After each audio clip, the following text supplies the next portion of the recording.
a.m. this morning, probably till like 10:05 because we enjoy crosstalk so much with the guys on In the Loop. We don't even go to the union afterwards to ask for our extra 5 minutes of pay for crosstalk. We enjoy it so much. Yeah, we do that voluntarily. It'll come up in negotiations at some point. Yep, for sure. How you the doing? Sports Radio host union would be hilarious. Oh my God. If there ever was such a thing. The stuff we'd be complaining about. Oh my God. The infighting though, the complete and total lack of any definable leader. As soon as somebody got elected leader, power rankings and lists of why this guy's no good and he's got to go. This is a lame duck Sports Radio union coming leader. up next. Yeah. We would be the worst. Congratulations to Sean Pendergast. We've elected him your glorious leader. Up next on the docket, reasons we should get rid of Sean Pendergast. Totally. This leads rating his acceptance speech. Yes. Podium critic for Sean Pendergast. This guy's body language. Can you believe it? It's going to be a good plan? show. Yeah, it's going to be a good show. No, actually, no. It would go the first 6 months. It would be nothing but gushing praise at the sign of the first setback for Sean T. Pendergast. Right. The Sports Radio Host Union would completely turn on him. Oh, yes. 100%. 100%. A hot list of who should be my replacement. The Mount Rushmore of sports radio host union leaders. Yeah. Oh my God, how you doing this morning, my friend? I feel great. I'm laughing to keep from crying. I'm just fighting off the sports depression. Yep. The sports. What did Meltzer and I used to call it? The sports existentialism. The funk of just. Getting to the point where you say, well, what's it all about anyway? What's any of this really mean? Yeah. That's a dangerous place to go because that kind of bleeds into the why does anybody care about the pay talk about? Yeah. No. In life in general, don't never play the why game of like, okay, but why? And then why? And then why? No. Don't ever. No, man. The only path that reasonably leads to is sitting in a monastery for the rest of your life. And that's not if you really, really dig down to it. So you gotta latch on to these man-made myths and the things that we care about. And ride her till she bucks you. Yes. Yeah. Yes. No, I'm a little bit. I've got a little bit of sports depression. Just a touch of the sports depression. Just from the Texans in general. From the Texans in general. A little bit of, some of these amazing pitching moves they're making on the Astros aren't really picking me up all that much either. You're not a big Nate Pearson guy? You didn't go watch a lot of Nate Pearson film? I dug into Nate Pearson for all of, it took me about 97 seconds. However long it took me to read Chandler's article, or at least speed read it. So it's really the Rockets right now who are buttressing my professional sports and they lost. Right. Yeah, they lost, but they lost. Honestly, Sean, in going around, and I know we'll revisit some of this a little bit later. Yeah. I feel like the morning after, you and I both said, man, okay, wow, you took the defending champs into double overtime, but as card-carrying members of the Sports Radio Host Union, we're also obliged to pick apart all the negatives in a very, very good emotional victory win in losing in double overtime to the from NBA writers and whatnot. A lot of people came away from that saying, oh, wow, Rockets got something brewing here. Yes. The big things I thought coming away from that, you're right. You and I were reading a lot of the same people and watching a lot of the same people yesterday. This Alperen Şengün thing appears real. Like this, whatever the improvement that was made in Eurobasket this summer, he brought back to the United States with him. Him knocking down threes. Not as big. On the same court as Kevin Durant. My goodness. Yeah, that's good. The flip side is, to a man, almost everybody feels like, all right, they're going to need to do something at point guard at some point. And I'm not even saying like starting point guard, but they're going to need a veteran ball handler on this team at some point. I think that varies though too, because a lot of people are still really bullish on the development of Amin Thompson. It's the Reed Shepard dynamic, I think. It's more Reed that people were down on. Yeah. It's Reed goes in and they are attacking him. Yeah. So defensively, how are you going to make up for that? And obviously, he needs to find his shot at some point and do all the other things that also go along with being a point guard instead of a shooting guard. Yeah, Amen's got all the physical tools to do it. Is he wired to do it? Can he be a floor general? Like he can do all the athletic stuff. He can pass. He can dish. He can beat.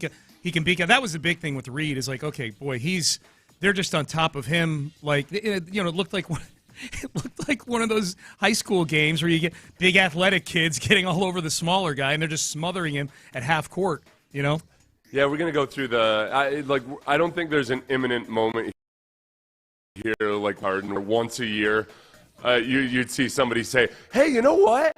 I think James Harden is actually a pretty good passer." Yeah, we get that. Yeah. You have to point out that he's led the league in assists multiple times. For James Harden not being a conventional point guard, it was different than the Amen Thompson challenge or project, I suppose. Yep. I mean, James's ability to shoot from anywhere just changes the dynamic completely versus Amen for sure. Quick text here I'll drop in before we get to the Texans. The Rockets are my Zoloft for my sports depression. There you go. I don't know if they understand how much pressure there is on them right now. The Rockets? Yeah. I don't know if Kevin Durant's ever felt this kind of pressure. Oklahoma City, they didn't have to worry about any other professional sports teams to try to prop up the fan base when they were in a funk or a depression. No, you're carrying the mantle right now, man. Baseball disappointed us this year, and football is greatly disappointing us right now. A lot of people will say, hey, this is the first time he's really gone somewhere, and chosen to go, or kind of, he was traded, but he chose the Rockets. Where it doesn't feel like a super team type of scenario. Right. It's also the first time he's gone somewhere where he's going to be solely responsible for propping up the emotions of the football fans. Yeah. It's not just your sport; it's that sport over there too. Right. Kevin Durant. Yeah. We'll see how he does. Rockets home opener tomorrow against the Pistons. That'll be fun. All right, so let's get to the Texans here. This was interesting yesterday, Seth. The two press conferences juxtaposed. Go and CJ do their press conferences every Wednesday, back to back. And the very last question of each media session. This was DeMeco. This was, I believe, Sarge asked this question. Yeah. On getting to the question was about getting to the line quicker and the play clock. Yeah, and whether there were issues pre-snap. Yeah. And DeMeco had this to say. Yeah, so I didn't feel like we were up against the clock versus Seattle. I didn't feel like that was the issue. I felt like we got the plays in, and we were at the line of scrimmage. We had a lot of tempo plays. So I didn't feel that we were up against the clock per se. It's allowed plays to play, and I felt like we communicated well in that environment. It wasn't getting to the line, and it wasn't getting the calls in or calling it. That wasn't the issue offensively. Right? Our issues were post-snap, doing what we were supposed to do post-snap. Right? Okay, that's interesting. That if I'm to translate that or just paraphrase, I would say that DeMeco's saying, "Hey, man, everything before the snap, like we were the operation, getting the play in was with fine."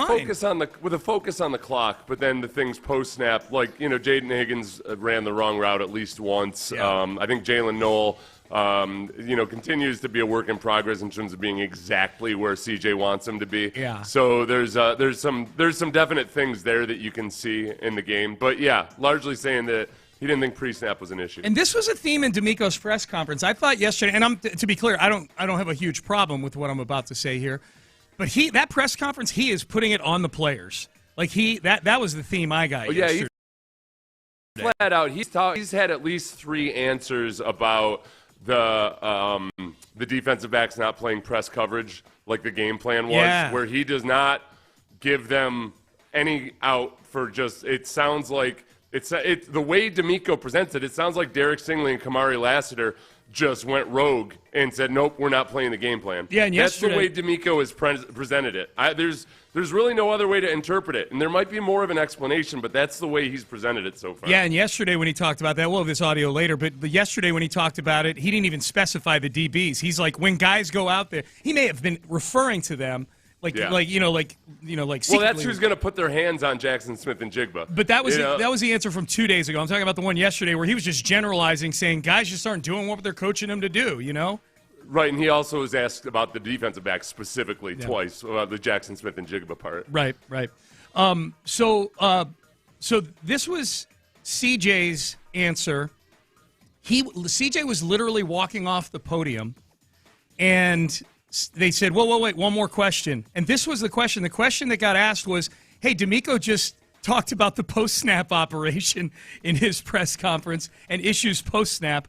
What are ways that y'all aren't executing post-snap right now? There's multiple things I could say. I mean, probably the main thing, just communication pre-snap. Like, I think everything starts pre-snap. When the ball snaps, can take that communication and pushing it forward to post-snap and making it, work. And that's execution. I think that's what we need to do. I thought it was interesting, and maybe I'm a sports talk host reading into it more than an average fan would, but to me, that's like DeMeco's saying the issues are post-snap, and CJ is saying, no, these things, also pre-snap is the most important thing ever. Sarge specifically said, DeMeco said these were things post-snap. I think this is where I listened to both clips 3 times before I wanted to be all knee-jerk about it. I think the one little nuance I would say is that DeMeco was talking mostly about, because Sarge had referenced it, about the actual play clock and getting the call in and that process of it and all of that. And that wasn't – I went back and I watched all the third downs this morning, and the play clock I don't think really was an issue in those situations. So I think there's room for both opinions here. Mm-hmm. And I don't think it's necessarily CJ being in stark defiance of DeMeco, but there's something off. And I see what you're saying about DeMeco extending the not following the game plan to everybody else. Yeah, I understand what you're saying there. Yeah, I've got that. Yeah. We'll play that cut in a second. Yeah. Right. Because he doubled down again on the defensive backs, but also extended it out to the entire team, right, not doing what they're supposed to be doing. Every time CJ is asked about this offense, it sounds like he has a grudging endorsement of doing all of the things that decades of quarterbacks would tell you are important to do. And CJ talks about it like it's some newfangled concept to take the easy money on first and second down. And that, that's what this offense does. And I'm like, dude, you sound like a classic college quarterback. Like learning the harsh reality of the NFL. How many Hall of Fame quarterbacks have to tell you and give you the advice that it's the boring stuff that makes you good, that it's understanding and learning when to not go broke taking the profit and to take what the defense gives you, all of that. But nope, for some reason for CJ, it's, in this offense, it's death by 1,000 paper cuts, and I'm cool with that. All right. And I'm not blaming CJ for a lot of the issues on the offense right now, except that the overarching feel I get when watching CJ press conferences is that he's like a grudging participant in it. He's like a kid being dragged to Sunday school or something like that. This is what I'm being told to do, and I'm going to do it. Yeah. All right. Yeah. Ignore all the Tom Brady advice. What's that? That you watched all season, and that's. If that's the case, that's a little disappointing because what was CJ getting all sorts of love for after his rookie year? Remember at the Super Bowl? There were so many people just wanted to sit down with him and pull out the iPad and tell us what happened on this touchdown pass and this touchdown pass, and it was cool, and it was probably deserved. He was the rookie of the year and had a really good season. But the implication with somebody like that is that they're a student of the game and understand like how things evolve, like the league catches up to you. These are the things you now need to do to be a good quarterback. He talks about cover 2 like it's he's like Mel Kiper. When Mel Kiper wants cover 2 banned because it takes away all the deep balls, nodding his head in agreement. Yeah. Acknowledge the reality of the situation. Pat Mahomes went through this. That you have to acknowledge, hey, it's a compliment to you if teams are playing a lot of conservative coverages where they're just taking away the deep ball. And it is a compliment to a quarterback when that happens, and that's when you have to take it to the next level. You got to pay for the extra credits on your video game or whatever and learn how to operate at that level and be a super efficient, the type of team and this is the whole thing. Like going back to when I was a player back in the dark ages, this is what defensive coordinators want to see out of a quarterback. Like they want to test them. Are you the kind of quarterback that can actually continually execute 12-play touchdown drives? Yeah. That's It's hard. It's hard for quarterbacks to execute a 12-play touchdown drive consistently because so many things have to go right. And that's when you start making excuses for an offense and say, oh, yeah, well, if you just had a better pass here, or, oh, if the receivers had just run the right route on this drive. Yeah, that's what happens to most offenses when they try to do a 12-play touchdown drive. Yeah. Somewhere along the way, it breaks down. Yep. The genuinely great quarterbacks and the genuinely great offenses can say, all right, you know what? That's what you're going to do? Fine. We will slowly suffocate you, and we'll just make you bleed and make you bleed. And then all of a sudden, at the end of the game, the defense has been on the field for 80 snaps. Yeah. And that's when you get your nice deep shots. That's when you get a Jerry's something. And you can take advantage of them on a double move. You cannot be a grudging participant in that philosophy, because that is I don't care which era of football, ever since the passing game really became a thing, that's time tested and proven. That's the way great quarterbacks operate. And again, I'm not placing this all at the feet of CJ right now, because the whole operation is out of whack. But it's not a newfangled concept. Yeah. It's really nothing that's different than what any quarterback, like what any coach in the NFL is going to want to do. And this isn't me taking up for the rest of the offense or the coaching staff, but then to me, this is me, though, talking about what CJ, how the mood has seemed with him all season long, is that there becomes a chicken and the egg thing here where, okay, CJ may not like the offense. Does CJ not liking the offense bleed into the actual performance of the offense? Is it a confidence issue in what they're asking him to do?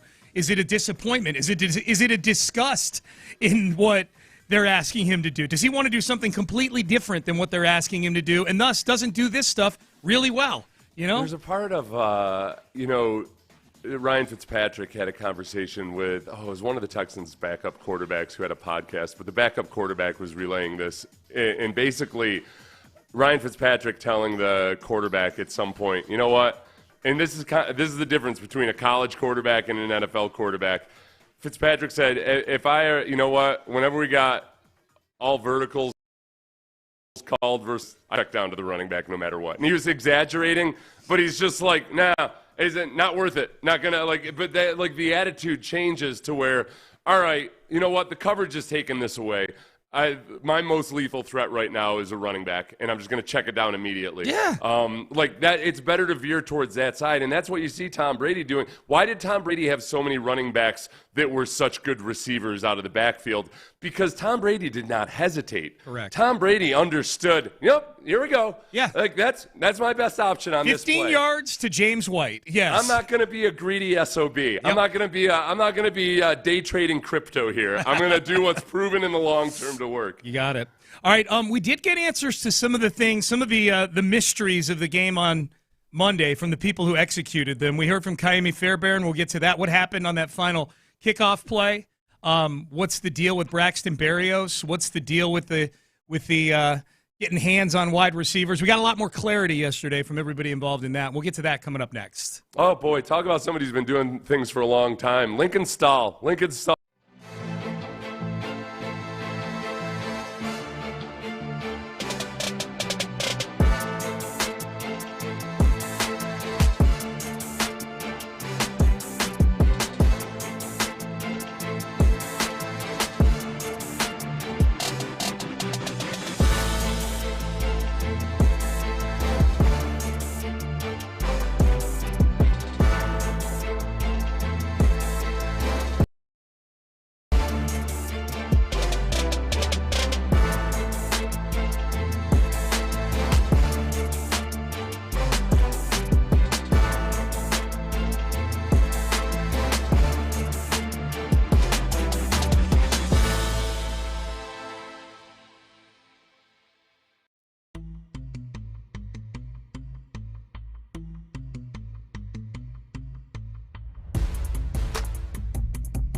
Karam Injury Lawyers Studios. Sports Radio 610 presents Payne and Pendergast. All right, unsolved mysteries from the Seahawks loss. Texans lost to the Seahawks on Monday. We finally got some answers yesterday. It was open locker room yesterday afternoon. And some of the folks in the media contingent for the Texans that cover the team on a day-to-day basis out at the stadium were able to catch up with some of the luminaries involved in plays where we were looking for more answers. In fact, we talked about this one with Ross Tucker yesterday. The kickoff at the end of the game. Here was DeMeco Ryans after the game on Monday. This is his post-game press conference saying, hey, that kickoff with 2 minutes and 4 seconds to go, where you couldn't afford to have any time run off the clock because you guys needed the 2-minute warning to still exist to give you an extra timeout. But Kaimi Fairbairn just kicked it off down to the goal line, and the Seahawks returned it out to like the 25 and burned 8 seconds. What went on there? Yeah, the plan at the end of the game was kicking the ball out of bounds so we could utilize the 2-minute and had a timeout. And we did not execute that. Again, just goes to the entire game. So, frustrating that we're not executing the things that we're coached to do. Okay, and it's we didn't do that. I mean, he's referring – there's only one person he's referring to there. It's Kaimi Fairbairn, the kicker. So Here's Kaimi yesterday. This was Landry Locker caught up with Kaimi Fairbairn on this question and said, hey, what happened there? I was disappointed about how that play ended up. The game plan was clear to me when I was told it was kick it a touchback or kick it out of bounds. We couldn't give them to get the ball and waste time and save that 2-minute. Analyzing the kick, I was a little bit too aggressive in that situation than I should have been. I should have been a lot more conservative, and I also just hit the kick. So, I looked at that. I'm not going to make that mistake again, and I'll get it corrected. I mean, my thing is, why wouldn't you just drill it 45-degree angle into the stands out of bounds? Okay, this is the problem, too, is remember, DeMeco said the plan was to kick it out of bounds. Kaimi says it was kick it out of bounds or touchback. Yeah. No, a touchback, no, because exactly what happened was they returned it in the end zone. Yep. He doesn't have to kneel. He took it out. So that right there, now, apparently I talked to Landry about this, and afterwards Kaimi said that he was trying to kick it out of bounds in the end zone because then it ends up being a touchback at the 35 instead of at the 40. Yeah, that's risky. I'm not buying it. If you were told to kick the ball out of bounds, that feels a hell of a lot more to me like a guy that just wants to be sure that his kickoff stat yardage is still good or something. I don't know if that I don't think it matters anymore. It doesn't matter anymore. No, I have no idea. So he's trying to kick almost like, if you think about it from that angle, any of you geometry specialists out there, tell me from that angle, like kicking it that distance to the hypotenuse between the two pylons, the front and the back pylon there, and trying to get it directly. That's like trying to kick a field goal. Yeah. Instead of just kick it out of bounds. Just kick it out of bounds. It's the yardage wasn't the important thing at that point. The important thing. Clock. Yes. But and again, so DeMeco's saying the plan was to kick it out of bounds, and Kaimi's saying the plan was to either kick it out of bounds or a touchback. No. The touchback is they're gonna do exactly what they did. Return it to burn time off beneath the 2-minute warning. So you have all these dynamics where now it's basically like an insurrection or something in that game. The defensive backs aren't playing press coverage the way they're supposed to. The kicker's going rogue at the end and trying to basically hit the perfect tee shot instead of just kicking it out of bounds. What the hell are guys even doing? They're just in business for themselves. Well, and then you got undisciplined penalties going on, which are equally selfish. Azeez Al-Shaair, the hit out of bounds on Sam Darnold. Tim Settle jumping on a pile at the end of the game. Honestly, and Azeez's explanation for that was that they didn't blow the whistle. Bro, you are on the thick white sideline as you're driving him down into the. Are you going to tell me you've been playing this game for this long and you need a whistle to tell you that you're driving a quarterback into the ground on the sideline? Right. Yeah, the whistle's got nothing to do with it there. The sideline's right there, and you scooped him up and landed on top of him. That's a penalty all day in 2025. I defended him in saying that the penalty was too harsh on the Trevor Lawrence hit because Trevor Lawrence was still trying to slide for a first down. Yep. And it was a bang moment. Like I will not defend him one single bit depending on what punishment the end of that. Same. Along those same lines, so here you got Kaimi just either disregarding or not hearing or, going rogue, whatever you want to call it. And then, yes, let's go back to the defensive backs. This was DeMeco Ryans. This was on the Zoom call on Tuesday, where this is one of 2 times on the Zoom call where he specifically said the defensive backs were supposed to be aggressive on JSN. Our game plan was to, as I stated earlier in the week, to make sure we're aggressive, make sure we're getting hands-on and playing them tight and sticky. That was our game plan. Okay, so there's an example of guys not following what the game plan was. Yeah, and on the the second answer, he's even more blunt. Right. Yeah, he answered it twice on the Zoom call. They didn't execute the game plan. Right. They just Kaimi or it was Stingley and Kaimi apparently.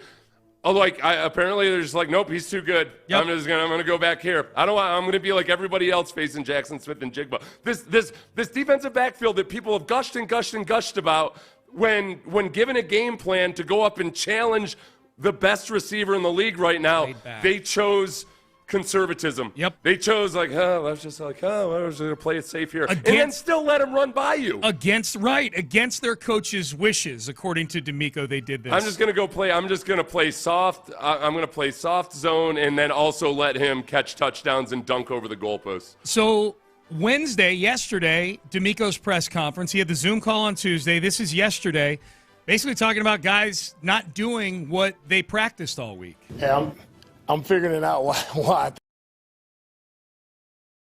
things are happening through. You practice a certain thing and you work it a certain way, and guys get in the game and do something completely different. Well, that's being disjointed. We got to be on the same page, and not on the same page like we don't know what we're doing. We just got to do what we called. We got to run what we call. Right? The techniques we work, the things we established throughout training camp, we got to do that. Right? And when we do that, you see we operate efficiently. We are able to be in the right spot defensively, special teams-wise. We're able to get our blocks done the right way when we just execute what we practice all week.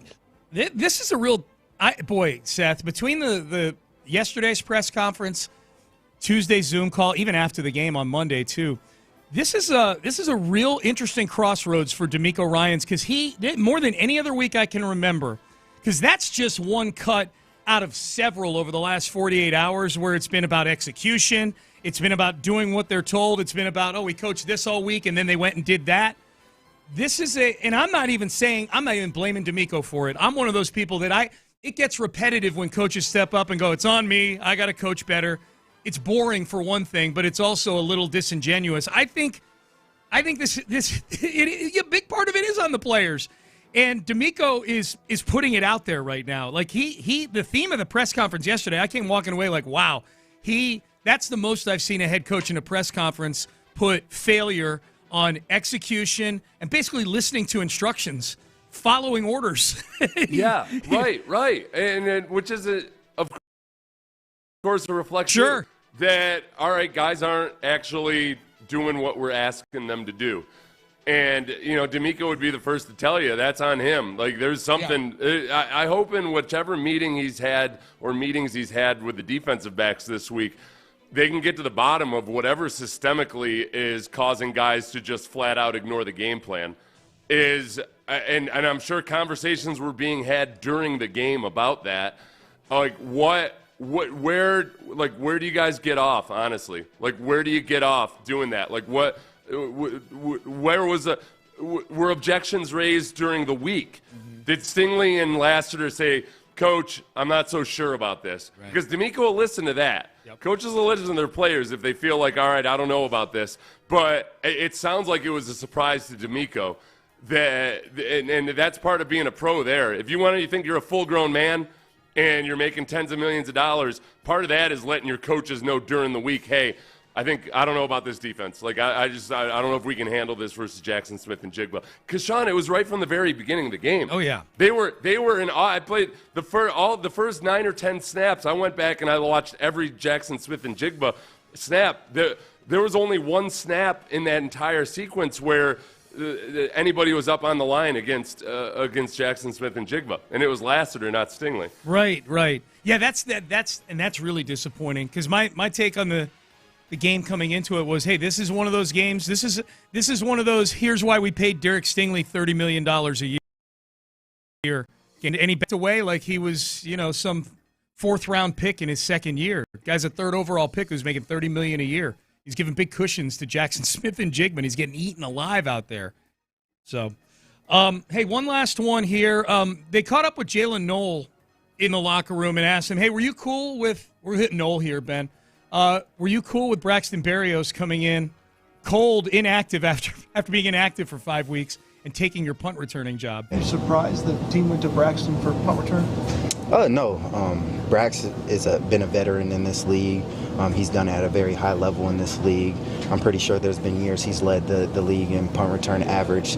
And that's a guy that's been working very hard to come off an ACL injury and then have his hamstring injury at the beginning of the year. To be able to work to that point and get that opportunity, he definitely deserves that opportunity. And whatever coach wants, whoever he wants back there, that I agree with. And I have full faith in the coaching staff, and then I also have full faith in Braxton. He does a great job back there. Yeah, that's a good soldier right there. That is a good soldier. He knows I'm a rookie. I'm not gonna. Well, yeah, I mean, but that's. I guess I think you and I differ in this a little bit. I'm cool with the concept of putting a guy who's an All-Pro returner back there at returner. I'd like to see if okay, what do we have in Braxton Berrios right now? Where is he? All of that. Right. I guess I'm not as shocked that they tried it. I'm surprised that they stuck with it, I guess. Or at least they didn't maybe rotate them a little bit or something. Because like Jalen, there have been times this year where Jalen Knowles looked a little bit hesitant and uncertain of himself as a returner. Like that part of it, I get. It didn't work out, so it's easier to ask what the hell were you thinking. But in the moment, I thought, oh, this is interesting. Yeah, sticking with it is probably. You're right. Like sticking with it, trying it once. The All-Pro thing is interesting because he was an All-Pro like in 2021. That was like, 3 surgeries and 4 years ago. But they signed him for a reason, and it wasn't like they kept him for a reason. Yeah. So it's a full bore commitment to it, I guess, that surprised me more than anything. Yeah. I don't know. To me, and it's a small sample size, but to me it didn't look like he was physically 100% right. I don't know. No. Maybe that was just me reading way too much into the lack of success. But that's the part that was a little bit shocking to me. I don't what have they been seeing from him in practice that made him feel like, oh yeah, got to put this lightning in a bottle out there. He fielded the ball, Seth. Didn't you hear DeMeco on Tuesday? He fielded the ball. That's what. Maybe in practice, Jalen's been. Maybe, yeah. He had a bunch in college. He did. He had a bunch of muffed punts in college. That's the issue. Yeah, maybe so. Football Talk on Sports Radio 610 is presented by Paramount Plus. You can't count on much, but you can always count on Sundays with the NFL on CBS and Paramount Plus. Watch your local NFL game all season long. Visit ParamountPlus.com/NFL to get started today. Headlines are next. If you are thinking about proposing, there's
Payne and Pendergast with today's headlines powered by Men's Tea Clinic. All right, let's get to it. Headlines for today. The Texans back at practice yesterday. Two very important Houston Texans were not at practice. Christian Kirk and Nico Collins both not at practice. Kirk still dealing with a hamstring injury. Nico Collins dealing with concussion.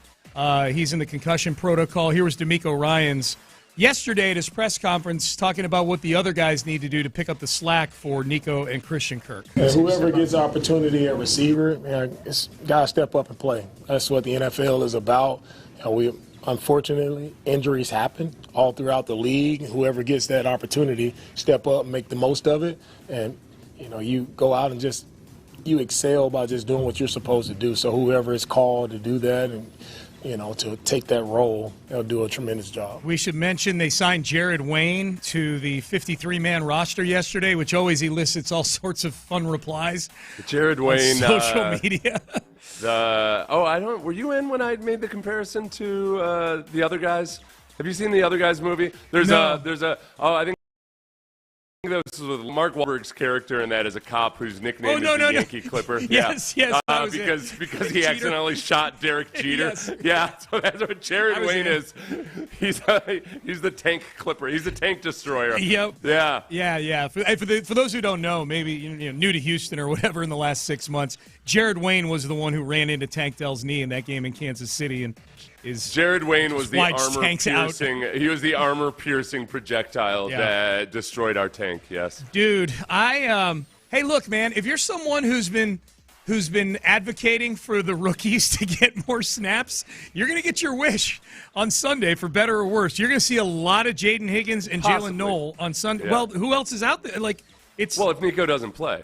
I'm guessing. Yeah. Yes, if Nico doesn't play, guys come back. I mean, it's been there have been quite a few quick returns from the concussion protocol. There have. I don't know. Yeah, obviously,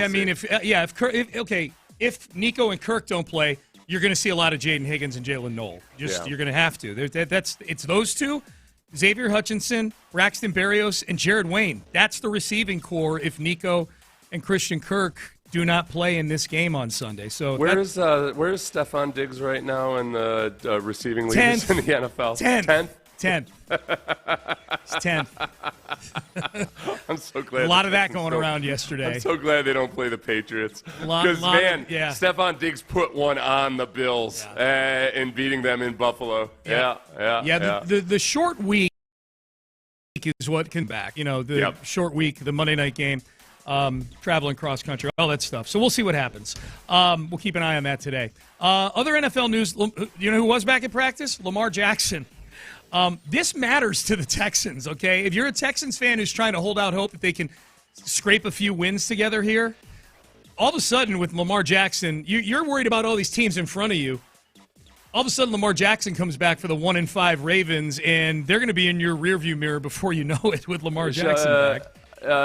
Sean, I admire your self-esteem in this, because I would point out that in the wild card race, the Texans are ahead by technicality of the Raiders and the Browns, who because they haven't had their bye week yet, but they also only have 2 wins, and then it's the Ravens at third. Texans are 10th in the 10th overall in the AFC standings, and then it's the Raiders, Browns, and then the Ravens. Yeah. So I'm just keeping. We're not just worried about the Ravens. We're worried about the Raiders, and the Browns as well. I guess so. Yeah, but you control your own destiny with one of those teams. That's right. You beat the Ravens. In the Raiders, you get to play. And the Raiders you play also. Yep, you do. You play the Raiders. So Lamar Jackson back at practice yesterday. Texans caught a break, man, getting them in Week 5. Pro Football Hall of Fame down to 52 finalists, including 2 former Texans. Now, granted, they were at that, we're just going to, kind of go finish our career with the Texans stage of their careers. Vince Wilfork and Shane Leckler making it the final 52. You are a known caller-outer of teams that lump in Hall of Fame caliber players on their list of Hall of Famers. You did it with the Seahawks last week. So for purposes of credibility, we have to look at these two guys, Wilfork and Leckler. Yeah. Wilfork played 16% of his regular season games with the Texans. I did the math this morning, and I double-checked it. Yep. 12.5% of his playoff games were with the Texans, which surprised me. Yeah. You know, you got to remember, Wilfork was in kind of that – he was sandwiched in the middle of those two Super Bowl runs with the Patriots. Yep. The extreme Super Bowl runs. 0 Pro Bowls with the Texans. Leckler played 28% of his games with the Texans. Yeah. Because he was here for 5 seasons. 5 seasons, so as long as he played, he still played 28%. 30% of his playoff games were with the Texans. Okay. I feel like of those two, I think the Texans could proudly say Texans player Shane Leckler. Obviously, he did the bulk of his work with the Raiders, but that was a third of his career was here with the Texans in a position where compiling is a big part of it. Yeah. So I would claim Leckler. I wouldn't claim Wilfork. I think I'm with you on that. I think if I had to claim one for sure, it would be Leckler because he's also a native Texan. He went to East Bernard. He's an Aggie. So I think it's okay to claim Leckler. Even claiming Wilfork isn't as bad as what some of these other teams have done. We just went through the Seahawks last week, and they claimed Dwight Freeney, who they brought in for 4 games and cut him. Yeah, they claim they can't do that. Like Wilfork played 2 full seasons. You know what? Let them both on the website. And 12.5% of his playoff games. Let him, and they were very memorable, I'm sure, compared to the other 87.5%. The guys winning Super Bowls and whatnot. Did he win 3 Super Bowls with the Patriots? He got there in 2004, I think. I think he was there, so he won at least 1, and then I think he was on the Malcolm Butler interception team also. Okay, gotcha. So if I had to, I'll look it up during the break. That's a good trivia question. How many Patriot Super Bowls was Vince Wilfork on? More than he won with the Texans, I guess. Yeah. I can say that with confidence. Yeah, no, you're right. Yep, you're right. More than he was with the Texans. All right, hey, closing out headlines here. NBA last night. Spurs beat the Mavs 125-92. Victor Wembanyama had 40 points and 15 rebounds last night. So maybe now we're in year 3 where Victor Wembanyama is not only a problem, but maybe his team is a problem too. Cooper Flagg, 10 points, 4 of 13 shooting.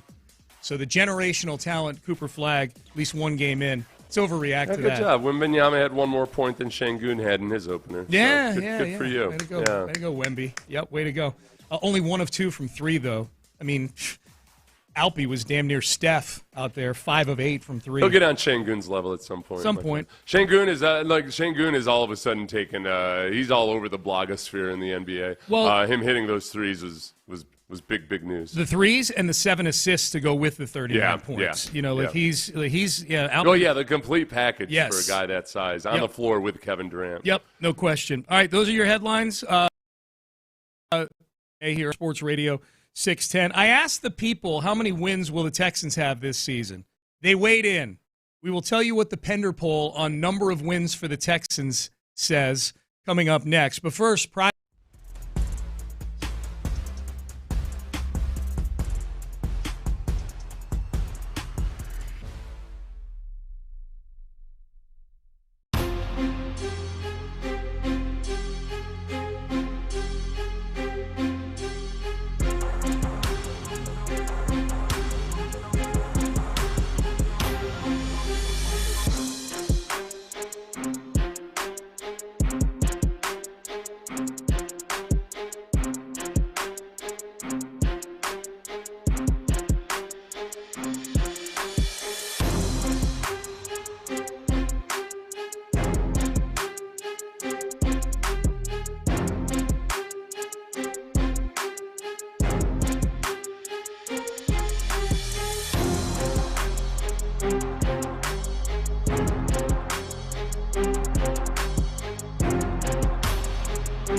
KILT-FM HD2 Houston. Insider access, exclusive content. Sports Radio 610. The Texans play here. An Odyssey sports station.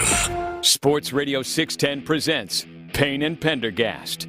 All right, Payne and Pendergast with you. All right, quick text message. This is a good lead into just a follow-up on something Seth and I were talking about in the first hour. We played a lot of DeMeco Ryans audio from his press conference, really his Zoom call on Tuesday and his press conference yesterday, where it really feels like he's doubling down on this. These are execution issues. These are the players. They're not following instructions right now, especially on the defensive side of the ball. Text message before we get to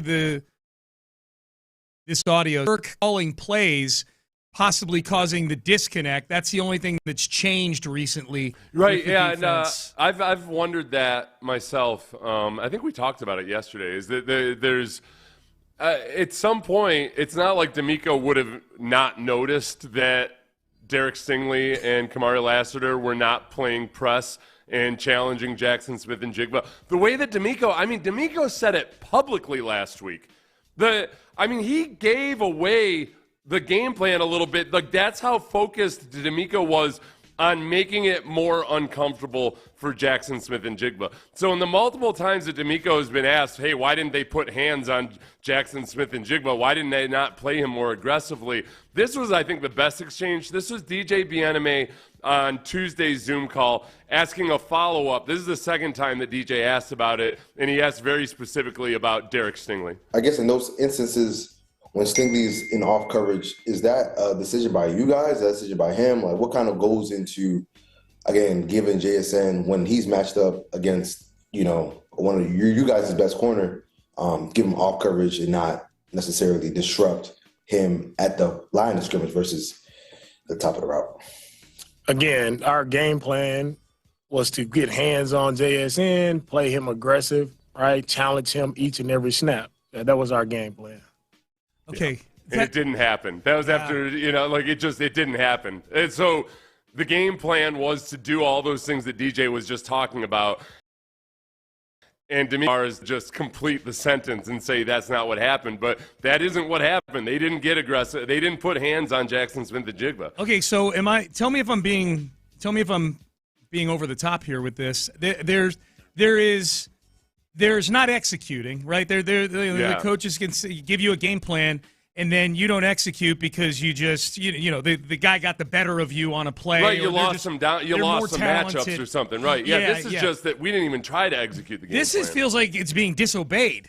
Like, right. This feels like they're right. Like they're. So that's bad. Yeah, it's real bad because I went through and I watched. I'm like, okay, there's certain instances where Smith and Jigba was in motion and they might have been swapping coverage, swapping responsibilities. But there's other times where he's just lined up static at the line of scrimmage with Kamari or Stingley just 5 yards or more off the ball, or even if they're on the line bailing immediately. So, there's times where the coverage would have dictated off coverage, but not every single time. If DeMeco would have explained that part of it. This is just flat out those guys. The only way I can interpret it, the way DeMeco has answered this at least 3 times. He did it in the post game. He answered it and twice in the Zoom call. That the game plan was to get hands on Jackson Smith and Jigba, and they did not do that. They did not do that. So without DeMeco explaining any further, I think the only way I can interpret that is that Stingley and Lassiter just flat out didn't execute the game plan. I'm like, how was there not a shouting match on the sidelines at some point?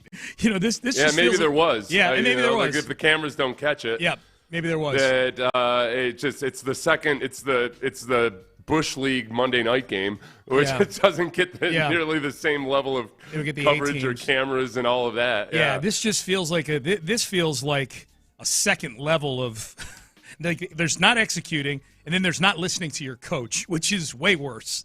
It's a resurrection or a insurrection. Yeah. And this is something to watch, man. It's the great DB revolt of Monday Night Football, Week 7. Yeah, it's the Stingley-led mutiny of the defensive backs. But this is what rattles me is that this is the side of the ball that you feel like, all right, these guys are dialed in and they got it together. That position group, they're talked about as the best secondary in football. And that's what I would say. I'm like, man, and those guys don't shy away from talking about how good they are and what a great secondary they are, but not in the face of Jackson Smith and Jigba. Yeah, like, whoa, no. Yeah, Coach, man. I got to be way back here where it's safe. And still, by the way, let him run by you. Oh, yeah. Like, that's no. I don't want to lose in press man. I'll lose here. parked way the hell back here. And I'll just stand like a post while he runs by me. Oh, my God. All right, so I asked the people, Seth. I asked the people yesterday because you and I did a segment where we're like, okay, man, what's the path to 10 and they're 2-4. What's the path to 10 and 7? And we'll hit that again later today. I kind of used a different method. And that damn playoff you sent me on The Athletic, you bastard. I spent way more time on that than I needed to. That's intoxicating, that thing. You can play out all the scenarios whereby but 5 weeks from now, the Texans could have an 80% chance of going to the playoffs. All they have to do is win 5 in a row. According to the simulator. And for the Colts to lose a bunch of games that there's no way in hell they're going to lose. That's right. I did the math yesterday on my calculator. Yes, I had The Athletic do the math, yes. But it's as simple as that. It's as simple as that. So this is more emotional, human, like how are people feeling about this? How many wins will the Texans have this season was my question, quite simply. The choices were 10-plus wins, 8 or 9 wins, 6 or 7 wins, 5 or fewer wins. So those are the 4 choices. You don't look at the results before you and I go through this exercise. So I'm curious what you think. There's still 2 hours left to vote. I put it up during the show yesterday. If you want to vote, you can. It's on my @SeanT.Pendergast on my Twitter feed. What do you think is winning right now? Okay, so I tried to be objective about it at first. I went to the Athletics computer projection, which gives them adding it all up, they've got a 22% chance of having 9 or more wins. Okay. So if I'm going to try to be as objective as possible, I cannot possibly go through it and say, oh yeah, they're gonna have 9 or more wins, especially when I'm forecasting I'm trying to guess what the response was from people on your poll. Yep.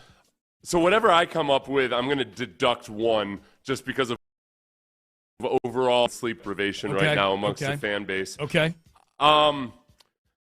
Okay, I'm going to give them at least one of the next 3 at home. Okay. I mean, they're still favored in this 49ers game. I know it doesn't feel like it could possibly be that way.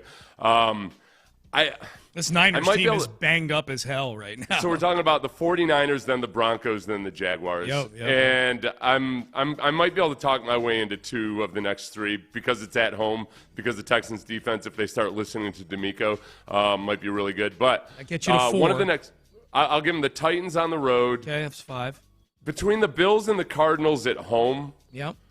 Obviously, I mean the Bills are broken right now, but I think they'll get right sometime in the next 4 or 5 weeks. Games in a month, yeah. Yeah. I'll give them 1 win between the Bills and the Cardinals. Okay, that's 6. And I'll give them the Raiders. Okay. That's 7. And can I give them, so really what I keep coming back to is, can I give them 2 of the next 3 at home? Knowing that all of this crap offensive film that's out there on the Texans is just building a case of how to beat the Texans. Yeah. I don't think I can, so I'm going to give them 4 more wins. Okay. So what's that? That gives us 6. 6. Yeah. 6-7. Yeah. All right. You know what? I'm going to go back on what I said. I'm not going to I don't think the pessimism is enough that people can 5 and 12 really latch on to 5 and 12. So I think your answer. I think the most common answer is 6 to 7 wins. Sure. That is correct. Now you have to guess the percentage of the vote that 6 or 7 wins has. Again, the 4 choices, if you're playing along in your car, are 10-plus wins, 8 or 9 wins, 6 or 7 wins, 5 or fewer wins. Okay, I think a good portion of people talk themselves into 8 wins. Okay. So I'm going to say 42% said 6 to 7 wins. Actually, 54.8% said 6 to 7 wins. Yeah, a majority, a legit majority said 6 to 7 wins. 54.8%. It's funny when you said that the athletic simulator thing had them at 22% for 9 or more wins, I think is what you said. 22.8% of the people said 8 or 9 wins. Not a lot of confidence that they're getting back to 10 and 7. 2.1%. So that mirrored the computer. The public at large about that. That's generally the way it works in the rules of large numbers and probability and all that. 20.3%. Good job, 20.3% think the season's going into the toilet. 5 or fewer wins. So, yeah. But 6 or 7 wins. 6 or 7 wins. There's no way of cutting. There's no way around it. That would be a major disappointment that would have a lot of people on the hot seat at the end of the year. If they're 6 and 11. And we're going to be in that same conversation. If the offense doesn't pick it up, if the offense continues to be against good teams even worse than they were last year. You've gotten to that point where, okay, we've been through 2 offensive coordinators now, and CJ certainly is right this moment, but CJ's numbers and his performance have not been great. Yes. And that's the thing, too. When I talk about hot seats, if this team goes 5 and 12 or 6 and 11, way underachieving. DeMeco Ryans is talking in the offseason about going to the AFC title game, and they're 6 and 11 or 5 and 12. Oftentimes, Seth, when teams have that big a gap between what expectations were and what actuality was, they lost Joe Burrow for the year. They lost Lamar Jackson for a big chunk of time. With this team, honestly, right now, we don't even know if they might operate better with Davis Mills at quarterback than C.J. Stroud. We don't know. You don't get the quarterback excuse with this team because the offense is so bad with CJ healthy right now. It's one of the when people talk about QB wins is a stupid stat and everything, and 100%. I agree by and large with that. If you're trying to compare, when you're comparing quarterbacks, that gets dicey. There is that part of, boy, how often do you see a genuinely good quarterback go 4 and 13 in a season, or have a 5-win season, and it happens, but it's rare. Usually a quarterback is enough to sustain you through just at least having a mediocre season, no matter who his coordinator is. Yep.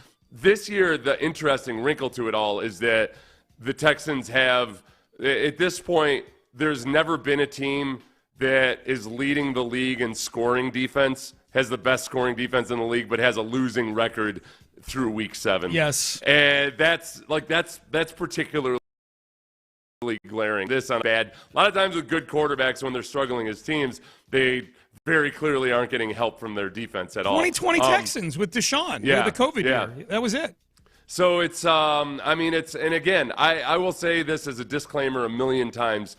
I don't lay this all on CJ or anything. It's just that everything's so bad on offense right now that it's sometimes hard to figure out. Look, I can point to the times where the receivers run the wrong routes, or the receivers haven't adjusted to the blitz or any of these other things. You can certainly point to the poor pass protection at times. It just creates this milieu of misery where it's hard to even parse out and figure out just what part of the sum total is actually CJ's fault. Yeah. When there's so many other things going wrong around him.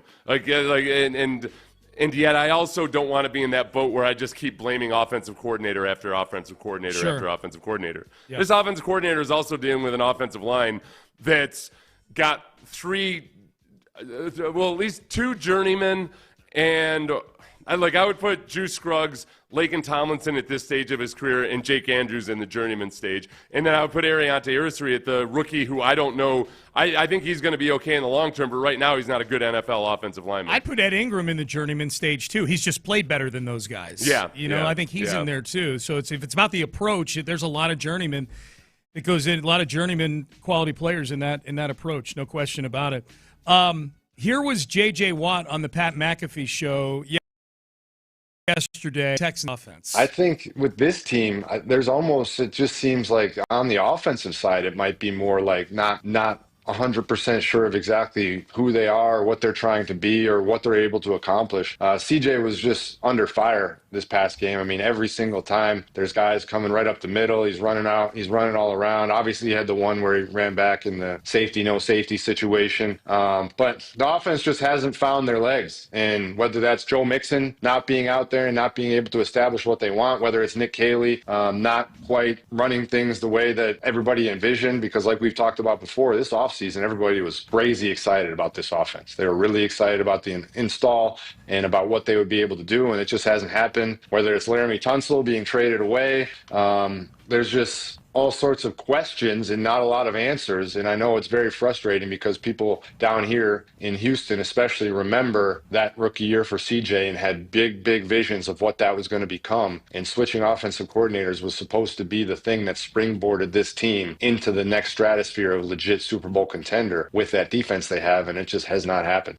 I might disagree with JJ depending on the meaning of the word everybody. Because if he meant everybody in the organization was excited about it, about the potential and everything, I would, that very well might be the case.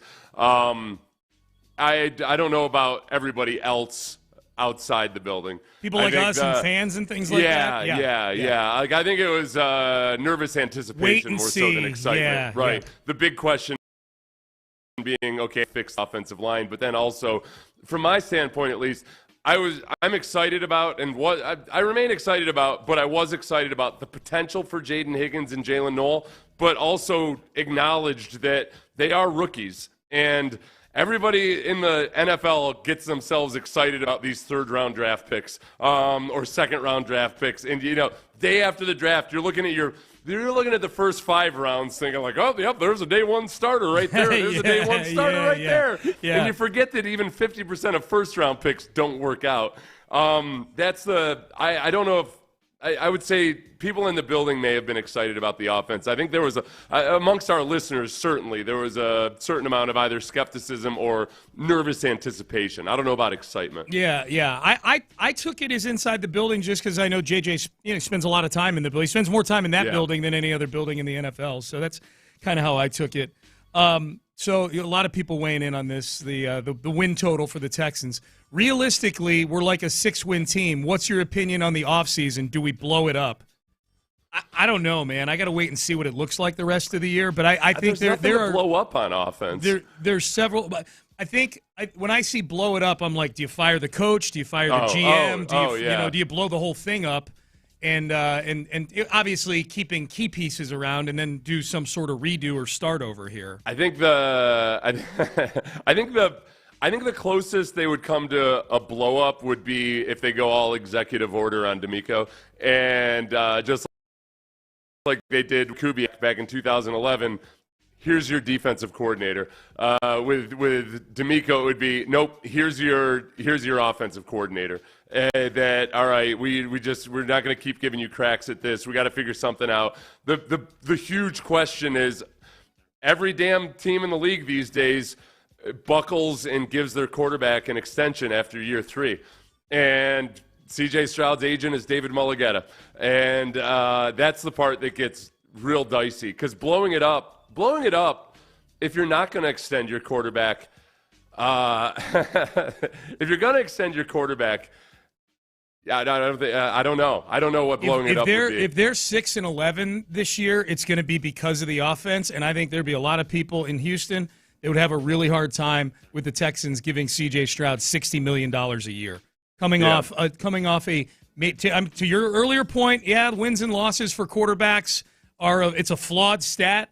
But when you're 6-11 and you had deep playoff expectations, and your defense is one of the best defenses in the league, and your side of the ball is the reason you're 6-11, you can't give the guy $60 million.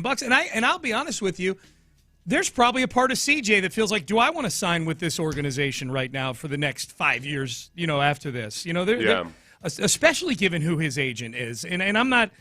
I'm not taking a side in either of it, but you could sit down and have a healthy debate over, who wants to be with who more over the next for this. The Texans with CJ or CJ with the Texans? You know, like does CJ look like somebody who's happy being a Houston Texan right now? Well, but then you also, and this is the thing you always have to remember too, is I look around the league and I look at Sam Darnold. I look at any of these guys. Baker Mayfield, Sam Darnold. Baker Mayfield, I don't put in that same category just because Baker Mayfield was playing good football until he hurt his shoulder that year, and then. I don't know if it was Kevin Stefanski's decision or what, but like Baker Mayfield was kind of in a bad situation. But you're right. You're exactly right, though. No, you're right. You're 100% right.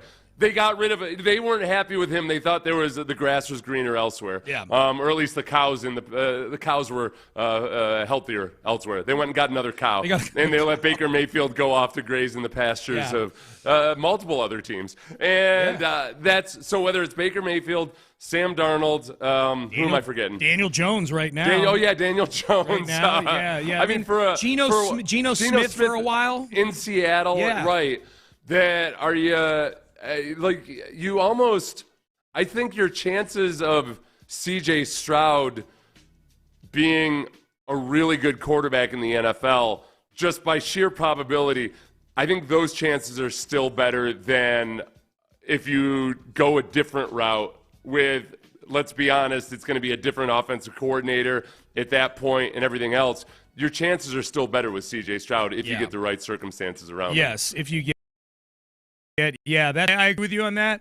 What would blow it up look like? Yeah, that's a really interesting thing to think about. The thing I hated about the broadcast on Monday night was them. I thought it was a good part of the broadcast, but I hated seeing, wow, how crisp Sam Darnold was with his reads and how tied his reads were to his footwork and everything else like that. It's everything about a Kubiak/Shanahan/McVay offense that, when executed properly, that's what it looks like. His feet are leading him to the reads and all of that. And it's people always want to say, well, that offense and that philosophy is obviously run its course. And it's forked off into multiple different types of play, but there's elements of the West Coast offense that just flat out work when you're executing it properly. Yeah. And they're getting the absolute most out of Sam Darnold with it right now. No question. It's funny, you brought up that stat earlier. The Texans are the first team to lead the league in least points allowed through 7 weeks and have a losing record. I mean, that is a damning stat for the offensive side of the football. I got another one for you. Monday was the fourth time they lost to Seattle that the Texans have forced 4+ turnovers in a game and lost.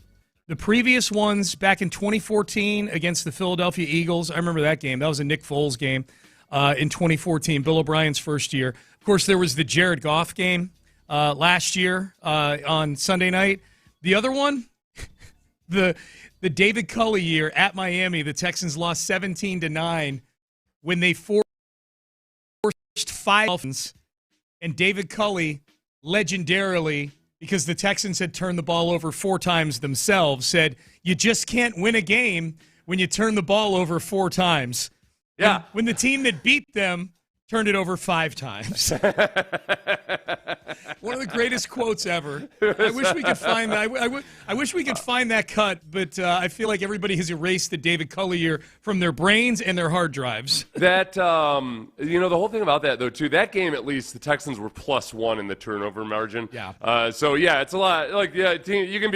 You can be +1 and lose. That happens, relatively commonly. Yeah. The tough thing about Monday night was that the Texans were +3. Right. And it's it's so hard to lose a game in which you're +3. 93%.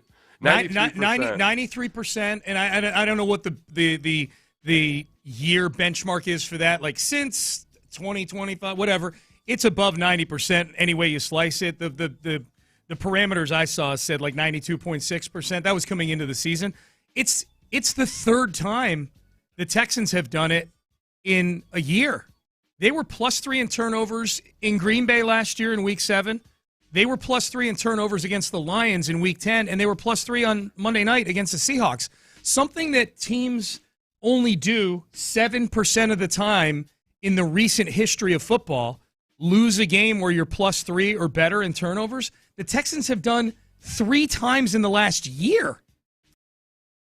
Yeah. It's a poorly coached team, man. It's not a good outfit right now. That's my biggest takeaway from that game was just, man, all right, the Seahawks just look like a crisper operation. Yep. They're just it's a better coach team. Yep. And but they got a defensive-minded coach. What are you ever going to do with that? You're going to get the best performance of his life out of Sam Darnold. That's right, man. For the season so far. That's what you're going to get out of your defensive-minded head coach. That's right. You hire a Kubiak, man. All right, let's get to something happier. Let's get to the Rockets.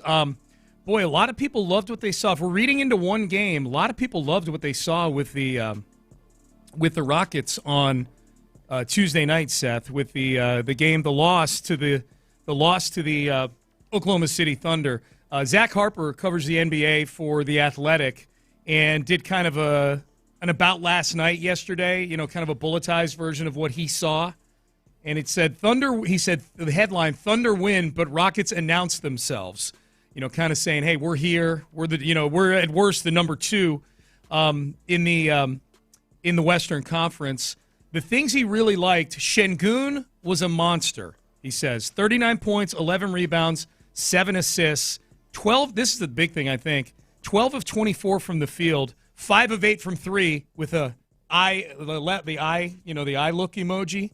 Yeah. And 10 of 11 from the free throw line too. That's nice because Alp was getting to the line quite a bit. If he's going to be a 10, I don't think he's going to go 90% all year long or anything like that. But that was big also. People, that one game in of an 82 games in on Alp Şengün right now, and what he did in the summer over in Europe too. They really like him right now. I like one of the things I liked about Durant after the game was he was just beating himself the hell up. It sounded almost like he was getting in an argument with reporters about whether or not it was his fault, and he was the one saying, "No, it's all my fault." Yes. And they were like, "Yeah, but what about this?" No, it was my fault. And I'm so glad. There's a part of me that's kind of. I'm glad. Okay, this is how I'll say it. I'm glad that the missed timeout called by Durant didn't end up being the deciding factor in the game. Me too. Sure, I would have loved the Rockets to win, but I wouldn't want. I don't have it in me right now to go through. The outrage of NBA fans all over the place over Kevin Durant basically being ignored and not seen by the official. All 3 officials didn't see the guy who had grabbed the rebound calling the timeout with 2 seconds left on the clock. Did you see Jabari? Jabari was also doing this, like 5 feet to the left of him. He was doing this, and meanwhile, Şengün's trying to tackle Durant, to keep him from calling timeout. Yeah, Jabari saw Durant do it, yeah. And then being a good underling that he is, yes. There's my leader. Okay, I'm going to do it too. So I don't blame Jabari there. Jabari's just taking his cues from Kevin Durant. So yeah. 20% of the players on the floor at that point were calling for a timeout. And the referee 40% of the Rockets. Yeah. Right, but I was like, okay, if the refs if they're looking at the whole picture though, I'm saying like, all right, I see, there's 10 bodies out there. Yeah. 2 of them are calling for timeouts. 3 officials didn't see it. Yeah. That's one of those times the officials being incompetent helps you out, I guess. This was Sam. I hope I'm pronouncing your name right. Vesini, the Game Theory podcast, saying Şengün might be all NBA this year. I think that where I'm at is that if Şengün shoots the ball with this degree of confidence, like I don't even know about like make miss yet. Like we'll talk about that maybe. But if he shoots the ball with this degree of confidence from 3, he's like not just making all NBA. He's like making all NBA, and it's not even going to be a question. Yeah, he was 39 points, 11 rebounds, man. Yeah, I think that's where Amin Thompson became the darling of the offseason in a lot of NBA media circles. It started off early in the offseason of just a few guys kind of basically saying, like, hey, you know what? You guys got to realize, like, man, this kid's really good. And then by the groupthink by the end of the season had gotten everybody in NBA media all in on Amin Thompson. And I feel like Şengün was, I don't want to say neglected or what have you, but people are starting to really understand the upside and the potential for Şengün. Yeah, he's the all-star. I mean, obviously people here in Houston do. It's just, I don't know. Amin Thompson, number 1 on the odds board for most improved player this year, plus 700. So people are bullish on Amin Thompson. If we're looking at to this. The concerns over Reed Sheppard. Reed Sheppard looked overwhelmed in that game. Now, granted, it's against the best defensive team in basketball, the defending champs. They've got a lot of guys out on the wing that are going to make life hard for guys handling the basketball. But Tim Legler of ESPN said yesterday, man, it was alarming. Sheppard just can't beat guys. He can't get by anybody. And here's what I mean by that. When you're Reed Sheppard and you're like 6'3" or whatever they list him at, 6'4", I don't know exactly, but it's really important for a guard to be able to, whether it's through a ball screen or just being able to break a guy down off the dribble, to get past that guy at least to the point where both of your shoulders are past the defender, because that is the only thing that's going to force a reaction by the next defender. And that creates passing lanes. That creates lob threat. That creates kick-out threes, pocket passes. He couldn't do it. So as a result, they're not committing a second defender to him. So now everything becomes guys kind of on the catch, the next catch. There's a defender right in that guy's lap because nothing got collapsed. Yeah, that's kind of the point I was making yesterday, Seth, with the difference with Fred VanVleet and a guy like Reed Sheppard is Fred can beat guys off the dribble, get into the teeth of a defense, and it forces the defense to start rotating, and that's where you get the ball movement and you eventually wind up with an open guy. It just looked gunked up with Reed Sheppard in there. It just looked stagnant with him in there. And defensively, nothing to gush about either. Yeah. On the other end, dude, did you see the cut-ups? You're handing the other team a game plan at that point. Yeah. The word was the one you brought up yesterday where Amen goes out with which I think what everybody has deemed a leg cramp. I've seen some reports that it was a leg cramp. There's no way in hell it wasn't a cramp. Right. Yeah. So they were stretching it. It wasn't. I know people were worried that it might be a strain of some sort. Like, no, they were treating it exactly the way you treat a cramp. So Amen Thompson goes out, and the very next play, just they attack Reed Sheppard. At least whoever, I think it was SGA, just shoots over him. Right over him. Just right over like he was nothing at all. Yeah. Hey, little fella. Yeah. It is glaring with Reed Sheppard out there when you've got the second tallest lineup in NBA history. Yes. It's not that he's short or anything. No, he's not Muggsy Bogues, but he's like a short. He's a short 6'3", it feels like. It's such a tall lineup. Yeah. Yep. The Tari Eason situation, we got some clarity on that yesterday. This was Brian Windhorst of ESPN on his podcast reporting that the Rockets offered Tari Eason, who did not get a deadline of Monday to agree to an extension with the Rockets. He did not, and so now he'll head into restricted free agency next year. Brian Windhorst said the Rockets offered Tari Eason over $100 million. When it comes to Tari Eason, from what I understand, they made Eason a strong offer. It was in excess of $100 million. Yep. But I don't know how much of it would have been guaranteed. And they didn't do that deal, And so here's a team that extended two guys and didn't extend another guy. Okay. And now here's Bobby Marks, who was on the podcast with Windhorst, former NBA GM, kind of NBA personnel expert, said that the Rockets probably wanted some injury protection for a guy who's only played in just over 80 games combined the last two seasons. Now, I do know that there was, as you mentioned, there was a lot of dialogue as far as here's a player that's, played all 82 games his rookie year and then played 22 and 57 the last 2 years and had missed a big chunk with a leg injury. Can you get some protection on there where maybe the contract doesn't become guaranteed if he suffers an injury here? And I think there was a lot of discussion going back on that. Eventually, I think time just ran out on them as far as where they were with that deadline. If this would have if this was a summer, then you can say a deal is going to be played out. But he's going to be an interesting guy to follow because certainly with no Dorian Finney-Smith to start the year, his role will be probably like it was the last couple of years. And if we're going to gush about Alperen Şengün's season debut on Tuesday, we'd be remiss not to point out that Tari Eason might have had the worst game I've seen him have in 2 years on Monday. Yeah, it was weird. Tuesday night. It looked like he was simultaneously pressing but also hesitant. Sometimes that is what happens when you press too hard. You kind of just get seized up and, I want to do so much.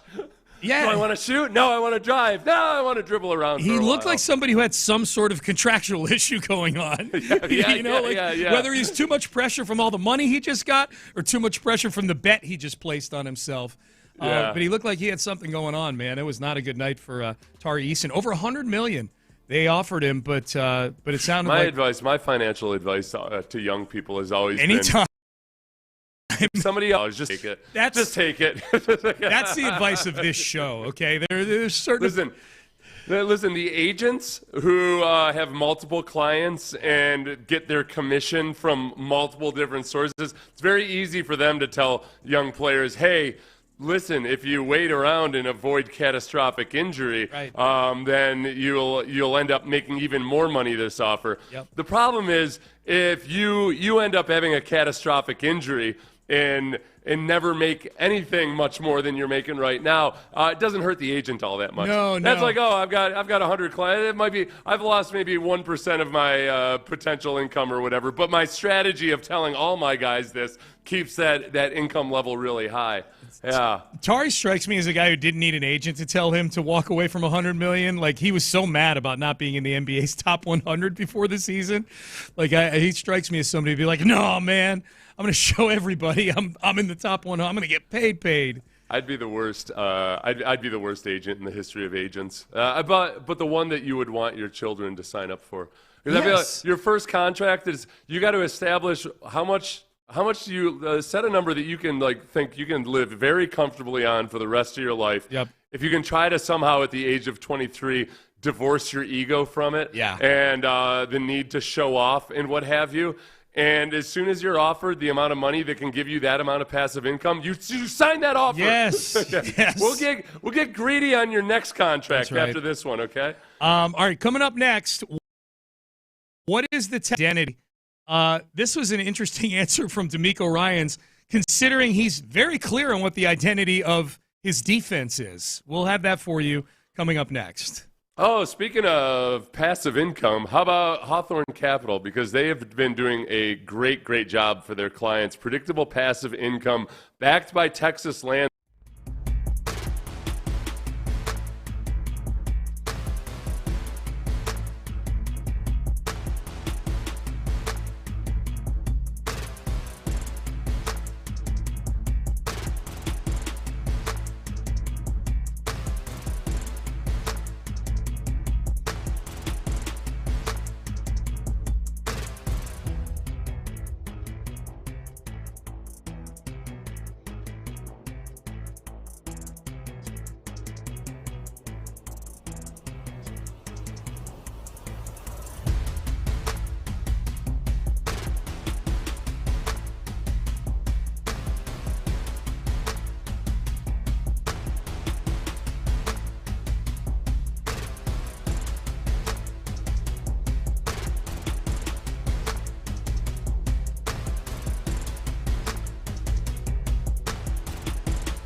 from the Mokaram Injury Lawyers Studios, Sports Radio 610 presents Payne and Pendergast. All right, Payne and Pendergast with you on a Thursday.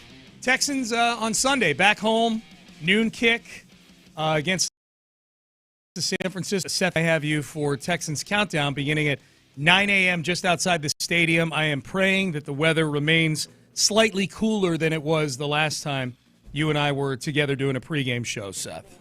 That's a noon game. Yeah. It'll be fine. It'll be good. Was it that bad? What was the last? I don't think it's been really, really bad at any of the games we've been to this year. But, No. but we're starting to veer into that part of the calendar where it could just be nice to be out You there. can actually get nice weather. Nice There's nothing weather. like that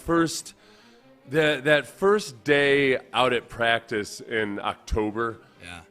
Maybe November when you get unseasonably cool weather. Yeah. And it's just like, oh, yeah, I forgot I enjoy this game. Yeah. All right. Oh, yeah, this is I actually enjoy playing football. 77 degrees, ain't that practicing bad? football. Yeah, I'm not miserable 5 minutes into practice. That's right. I'm guessing the skill position players don't quite have that same. It doesn't have the same effect on them. Then the For big me guys. as a lineman, it was always like I didn't enjoy football until October. I was like, this Yeah, I don't blame felt like you. a job right until that first day that it was in the 70s. I don't blame you. All right, so DeMeco Ryans met with the media yesterday. Hey, today Nick Caley meets with the media. I'm very anxious to see how that goes on the heels of the Texans reverting back to their weeks 1 through 3 form on Monday night. I expect an inspirational speech that will fill us with confidence about what's to come, not just in this season, but in life, Sean. He's Really? going to redefine the trajectory of not just this team, but football itself. He is our Travis Hunter. He Yes. is. The magnificent Gladstone would be proud of Nick Caley. Magnificent Glad Pebble is what I'm going to call him from now on. that. Until Travis Hunter shows up, he's the magnificent. Pebble. And nobody bother texting me with Travis Hunter's garbage time production versus soft coverage. Soft. Okay? Yes. It was, yeah. Charmin Ooh, look soft. at that. Yeah, he created 10 yards of separation. Like, no, he stood there while the defensive backs waited. They Yeah. were just running the clock out, man. Yeah. All right, so here's DeMeco Ryans yesterday was asked the question, what is the identity of the Texans offense? The identity of our offense is, at the end of the day, to me, identity of offensive football is move the ball. It doesn't matter. People want, we'll run first, pass first. It doesn't matter. Like, if you get 4 yards, you get 4 yards. It's that's throwing the ball, passing the ball, and offense just has to be efficient. And that's what it has to be, right? When we played versus the Titans and versus the Ravens, what was our identity? We moved the football because we were efficient. We stayed on track. It didn't matter if we ran the ball or we threw the ball. Short passes, it didn't matter. Like, that's what offensive football is about, right? And that's what, the team we're playing this week and watching these guys on tape, what's their identity, right? They move the football. Right? They find ways to get the ball out. They run the ball well. They throw the ball quick, get it out of the quarterback's hands very well, and they're efficient with what they're doing. Yeah, and we're going to get to a couple of clips of CJ here where it just, every time CJ talks about the offense, it feels like he's a grudging participant in the philosophy of just, hey, move the ball, get positive yardage, whatever.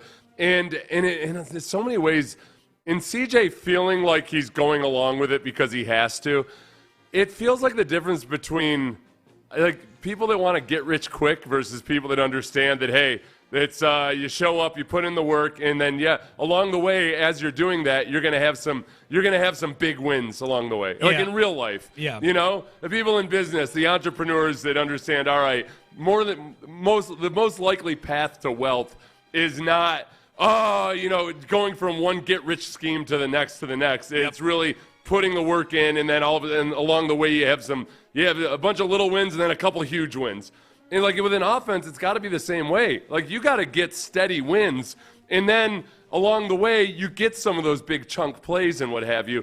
But as far as DeMeco and kind of frame what is the identity of the offense, he gave more of a philosophy about what he hoped they would be. Yes, but they don't. They have no identity. They have no identity right now. Let's start there. They have no identity right now. Here's what's disappointing about that answer to me, Seth, is that I feel like identity is more about like kind of what the culture and the ethos of that side of the ball is than what you're technically trying to do. You know, whether it's precision or physicality or just trying to wear you down, endurance, stuff like that. Yeah. And what's so disappointing is that your vision of what the identity of his defense is, it's swarm. It's we're chasing everything. We're a bunch of maniacs out there. We are going to go after it.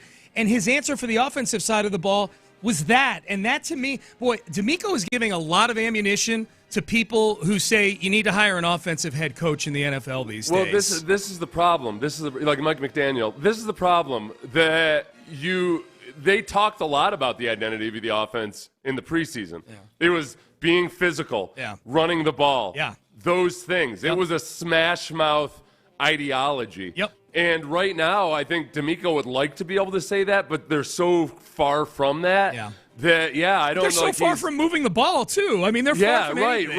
Right. Because they don't have that smash mouth element. Yeah. So like, what is currently the identity of the offense? I think DeMeco doesn't. He can't give a good answer because they don't have an identity other than incompetence. I think he would like it to be what they said in the preseason, which is big, tough, physical, all those things. Whichever Bill O'Brien acronym you want to use. Yeah. The other one is we should probably. Can we jump ahead to Stroud 10 on this one? Sure. Yeah. Whatever one you want to hit. Yeah. Stroud was asked about, you've talked about the offense being efficient on first and second down.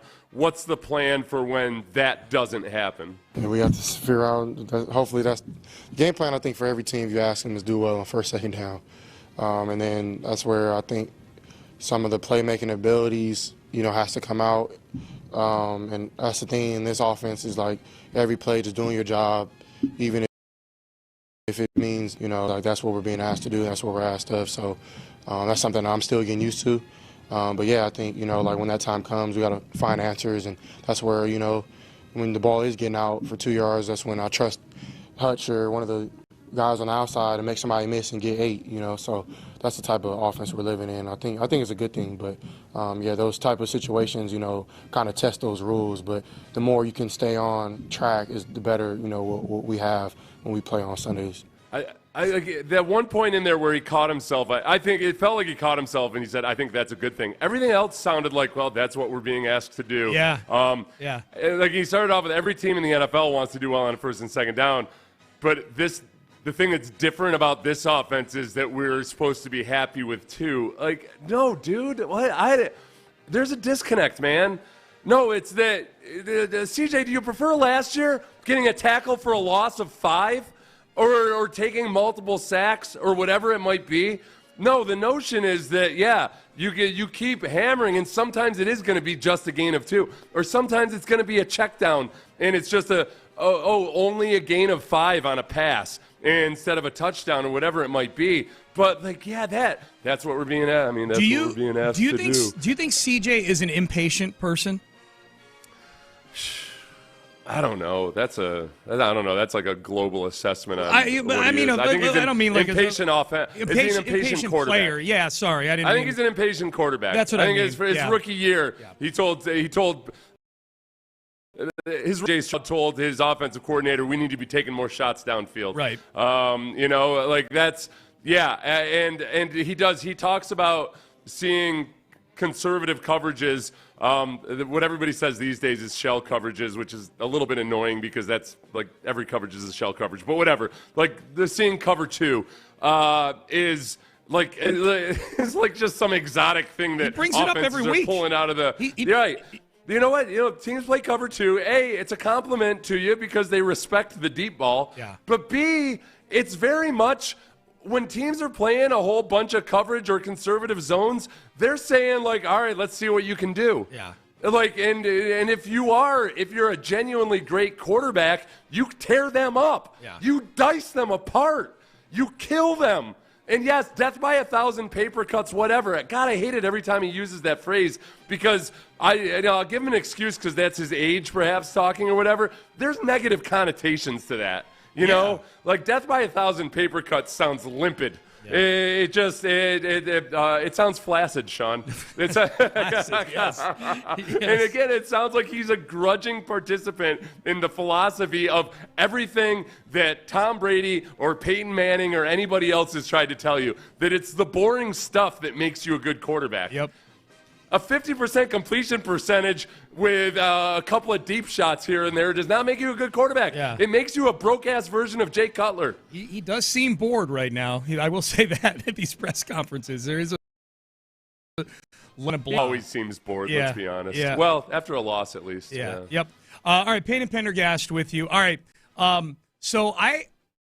The Athletic put up this playoff simulator thing yesterday that I got into, and Seth alerted me to it and put me into a wormhole, but it had me piecing up the rest of the season in a way to try to get back to 10-7. We'll see if the Pendergast bucket method can get the Texans back to like a 90% chance of making the playoffs. That is coming up next.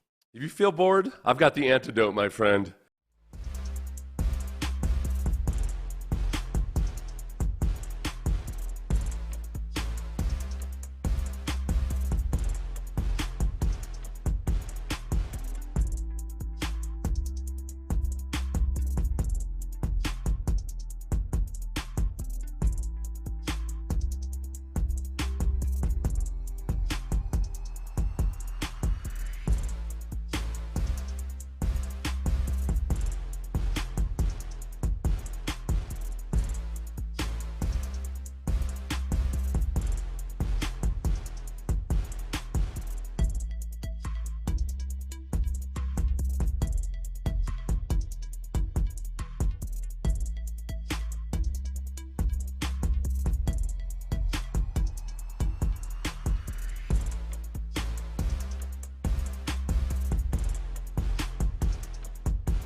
Houston. Insider access, exclusive content. Sports Radio 610. The Texans play here. An Odyssey sports station.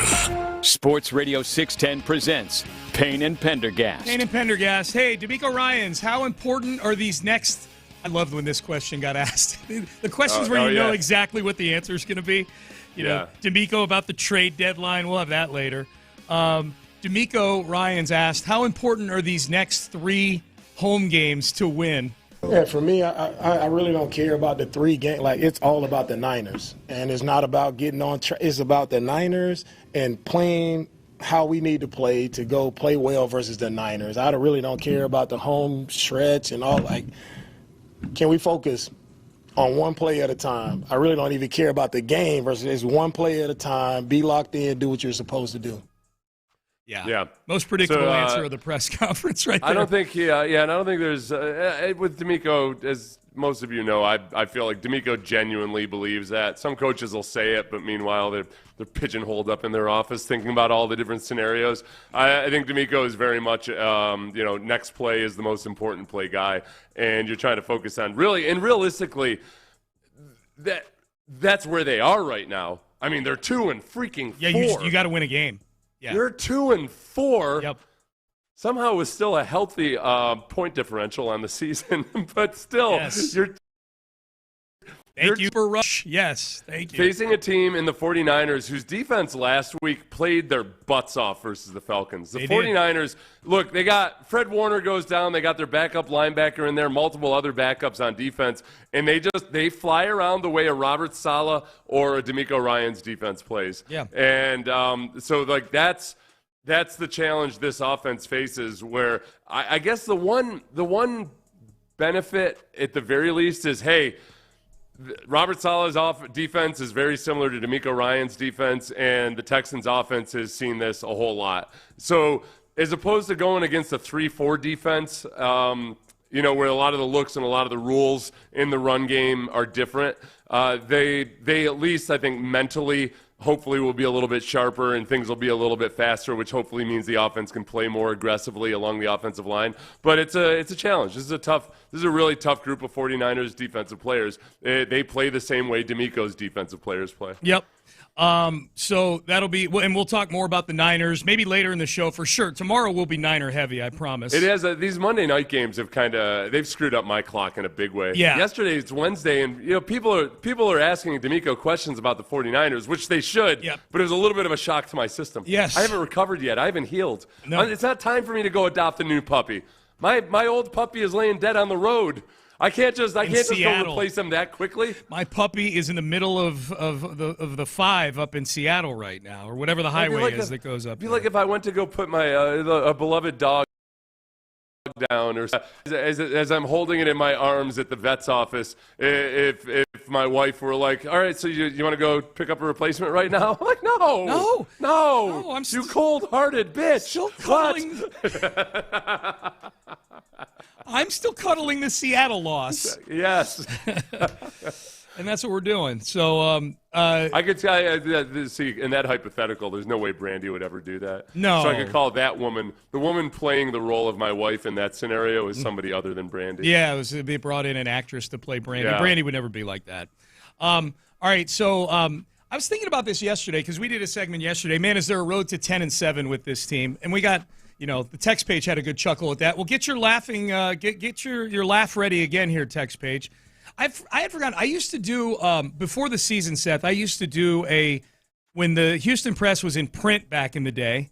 Kids, back in the day, there was this thing called print media where they actually printed things and handed them to you. You could pick. You can still get it, yeah. From time to time, yeah. The Houston Press you can't get anymore in print. Merely a digital outlet. I still I forgot. Yeah, they're not in print anymore. But I used to, when it was in print, I would do a long form Texans preview where I would make my prediction on the season, but I would take the games and put them into 3 different buckets to arrive at my record for the Texans.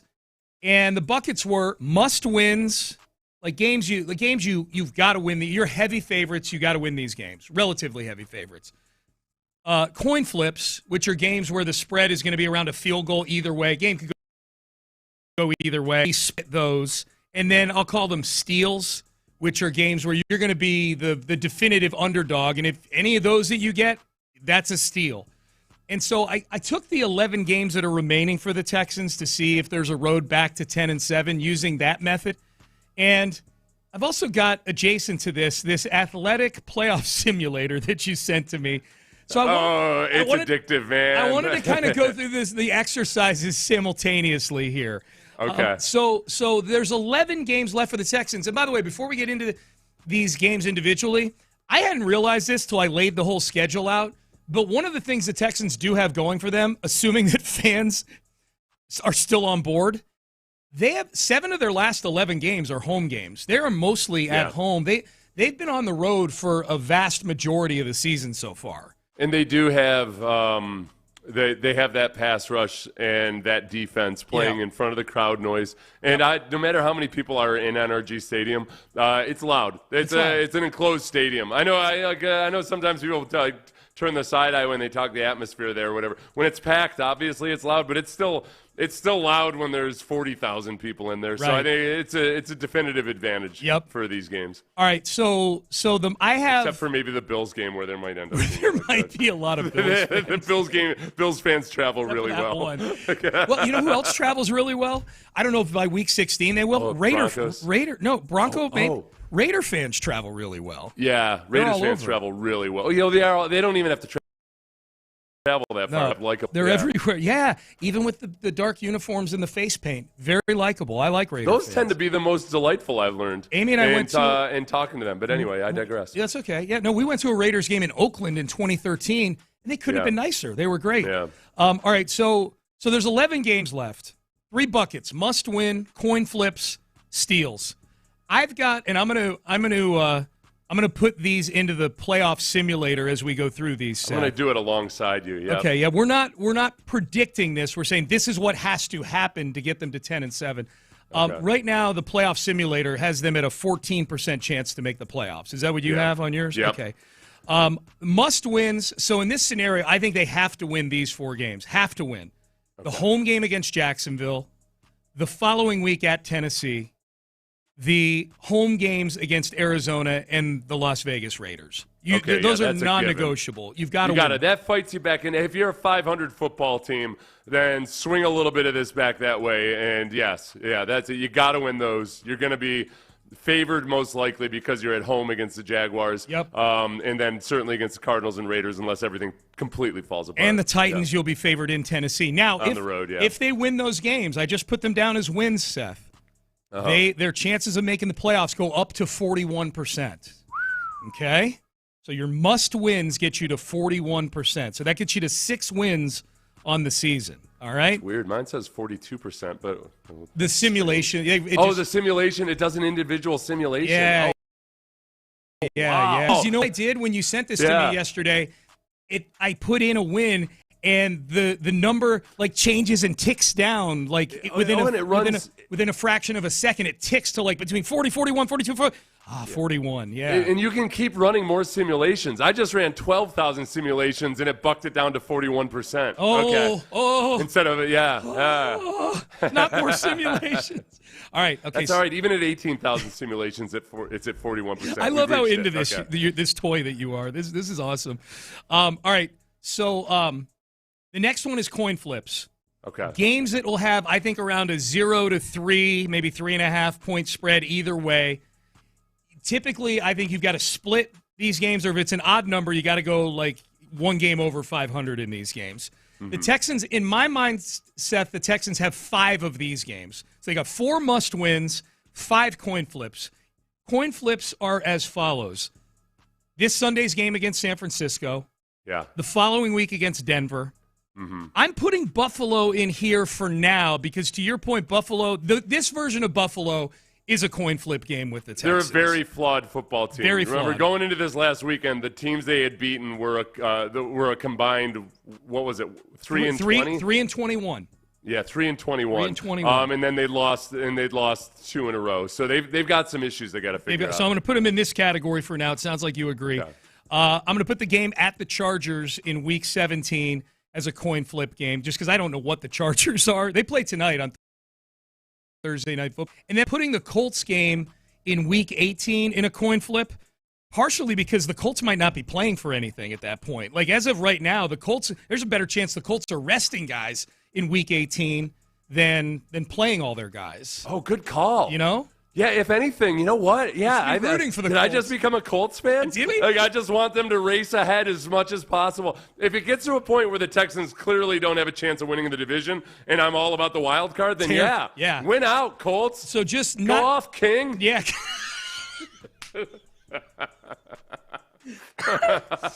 I love that.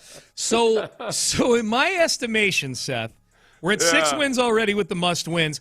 I think they've got wins. I think they've got to. Well, I think they've got to win 3 of these. Yeah. So which 3 do we want to put into the simulator as wins for the Texans? I'll put the 49ers game as a win. Yep.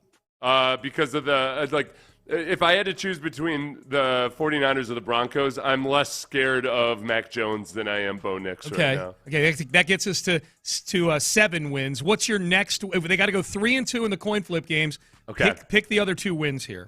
So the coin flip games are the Bills, the Chargers, and then that final Colts game. And the Denver game also we haven't picked. And the Denver game also. Yeah. I already made my bargain on those 2. I said, okay, between the 49ers and the Broncos, I'm only going to pick one of those. Okay. I can't, because otherwise I'd be picking basically 4 straight wins, and I just can't go there emotionally right now. That's a great point. Okay, so of those other 3 games, pick 2. I'll say, okay, you guys remember Josh Allen without any receivers at all at NRG Stadium last year? He had the worst game of his career, second worst game of his career. And that goes back to his rookie year when he wasn't even a good quarterback. Right now, the only receiver he has is Khalil Shakir. Yep. And the defense, the Bills it's been death by 1,000 paper cuts from year to year on their defense. They're not as good as they used to be. I'll say the Bills at home. I'm going to take that win. Okay, damn, we're up to 68% now, and you get to pick one more coin flip here. It's getting easier and easier. Yeah, so either the Chargers or the Colts in Week 17 and 18. Pick one of those. I think there's a good chance the Colts are playing for nothing at that point. Okay, let's put that one in. So we got, and the Chargers game's a road game. That's at home or that's at? Colts game's at home in Week 18. Yeah, I'll take the Colts game. Take the Colts game. Okay. We're up to 83%. 83%? Yeah. Let me run more simulations just because I can. Right. Yeah, 83%. Still at 83%? Yeah. Okay. Now I got to put this in. We got to put all these other ones in as losses. I haven't done that yet. So they lose to the Broncos. They lose to the Colts. I'm sorry, we haven't picked that one. This is the dumbest thing I've ever. This is a stupid simulator. They lose to the. They lose to the Chargers, the Chiefs, the Colts, and the Broncos. Well, they lose to the Broncos and Well, no. In this scenario, to get to 10 wins, they've got to beat. They have to go on the road and beat either the Colts or the Chiefs. They've got to win one of those 2 games. All right. Well, the Colts. The Colts. It was always the Colts. It was the Colts. We can't. But now that can't be right. Now somehow that bucked it up to 86% by beating the Colts. Well, but that's because you got 10 wins. You got 10 wins. And you look at the rest of the AFC beating up on each other. So you got to go 8-3 the rest of the way. And Seth and I said this seems like the easiest thing in the world to do, even though it also includes winning 5 out of 6 games from now through the Colts game. Yeah, the final victory being at the Colts. Yeah. That's going to be a hell of a 6 weeks, man. I can't believe they're going to win 5 out of his next 6 games. It doesn't feel like it. The Pendergast bucket method has them at 10-7 with an 86% chance to make the playoffs. Sean, we've won. I've run 24,000 simulations here. Yeah. And the way I understand it, the Texans are definitely going to win 5 of the next 6 games with an 86% chance to make the playoffs. Do you agree with the Pendergast bucket method getting the Texans to the playoffs? At least an 86% chance of doing everything they can. I think this is where we're the most delusional. Yeah. Let's see. In that stretch, in these next 6 games where they're going to win 5 of them. What's the most delusional thing that we predicted? I think the most delusional thing is ignoring that the offense has only looked good against horrendous defenses. And in this time, they only face one horrendous defense, and that's the Tennessee Titans. So that's where I think it falls apart a little bit. I don't know. Look, we already saw when the Texans go over, defense can only do so much. Yeah. And I will admit this a million times. I was way too tough on the defense the day after the game, and I knew at the time that I would feel this way now. I think though that there is something about coming in and just allowing them to run methodically down the field in the second and third series of the game that I hold the defense to a higher standard than that. All of a sudden, you're putting CJ's fragile embracing of this offense and all of the other issues they have into putting them that far in the hole early in the game. You can't do that. Nope. Not with this tender. You got to treat this offense like your most sensitive friend. Yep. You know, that you have to give like maybe a little tough love to your most sensitive friend. You got to be careful with that, you know? You got to phrase everything just right. But that's what the Texans are right now. You got them sweeping the Colts. 86%. 86%. Science doesn't lie. I just What are you, stuck in the Middle Ages when we had no playoff simulators? I just screen grabbed this and I'm going to post it and I'm say, Seth and I found the formula to get back to 10-7. And it's science. 86% chance of making the playoffs. All right. Okay. So this if is you the thing. come here for gloom and doom, you've come to the wrong place. Damn it. This would be what people would think was the most ambitious part of this. Beating the Colts once.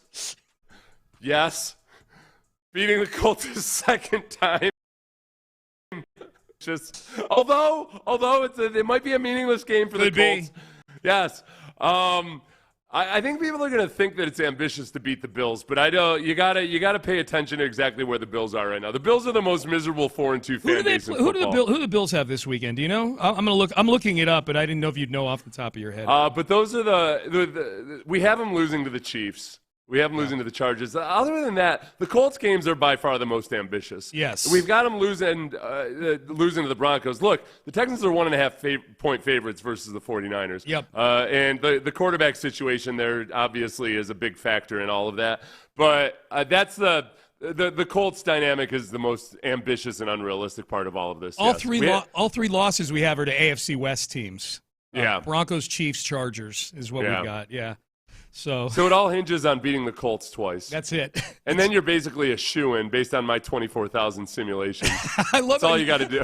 And also winning 5 of the next 6 games along the way. Were you expecting, if you just kept doing simulations, were you expecting it to wind up in the 90% range at some point here? Keep simulating. All they have to do is win the next 6 in a row, and it's greater than 99%. Oh, my God. As long as they also beat the Cardinals, the Raiders, and the Colts a second time. 9-2, man. 9-2.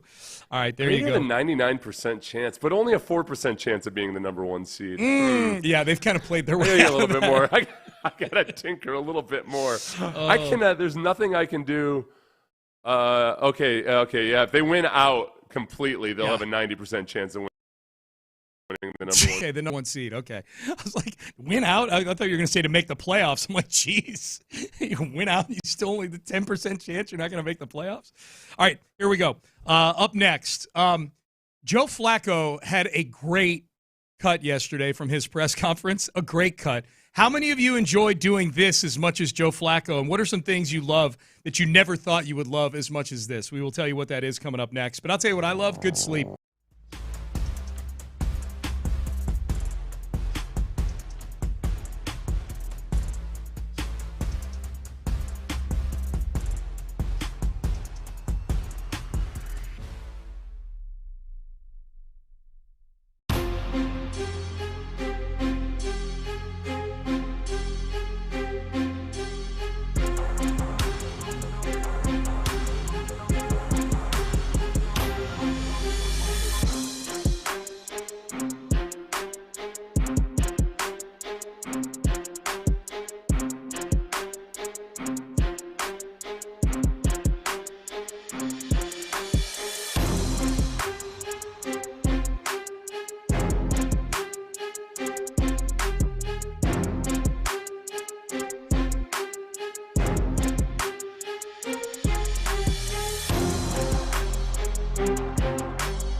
Payne and Pendergast is driven by West Point Lincoln of Sugarland on the Southwest Freeway. Exit Kirkwood and take the first U-turn at West Airport under the giant American flag. Sports Radio 610 presents Payne and Pendergast.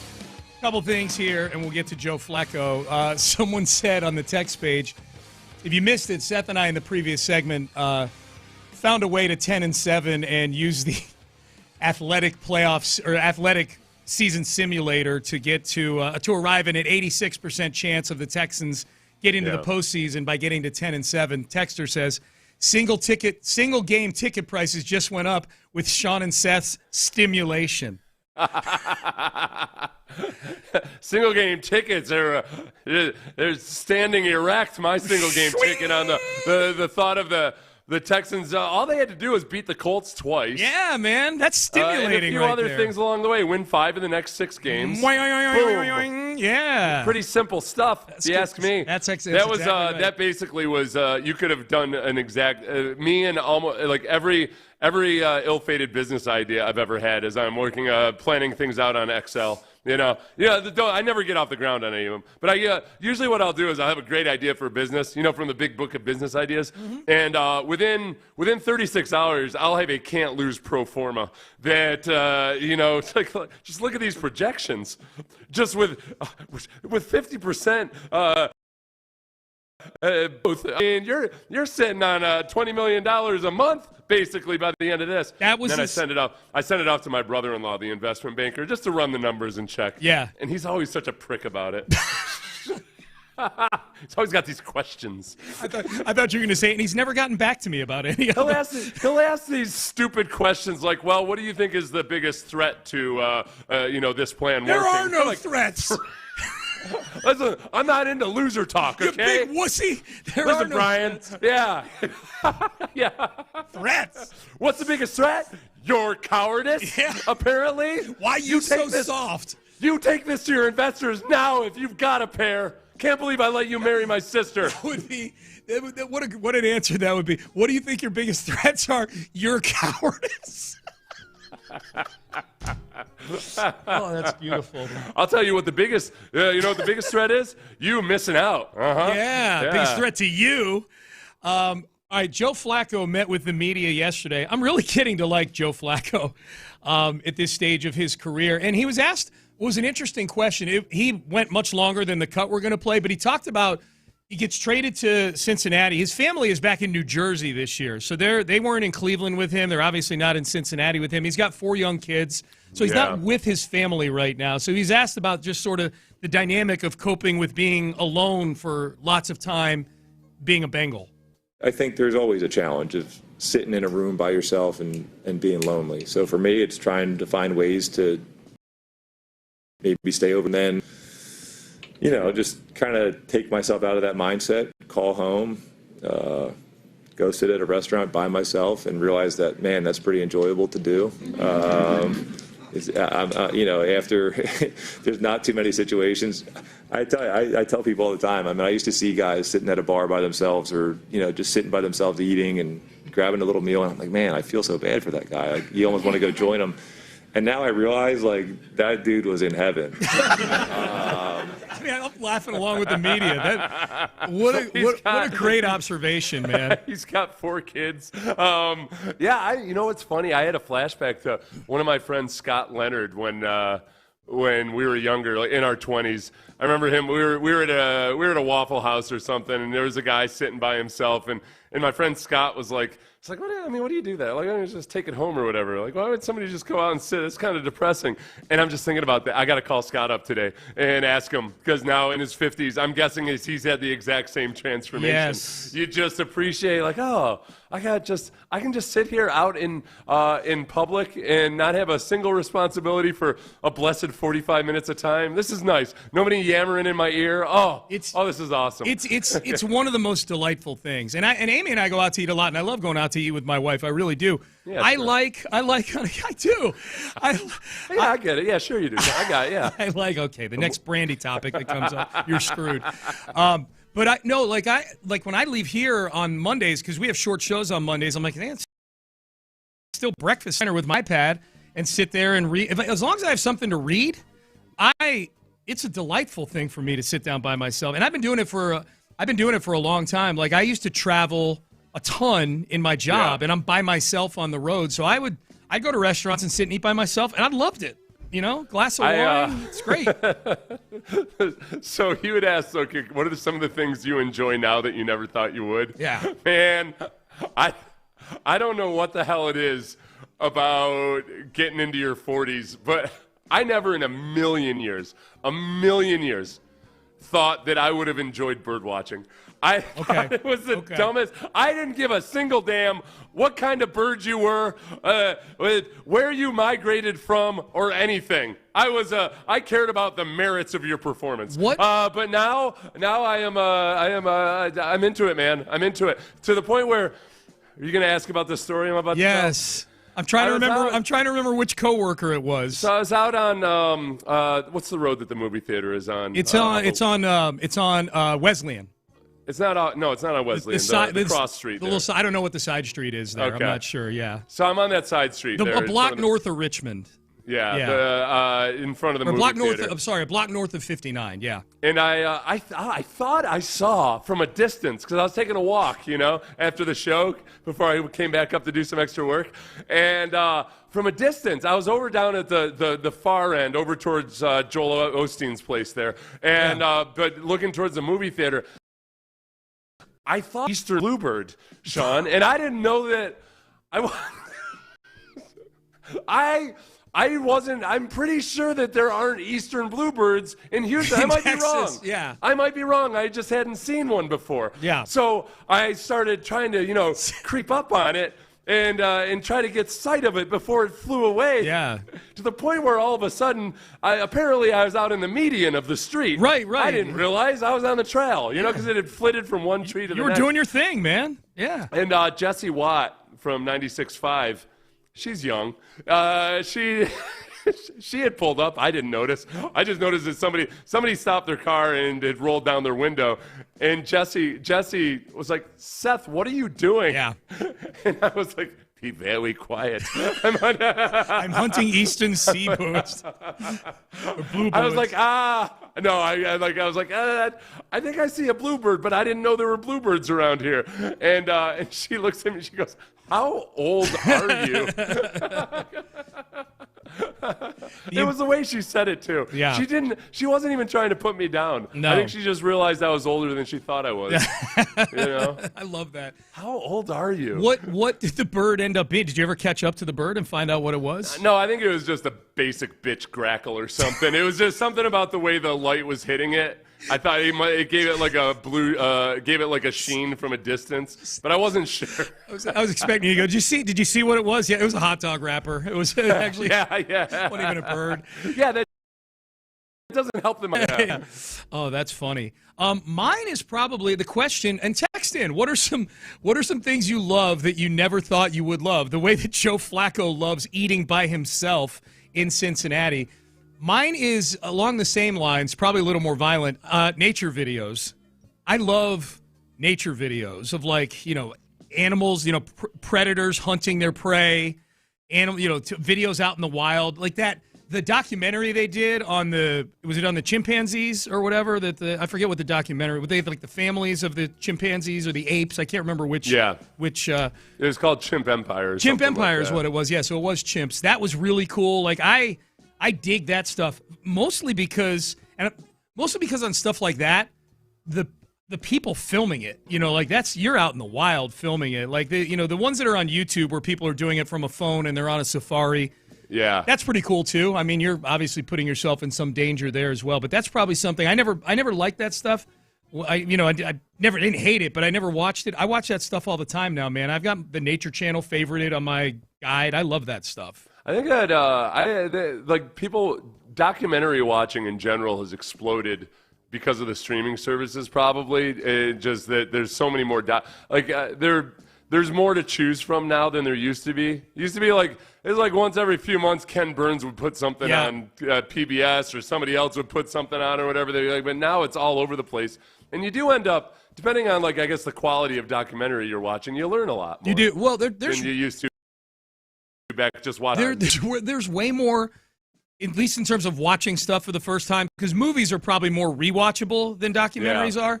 But in terms of a first watch, there's way more good documentaries coming out than there are feature films these days. Like, it's not even close. Like, I watch way more documentaries than I do movies these days. Yeah, probably. Yeah, no, and especially, you know what? I've gotten to the point where I don't. I get almost pissed off when I watch a good movie because the only thing I'm thinking is, this would have been a good 9-part series. Mm-hmm. I would much rather. I'd rather watch it. I would rather watch it over the course of 9 episodes than to sit down and see it, because you can almost feel like, every step along the way in the movie, you're like, boy, I'd love to know more about this subplot or this character's history and everything. Okay, they're coming in here. I'm 35 years old, and I genuinely love picking my kids up from school. Nate and Huffman. That's good. But what about the other people in the pickup line? That's what I don't like about picking the kids up from school. Yep, the people. I guess if you get out of your car, I liked getting out of the car and going to pick up the kid. You do? I didn't like waiting in the line. Yeah. The drop-off line would drive me insane because the people that just they decide not to get their kids ready until they've parked and they're up at the spot. Yes. They're like, no, you got to treat this like a fire drill, man. They got to be ready to go. Save lives from a burning building when they're sitting there putting on their backpack. If I had to guess, I would guess Nate and Huffman, like, the part he genuinely likes about it is when the kids get in the car and they're like, the first thing they tell you about their day. Like, that's a really cool, like, time. Like, what did you learn today? Or what did you do today? Going to the movies. Our teacher put in Chimp Empire. We learned about chimps murdering each other. Yes. Going to the movies alone has come up a handful of times. Oh, hell yeah. Yeah. I'm with you on that. I don't want to go to a movie with a person. So they can talk during an important part, and I've got no pause, rewind? Dude, the first movie I ever went to by myself was as soon as I got my driver's license, I went to the movies by myself. I went and saw Ferris Bueller's Day Off in 1985 by myself. I used to go a lot on my own in the summer. My grandma, because I would stay at my grandma's house, and she would just drive me to the movie theater. Drop you off? That's great. Yeah. I never had an issue with that. No. You're focused on the movie. Nobody's talking. It's great. And then they added alcohol several years later, and that made it really fun. Plus, there were always all these interesting strangers would come up and talk to me, sit down. How old were you? 12? Yeah. All right. Payne and Pendergast with you. This is proof positive that the Dodgers are a disgrace to America. We will tell you what that is. Top of the hour, we'll get back to the Texans and what some of the unsolved mysteries from the last game revealed. We'll get to that at the top of the hour. Stay there, though. Why the Dodgers are a disgrace coming up next. I'll tell you what's disgraceful. Some clown T-bones you in an accident, and all of a sudden you've got hospital.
from the Mokaram Injury Lawyers Studios, Sports Radio 610 presents Payne and Pendergast. All right, Payne and Pendergast. Seth, real quick before I get to why the Dodgers are awful and disgusting.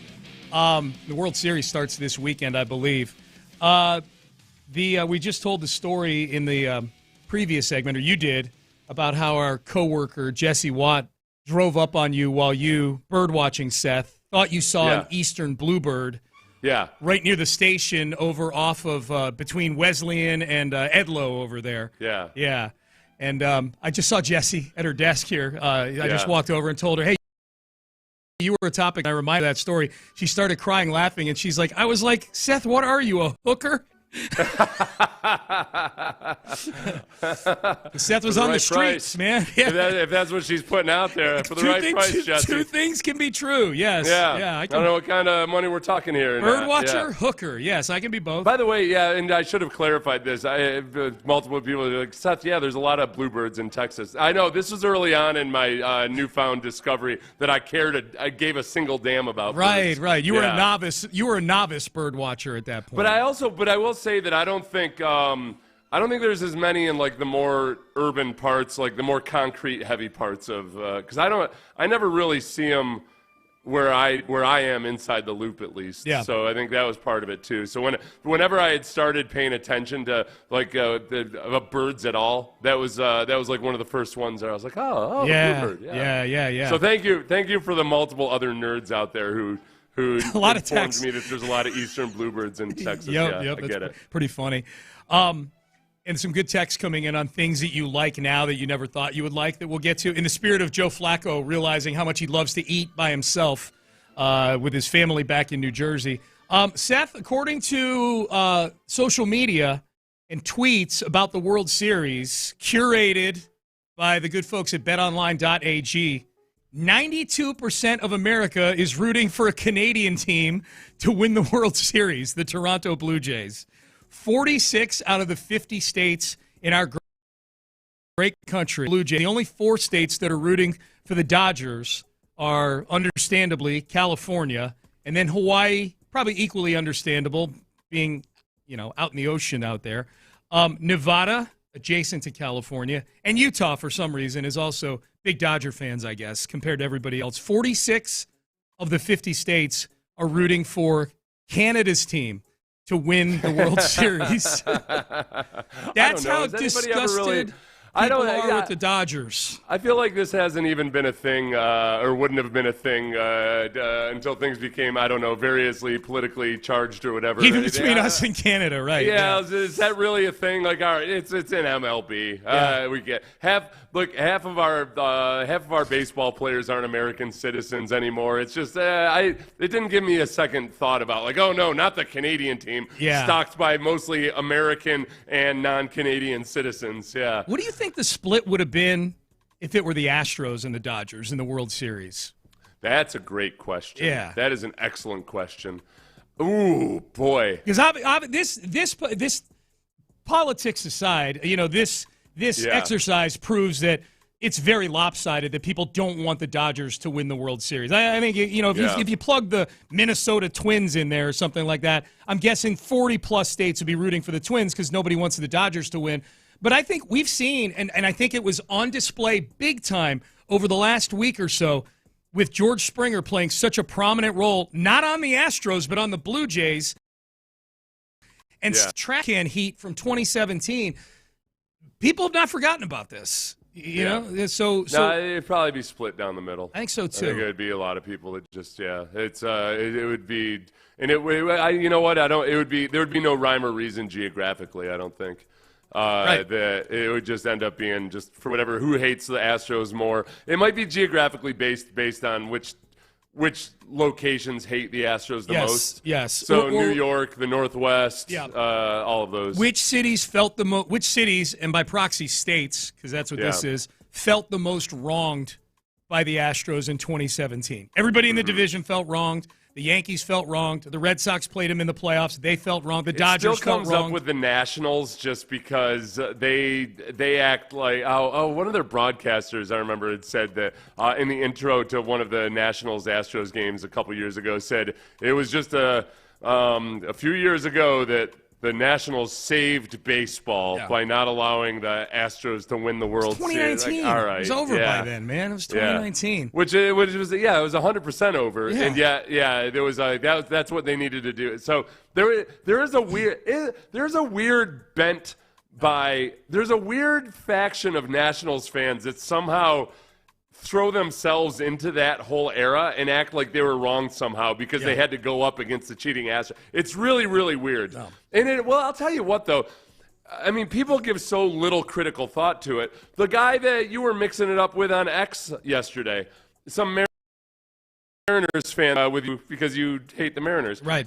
He couldn't even get his fake news right. Yeah. He said that George Springer wore a buzzer and initiated the sign stealing. We're like, dude, that's not even your fake news. You can't even do fake news correctly. You got it. Altuve was the fake report about him wearing a buzzer. Yep. But they don't even bother with it. They just throw any accusation you want about anybody, and they just and they believe that it's true. Wrong fake news is something, man. You are something else if you have wrong. You can't even get news. wrong right. Yep. Yeah.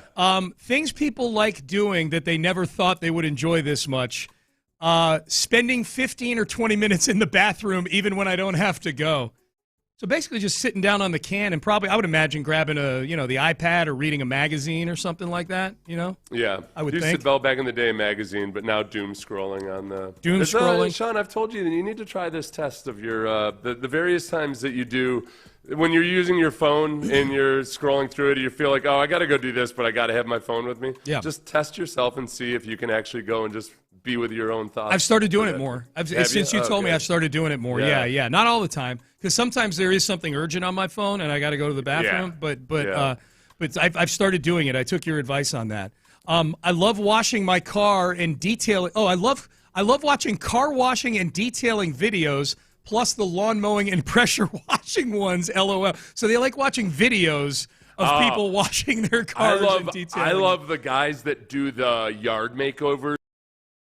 They'll go to old lady's house and say, hey, I'd like to clean up your lawn for free. And they speed it up, Yep. So you watch 3 hours of work in like 5 minutes. Oh, my gosh, it's fascinating. Yeah. And it's way too motivtional. Yes. It's because then all of a sudden I'm out doing some project that I'm not going to finish. Mm-hmm. And, it's just, but it's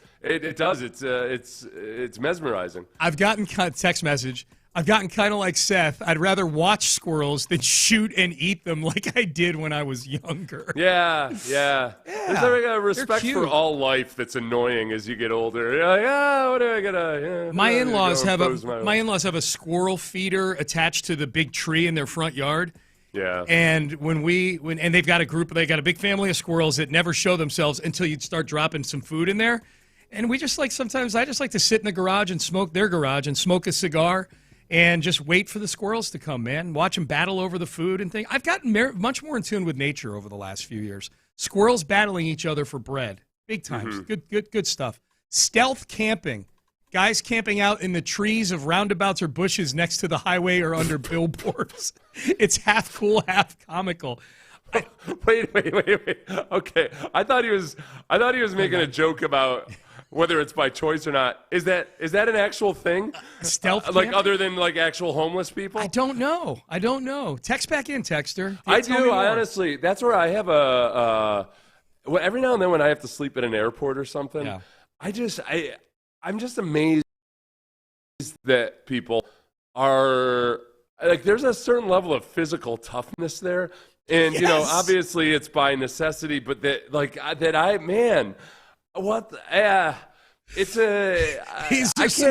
are some swarmy homeless, I tell you. Well, I was talking to a cop downtown once about this because one of his jobs was to kind of, know all the different homeless people, like keep track of the homeless population at any given time.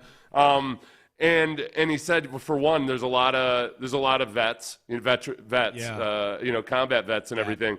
And that he said that's the biggest thing, though, is like, man, like these are tough people. Yeah. Like, you gotta, aside from everything, like every physical threat you might have out there, just living out in the elements Sleeping and on everything. concrete outside, yeah, man. Yeah. I couldn't do it, man. Nope. That's why I have this stupid job. That's why this. So That's why I'm not tough enough not to. I've chosen to have a home. Yeah.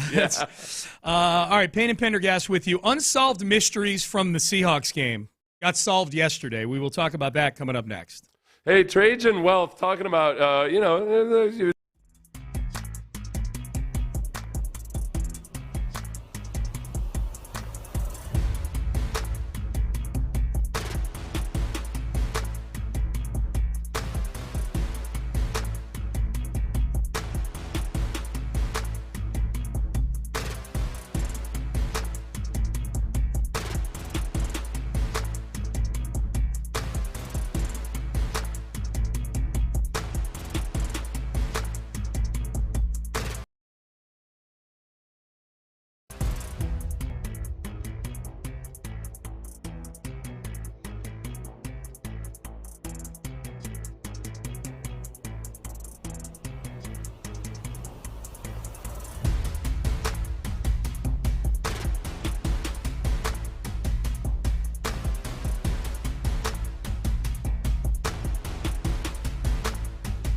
FM HD2 Houston. Insider access. Exclusive content. Sports Radio 610. The Texans play here. An Odyssey sports station.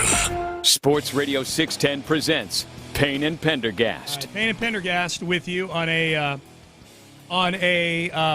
Thursday. Thursday. It's a Thursday. Old man. Stupid old documentary watching old man. Breaking news in the gambling world. Terry Rozier of the Miami Heat and Portland Trailblazers coach Chauncey Billups both arrested on federal gambling charges today. Boy, I can't remember a head coach getting arrested on gambling charges. Rozier was suspected, this has been coming for a while, I think, with Rozier, was suspected of impropriety after sportsbooks in multiple states increased betting activity on his underprops for points, rebounds, and assists. It was, who was it? It was Jonte Porter was the one last year, Michael Porter's brother, who, got all of a sudden had to go out with an owie like 3 minutes into a game, and there were a bunch of guys betting on all the unders for his stats. So these idiots, man, trying to pull off this stunt. There's so much oversight going on now with this stuff. And it's not even. This is the thing that I think when people are worried about the pro leagues getting into the gambling business and everything, the whole thing is it's the sports books themselves that have the technology to figure this stuff out and alert people to it. It's not like the leagues aren't savvy enough to be monitoring it, as well as sports books themselves don't want to be getting screwed over by all this stuff. So it's just when you try ham-handed stuff like conspicuously leaving games when there's more action on the unders on one specific player, that it raises red flags. Yeah, especially when it's a role player, or in the case of Jonte Porter a year ago, a bit player. All these under props. It was a game in March of 2023, a bunch of under props for points, rebounds, and assists for Terry Rozier left the game in question after only 10 minutes, attributing the departure to a foot injury. Now, Chauncey Billups is a completely separate thing in many ways. Chauncey Billups is the head coach for the Portland Trailblazers, allegedly was tied to an illegal poker operation linked to the mob, which opens up a whole new can of worms, lead to a wide range of gambling-related irregularities. I'm reading the article on ESPN. Indictments will be announced at a Thursday morning press conference conducted by federal prosecutors and the FBI. And with the mob ties especially, that's because it's one thing, like a lone operator or a guy that's got an issue or something can do a certain amount of damage, but a lot of times he might do it with there's like a warped ethical guidelines some of them might use. Like, I'm not going to lose a game. I'm not going to lose a game for my team or whatever. Once you're in deep to the mob, once you owe the mob money, all bets are off. And then you're talking about just guys doing whatever it takes to not have their pinky cut off. That's why they get very nervous about that. They're going to get Chauncey Billups to flip. They're going to get him to rat everybody out. Remember I was talking to a vice cop in Houston who's like, it's not even Like, it's never a question of whether somebody's going to flip. Yeah, they flip. Oh, they flip. It's like the old days of like code of honor and everything are so do my far 10 in the past years, yeah. that it's just like, nope, they're going to flip. Yeah, nobody's going to jail for 10 years to keep quiet, so the other guy's not going to, like, it's The mob's gotten soft. I wish I had gotten this guy's number because he was explaining it really funnily, because it was like, especially he's dealing with like a lot of, kids that think they're tough and everything, and all of a sudden it takes about 90 seconds usually. Yeah. Before they it's like, wait, there's not even really an interrogation, like, so you want to go to jail for 40 years? Nope. Okay, here we go. Yeah, we didn't have to hit him with a phone book or anything. We just it's not like this and just like boogie, woogie, woogie. I went and talked to my commanding officer. I was like, hey, man, I thought I was going to be able to rough some people up around here. These guys are flipping 30 I've seconds. watched a lot of movies, and I wanted to rough somebody up. Can I hit you? Boss, can I hit you? I'm hankering to hit somebody. Yeah. Oh, my God. All right, so that's big news, man. That's a player and a coach in the NBA, both taken down by the FBI for gambling stuff. All right, unsolved mysteries from the Seahawks game. DeMeco Ryans. This was DeMeco Ryans after the game. The plan on the kickoff where Kaimi Fairbairn kicked the 2 minutes and 4 seconds left in the game. If you just kick the ball out of bounds, you still have the 2-minute warning to benefit you in trying to save some clock on defense. Instead, Kaimi Fairbairn kicks the ball off down to the goal line, and the Seahawks take the ball out to about the 30, and that was it. The important thing to remember is that, yes, it was caught in the end zone, which if the Seahawks returner was an idiot, he could have kneeled on it and taken the touchback. Yeah.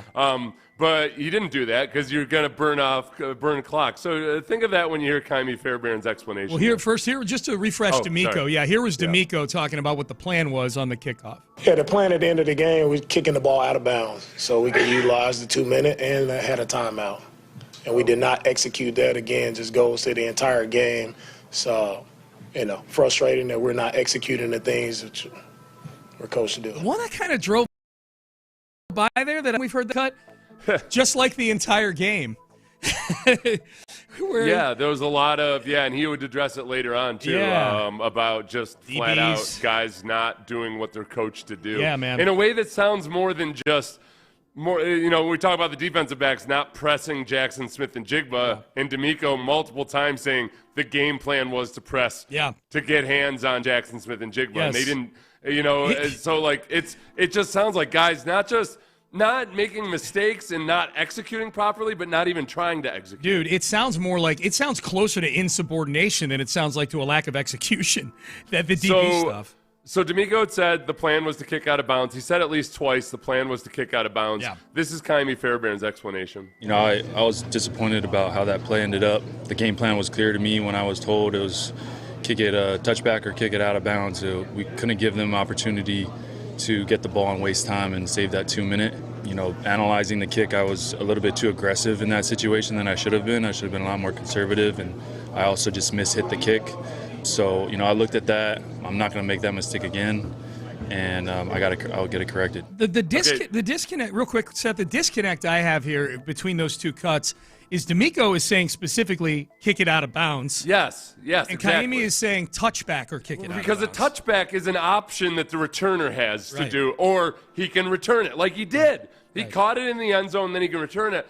It's a little bit more forgivable, except it's still a really, really dumb mistake, is that I think what Kaimi Fairbairn out of bounds through the side of the end zone, so it would end up being spotted at the 35 instead of the 40. If you just blast it out the back of the end zone. The back of the end zone, right. Yeah, like you don't need to get fancy with the angles. Somehow? I don't know. Yeah, you know what, and that's where, okay, no, I'm glad you pointed that out because, okay, I'm not buying the explanation. Yeah. I don't know what he was thinking.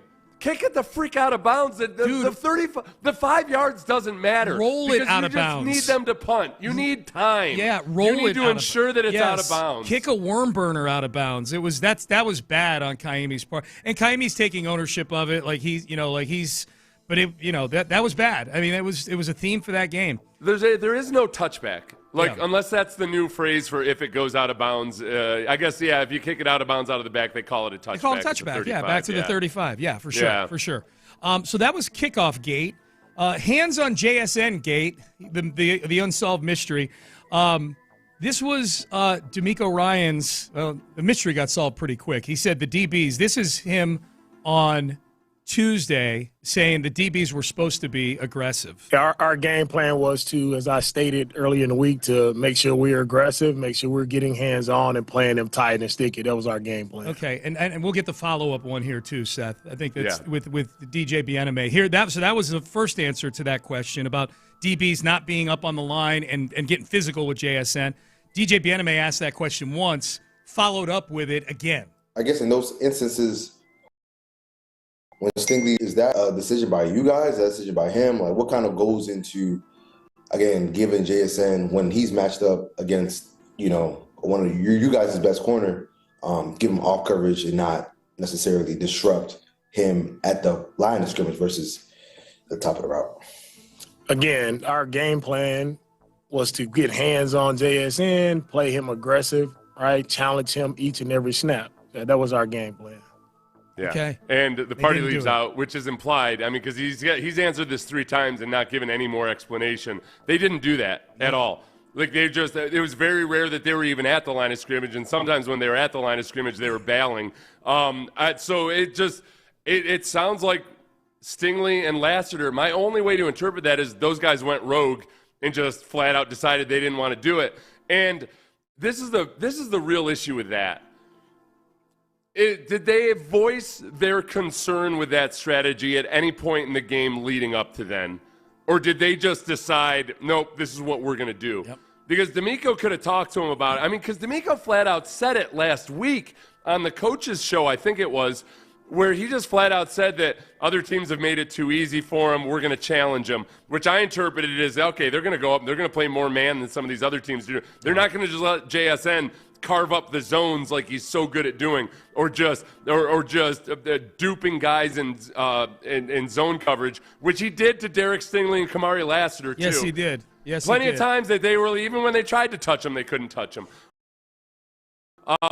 Did they even voice their concerns or reservations, or did they just decide, nope, this is what we're going to do? Because what the hell is that? Yeah, right now, boy, if we're taking inventory of what this thing is right now with the Texans, this is a big game coming up on Sunday. Just from the how rickety is this operation right now? And I will admit, we only see the tip of the iceberg. We're not inside the building. All these things we're talking about, we may be making a bigger deal out of them as to what they mean or what the vibe is on the team right now than is actuality. We can only go by what we saw on the field on Monday and what we hear in these press conferences. That's all we can go by. And if I'm taking inventory right now, there is an offense on that side of the ball that's a complete train wreck that the quarterback, at least outwardly, doesn't seem to have complete buy-in on. So that's number one.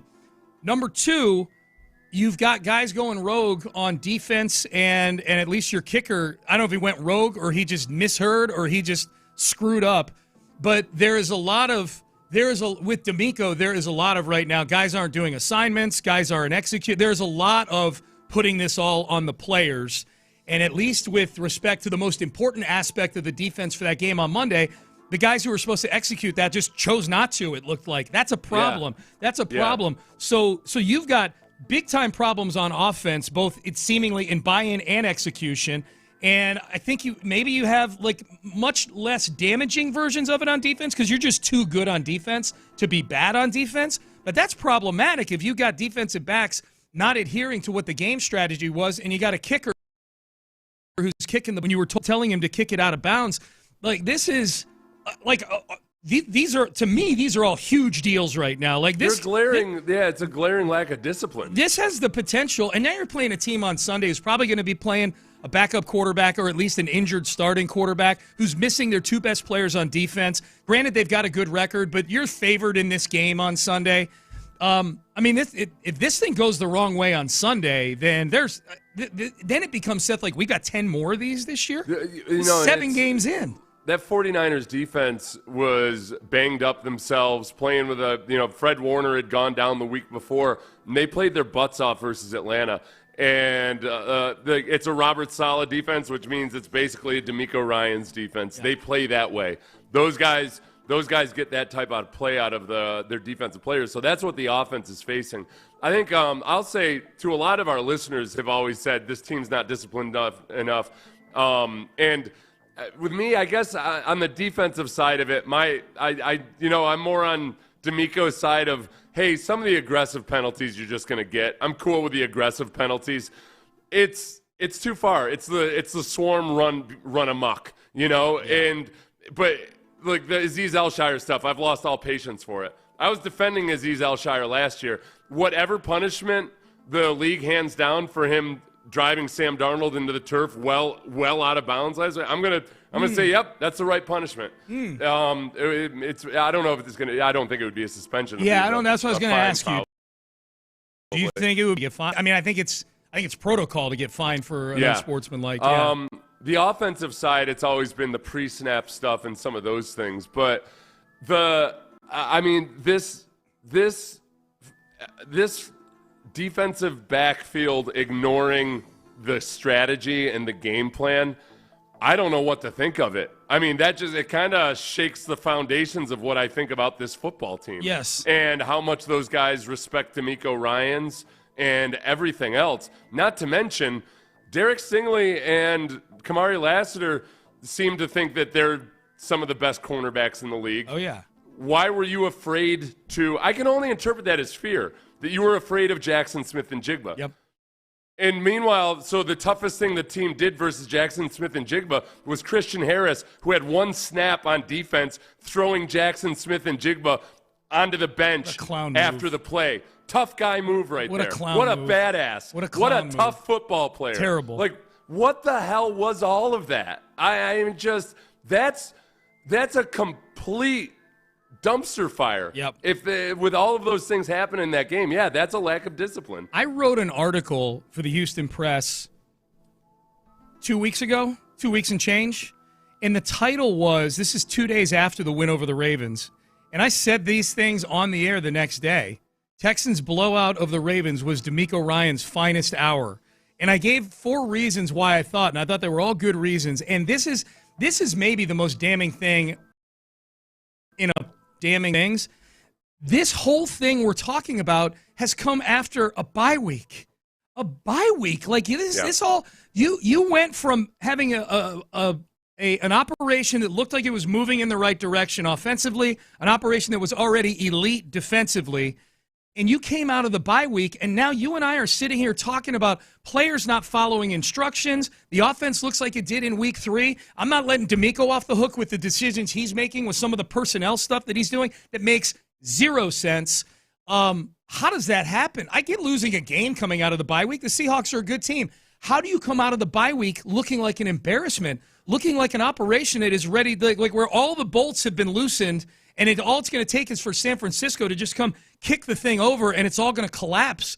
That's what it feels like out here. I'll acknowledge in the building maybe it feels different, but it doesn't feel that way out here right now. Sean, I'll tell you what, and we're going to have to play this next when we come back, is the AI version of Sean Pendergast nailed this on the head. Really? Yes. Yes. Nailed it on the head. Okay. We'll get to that.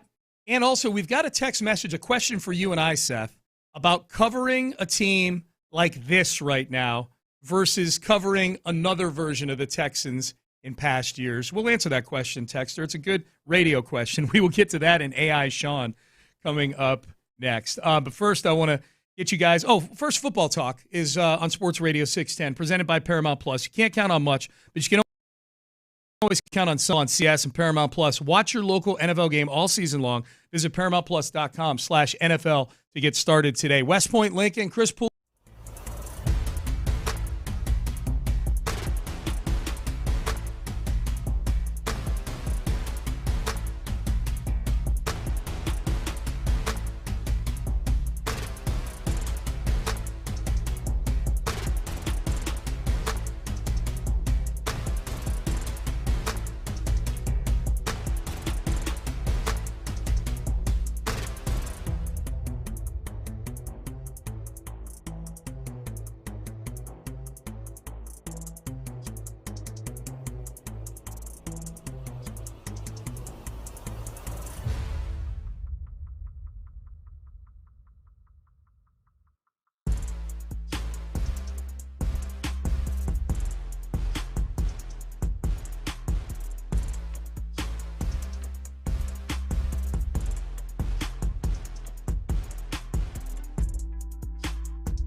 by West Point Lincoln of Sugar Land on the Southwest Freeway, exit Kirkwood, and take the first U-turn at West Airport under the giant American flag. Sports Radio 610 presents Payne and Pendergast. Hey, John Weeks definitely gets acknowledged before this game on Sunday, right?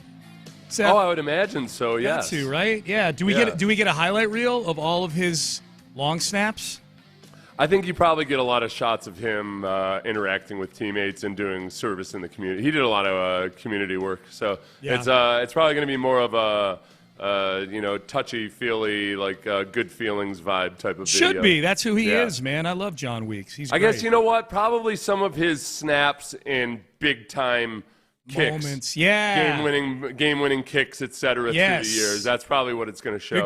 Good call. Like with the community stuff interspersed throughout. Yes. Plus, they'll have a lot of footage in the vast archives of the Texans, media production side. They've probably got all kinds of those close-ups of him snapping the ball in those big moments and everything that maybe is on the cutting room floor for the final video, but they'll be able to dig it up for his. It'll be a pretty cool.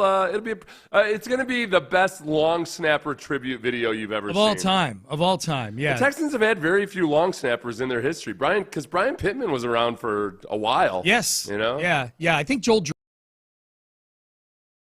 Dreesen did it. Dude, Weeks was here for 15 years. That's the franchise has only been around for 24 or something like that. So yeah.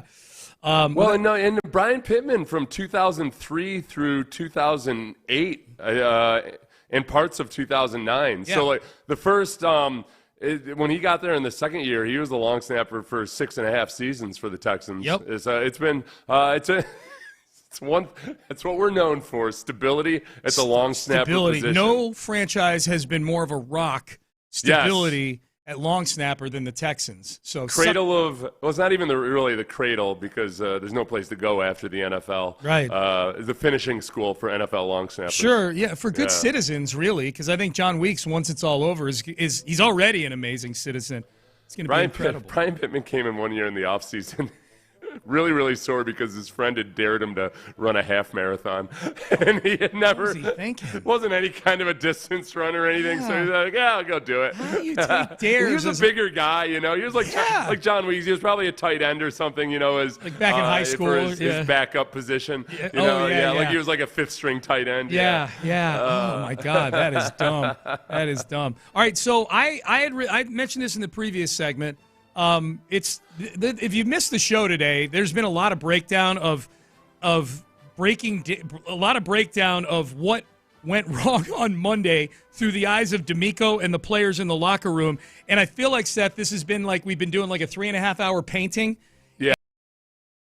And it's painting of this gigantic train wreck next to a dumpster fire. We framed this Seahawks game, as the true measuring stick, where you'd figure out exactly what this Texans team is. Right. This is what artificial intelligence Sean said when I asked him to frame this Seahawks game, coming off of a really encouraging victory versus the Ravens, where the offense showed something they hadn't shown before. The title, real quick, the title of the article I wrote for the recap of the Ravens game was "Texans blowout of the Ravens was DeMeco Ryans' finest hour." So I was high on the Texans, but I had AI write a follow-up to that in the style of Sean T. Pendergast of the Houston Press. Can't wait to hear what I said. Now it's about proving it was real. It's about taking that, air quotes, step forward and planting the flag. If they lose, the entire city will turn on them. I changed this myself because it said the entire city will turn on them like a politician. Like a politician. I said, okay, if they lose, the entire city will turn on them like Seth Rollins betraying the Shield. That win, it becomes a false dawn, a cruel, fleeting tease of competence. Dude, why am I just not letting AI write all my articles for me? Just once. Was that a good one that I put in there about Seth Rollins? That's excellent, Seth. That was one of the all-time heel turns in WWE history. That was great. This might be the best, and this turned so appropriate.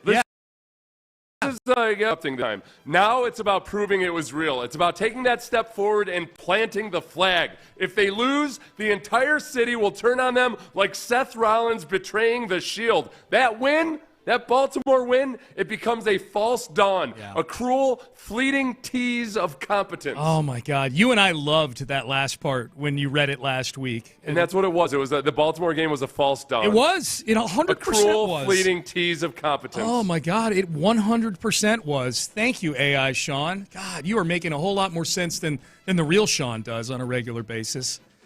False dawn. We need to tuck that away in the big book of sayings to use on Payne and Pendergast. I'm going to tweet that out and credit it to you. Okay. So I just wanted to be sure that I got approval on the Seth Rollins betraying the Shield analogy. So you went and got that. I did really that good. myself. Yeah, that was with excellent. Just good old fashioned Google search. I was like, all right, I got a list of the top 10 betrayals or heel turns in WWE history. That's good. And Rollins, it was several years ago, but he still. If you had chosen Hulk Hogan turning on the fans, that's kind of antiquated now. Seth Rollins is still very relevant, so that was a good job by you. Text message, Seth. Listening to your guys' clip on the David Culley quote/era from earlier, man, bad memories. But what is more depressing as a Texans fan? The David Culley season where you knew they were basically giving up and not enjoyable to watch at all, or this season where they are competitive but can't put it together? Also, what's more, radio host? Okay, as a sports radio host, the David Culley season was way more depressing because there was a lot going on in the organization that was just really, really dysfunctional, and it was hard to paint without people accusing us of, just being rabble-rousers or clickbaiting or whatever else. There was a lot of stuff systemically wrong. Yep. And a lot of it was because of Jack Easterby.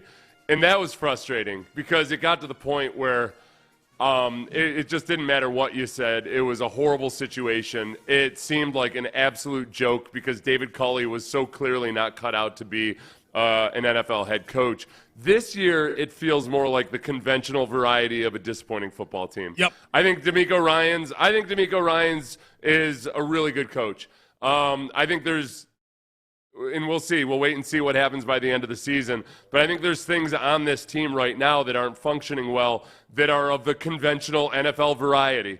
That you're not sure if some of the players are good enough. You're not sure if the offensive coordinator is good enough. But none of it is anything I would label as dysfunctional. I would say it's just, bad play and bad decisions. Yes. Or bad hiring, bad coaching, whatever it might be. It's all conventional. So they both suck. Yeah. And this one's more of a letdown, but it's not so far outside the box of a conventional sports situation that I don't even know what to do. The David Culley era made me want to quit sports. Yeah, there's no part of me that doesn't enjoy my job right now. During the David Culley era and the Jack Easterby fiasco, I wanted to quit sports radio. Yep. I hated it. I just absolutely hated it. This is not nearly on that level. Yeah, no, it's not on that level. It's definitely not on that level. And to me, one of the barometers from back then in 2021, and I'll throw 2022 in there just because Easterby was still around until the middle of that season, is that I probably did as much out-of-market radio during that period of time. And a lot of that had to do with the Deshaun Watson thing going on during that same time. But I probably did more out-of-market radio in other cities during that 2021, 2022 era than I've done since the Texans have become good again. And I know they're not good this year, but you guys know what I mean. Since they turned it around in 23 and 24. And I would go on these shows, and you probably felt the same thing, Seth. I would go on these shows, and it was almost like we were representing or representative of a circus freak of some sort. They would bring us on these shows and ask us questions and then just marvel at how dysfunctional the operation was here, how ridiculous our answers sounded to things that they asked about. And that to me, that to me is sort of the barometer to answer that question, which you put it perfectly. This is conventional NFL failure going on right now. And by the way, it's conventional NFL failure only 6 weeks into the season, despite all the signs being that this thing is sliding downward, not going upward. The NFL allows you, if you just hang around 500, 100 and doing relevant radio for the entire season almost. And I would say, too, even because as I'm saying that, okay, what is, like, every organization has dysfunction. Even every single Patriots team that won a Super Bowl had dysfunction. It's just that's reality. Yeah. There's no perfect organization. Right. So there's always going to be some dysfunction. The current dysfunction that I'm trying to figure out is, okay, it appears as if the cornerbacks just disobeyed or chose not to execute the game plan versus Jackson Smith and Jigba in that game against Seahawks. That's still like conventional dysfunction. That's stuff that it does happen. It's bad. It's bad. I don't know what the hell's going on with it, but it's not nearly on the level of all the weird stuff that was going on in 2020 and 21. 100%. All right. People now weighing in. The Hogan heel turn is still the best of all time. I love that Seth inadvertently started a debate on the text page about best heel turns in WWE. What did Seth Rollins do to the Shield? They came in, the three of them together, was Roman Reigns, Dean Ambrose, and Seth Rollins, and they came in to WWE together. And they didn't enter through the runway. They would enter through the crowd in battle, like bulletproof, like battle gear, like riot gear. And they would come and they would just they would beat people up. They would come, and so the three of them were sort of taking over WWE. And then the three of them are standing in a ring one day, and Triple H is down there. I believe it was Triple H yelling at them, saying, "Listen, blah blah blah, you can't do this anymore, blah blah blah." And Seth Rollins goes and grabs a chair and hits Roman Reigns over the back with it, and then he hits Dean Ambrose with the chair, and then Seth Rollins sided with that. Yeah. Okay. That's the short version of it. I'm sure I'll get corrected. From my reading, it's I just glanced at it really quickly. Yeah. From my reading, he became known as the Architect after that. The Architect, yeah. Right? Now he is Seth freaking Rollins is what he goes by now. Okay. Yeah. Oh, he's back? Didn't he retire for a while? He was injured for a while, but he's back. He himself got heel turned on last week by two of his buddies. So yeah. He did? He did. Yeah, he did. Yeah. Yeah. Oh, how the turntables have turned. Braun Breaker and Bronson Reed heel turned on him.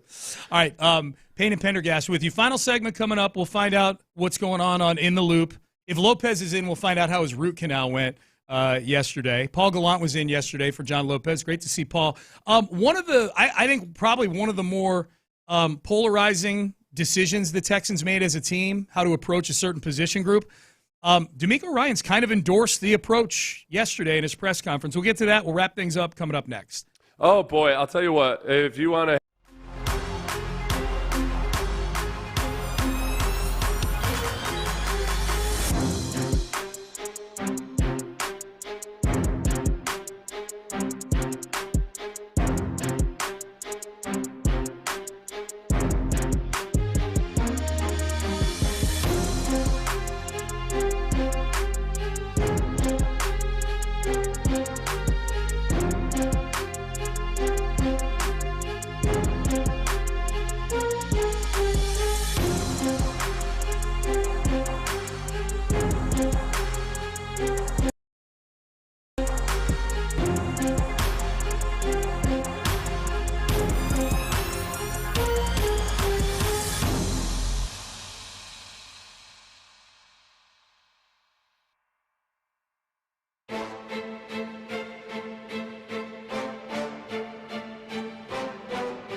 from the Mokaram Injury Lawyers Studios, Sports Radio 610 presents Payne and Pendergast. All right, Payne and Pendergast with you. The details continue to come out on this gambling story with the NBA. This ain't good, man. Terry Rozier, Miami Heat guard, arrested as part of a gambling investigation. The FBI got him and Chauncey Billups this morning. Two separate gambling spheres, I guess. Rozier was intentionally, it would appear, taking himself out of games so that the unders would hit on his individual points, rebound, and assist prop bets. Big no-no. And Chauncey Billups was not, it wasn't sports betting, but he was caught as part of a operation that's reportedly run by the mob. So the mob is still a thing, just so everybody knows. And then these are separate investigations. They're separate investigations. Well, I don't know. Yeah, yes. Or at least they might be part of one overarching investigation. But these are separate cases. They're distinct cases. These two, Billups and Rozier, weren't connected in any way in these. Right. We know of. Right. Yeah. Rozier's gambling on his stuff could have been done completely legally. The gambling part of it, obviously, him fixing it is the part that he's getting pinched for. But that's where it becomes too. Like I think, I don't know if this is a good thing or a bad thing. I guess it's a less evil thing. Yeah. The Rozier side of it is that it's like this is such a stupid way to go about it. You're gonna get caught when there's heavy action on somebody like Rozier, and it's tied to conspicuous acts like that, like taking him out of a game. It's gonna get, like the sports books are gonna figure that out. Yep. Because it's just not like the prop bets are not all that heavily wagered upon, like stuff like that on stuff like Rozier. So like they figure that stuff out. So I guess at least it's not as bad as if there's like a huge ring of gamblers dictating outcomes of games or anything. Yeah. But it's still really bad. It's bad. Just not as bad as the worst possible Well, scenario. it's bad, and it's bad for the trust of sports fans. Correct, and that when gambling got legalized and the sports leagues embraced it and took sponsorships from it, this is where this is where the warning signals where you could end up. The other person that's been swept up in this, at least knows, maybe there's more names to come out. Somebody that longtime Houstonians are familiar with, Damon Jones. Former NBA player and ex-Cleveland Cavaliers assistant coach and former University of Houston Cougar back in the 90s. He was arrested as part of this probe. According to ABC News, Jones was arrested on charges that he gave inside information to co-defendants who then used it to place NBA wagers. Per CNN, in an alleged separate scheme, Jones and Portland Trailblazers head coach Chauncey Billups were paid to be part of illegal poker games that took place in New York, Florida, and Nevada, involving members of at least 3 New York mafia families. In one instance, Jones asked for an initial $2,500 payment before he attended one of the poker games. So these are like paid appearances at mob poker games, I guess? I don't know.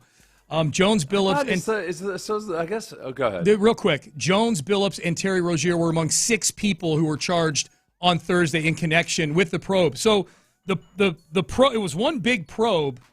The Rozier thing and the Billups thing appear to be separate instances inside the large probe. The gambling one is one that's the poker game one. Yeah. It's like by and large, like all right, he wasn't directly affecting NBA games, but the big thing, like this is what we, as a player, you get this driven into your head.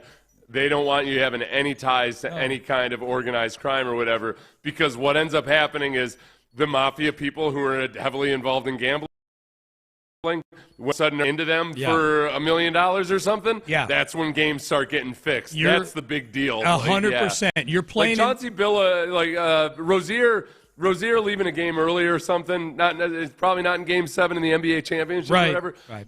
Like that's bad. But what's really, really bad is when the mob's involved and has influence over people who can really dictate the outcome of games. One of them's a damn coach. Yeah. I mean, that's a coach. Right. I mean, that's next level. I was just happy when I first heard Damon Jones. The other Damon Jones is the guy I played football with.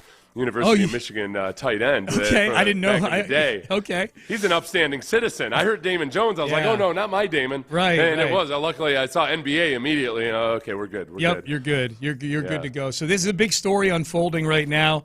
I got to imagine Adam Silver's going to have to address this. I got to imagine Chauncey Billups is getting fired from his head coaching job with the Portland Trail Blazers. Rozier is going to be facing a ban.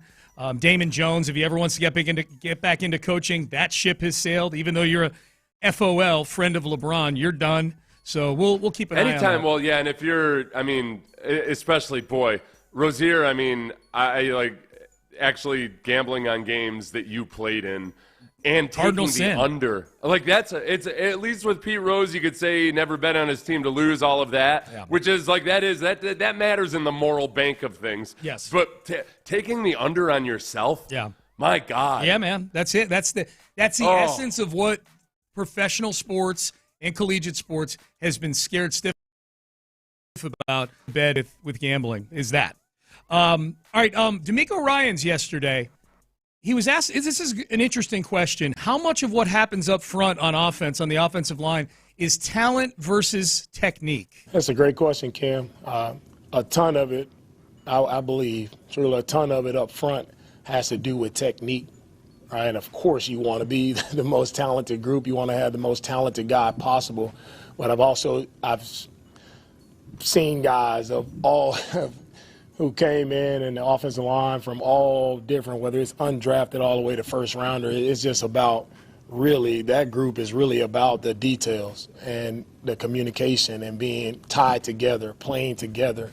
That is the bulk of it, whoever steps out there. I've seen people win games with backup offensive linemen, seen them win with starter, but it doesn't change. You're working in a small space. You got to be on it. Things happen quickly. You got to be able to react very quickly up front and just be where you're supposed to be, putting your hat in the right place, shooting your hands when you need to shoot your hands, like playing with great footwork, good knee bend. When you play with low pads, you have a chance to be successful up front.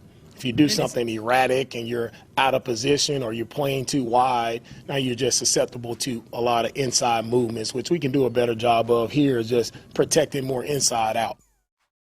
Yeah, it's because I agree with him philosophically. And he makes some really good points about various teams that are, you win games or win championships with backup offensive line. Like they were down to their third string center at one point, right? Yeah. In the playoffs. Yep. So that and they have, lo and behold, one of the best offensive line coaches from this century, in Jeff Stoutland. So I 100% agree with him there.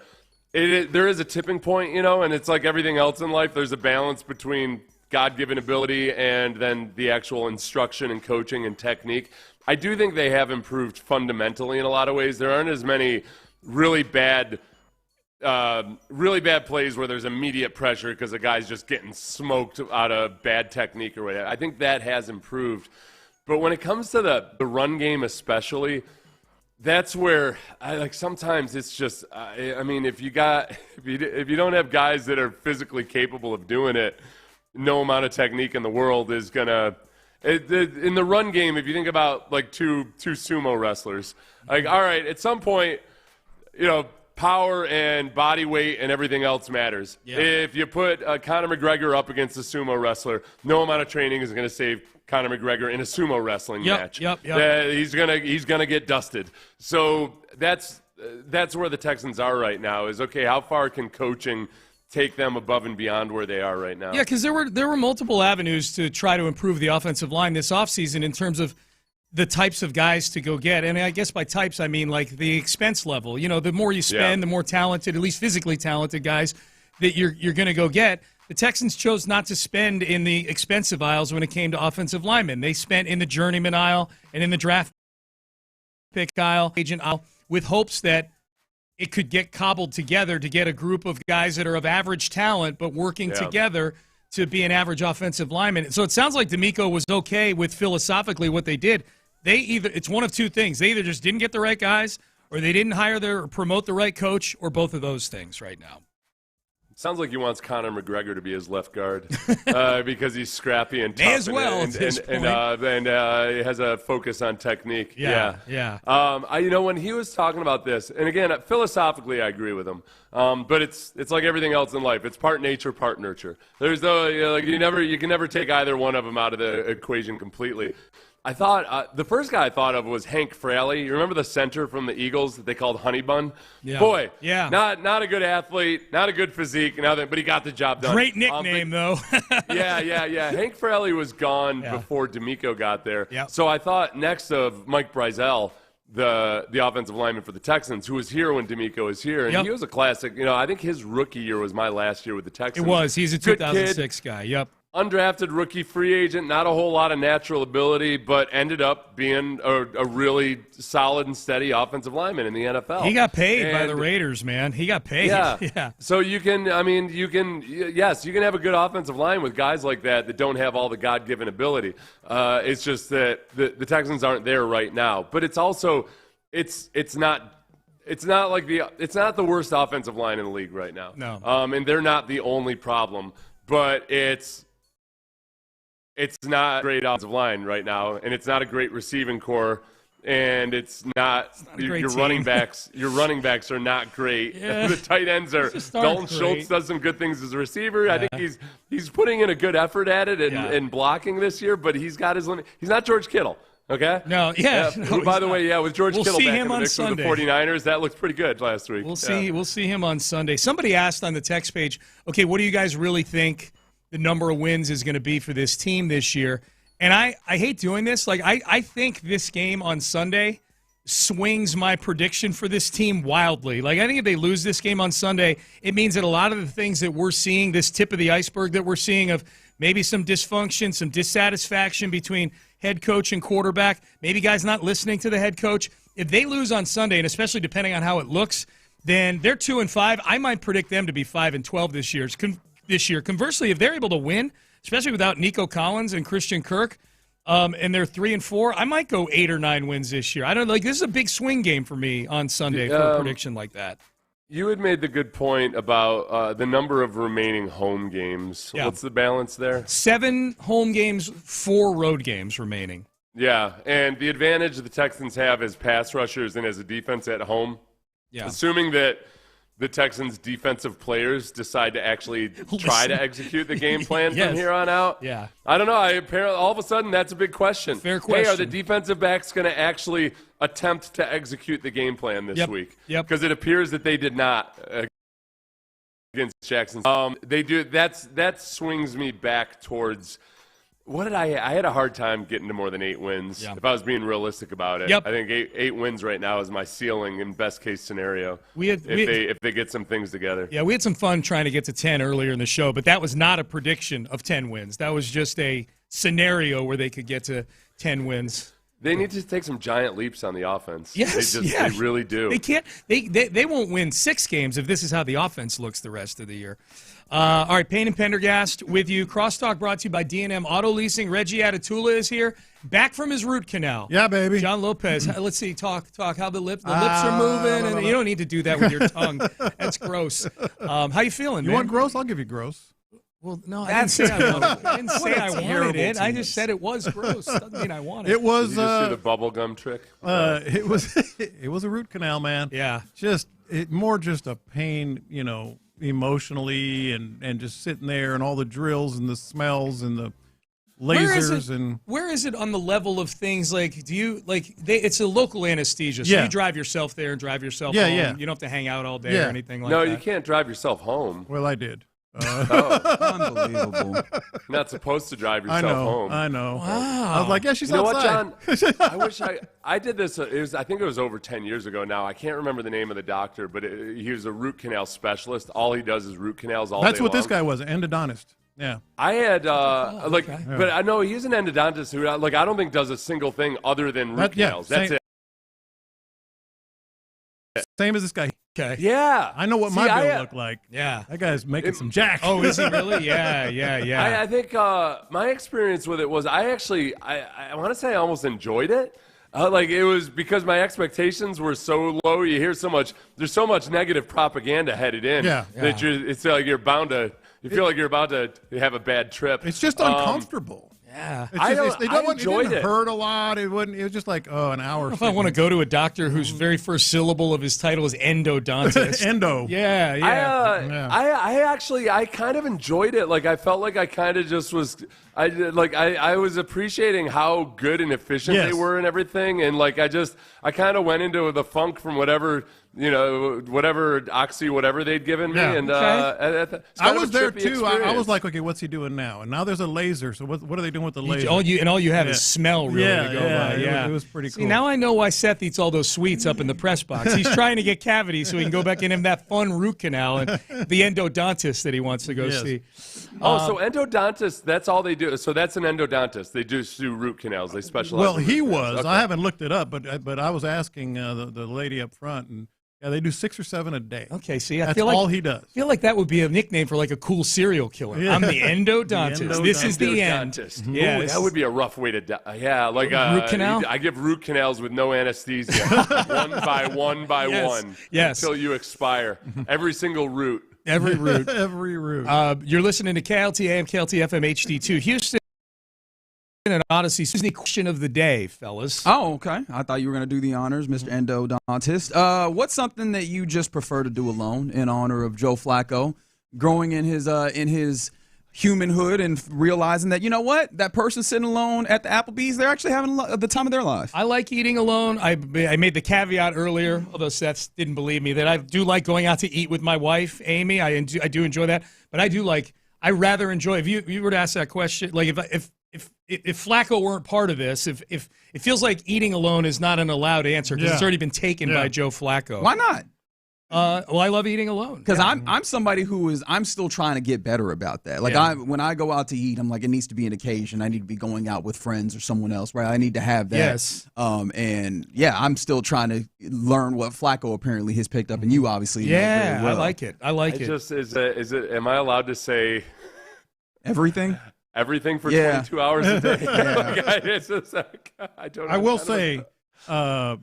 Barbecue, especially smoking briskets and ribs. Just out there by yourself. I just, it's very soothing. What do you listen to while you're doing that? It varies. Sometimes a game is on. Yeah. I roll the TV outside and put a game on, or whatever. But the other thing is like when you have people over, there's like, so you gonna turn those now? Yeah. Shut the hell up. Oh, I can't wait to go over to your house sometime. Yeah. That's exactly what I'm going to do the first time I get a chance to be around John Lopez. Let me know. Yeah. I would say, like, honestly, I enjoy being alone probably more so than most people do.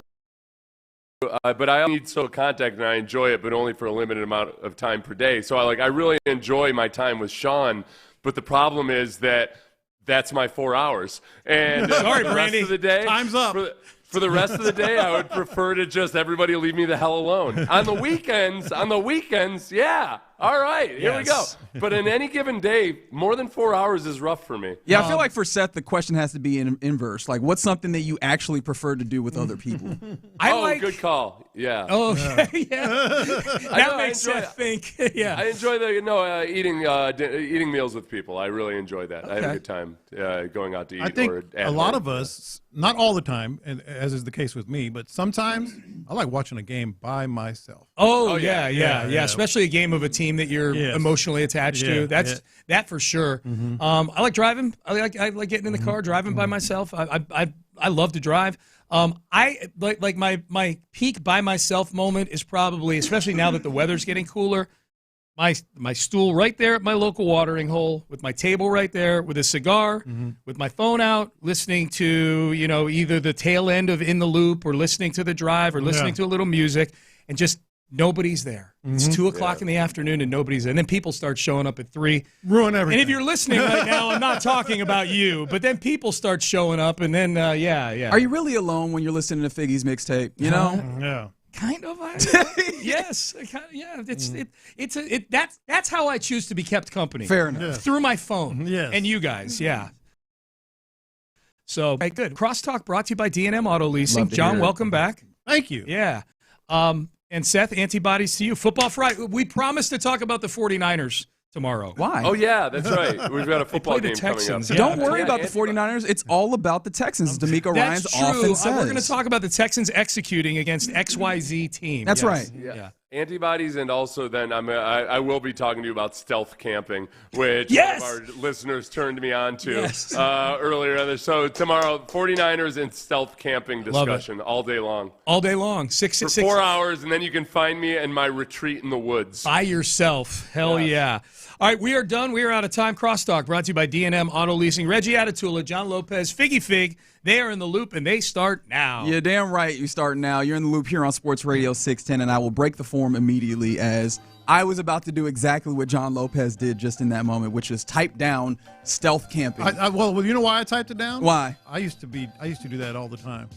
Really? I used to just pack my backpack with a tent, go to some beach somewhere, and fishing rod, just by myself. That fights every inclination in my body.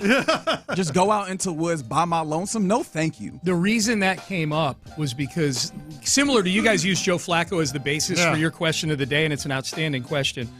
We kind of did a question off of the Flacco eating by himself thing, which was, what is something that you do now that you never thought you would like doing? Oh, that's also a great question. Because Flacco, the gist of his thing was, like, he always thought, he felt sorry for people eating by themselves, and now he's like they're in heaven. But some texted in stealth camping. Yeah, John, this is actually like camping like in a suburban neighborhood, like at the end of a roundabout and stuff. Okay. Like you're a homeless person. It's like homeless fantasy camp.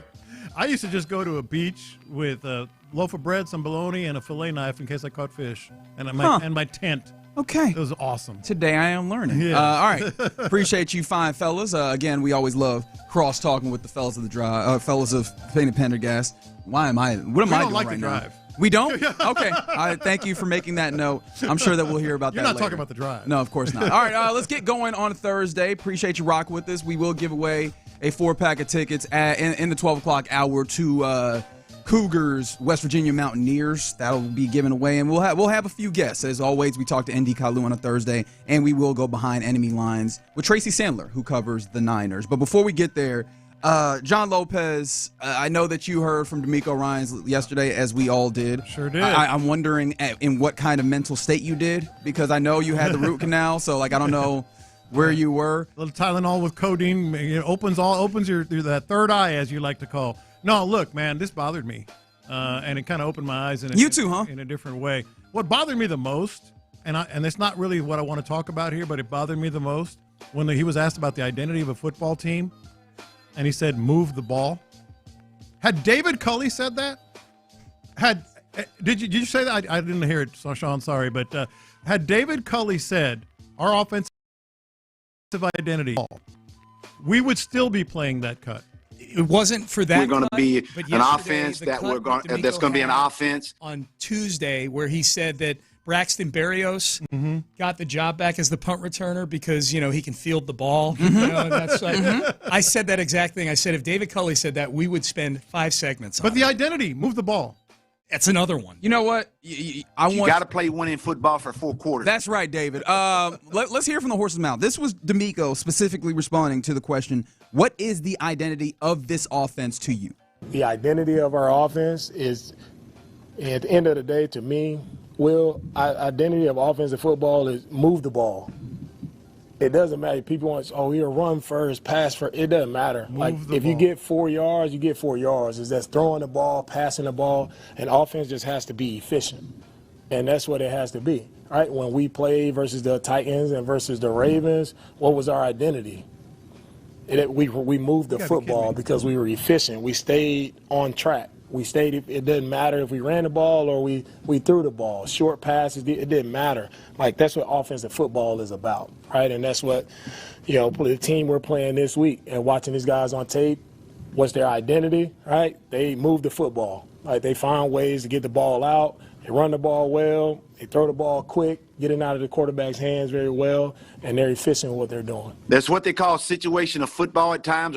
That's right, David. You got to be kidding me with this. But I'm not. Here's the thing.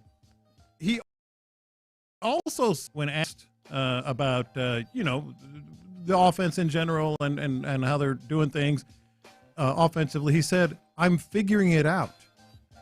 He said, I'm figuring it out. And I actually, in a weird way, Reggie, don't even blame him. It speaks to the gist of the topic I want to talk about here. He is a defensive-minded head coach. We've said that often, yes. Everybody has said that. And he's gone over to the offensive side of the room. And I've said this, I don't expect him to be game planning and drawing up plays and all that.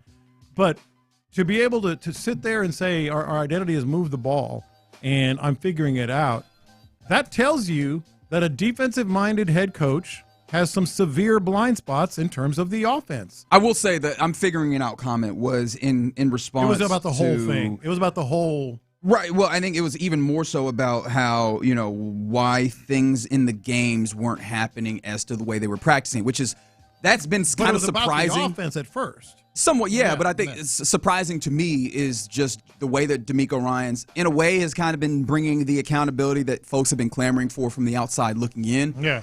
In saying that, it's just the players not executing what we've been coaching them. Yeah. And for me, the question has been just like what was posed to him. Well, why is that not happening, right? Because that's the coach's responsibility, is to bring what you bring in practice into game day, and seemingly that's not happening.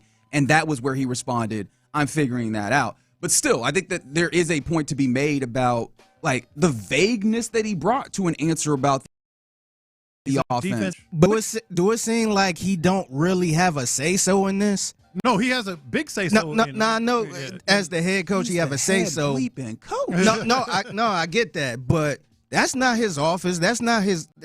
Say what you want. That wasn't his guy. That's Nick Haley is a Nick Caserio guy. I know someone who will not fight you on that. No, they brought that offense. Yeah. He didn't come from the Patriots offense or anything like that. Yeah, you're 100% right. But also, he's over there trying to figure out things on the offensive side. He told us that. And so it got me to thinking, I'm a little uncomfortable with something that I didn't think I'd be that uncomfortable with. What's that? And that is that DeMeco Ryans is a defensive-minded head coach. Let me give you some numbers. You love numbers more than life itself.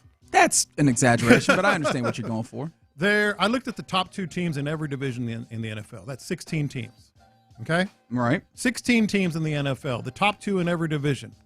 11 of them are coached by offensive-minded head coaches. Sure.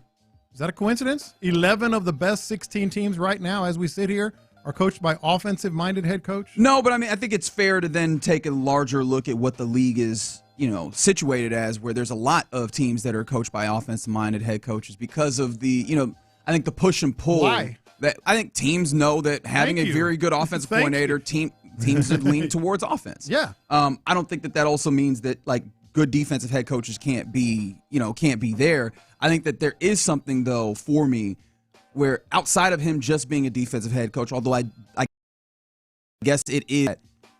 I feel like any coach who is good and worth their salt should be able to give you an idea of what you're trying to execute, right? If we're going to talk about all this execution, what are we trying to get to? Mm-hmm. And it feels like just being good is too vague. It's too wide of a mark. I've always been told that if you're trying to hit a mark, you need to make your goal plain. Mm-hmm. And it feels like, and maybe this is unfair because, again, when he's talking about not executing, there's very particular things on the small end. But on the larger, in the larger scale, 30,000-foot view, we just need to move the football. Yeah. You're not going to get things done if that's the only place that you're taking it from. And I understand that there's supposed to be some variety in this offense, but my thing about it is variety's all good. But if I got a whole bunch of variety and none of it's good, what am I doing, right? Yeah. Like if you go to a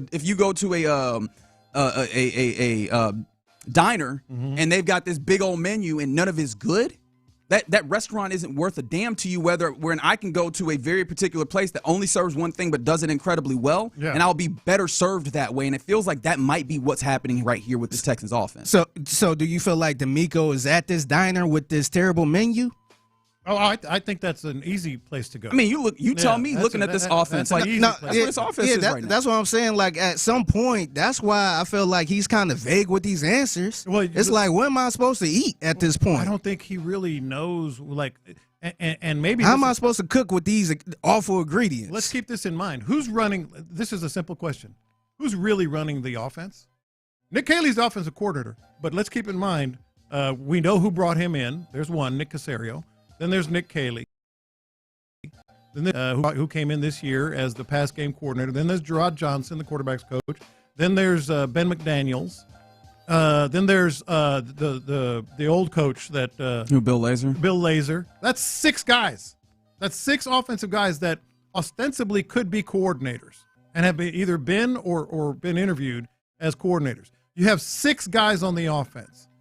What is CJ? Who's he supposed to listen to? I mean, there's a hierarchy in place there for a reason, though. Yeah, but he's getting it from it's the menu. It's that thing he's talking about. So is he getting it from all these other people, or is it just Nick Caley? Well, Nick Caley is delivering the message, I'm sure. But what I'm saying is he's probably getting info, and these meetings have all these guys in them. 6? Sure, but I mean, we're going to pretend like every other team does not have a number of guys. Like, there's big staffs everywhere. Ultimately, it is incumbent upon the coaching staff and the hierarchy you set up to streamline your message, if that's indeed what's happening. But that's my question. I mean, is it coming from all sides? Is it streamlined? It doesn't look like it. I feel like if it was coming from all sides, the offense might be a little better. I feel like you'd have more answers to some of these circumstances that you. Well, this is the thing: is there's a possibility and there's a probability, in fact, that what the system that you have does have CJ swimming. Now, I think some people are immediately going back to the S2 cognition test and trying to say that this is some level of proof of that's validity. I wouldn't go there by any stretch of the imagination. But, I mean, this is notoriously a fairly complex offense. It's one of the things that, we give Tom Brady credit for, is that he's able to do all these things and pull all these things from disparate places.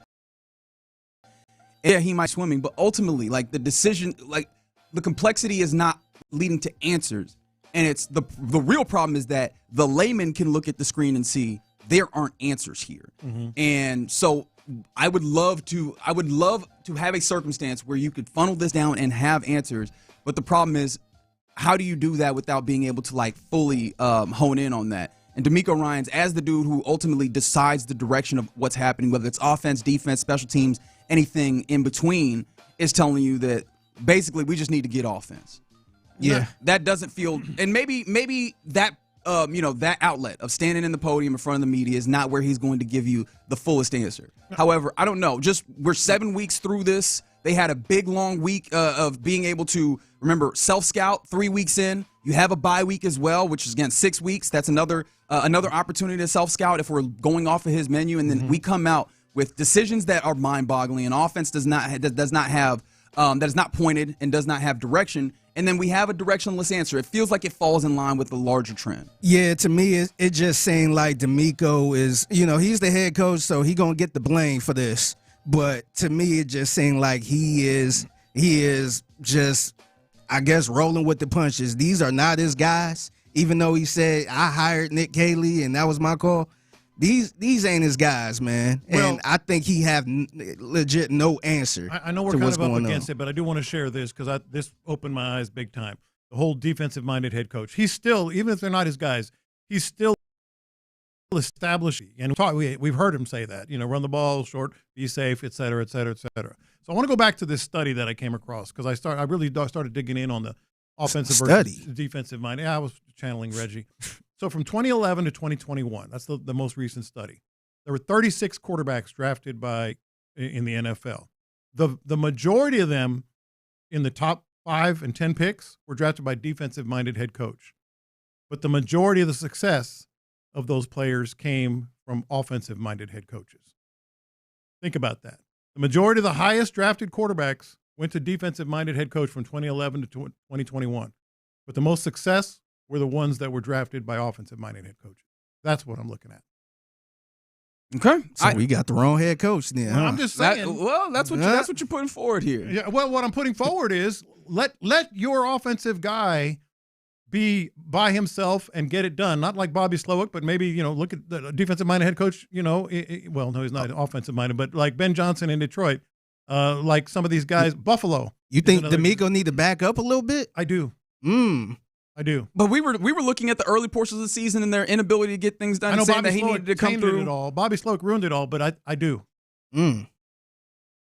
That's interesting. I don't know about that. I was like, I don't think I don't agree with that. Like, I think that he needs to be able to quality control. If you got the right guy, you're going to get it done. If you got the right guy, that's a big if. They didn't have the right guy. That's a big if. All right, you're in the loop right here on Sports Radio 610. That's something I think we need to examine further because it seems like you're very, very strong on the idea that DeMeco Ryans let this offense coordinator cook. 1-3-5-7-2-4-6-10. How many agree with that? All right, coming up next, we got our very first injury report, and we kind of knew this was the case, but Nico and Christian Kirk looking like they might not go What do the Texans actually have in the coffers in order to go to battle on Sunday with? 713-572-4610. Let's talk about it next. Thirsty Thursday is coming to the west side of town.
Thanks to Mokaram Injury Lawyers. Call Mokaram Injury Lawyers at 281-222-2222. Figgy, let's hit him big time. Houston, let's get in the loop. You better get ready because we're going to show up and show out. With John Lopez and Reggie Atatula. Always live, always local. So what do I do? Just take a nose hit? Just take a good whiff of that. It's my favorite. Whoa!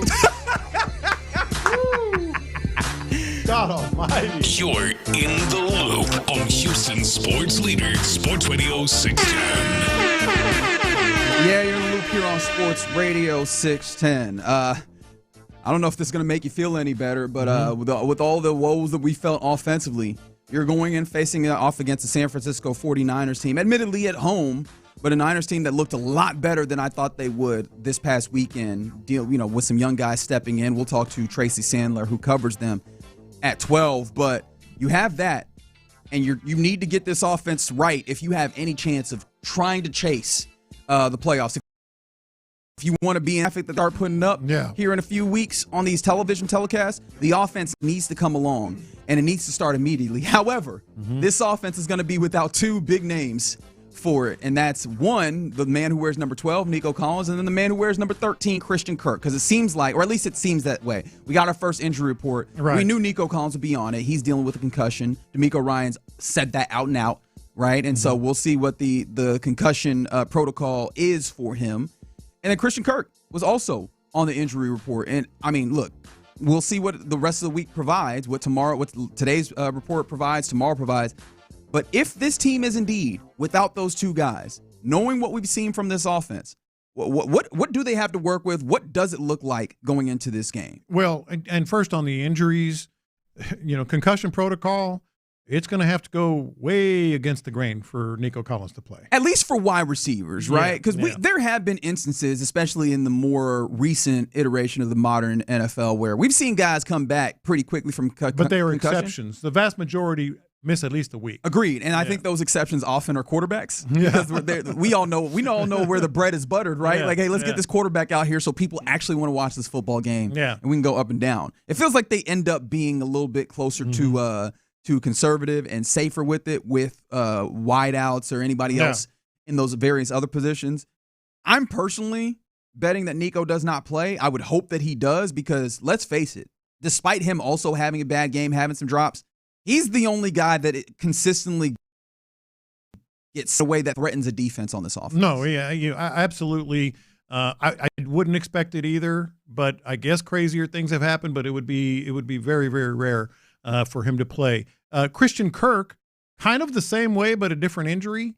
Although this is his second week with a hamstring, so maybe there's a chance, that he could come back. But again, did not participate yesterday. So then the question becomes, as you mentioned, where's the threat coming from?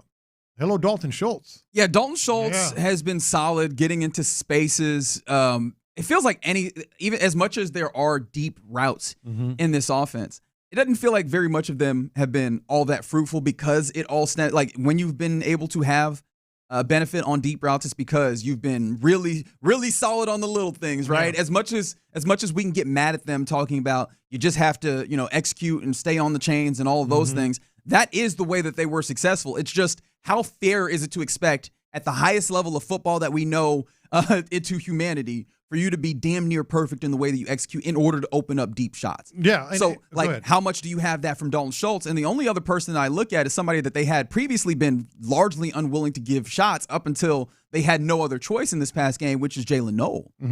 My thing with it is, how from a Niners perspective, where do you feel threatened? Where do you feel threatened with this? If you're coming in and looking at it from the defensive side of this? What do we have to take away?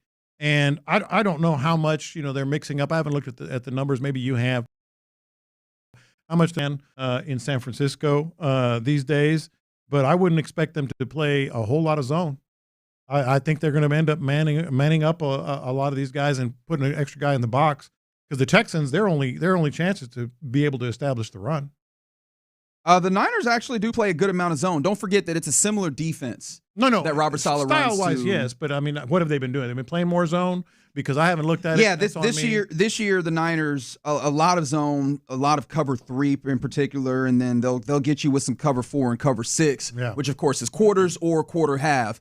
If you want to get real nerdy with it, but there's a lot of zone that comes out from this Niners team, and so maybe it's ultimately, can you death by 1,000 cuts with the likes of Dalton Schultz in those zone spaces? But I do wonder how does coverage change for the entirety of these other guys? Because if we're going to be entirely honest, any given game plan through the previous 6 games of this season, I imagine the defense goes number 12, and then everything else is fine. Right, and that's what I'm asking. That's what I'm wondering. If Robert Saleh is going to kind of go against the grain and put an extra guy in the box, saying you're not going to run, and we're not worried about your receivers. Oh, I could easily see a big base effort in this game. And that's not good. That's not good because you talked about it just the other day, about let's just chunk it up there. Let's just chunk it up there. Well, as much as chucking it up there, I hope you do it with a little bit of more intention and purpose than we saw later in this game when it just felt like there was nothing doing. But no, you're right. Like without Nico Collins, the attention that he draws, I do wonder if they're on the run and then put again the Texans in a place where they are just dropping back and passing, because this offense clearly is not built to be able to just drop back and pass consistently. They need to have some level of, I guess, run pass dichotomy or run pass conflict that the defense has to consider. I do think, though, there is, I was about to say a little bit of hope, but I'm not trying to be a hope merchant in this moment. But there's the thing that I do come to is, I know that in this league, you don't have to run the ball well in order to get some of that. But you need to be intentional about it. And this is where, again, you come to Nick Caley. Again, you come to the things that we've talked about time and time again. Are they going to implement those things? Are they going to use play action and execute play action in a way where the defense actually believes it's coming? Right. That was also an issue in this game, is that you'd see them run play action and it'd be so ugly looking that people go, I know you're passing right now. I'm not biting on that, and you don't get the effect that you desire off of it. I mean, the Seahawks did. The Seahawks knew what was coming. We'll hear about that later, I'm sure, but they knew exactly what the Texans' approach was. So ultimately, let's get back to Nico Collins. Probably the only player on the offense that you didn't want to get hurt outside of the quarterback. Yeah. The only one. He's the best player on this offense. The only one. Like that's the easiest way of saying this. Yeah. He is the single best player on this offense. And so without him, you are now looking at an offense where I guarantee you get a load more Xavier Hutchinson. Yeah. Which Higgins. Obviously, Jaden Higgins has gotten his run. If Christian Kirk isn't going, it feels like they are forced to play Jalen. Even the 4 guys that would be active, maybe obviously they bring up like a Jared Wayne from your practice squad. That'd be what you're going with. And one of the things that's tough is like even your tight end situation. How much have we seen them trust Harrison Bryant? In the pass game, like this is just you are going to be down weapons. This becomes even more difficult if. Really, I was going to say if one of those 2 guys doesn't play, but it is one of. It's just Nico. Without Nico, like I am real down on the possibilities of the passing game in this offense outside of Jalen Noel.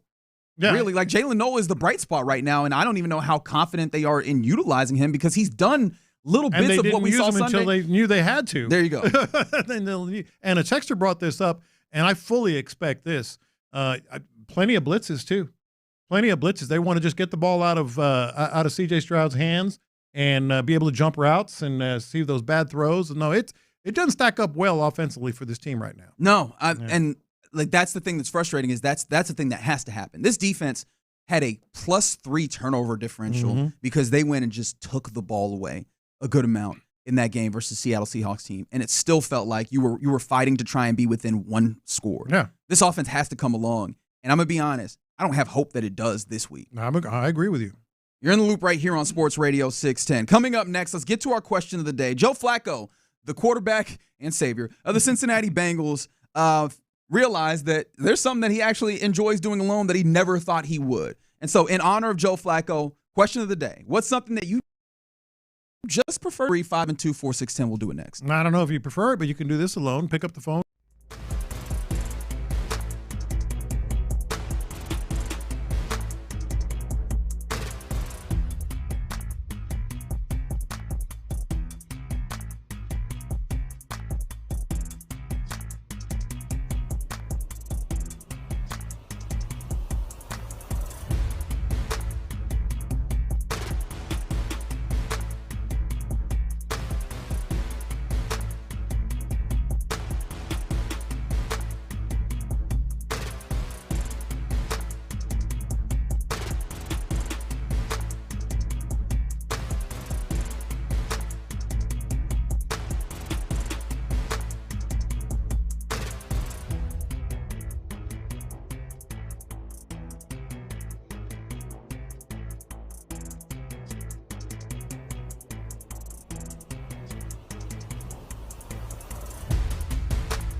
Skechers.com or wherever comfortable footwear is sold.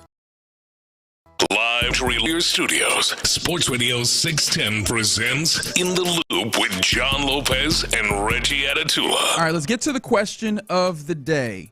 What's something you simply prefer to do alone? 713-572-4610. I prefer to just look up these stats by myself.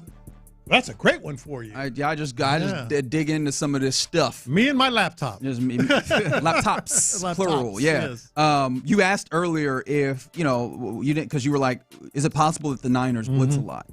What I can tell you is they're literally in the bottom 5 this league in blitz percentage. However, because they're 29th in frequency of blitzing, the Seattle Seahawks are 30th. What'd they do? They blitzed. They blitzed so a lot. right, like not going to be the end all be all by any means, but historically, over the first 7 weeks of the season, they have not been a big blitzing team. I could see where this is not a compliment by any stretch. This is very much an insult. But I could see where the Niners just don't respect Texans receivers enough. So they're just going to say, screw it. Let's, C.J. Stroud has been known to backpedal and have happy feet and make bad decisions. Let's just blitz his ass. It's possible. Yeah. But you asked in the break, and last thing before we'll circle to the question of the day was, why wouldn't you blitz? And I was like, because you don't need to. And that's the thing that's that's probably the most frustrating. That's even worse. why would I do something I don't need to? Yeah. Maybe they just do it for the pizzazz, for the exoticism of the it. turnover. Anyways, yeah, we'll see. We'll see what that looks like. And again, maybe that's something that we ask Tracy Sandler when we talk to her at 12. But right now, you just heard to do alone in honor of the new Cincinnati Bengals starting quarterback, a man who has gotten a win under his belt at home there at Paycor Stadium, and it is Joe Flacco. This was Joe Flacco talking in his media availability. I believe this was yesterday. And he was mentioning, I think he was originally talking about like being there in Cincy when his family is elsewhere and, kind of how he manages it. And then he got to a pretty interesting revelation. I think there's always a challenge of sitting in a room by yourself and being lonely. So for me, it's trying to find ways to maybe stay over here a little bit longer and then, just kind of take myself out of that mindset, call home, go sit at a restaurant by myself and realize that, man, that's pretty enjoyable to do. After there's not too many situations. I tell people all the time. I mean, I used to see guys sitting at a bar by themselves, or just sitting by themselves eating and grabbing a little meal, and I'm like, man, I feel so bad for that guy. Like, you almost want to go join him.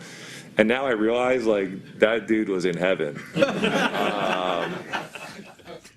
First of all, he's so likable. Like he's just a likable dude. But secondly, he's not wrong. He's not wrong. That you definitely and it's not all the time. Like 80% of the time, 90% of the time, I want to eat by myself. No, it's not that. It's just sometimes you just like, like just get your. That's how. You know what? I just thought of another one. That's how I am with my morning coffee, especially on the weekends. I like to just get my coffee, go out to the front porch, and just sit there.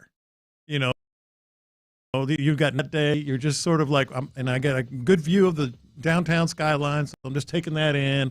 Just you mean you don't want your wife and all that stuff coming down? I don't. Let's do it together. No, I don't. And I don't think that's a slight at her. Isn't it cool just sometimes to just sit there with your coffee and just just kind of taking it. The one that is maybe a little weird, but let me explain. Like a big project at home. Like I haven't done a big project at home in a puzzle, but. No, like I tiled our kitchen floor. That's a kind of puzzle at my old house. Lopez I want to build this house by myself. No, you know what it is, and I'm being completely honest. I know I'm going to make some mistakes with my bare hands. You just don't want to hear nobody's mouth about it. I don't want to hear all that, or if you get whoa, the nail's supposed to go over there. Exactly, man. And I know ultimately I'll figure it out. Like I put it, this Figgy, I talked about it. I put an outdoor kitchen in, and I know I made some mistakes along the way, but I figured it out, got it done, and all that. I don't want, like, if someone else was there, it's like, oh, no, you got to use the blah, blah, blah. And I'm like, I'll figure it out. No, the pipe go over there, man. Exactly. I got it. One of the answers for me 100% comes in from the 832. Like to go to the movies alone, especially now that I can pick my seat, sit all the way to the side if I have a bunch of empty seats around me. That's interesting. Yeah, I don't know. I'm trying to sit in the middle, best option. But my thought process is, we supposed to be in here quiet anyways. I might as well be alone. Yeah, that's true. Because not much annoys me more than someone sitting next to you in a movie theater and deciding that, you know what, we need to discuss this right now. Who is this? Yeah. What happened? Oh, is she going to, okay, catch me up. Is she going to do blah, blah, blah? Is that the one that Wait blah, a minute. blah, blah? Wait, say like most every comment is going to annoy the ever living, you know what I mean, right? Because it's those questions where I clearly don't know, or it's attempting to predict it, and I'm like, you know what we should do? Watch and find out. We should watch the movie. So yeah, at best, we watch this movie, we quiet, we'll go and talk about it in outside, and as we go home. Or I could just watch it by my lonesome and we can catch up later. You know what I mean? Like, I'm still down to talk about it, just not while we in the movie. My favorite thing is, why is you asking me? This is my first time seeing the movie. I haven't seen it before. I'm here with you. But one of mine, I got a couple of them. One of mine is not necessarily just going out to eat by myself, but it hits different when you go to a seafood spot and you got your little bag, your crawfish and all that stuff. Just there by yourself with nobody else, and you're just in the zone, just cracking and all eating and all that stuff. To me, eating seafood by yourself hits a little different. And at first, I thought very particular. Yeah, well, yeah, because at first I thought I was the weirdo, but it was one time I went to a crawfish spot. It was like 5 or 6 of us just by ourselves with our own tables. And I'm just like, damn, everybody in here by themselves. Usually you think of a seafood boil as like a group thing. Like, let's go do that. Man, it was like 5 of us in there with our own separate table, just having a good time by ourselves. Because you're doing work, man. Like, there's not really a lot of time to stop and chat in the middle of it. I'm cracking the next bug. It's not just like going to Applebee's and just sitting at the bar or something like that, but that one I like by myself, and the other one, and a personal trainer or anything, but I don't really like the working out with a partner.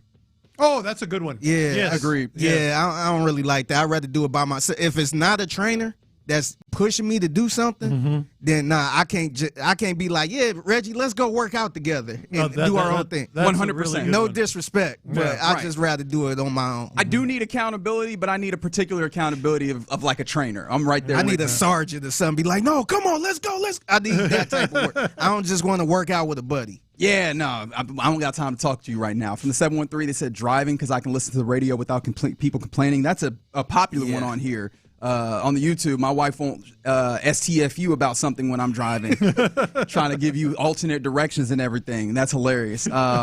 Someone said, another one person said going to the movies alone. I think, honestly, just the going out to eat that Joe Flacco said. I'm very much a person that's like used to going out to eat with people. Like, it has to be an occasion. And apparently, no, it doesn't. You can just go, hang out, take yourself a book. I'm trying to get myself to learn that one. I love driving by myself, though, man, just because sometimes I like driving in silence. Sometimes I don't have the radio on. Oh, I do that sometimes. But whenever somebody's in the car, I'm obligated to put on something that I don't want to listen to because I listen to all type of random stuff.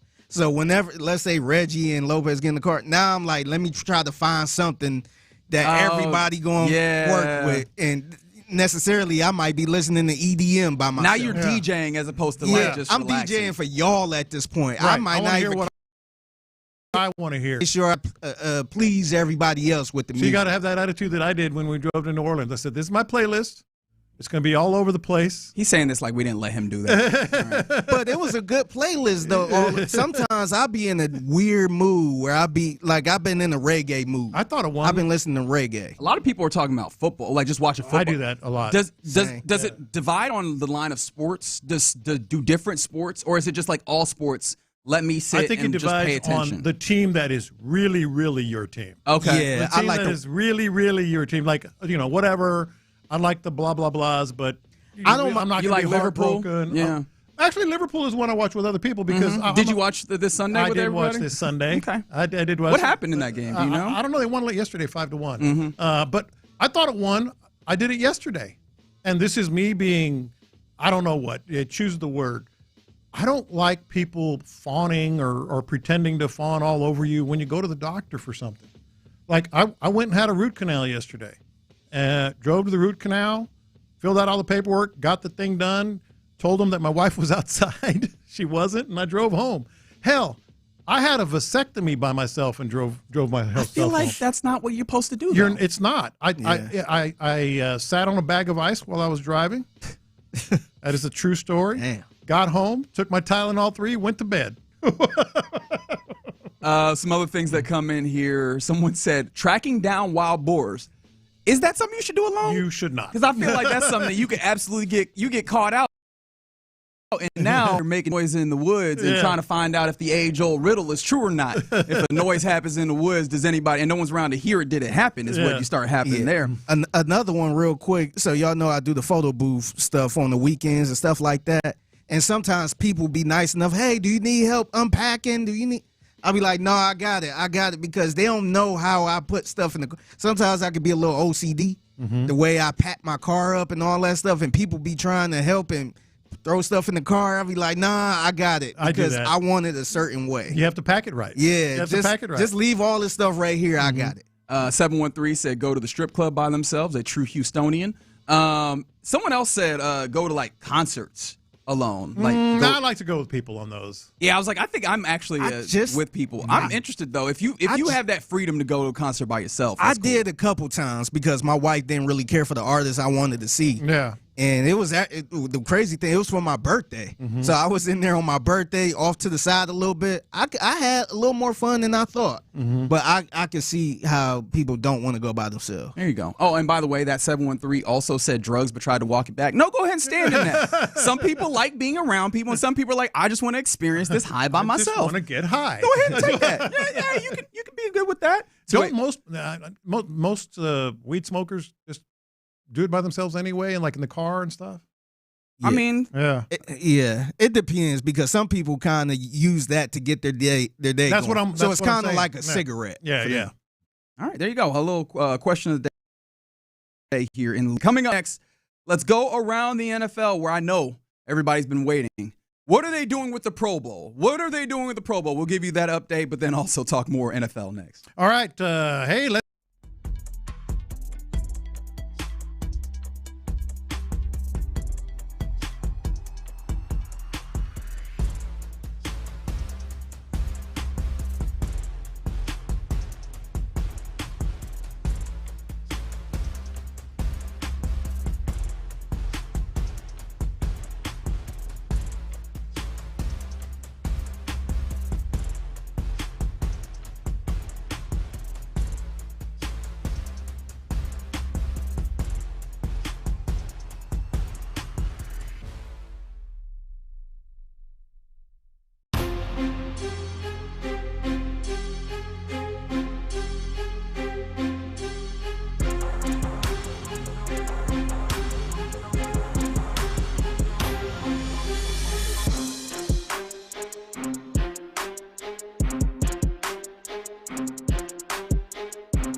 are you smiling? Because I love football.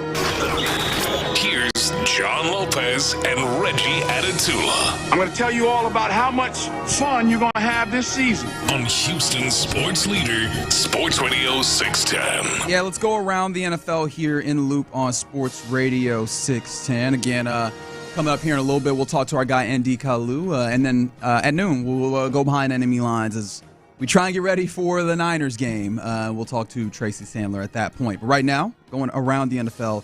And NFL has had their fall league meetings. That's what's going on right now. And yesterday, I learned, at least, and I believe we all learned, what's going to happen with the Pro Bowl. I'm sure everybody is so fascinated by this. Apparently, in order to continue showcasing its efforts and its flag football initiatives, which we know are very important here in the city of Houston with the ownership of this team. The NFL is moving the Pro Bowl from the Sunday before the Super Bowl to Prime Time Tuesday, baby. Yeah, Tuesday Pro Bowl. Excited? Is this lipstick on a pig? I don't even know what to call this. Yeah. I find this fascinating because at least it feels like the NFL is becoming more and more aware about what the Pro Bowl is. Seems like they trying. Yeah. They trying right here. I don't know if it's going to make a difference, but it seems like they like, hey, if everybody come down here for Super Bowl week, yeah, we might as well have the Pro Bowl here too. But let's say you have a really nice house. You decorated it professionally. It's just gorgeous. It's perfection. But you got the poker velvet painting. You know? I am very interested in the illustration that you're doing here because I don't understand it It's at all. the perfect $7 million house, completely redesigned, redone, decorated. But you got this dogs playing poker velvet painting. Who came up with that? Damon Jones? Where are you going to put it? It's going to look like crap no matter where you put it. That's the Pro Bowl? analogy. That's the Pro Bowl games? That's the Pro Bowl. The Pro Bowl games? It's the dogs playing poker velvet painting. Hey, just put it in the garage, man. Well, okay, put it in the garage. I'm good with that. I'm good with that. So, I mean, I feel like I get what they're... Tuesday is the garage for Radio Row, ain't it? It used to be Media Day. They moved it to Monday, right? That's a great question that I'll actually need to double check on. But it'll be Tuesday evening. ESPN will have it. And it feels like that makes sense, right? Like as opposed to trying to make this big island event that is structured on that Sunday. No, the Sunday prior. Everybody's taking that weekend off, man. We're using this weekend to get ourselves ready for the biggest event in all of American sports and honestly, really American culture. So go ahead, stash that on a Tuesday where people might be at the house and might just flip on ESPN for it. You know what I mean? Like put it on a Tuesday in that run where people are looking for something to do anyways. I think that this makes sense and it might actually get a little bit of attention, a little bit more attention. Do it kind of make it inconvenient for the players though that are playing in it? Because I feel like some of those players make moves around Super Bowl week and all that stuff too, especially on the Tuesday. That's a decent point, because. So, now you got, I know flag football. Yeah, but still. Yeah, but now you got something to do. Maybe not, though. They're not taking it serious. And it's flag. But you're right. As far as scheduling, a lot of them are working Radio Row. A lot of them are doing other stuff. Hell, I was thinking about parties. Yeah, parties. They might be hosting parties in whatever city. Yeah. But they're playing the game at, I believe it's Moscone, if I'm saying that correctly, Center, which is the place that's hosting the Super Bowl experience. If that's, wow. They're so just not even a football. They're scaling this thing all the way. They're like, we know what time it is. We know what's happening here. Yeah. We're just gonna make this a part of the run up to the Super Bowl. Go over to Levi Stadium. And I think that lowers the pressure, man. Like instead of this being a event that has to stand alone and make sense unto itself, it's just one of the many things that leads up to Super Bowl week. And I think if you put it in that context, it works just a little bit better. So I think this is actually a smart thing. Just kind of demote it. You can't even play it. What was it? Candlelight Stadium? Yeah, do they still got that up? Candlestick? Do they still got that stadium? Nah, Candlestick was torn down. Or they tore it down? Okay. They don't have it. You've seen real estate in San Francisco. Great point. That's probably about four big old condominium buildings. If that Astrodome was in San Francisco, it had been gone 20 years ago. Fair enough. Some other things around the NFL, and mind you, Football Talk on Sports Radio 610 is presented by Paramount Plus. You can't count on much, but you can always count on Sundays with the NFL on CBS and Paramount Plus. Watch your local NFL game live every Sunday all season long. Just visit ParamountPlus.com/NFL to get started today. We got some Thursday Night Football tonight, man. Here we do. And I do have interest in this game. It is Vikings at Chargers. Chargers 3.5-point favorites. I feel odd all today mentioning anything that is betting related, as we will discuss at further length in what's popping. But that is the way that the line lays right now. 3-3 Vikings, 3-4 Chargers. Both teams that are 4-3 Chargers. Or 4-3 Chargers. Sorry, yeah, because they've lost 3 in a row, haven't they? Where are you with these teams, and what are you looking for in this game? I'm very interested in this game. Chargers is one of those teams. I mean, they're right there behind the Broncos in the AFC West, and we know what the Chiefs are doing, and so it gets real interesting. And if you want to really, really squint and cross your fingers and toes, it might be a wild card, effect in there too. Are you rooting for the Vikings just off of that? I don't know who. This is one where I'm not really sure. Are we early enough in the season with the Texans, or are you so far gone with the Texans? Are you in a place where you're looking at, I need to do all the rooting to see if I can get the Texans into the playoffs? Because at this point, that has to be some level of consideration, no? Yeah, they're fighting for at best a wild card. So I probably should be rooting for the Vikings, but I'm kind of and I just want to see a good game. I'm kind of at who is it, Jim Moore? The playoffs. I'm kind of at that mode. Where you should be. Yeah, like what? Root for them to lose. What are you doing? Have you seen our record? Yeah. Did I tell you Nico Collins isn't playing? Playoffs. Playoffs.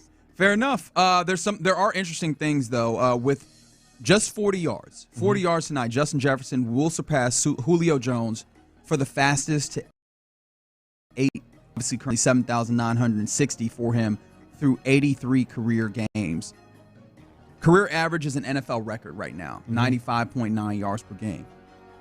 Legacy conversation ends up being frustrating. However, I know this is Sports Talk Radio. What are we looking at in Justin Jefferson? How highly are you already anticipating or forecasting him to be in the pantheon of wide receivers? Because it feels like he's doing that. That is a great question, because I haven't really – I still consider him a young player. I still consider him like a baby in the NFL. I haven't – the thought legacy hasn't even entered my mind with him yet, other than he's awesome, but legacy, it's funny you say that, because I guess you have to have that discussion given what he could do tonight, go over 40 yards. I wonder who Damon Jones has on that. But anyway – just Damon, huh? Oh, yeah. We'll get to that. You have to. You have to start thinking in those terms, and I would say still a ways to go to reach the very top because of longevity and such. Because the names that I'm talking about in all of this, right? I obviously mentioned Julio Jones, who reached 8,000 receiving yards in his 85th career game. Lance Allworth reached 8,000 in his 83rd game. Some other names: Jerry Rice, who had 7,223 in his first 84, is in that same space, right? You're talking about some big time names. Talking about a different era too in a lot of those cases. Fair enough, but I mean, some people would talk about that era as one that was not the same and not as still. These are big names that you're talking about in that same vein with Justin Jefferson. So he's 40 yards away from making that level of history, and I think continuing to put himself in consideration along names of that ilk. And then also in this game, I just want to know who the hell the Chargers are. They've dealt with some injuries here. Maybe that's my intrigue, yeah. Because they looked really good early, and I thought that might be this year, and then they've had some injuries, and I don't want to blame it entirely on injuries, so I'm interested. How good of a football team is this actually? And it'll be a good test, that Vikings defense and the Vikings in general. Yeah, although Vikings will have Carson Wentz going. J.J. McCarthy is the emergency third quarterback. I mentioned this yesterday when Paul Gallant was sitting in for you. I am starting to look at this do they actually want J.J., or is this are they slow pedaling a walk back from that? No, I think they want J.J. I think they're committed to him. I think they have a certain amount of confidence in him. I'm not going to say completely confident, and it's Carson Wentz. I mean, they're gonna take the unknown, if there is still any, with J.J. McCarthy over Carson Wentz, if they could. Some other things around the NFL. Man, Tua Tagovailoa has had a weird last couple weeks. When he steps to the podium and talks to the assembled media. This was his most recent circumstance. He was asked about, maybe not getting the ball to Jalen Waddle, one of his big weapons, as much as possible.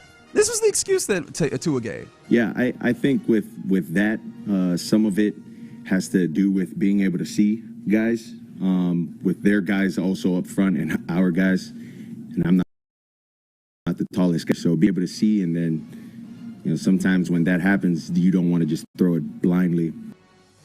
I'm starting to get a real Russell Wilson vibe with Tua Tagovailoa. It just sort of fake, says what he thinks people need to hear, has excuses. It just doesn't.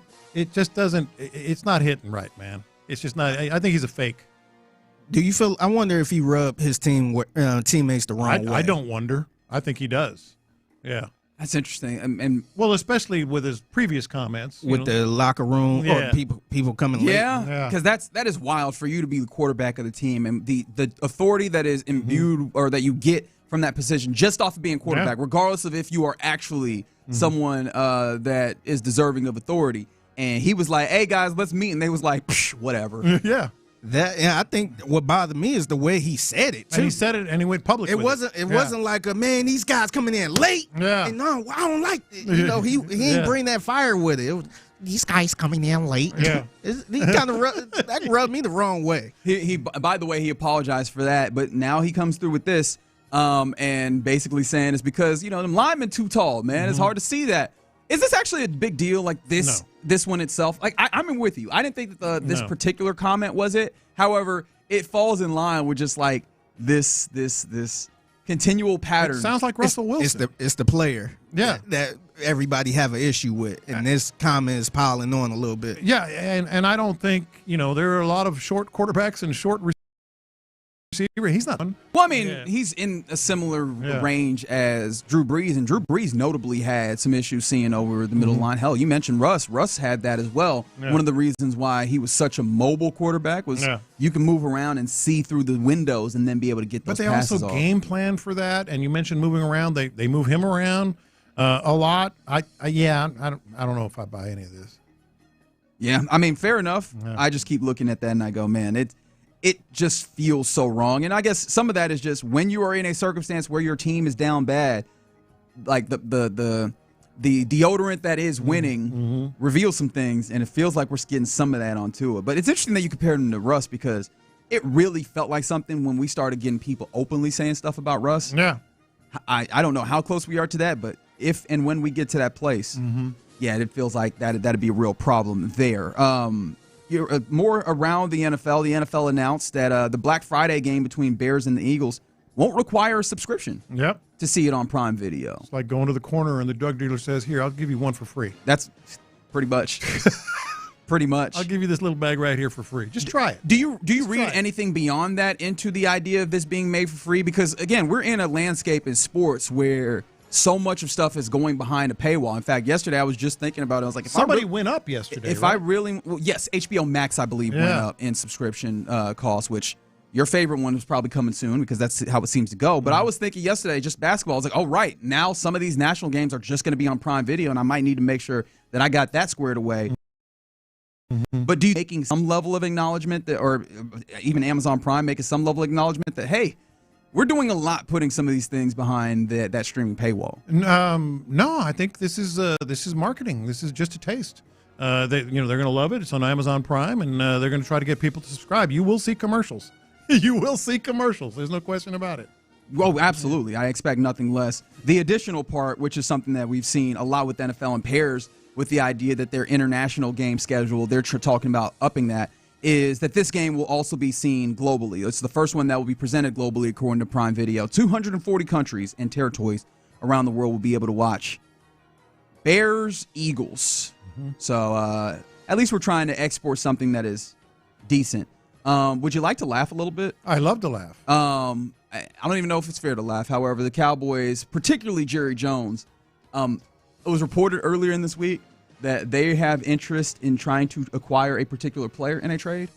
His name is Max Crosby. I laughed already when I saw this, and it just made me laugh again. So they traded Micah Parsons for some picks. And now they're like, you know what we could use? Pass rusher. Could sure use a pass rush. This just confirmed to me that him trading Micah Parsons, it was completely 100% personal. They don't like that dude. It was personal. They don't like that. Which again, there was reports that Micah did some things, and maybe there was some lack of preparedness or freewheeling or whatever that But it was personal. It was personal. Crazy. Because I think you're right. Yeah, because I'm sure he probably, trying to make the best deal. This was a personal move. You probably didn't like him. I think you're right, but I also think it kind of shows that Jerry Jones wakes up every day and says, what am I going to do today? Like there's no plan, there's no 5-year philosophy or anything. It's like, what do I feel like doing today? That's kind of what I got out of it too. Yeah, it does feel like that somewhat. On the text line from the 361 going back a story, Tua is going to be the first person to go into concussion protocol because of his press conference answers. Yikes. Quick couple of things around the NFL before we wrap this up. Jane Daniels is out for the Commanders, who will be facing off against the Chiefs. So in a big game that the Commanders probably would really like to win, Marcus Mariota is going to be starting for them. And also, Lamar Jackson back to practice yesterday. How about that? Which in other years that would have been like, oh, well, that's going to fix everything. This year, not so much. Not so much, but you'd rather have him than not. And how many weeks has it been now? Since 3, 4? It does feel like that, yeah. Yeah, because they were talking about, well, maybe he'll be back this week. Nope. Yeah, this is 3. Going into the Texans game. It was going into the Texans game. So it was obviously that Week 5 matchup, Week 6. He missed Week 7, and now Week 8, it looks like he'll be returning. But he will have a full belly. Did you see the viral video of him going out, getting some fried food? People said it was after midnight. I'm pretty sure it wasn't. I'm pretty sure that was incorrect. But do you have any problem with the quarterback going and maybe not having the most stellar diet? Have you seen him? Okay, fair enough. As soon as one of your team can actually catch him and track him down, we will talk about him and his fried food habits. Until then, go and eat all the gas station food that you want, Lamar. Get well soon. All right, there you go. That's Around the NFL here in the Loop on Sports Radio 610. Appreciate you rocking with us. Coming up next, let's talk to former Texans pass rusher and our friend that we talk to every Thursday, ND Kalu. Let's see if he has a little more optimism than we do. We'll do that next. Ready? The Texans are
Sponsor a hole or donate to help provide Angel Eye video access, peer support, and essential comforts to families in need. Learn more and give now at texaschildren's.org. Live from the Mokaram Injury Lawyers Studios, Sports Radio 610 presents In the Loop with John Lopez and Reggie Atatula.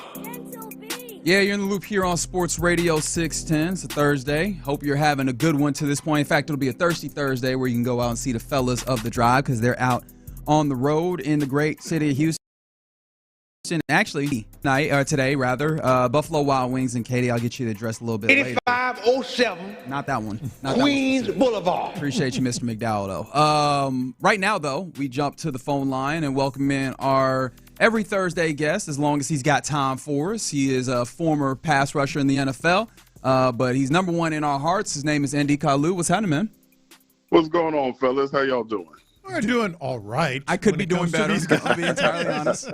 I could be doing better. I've been fascinated, Andy, as I'm sure a lot of us have been, with what DeMeco's been kind of talking about with the fallout from that Monday night game. And one of the things that he let us in on was the idea that, their game plan was to get up on JSN, really put hands on him, and seemingly the execution of the game plan just did not happen on the field. Have you been in circumstances where, people go into business for themselves in that way? And, how does that come about, especially for a team that feels like it's this good and a defense that's this good? This just feels so out of character for them. It's still the NFL. I mean, I was reminded of that when I watched the game. I was thinking, okay, this is going to be a low-scoring game. The defense is going to shut down Seattle, but it's still the NFL. And there were some plays, I'm sure y'all noticed, where Stingley, as far as positioning, he couldn't have been in a better position, but the ball placement was there. Jackson Smith and Jigba did a great job catching it, and he's showing everybody why he's the best rookie wide receiver in the game. But I was surprised, and yeah, I've been in games. I mean, I've been in games where, when we went on that run, where we're going conference championship every year, we always have one of the best defenses. There's always one or two games where you're playing a down and out team. The thought is if we do what we've been coached up to do, we should hold them under 17 points, and then they put up 35 on us. And you're like, oh, what the hell happened? And then you'll see a couple of players where you're like, oh, yeah, I'm playing against NFL talent. So, but this was very disappointing because going into the game for me, I thought this would be that statement game. If they can beat Seattle, a good team that's fighting for their division, it won't feel like they're only getting their victories against the down teams like the Baltimore Ravens without Lamar, the Tennessee Titans. So, yeah, very, very disappointing Monday night. So we got to talk about the offense, Andy. I know you were watching this game closely, and I really kind of want to know, just as the game is progressing, what you were seeing in this offense that caused so many issues. Yeah, I mean, you know what, John?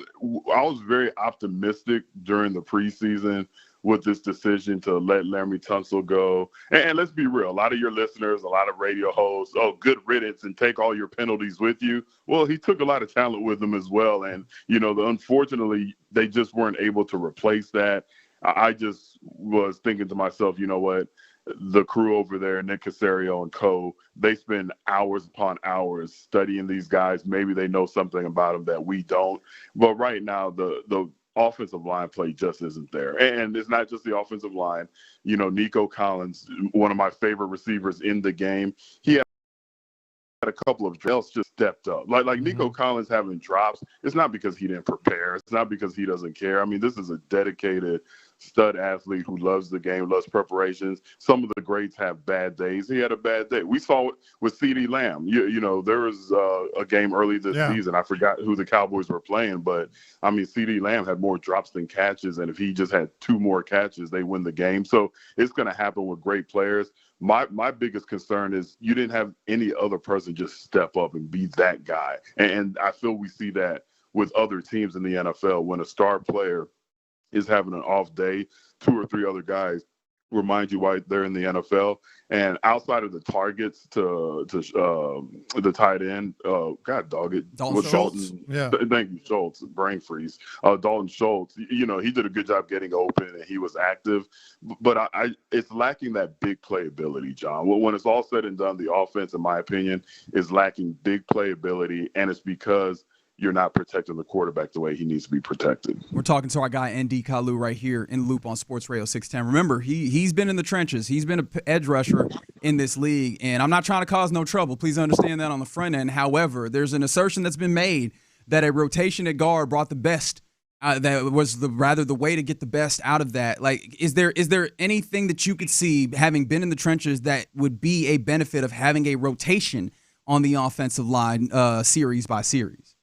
You very rarely see it. I don't think there is any benefit because offensive line, they like to get a feel of their opponent. They like to get the timing. They like to understand his movements. And that there's a reason why 95, if not higher, % of offensive linemen don't substitute in and out. Even they're the one position group, like when teams get in victory formation or it's a blowout and you're starting to put backups in, you still see the starting offensive line in there. That you just don't rotate those guys. If I was on the other side, if I'm a defender, Byron Murphy, and I'm seeing a rotation of guards every series, I'm actually smiling to myself because what that tells me is like, oh, good. They don't know if any of these guys are good, so I'm just going to go expose both of them. So it's a weird. When I saw that, the first time I saw Reggie, I thought he got injured.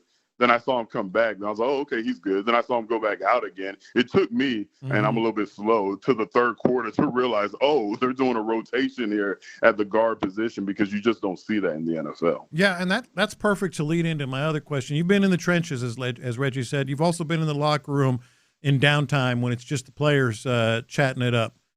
You see them go for it on 3rd and 4th down behind that line that you just talked about twice. You see the rotation at guard. You see C.J. Stroud, in my view anyway, I don't know about you, sort of not showing the same confidence. At what point does the locker room start looking around going, hey, man, this is not right? If you have a strong locker room, which I believe they do, it's going to take much more than what we're going through as a fan base to actually have a divide in the locker room. But where you will see it, John, is if and I'm not even going to say any names for an example, or people think I know something I don't, but if two defensive players after Thursday's hard practice go grab, a bite to eat, watch Thursday Night Football, they'll talk. They'll be like, man, John, what do you think's going on over there on the offensive side? Then the other one will be like, shoot, I know I'd be killing him at practice every day, so I don't know how he's even in the game. They'll have those conversations, but very rarely with a strong locker room. Like, these guys truly love each other. Like, I was lucky enough to have a podcast every week where I would have a different current player on, and just the way they talk about each other, whether it's a tight end talking about a defensive player, like, you could tell they're truly tight. So I don't think we're going to have a situation like what's my guy's name? Tua Tagovailoa, where the freaking leader of the team calls a team meeting, and the team's like, man, screw that fool. I'm not going to that meeting. Like, that's a big deal. Believe it or not. Yeah. I don't know if y'all heard about that. It was like 2 or 3 weeks ago. Well, you know what? Of course y'all heard about it. Like, I know y'all heard about it, but I don't know how much y'all really thought into it. But that's a big deal. Like, when your quarterback calls a team meeting and the players are like, man, I'm not going to this. Like, that's a lack of respect for the player that's supposed to demand the most respect. That's a problem. So until we have a situation like that, I think this team's just going to fight through the hard times. And it's very hard times right now for the Texans. You mentioned the quarterback counterpart on this team. I mean, again, trying to get into someone's mind is rough, but you're a defensive player, and I think you did a lot of reading the kind of demeanor of a quarterback. What did you see in C.J. Stroud's game? Clearly, he said it that he didn't have a great game, but early on, it felt like you could see kind of an eagerness and an anticipation in a way that isn't good, like happy feet in the pocket. Like, what did you see from his game just watching it? No, just what you said. I saw a guy that doesn't look comfortable in the pocket, and there's a reason why he's not comfortable in the pocket, and God bless him for being the type of leader that he's not going to, throw anybody under the bus, and he's not going to, start yelling at guys. And there's some things he could improve upon too. That safety, or what should have been a safety, it was kind of like, hey, man, you're going the wrong way. Sooner or later, just throw the ball away. Let's not put this all on the offensive line, because there's a few sacks as defenders, you're like, oh, that was on the quarterback. And there were also some times, and again, from the TV copy, I couldn't see the route running from the wide receivers. But there were also times, because we're being hard on the offensive line, where he had a lot of time and it just didn't look like anybody was open. And then he started to scramble after like a 3 count. And as an offensive line, if you can block your guy for 2.5, anything over that is icing on the cake. And there were a couple of plays where I could have sworn I did a 3 count and he just didn't have anybody open. So then he starts scrambling and it looks like the protection is breaking down. Well, sooner or later it is going to break down. So that's where it becomes a team. You start looking at the team, because when the offensive line does block, your route runners have to get open. Your quarterback has to see them. He has to make a decision. So it's still not just one position group. It's the entire offense. Well, we talked about some of the mistakes the defense made. They still came up with a 3 turnover margin edge. They still made some big-time plays and scored a touchdown and everything else. That's got to be what you're hanging your hat on. But my question is about McCaffrey and the game he's coming off and how they're going to be able to stop that. Yeah, they're not stopping McCaffrey. You just hope he's the only one that ends up having a good game. Like, let's talk about stopping George Kittle or making Mac Jones antsy in the pocket. Now, here's the thing. I can see a scenario where Mac Jones, looks like the guy who was asked to leave New England because of this defensive front. But, I mean, Christian McCaffrey's a flat-out stud, like whether he's a receiver out of the back. Then when you see his size, you think, because he's small and he's fast, he has to hit the edges. He picks up a lot of yards in between the tackles too. So, I don't think he's a guy that you stop, but I think you have to limit the big plays to just Christian McCaffrey having them. Andy, you don't play poker, do you? You know, I never, thank God, with everything going on now in the world, I never even learned how to play any of poker, craps, none of that. And I don't want to learn because I heard it's very addicting. Yeah, it sounds like it. I just wanted to make sure that you were all good in the hood in this current era and time space. You know what I mean? I just want to make sure you're all good. If you're who's the head of the basketball, is it Adam Silverman? Yes, Adam Silver. Silver. Like, he has to be so annoyed right now because I watched a couple of the basketball games and they were so entertaining. And I remember last night after my San Antonio Spurs, yes, I said it, my San Antonio Spurs, after they did what they did, I was thinking, man, this NBA season is going to be pretty cool. Then this morning, we're here in the office and we have our TV on mute, but we see the ticker of, head coaches getting arrested for this gambling ring. Like, I know he's like, come on, guys. Like, first we got to compete with the NFL, and now people are going to start questioning the results of our games. Yeah. It's pretty sad. What's your confidence level going into this Sunday? It's finally getting the game at home. It looks like you're probably going to get another Michael McCorkle-Jones game at quarterback. What's your confidence level with this one? You know what? That might be enough. I was like, that you might have said it all right there. Because here's the thing. One thing, as much as I love this coach and I know he's not the problem, and I'll never say he is the problem. Like, when I look at this team, especially on the offensive side of the ball, then you look at the resilience of the 49ers. I mean, their quarterback is down. They're 5-2. They're not playing like great ball. I've seen 2 of their games, and it's not like it's great ball, but there's just no give in them. They're just fighting. Fred Warner, they lose him, and I felt like the rest of the defense just kind of, stepped up, and they were trying to win one for the give, like their attitude, the way they play. But at the same time, I'm not sitting up here thinking like the Texans are going to lose just because. I could see a scenario where Will Anderson, Danielle Hunter, they're all over Mac Jones, and then you start thinking to yourself, oh yeah, that's why he's not a starter in the league. So 1 to 10, 10 being like, I would bet the house that the Texans win. I would say I'm at a 5 or 6. Okay. That's fair. We appreciate you giving us some of your time. Glad that we know that we're not going to see your name in any kind of documents. Well, at least not for that. Yeah. Well, now you got me questioning some things, ND. All right. Very Less good. is more, ND. Less is That's more. right. All right, brother. I need to go back to Onyx and make sure them girls keep their mouths shut. Well, back in the 2000s. Fair enough. All right, we'll let you go and handle that. We'll talk to you next week, man. All right, y'all take it easy. Keep There up it the good is. work. ND Kalu joining us every Thursday. All right, coming up next, let's get into what's popping. Where, there's a gambling sting that's been undertaken by the FBI. Let's talk about this because it very much has to do with sports. We'll do it next. Good thing you got Underdog here in Texas. You can take care of things like you can take care of things like points scored and whether a player is going to do this or that.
Double 5G network covered by Verizon. And with a free 5G phone when you activate select plans, someone else in your family can say yes! Available at straighttalk.com and Walmart. Based on RootMetrics data 5G report United States 1H 2025. Experiences may vary. Not an endorsement of Verizon. For network management practices, visit straighttalk.com. To see a copy of our station contest rules, go to sportsradio610.com.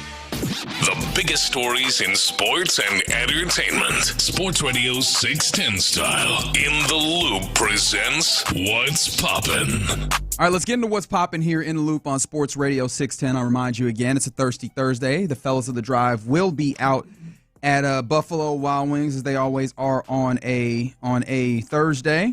I almost said Wednesday because all week long this has felt like, because of the Monday night game, everything feels like it's earlier on in the week than it is, man. We are only, 3 days removed from a football game. I know that might sound like a threat, but, hey. But, yeah, the fellas will be out at the Buffalo Wild Wings in Katy, and in the 2 o'clock hour, they'll be talking to Kalen Bullock. All right. So some things to note for this afternoon. But a big thing that happened this morning is that we saw people get hemmed up, baby.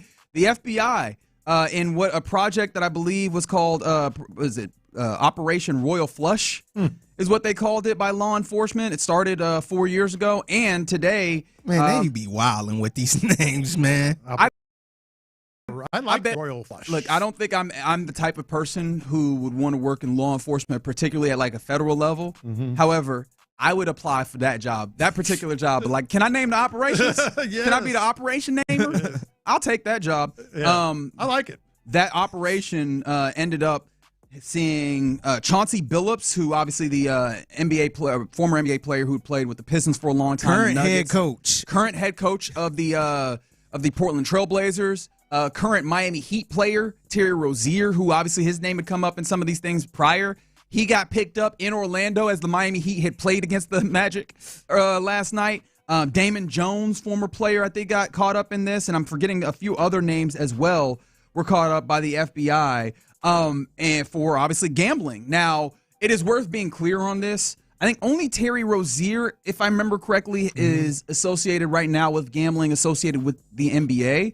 But all of these guys being picked up, I think for you're talking about of current players. Of the current players. But obviously Billups is associated. Yeah, but his association apparently is from poker games played in an illegal gambling ring that is tied to the mafia. Yeah. La Costa Nostra. What? They're going down, man. And I don't know if we're done yet, but the whole time I was adding stuff, to the notes here as the morning was progressing, and I said, oh, got to add him. Oh, got to add Damon Jones. By the way, former Sports Radio 610 show contributor. What are you trying to get roped in? No, is that what's no. What did he used to contribute? He's like, I used to work with him. We used to talk about gambling all the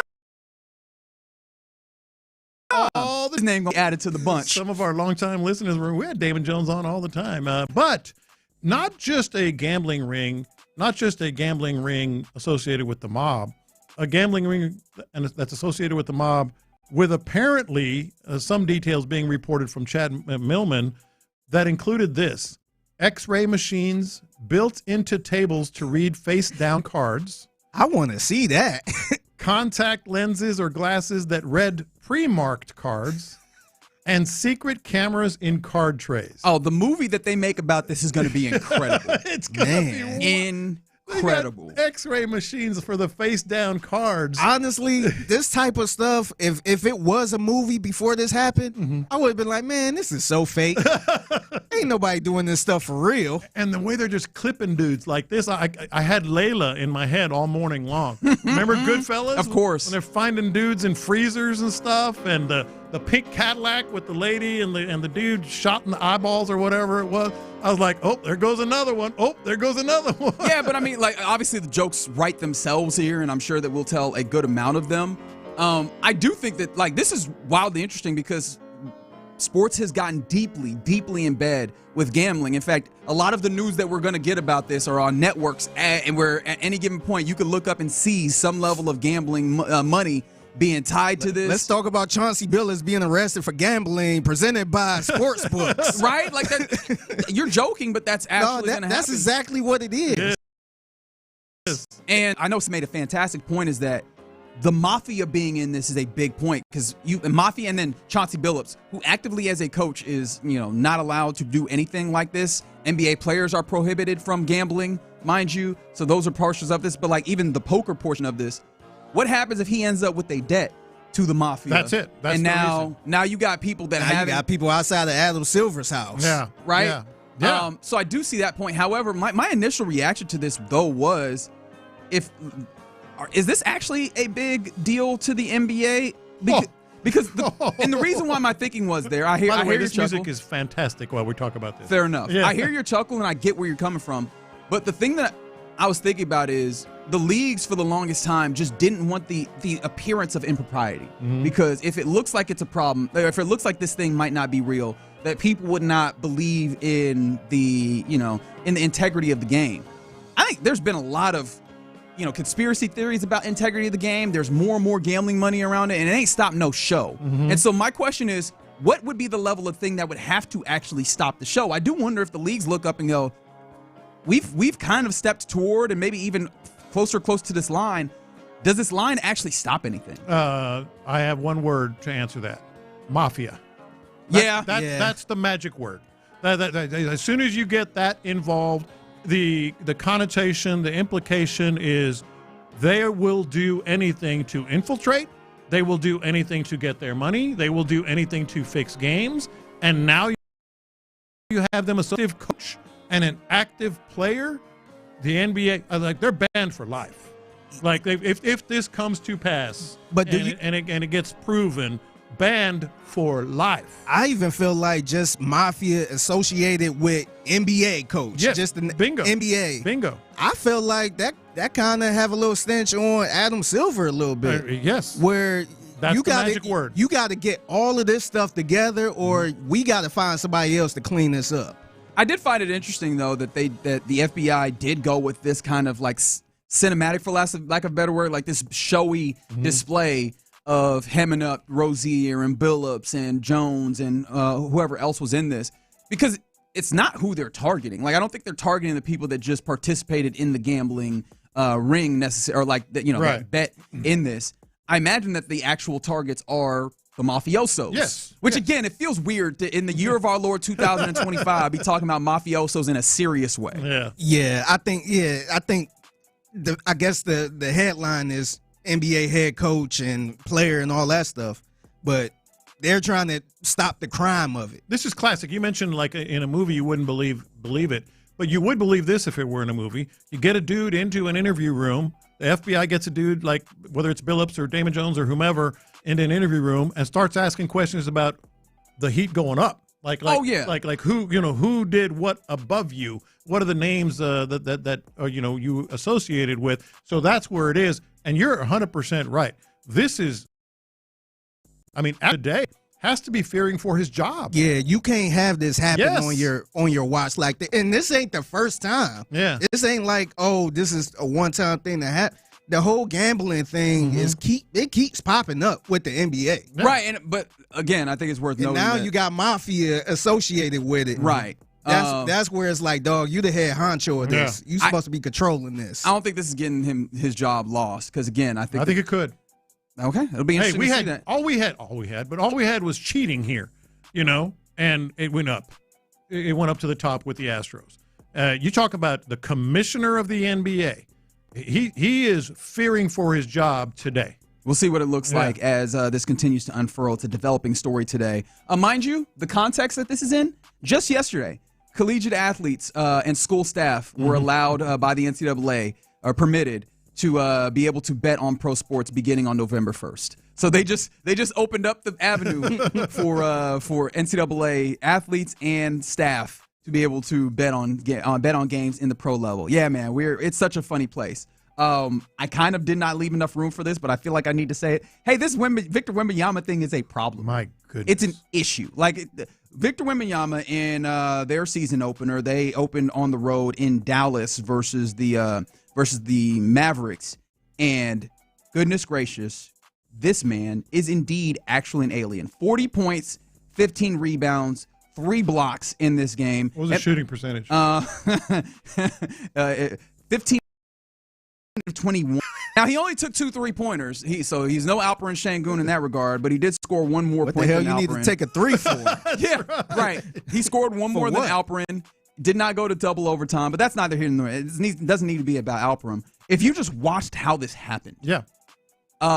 I apologize to you, John Lopez, because I was like, I don't know how much the Hakeem school of teaching big men how to play basketball really good. I was like, I don't know how much that mattered. He was putting the dream shake on jokers. He was dunking with his head at the rim and such. You say jokers. Sick. The one thing that was amazing to me, that wasn't a chump he was playing against. Derek Lively is 7 foot. Yeah. Anthony Davis? Anthony Davis is, what, 6'11", 7 Those are grown NBA men. Putting them in a blender. Yes. Absolutely. And it just looked weird, man. Well, just him.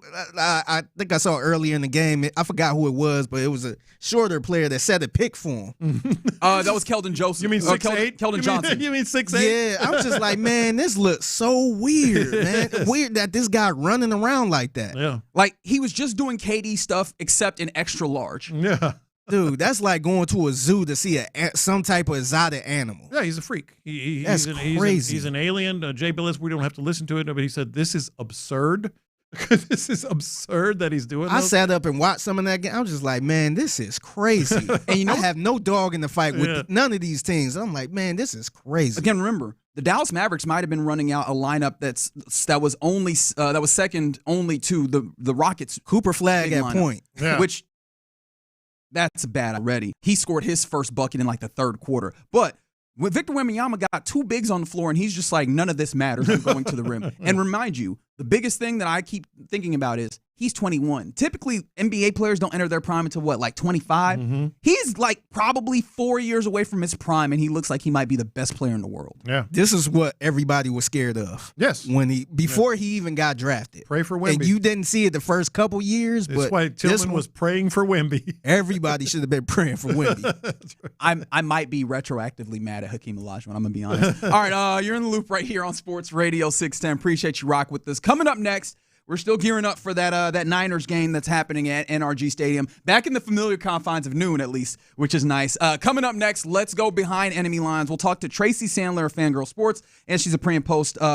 She does pre and post game for KNBR out there in San Francisco. We'll talk to her about the Niners next. CJ's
Content. Sports Radio 610. The Texans play here. An Odyssey sports station.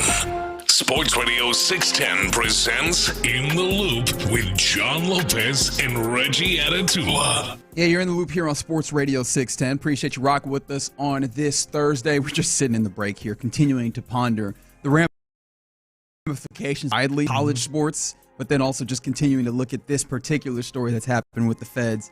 And some details that are head spinning. Wild details that are happening there. But the details that we're most interested right now in this moment about are what's happening with the San Francisco 49ers, who'll be coming into town on Sunday at noon to face off against these Texans. And to get more information on that, we turn to the phone line and go behind enemy lines with she works for Fangirl Sports covering the Niners, also does a little pre and post work as well. Her name is Tracy Sandler. She joins us now. Tracy, what's happening? Hi, how you guys doing? We are doing, I was about to say well, but I'd be lying. We're doing okay. We're trying to make our way through it. This Texans team is very frustrating at the moment. And then in order to try and hopefully see if they can get back on track, the San Francisco 49ers that you cover are coming into town and are in the way. I'd like to start with the quarterback situation. I think that's a fair place to start. It feels like this is going to be another one where Brock Purdy doesn't go. Is that correct? And if so, what has made Mac Jones so good in this circumstance when he stepped in for Brock Purdy? It looks like it will be Mac Jones. Kyle Shanahan had said earlier in the week that it would be a reach to think that Brock would be available on Sunday. And Brock was limited in practice yesterday, so we shall see. But I think, Mac Jones, he's a good quarterback. I think he was put into a couple of not great situations, which is a general statement on young quarterbacks coming into the league and what's expected of them. But he's able to run this offense. He's got a good arm. The players trust him. He trusts them. And it's worked really well for San Francisco. It was with them. In my opinion, they really have a starting quarterback as their backup. And it's been really good for them. Well, and he has Christian McCaffrey. And he has Christian McCaffrey. And that definitely, I mean, talk about, it's kind of weird saying a breakout game when you're talking about Christian McCaffrey, but that's kind of what it was this past week. What are you seeing from him, and especially after seeing the Seahawks, kind of run against the Texans? I mean, Christian McCaffrey, you're right, did have a breakout game. It's funny to say, but it does make sense with this season. But the offensive line played really well. George Kittle being back was huge for the run game. And Christian had said week after week, we're so close. I feel like we're getting there. We're about to break out. And they finally had their opportunity to break out. And Christian's obviously incredible. There had been talk, has he lost a step, et cetera? He has not. I think they really needed to use him as a pass catcher in the previous games because of all the wide receiver issues they've had. But Sunday, he looked great. He looked like the Christian McCaffrey of old, which also feels odd to say because he's been that for so long.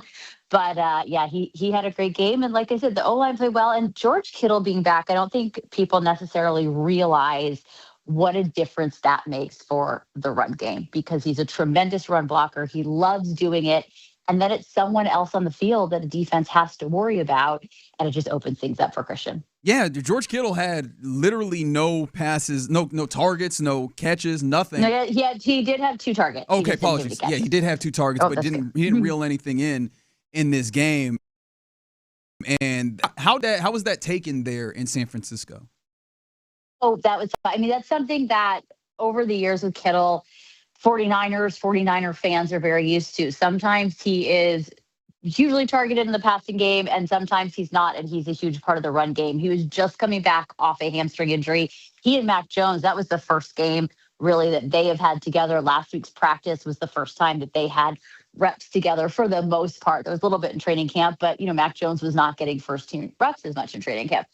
So I don't think that was much of a surprise to people. And San Francisco is very used to him being such a huge part of the run game that there are some games where he's just not a huge part of the passing game, and it's always worked for them. Now, let's go to the other side of the ball because this Texans team, if as we've been talking about ad nauseum for the last few weeks, offensively has just been up and down, but mostly down and a mess on the offensive line. What is Robert Saleh? We were talking about this, and you would know.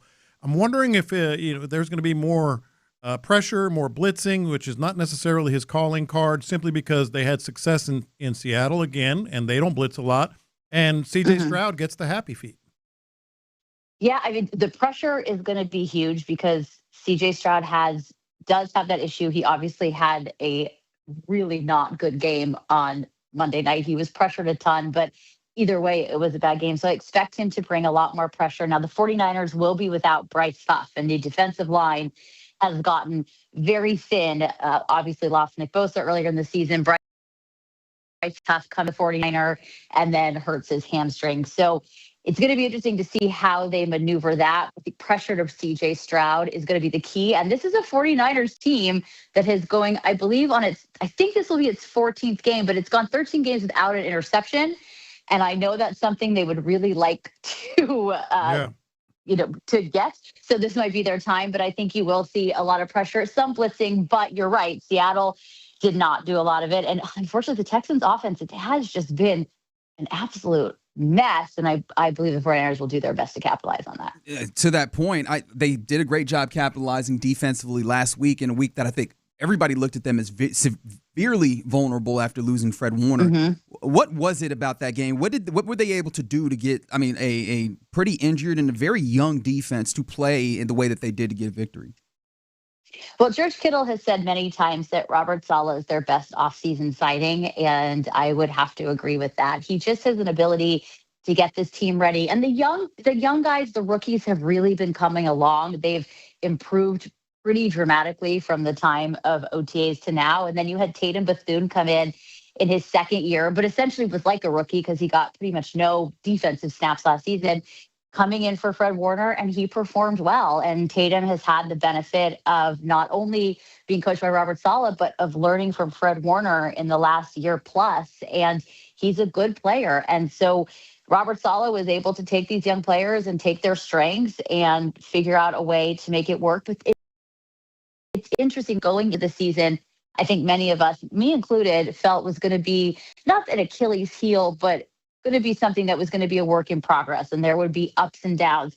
And Robert Saleh has gotten into a place where the defense has been winning games for the 49ers, and the ups and downs have not been on defense, they've more been on offense. Has he changed at all defensively in terms of his approach and mindset, Robert Saleh? I think he's learned a lot from being a head coach. His players were described him as very patient. And they said part of what makes him such a good coach is that he is patient. And I asked him about him once, and he said, I realize that we're dealing with kids here, and in a lot of ways. He said, they're young men, but they're, right out of college. And he has learned to be patient with them. I think being a head coach perhaps taught him some of the things that a head coach goes through and has helped him as a coordinator. But he's always been a tremendously talented coordinator. And, even in fairness to him as a head coach, that Jets defense was fantastic. It's not his fault that all the quarterback stuff was a disaster. We're talking to Tracy Sandler right here in the loop on Sports Radio 610 as we go behind enemy lines. And Kyle Shanahan, not unfamiliar by any means with the Texans and with DeMeco Ryans. What has Kyle been kind of talking about? I know that he's not going to give his game plan away, but what have you kind of surmised that he's looking at early on in this week headed into Sunday? Well, he obviously has tremendous respect for DeMeco Ryans, and DeMeco Ryans was tremendous in San Francisco. So it's someone that he's familiar with. So I think he will do everything in his power to capitalize. The really important thing is this Texans team, as you guys I know have been talking about for a while, and we've talked about a little bit, is really struggling. But the 49ers are not taking them lightly because there's still a lot of talent on the team. Their defense is still very, very good. And so I think he's looking at this as a game that could be a very tough game and a game that the 49ers really need to win. And his respect for DeMeco Ryans obviously is so prevalent that, not that they don't take every week seriously, but I think when you have that kind of familiarity, you kind of know the ups and the downs, the ins and the outs, and places where you could be vulnerable, places where they could be vulnerable. And I think that will serve them well. I do want to go back to Mac Jones a little bit because obviously Brock Purdy, we mentioned, probably not going to play. But what has Mac Jones brought? Because he's had his moments as well. Mac Jones is really funny, which is not everything to do with him on the field, but I think it's kind of a sneaky thing that nobody really knew. I don't know if you're allowed to be funny in New England, but he's really funny. He's very confident, and he's come in and done his job. He's earned the trust of his teammates, and he's just brought kind of an energy to this offense where there hasn't been a huge drop off. I mean, he's not Brock Purdy, and then so I'm taking nothing away from Brock Purdy, but Mac Jones has been really good, and he came to San Francisco. I'm starting to think Kyle Shanahan's the quarterback whisperer. When you saw what he did with Sam Darnold when he went to Minnesota, and I think Brock Purdy's tremendously talented, but maybe not everybody would have gotten that out of Brock Purdy. Jimmy Garoppolo had his best years in San Francisco. So he came in and he knew he was the backup, that this is Brock's team. I am the backup here, but I'm going to do everything I can in the interim. And so I just think he's brought a sense of calm, of confidence, and talent and ability to run that offense. He's a very smart quarterback. And I think we're seeing what he really can do and probably would have done earlier if put into a different situation. Tracy, before we let you go, I'm very interested in like the local perspective and things that, you know, because we know this, we see the way the national kind of talks about the Texans, and there's times we're like, oh, they're not getting this thing. What is it about the Niners that on the outside people seem to just get wrong? That people seem to what? I'm sorry, you broke up. Just get wrong or not necessarily understand or know about this team right now? You know, I think over the years, there's been criticism of Kyle Shanahan. I think that's kind of the biggest thing. Over the years, there's been a lot of, it's enough, he should be fired, which is so insane to me, because who are you getting that's better than Kyle Shanahan? And what you want is the guy that gets you there. And once you get there, once you get to the Super, once you get to the NFC Championship game, only one team can win. But if you're in the mix, you've got a pretty good coach, especially when you're in the mix year after year. And I think this season, people are really seeing just how well coached they are and how good he is, because with all of these injuries and all of their ups and downs, this team is 5-2 at atop the NFC. And that's a huge deal. So I think Kyle Shanahan is something that locally fans have gotten wrong for a long time, have been super critical of. But I do think this season is showing them like, yo, this is one of the best coaches in the NFL. You're not going to get somebody who will Super Bowl, but it's really hard to win a Super Bowl. It's pretty amazing to get there and get to the NFC Championship as much as he has. Tracy, we appreciate you giving us a little bit of your time. Looking forward to this game. Are you traveling? I am. I will be there. All right. We'll see you in the press box. Fantastic. Thank you, guys. Have a great rest of your day. Thank you so much. Right. That's Tracy Sandler, Fangirl Sports. Also does a little pre and post work for KMBR up there in San Francisco. This game is going to be such an interesting juxtaposition of, like, you know, obviously coaches in a similar vein, but how they're able to navigate adversity in some ways, because it feels like the Niners have done a really good job of doing that. Although it is worth noting they have two head coaches in a way, right? Yeah. When you look at Kyle Shanahan on one side and then Robert Saleh on the other. Yeah, and just sort of a little bit of more news here as we get it. Nico Collins not seen at Texans practice today, so they're taking the fields. That's 2 days in a row, two biggest days, Wednesday, Thursday on a given week. So Nico Collins didn't practice yesterday and today, so it gets a little hairy. Now is this something we got to wait on the NFL to clear protocol type deal? That ostensibly, yes, that's what they have to do. Independent, I guess, doctors or staff. Yeah, I wasn't sure if this was a Texans thing where. But he didn't practice, period. So we'll see. Yeah, okay, and I mean, I don't anticipate him doing that. Yeah. In fact, we had someone text earlier, and you're not wrong, that if you're having to sit around and hope that somebody with a concussion is coming back, that you're down bad. Well, let me tell you outright, this Texas team is down bad right now. Like, this is such a hugely needed victory. Just the math of it, right? 2-4, you can't. 2-5 is just downright improbable to come back from, especially when the Colts are facing the Titans. So the Colts go to 7-1. You go to 2-5. The division's off the table pretty much at that point, and you're really just crossing your fingers for any kind of sign at a wild card. But you still have, if you lose this game, and I was talking about last week's Seahawks game was sort of a pivot point for the season. Sean Pendergast thinks this week is. I think you could argue both. And if they lose this week, obviously without Nico Collins, then you're talking. You got 5 losses. You still have the Chiefs. You have the Colts twice. So just doing the math, it doesn't quite add up for you. No, it doesn't. So this is going to be a tough one. This is a team that is coming off of a very exciting win the Niners did, like a win that, again, I did not anticipate that they were going in this weekend or this past weekend, because, again, it feels earlier in the week than it actually is. But this past weekend to go and win after losing a not just a totem, but probably one of their best players, if not their best player, in Fred Warner, and they went and got a victory. Like, they're riding high, but then also you're not going to sneak up on them by any means, as Tracy was talking about. Right. They understand the way that you go about this. They probably have one of the best opportunities to scout what you're looking at defensively. This is going to be a really, really difficult game. It is a difficult one, and then you got the Broncos coming in, so stacking up against you if you don't get it. Yeah, absolutely. All right, you're in the loop here on Sports Radio 610. We'll talk more about this game, of course, from it. Again, feels like a threat every time I say it. Coming up next, let's do our lunchtime confessions. Yeah, let's do that. Let's talk about ability trees.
repairs. Call Mokaram Injury Lawyers at 281-222-2222. Sometimes it's sports, sometimes it's not. Whatever it is, Reggie and John are keeping it real. It's In the Loop's Lunchtime Confessions, presented by the Men's Clinic on Sports Radio 610. Watch this. These are my confessions. Meant to mention this Tuesday, and I forgot. Wasn't here yesterday, because I was getting a stupid root canal. So I got to mention it here, an absolute confession. I got to see that fake punt formation again that Seattle did. That was gorgeous. The one where they split those guys wide. Yeah. And the guy was at an angle. I don't even know who it was. Who would have, I guess, been the personal protector if they were actually. Yeah, but he was at that. And I was like, I've never seen this before in my life.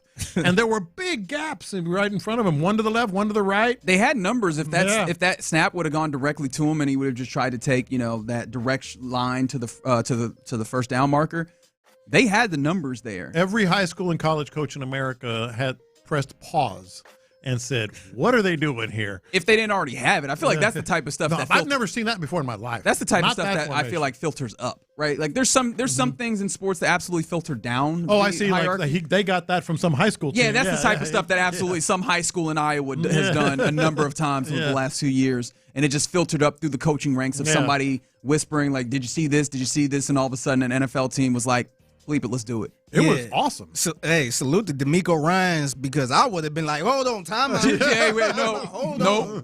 What in the hell was that? He was down I for said, it. I was like, what in the hell is this? I've never seen it He before. was down for it. I think he knew that they were just trying to, Man, I mean, it would be one thing if we see the same old formation when people try to do the little trickery stuff. Yeah. But that one, I was like, hold on. Wait a minute.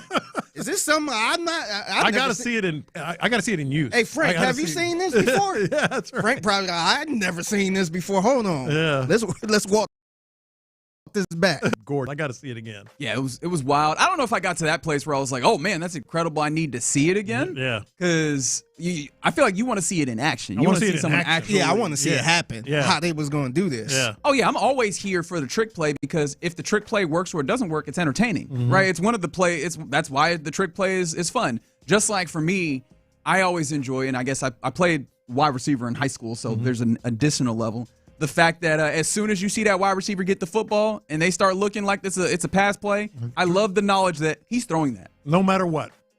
Cooper Kupp did it. Yeah, that's right. Because how many chances do I get to do this? Yes. I'm throwing it up there.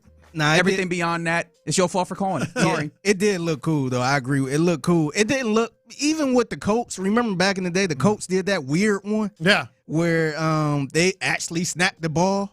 And I think they was playing the Patriots. The Patriots just boom rushed the center and tackled. It wasn't even like, that one was kind of like, ugh, what are they doing? Yeah. This one was like, ooh. Yeah, it was intriguing. Yeah. These are my confessions. I wish I had a more fun confession, but honestly, sometimes admitting you don't know is a confession in and of itself. And I just can't wrap my head around how a head coach like DeMeco Ryans, who is clearly so personable with his players, right, has a standard for them, but also, like, time and time again, we see the link between what is clearly the talking point that coaches handed down and then what the players say and repeat in various. That link can exist there, and yet we can have a number of games, including this one, where the refrain afterwards is they're just not doing what we told them. I hate that. It doesn't make sense to me. And I don't like he might be telling the truth, because you can go through and you can see, like, when he was talking about the short yardage plays. Yeah. I went and watched back all the short yardage plays, and you can see the places where you're like, oh yeah, no, that doesn't make sense. That's clearly not what the idea was. Over here, yeah, that's clearly not what the idea was. So yeah, there's some of it clearly happening,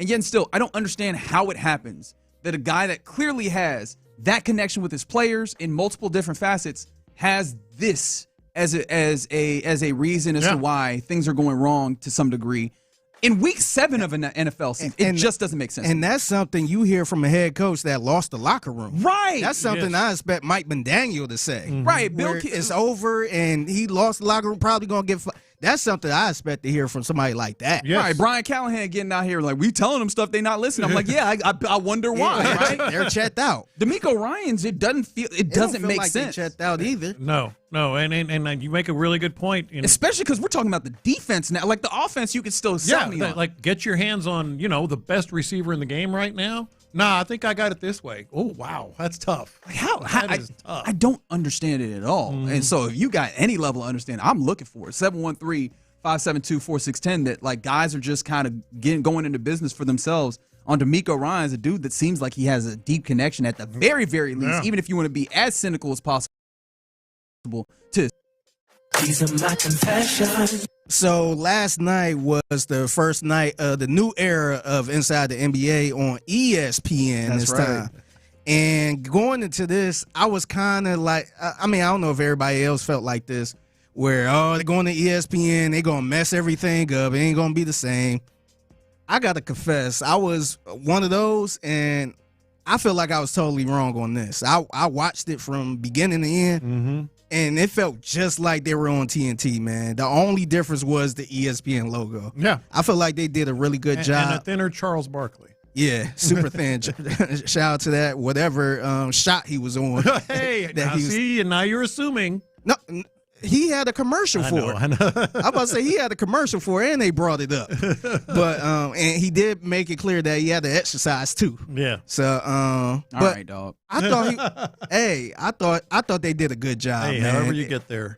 They did. I thought it was good. They were leaning into the whole ESPN thing. I thought that was great, and I don't think anybody was happier than ESPN because they was tweeting out every single clip from that show, man. And I think they're getting their money's worth. Barkley got dang near, flat out emotional about being on ESPN. It was pretty cool. And then they called him a little trout sniffing. Yeah. A little bit. Yeah, they did. And then they gave him a hard time about that. I mean, like, kudos to ESPN. Even though they had said it, like, I think a lot of people were skeptical. But they were like, why would ESPN? Yeah, ESPN was like, why would we pay all this money for this thing and then neuter it? And I'm like, I've seen you do it. It makes sense, and I'm glad that they didn't do that. I mean, hell, them boys was on there talking about they free George Santos, so free C.J. McCollum, and I was like, I just know. Those ESPN executives are like, we're going to have to get used to this. We're going to have to get used to this. This is uncomfortable. Yeah. I'll be put up with it. I love that they're in the same studio too. They still in Atlanta. That's what was I think they used to call it Studio J. Yeah, Studio J in Atlanta. Yeah, because it's still a TNT Sports property that they're like lending out or leasing out. That's in a way. They just ESPN broadcasting on ESPN. Subcontracting. Yeah, I guess the thing that I enjoyed the most out of it is just everything. Like the graphics are all the same as well. Like the music. I liked that. Like that feel remains. And so, I appreciate that those dudes were out there having fun. It was nice. And, I thought they was going to have some Kendrick Perkins on there. Oh, God. Well, not yet. It ain't over yet. Not yet. All right, now joining us now is Malika Andrews. I thought there was going to be a bunch of that, so I feel better that it's still the same. No, it was great. Yeah. These are my confessions. Copyright infringement. I saw this, man. Copyright infringement. Show me the paperwork. Show me the copyright paperwork. Where was the first place you heard about the Skyline lineup or the Sky lineup? You said it on this. Oh, that's right. It was me. That's right. It was me. Rockets are tweeting it out now. Yeah. Themselves. What's that attorney's name? I need another attorney. Tony Busby. Well, Busby, I'll take him. Willie wins. Where's Willie? Push and win. Push and win. Push and win. I did see one of those billboard, and I was like, that just doesn't feel right. Dude, Sky lineup is my thing. Now, what'd you do? did you go and put this in a court of law anywhere or on some paper? Now, if I wanted to push back, I will say you are pretty close with the Tillmans, right? Oh yeah, and they listen a lot. They listen all the time. I'm thinking either A, they probably heard it on the station, and they said, you know what, let's roll with this. Yeah. Or either B, you kind of talked to them off the record, and they said, hey, we're going to go with this thing called was it Skyline? No, I did not. It was my idea. My idea. Prove it. Tillman, Patrick, I know you listen all the time. Just a little, a little something for the effort. A little something for the effort. I like that there's literally zero consideration that maybe the Rockets already had this in the tuck and had come up with Where'd you hear it first? I mean, they might have already had it in the tuck. Why didn't they use it earlier? Why would they have to? Hey, they was rolling. Connect the dots, people. See, Lopez got a unnamed source that he got this from, and he just went out there real quick. Hey, I got an idea, guys. That happens sometimes, but not in this case. Whoa! That's wild. Somebody said, "Don't get pushed and win." Why not? Mm-hmm. Don't be a hater. Apparently, we push, you win. T. Mills said that Shaq wandered onto the NHL set because NHL TNT still has NHL. Yeah, that's wild. That is hilarious.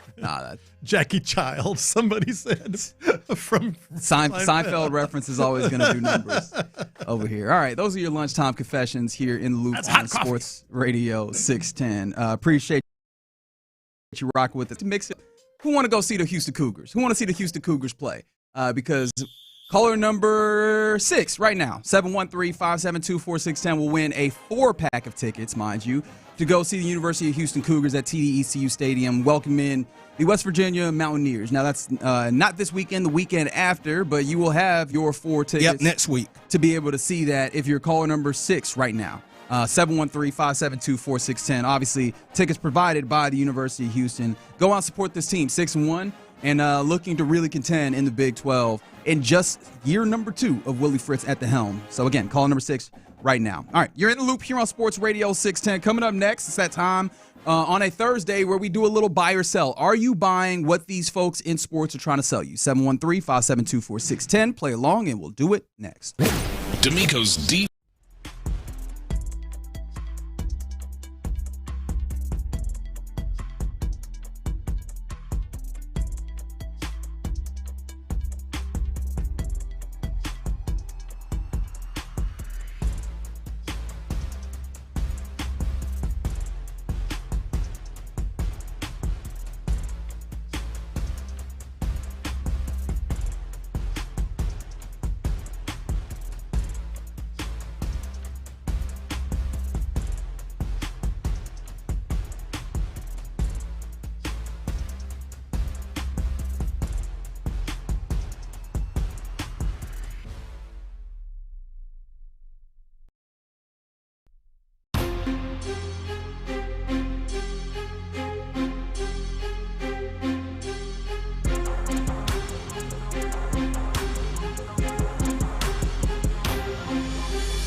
legacybox.com/value and save 50% when you digitize your memories. That's legacybox.com/value. Live from the Mokaram Injury Lawyers Studios, Sports Radio 610 presents In the Loop with John Lopez and Reggie Atatula.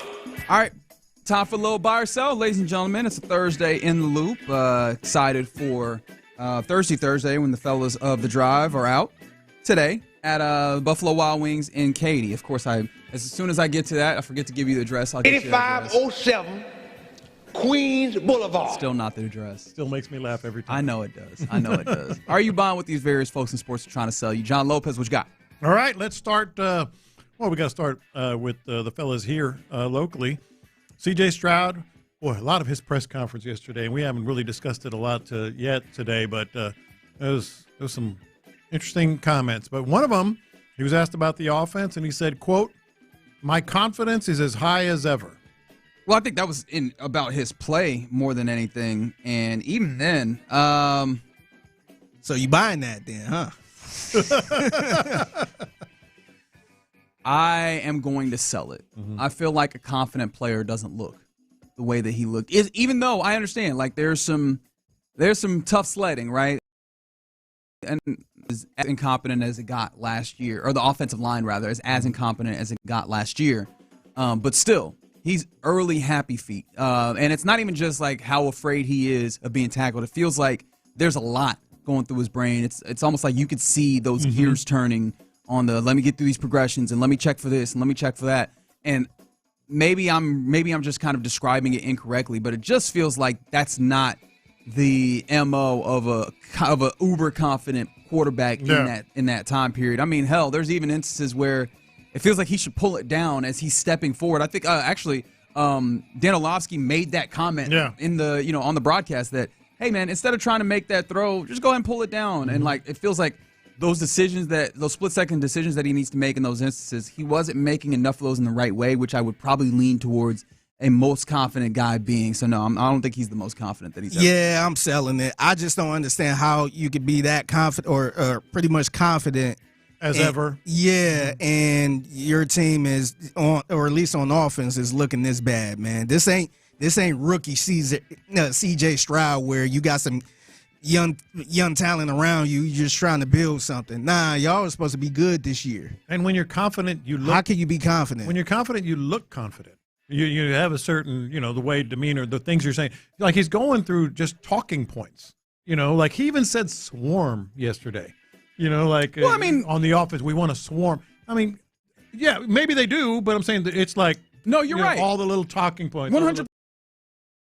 He wants to be the guy that gives the right answer, right? That's part of being a quarterback and, going through the big school and all that. He wants to give the right answer. But when it comes down to the actual, I mean, you can hear in the underlying of a number of his answers, and this ain't just this week. It's been a lot of times this year where I don't think he's fully like doing the pushback of the entirety of everything that's happening, but there's little pushbacks that happen in what he's doing from what the the team has, right? What the coaches have.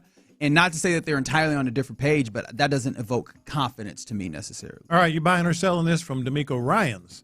He said he's not looking at the 3-game homestand. He was asked about that. Quote, "It's all about the Niners. I really don't care about the home stretch." I buy it. It's you are in playoff mode every single time, every single game right now, because every game will sink you.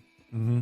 Everyone will, right? Like you need to, and at least even if it maybe is not technically true and some things can happen, you need to treat it as such because you are way far beyond the pale. On top of the fact that you're not playing the type of football that would help you or that would portend that you are going to win games. So you need to fix things. And it's a short week, baby. On top of it actually being a short week, not having as many days as other teams, generally, an NFL football week is pretty damn short if you're not playing good football in the moment. Yeah, I'm buying that too. I just think they're in a place where they just can't look ahead anymore, man. Yeah. I mean, sure, you could probably look around and say, oh, the Colts are, 6-1 and all this other stuff.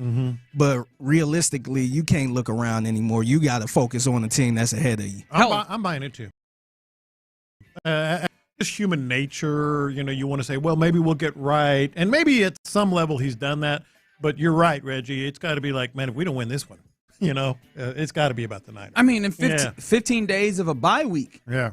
I don't know if they were looking ahead or not, but they couldn't put together a full game plan, or at least the game plan was not taken to the field. And even then, that's a whole different issue that's big enough on its own that it merits your kind of attention. So you can't afford, if you got time to look forward, I don't know how you're sleeping, eating, drinking, doing it, because it would take literally all of the hours that are allotted to you between game time. All right, one more from the Texans. Kaimi Fairbairn on that, I almost said fateful, but I don't think it would have been that fateful. But the kick, that should have gone out of bounds. I mishit the football. You buying that? I mean, he probably did mishit the football, but I feel like you probably the orders, it seemed like, was kick it out of the back, kick it out of bounds, just make sure that they cannot return and have the opportunity to waste this 2-minute warning.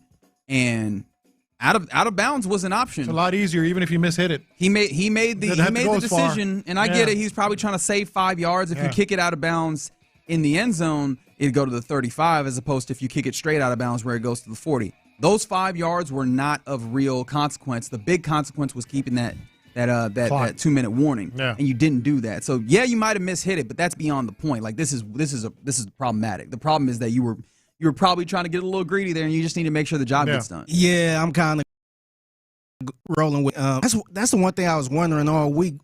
Was it made clear that kick it out the back of the end zone, or just kick it to the side? Out of bounds, didn't he? Yeah. I believe because it seemed like because I mean I know Kaimi got a leg, but it seemed like it would have been just easier just kicking it off to the side out of bounds. It would have been, even if you mishit it. That's why I do buy that he mishit it, but that doesn't mean you didn't do the wrong thing. And it sucks though, because we do this with kickers all the time, and kickers know it, right?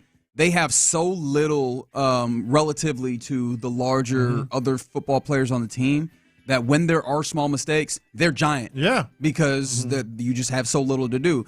This is not the reason that they lost this football game. Sure. That's this isn't even the big issue when it comes to like players not doing what coaches said or whatever game plan. Yeah. However, it hurts because as a kicker, that's how it works. You know that the standard is no mistakes. Yeah. No mistakes are allowed. It's kind of communication too. Because if DeMeco said we wanted this, and everybody in the country that was watching this game said, hey, they should do this, and you didn't do it. Yeah, that kind of speak to the communication too, even outside of it. Kind of ties in with the whole DB thing. Get your hands on JS. Not kind of. It 100% does. Yeah. It's honestly the third side of the football where you have people not executing supposedly the game plan, which that is such an indictment that I still can't get away from. Are you buying this? Sean Payton. Now, earlier he had talked about he was hoping that they wouldn't put Dart in until after they played him. He had Russell Wilson. What did he call him? I forget exactly what he tweeted. He just said very unlike Russell. Yeah, no, he went pretty direct in a way that Russ hardly ever does. He said that Sean Payton was still was like something bounty related. Obviously, it was a bounty gate kind of pun. But it was direct at Sean Payton. Well, Sean Payton responded to that. Quote, that was strictly about Dart. That in no way, shape, or form had anything to do directed at Russ. Sell. Bleep out of here, man. Because I know that Jackson Dart was really appreciated by a lot of people, and you included, coming out of college.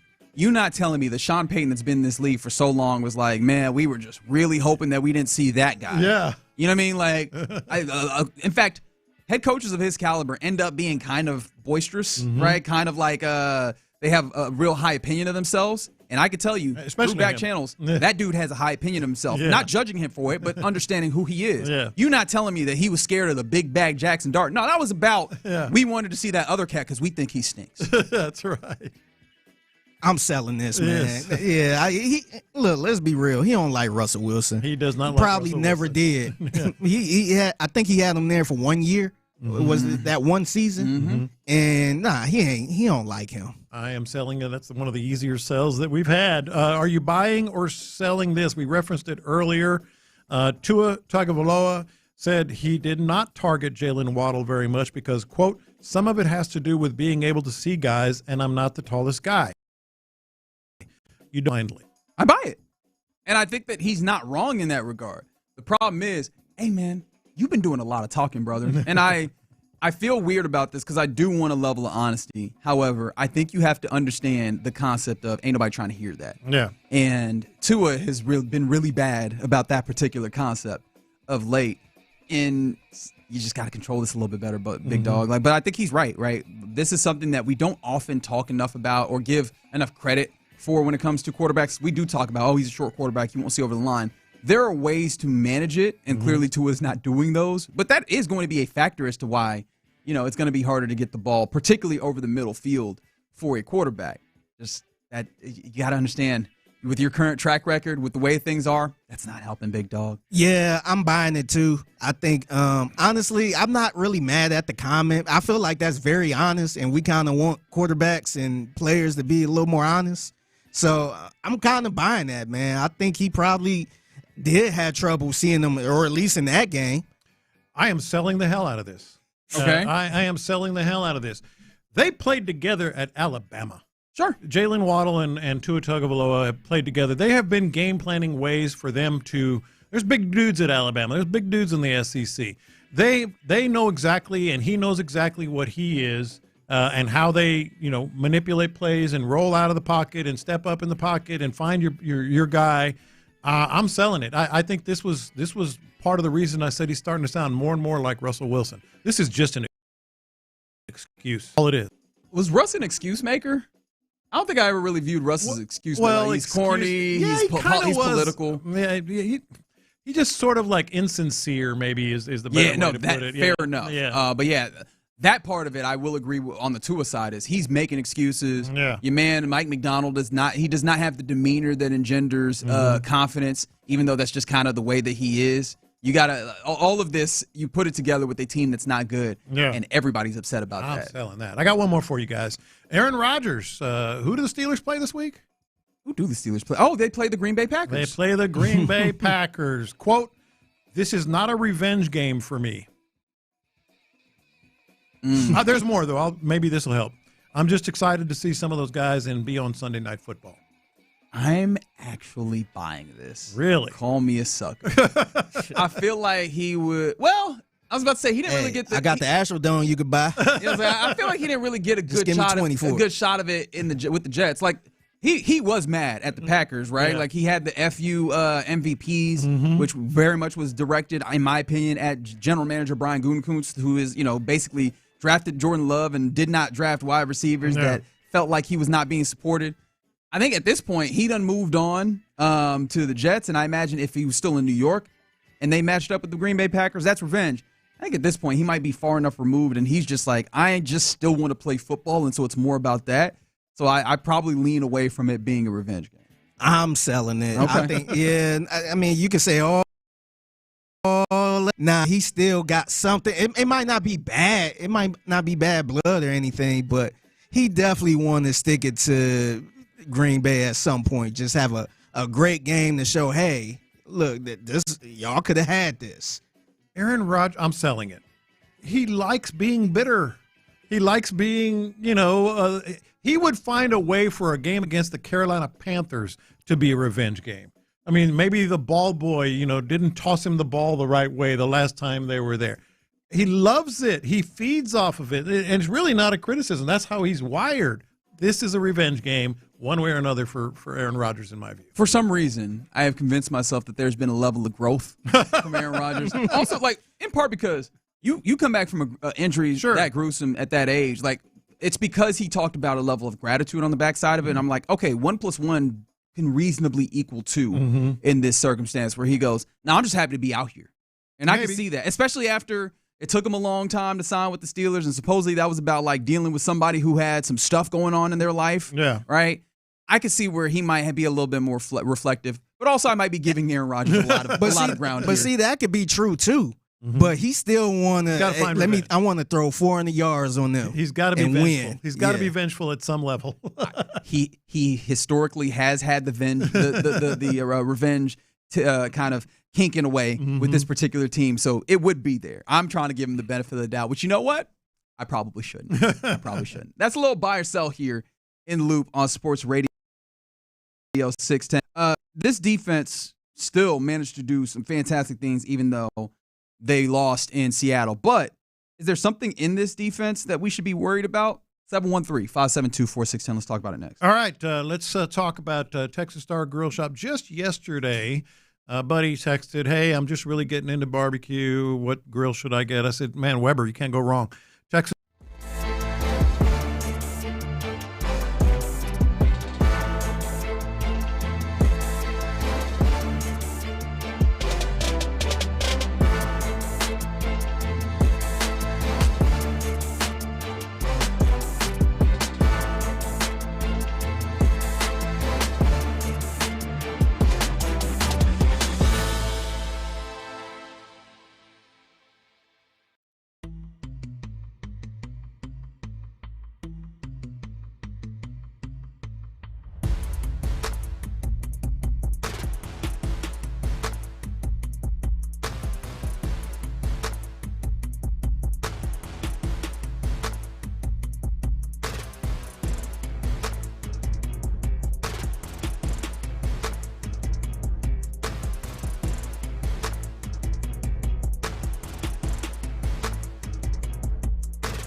home or just stop by. Grainger, for the ones who get it done. KILT FM HD2 Houston. Insider access, exclusive content. Sports Radio 610. The Texans play here. An Odyssey sports station. Sports Radio 610 presents In the Loop with John Lopez and Reggie Atatula. Yeah, you're in the loop here on Sports Radio 610. Lopez, you have an interesting thought about this defense. Is there something that they are to worry about with this defense? 713-572-4610.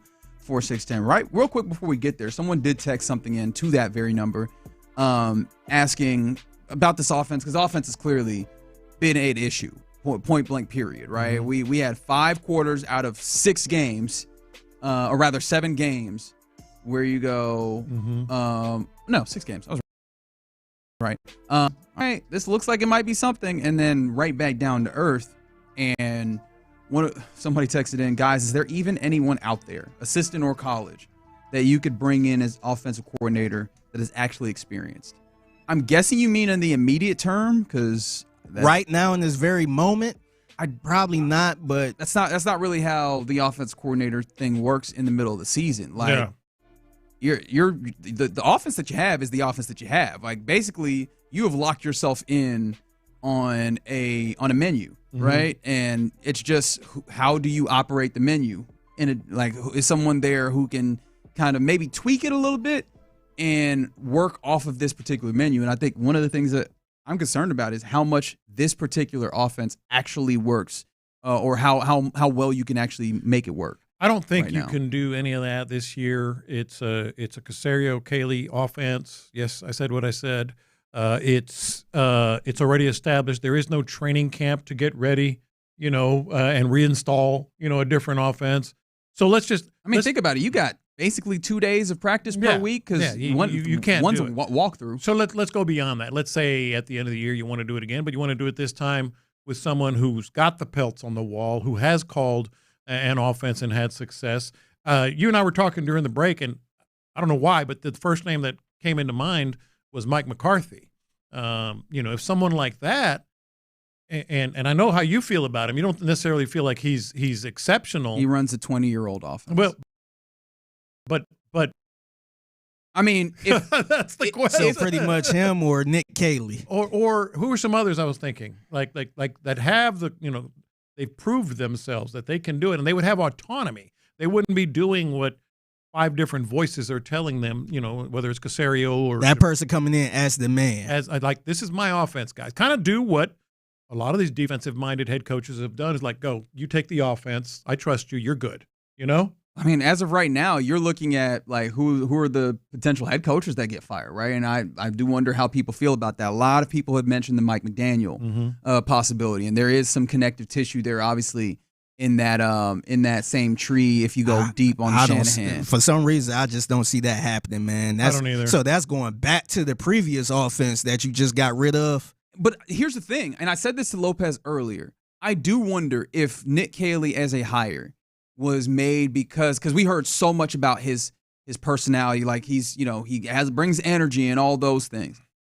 And especially with how at times rudimentary it's felt like this offense has been, for whatever reason that you ultimately want to attribute that to, I do wonder if the hire was made in large part because when you're hiring someone, you tend to pendulum swing. Like when you had an offensive coach, you go to a defensive one. If they didn't go, Bobby Slowick seemingly just didn't get along with people. So can we get somebody who can get along with people? And then in walks Nick Caley with all the energy and all the personality that he was able to, that he has, and that he was able to even cultivate further under Sean McVay. And if they didn't more need somebody who brings a schematic advantage type coach versus Bobby Slowick, I do wonder if that wasn't what was happening there. So again, Mike McDaniel, he could bring a schematic advantage, but his interpersonal. But they switched a whole different offense, though. That's the part that kind of got me. Yeah, but year to year, there's teams that do that all the time. Yeah, year to year. But we gonna go back to the same offense that we had, but just not a year with ago? a first-year play caller. Maybe That's what I'm saying. I'm looking for someone who has that pedigree.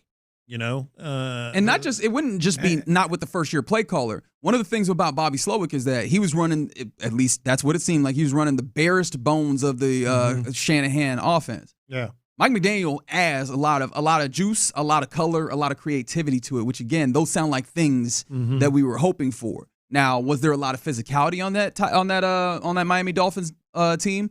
No, and I do wonder how much that was his doing. But I mean, that's something that I think a lot of people are interested in. I will have a lot of time to get more into this because Byron Leftwich comes up as a name that's interesting. I was thinking old school kind of Bruce Arians or something like that. I don't think Bruce Arians coaching anymore. Yeah. He willingly walked out of his head coaching job. I don't know that he's coming back just to – he doesn't seem like he's getting that itch.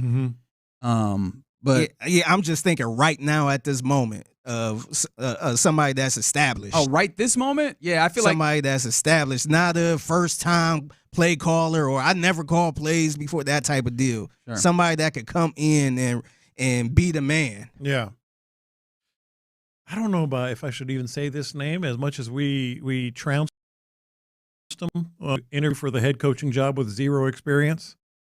Josh McCown, over with Minnesota, and has been learning from a really good offensive coach. It's kind of fair right now, though, because he kind of working his way up. I think or at least my big issue. They were making him a head coach. Yeah, that was my issue. Yeah. Like, dog, he ain't even worked the ranks. And so now I think it's fair to kind of bring his name up now. Well, I think there's definitely time to have more of this conversation. But someone said, isn't the problem less scheme related and more so rather that the offensive line just sucks? You can't scheme your way out of all the guys up front getting their ass beat. No, you're right in the regard that you can't scheme your way out of it. I think even in the instances where this offensive line has given you something, there's less answers for the quarterback than there should be. DeMeco thinks you can scheme your way out of it.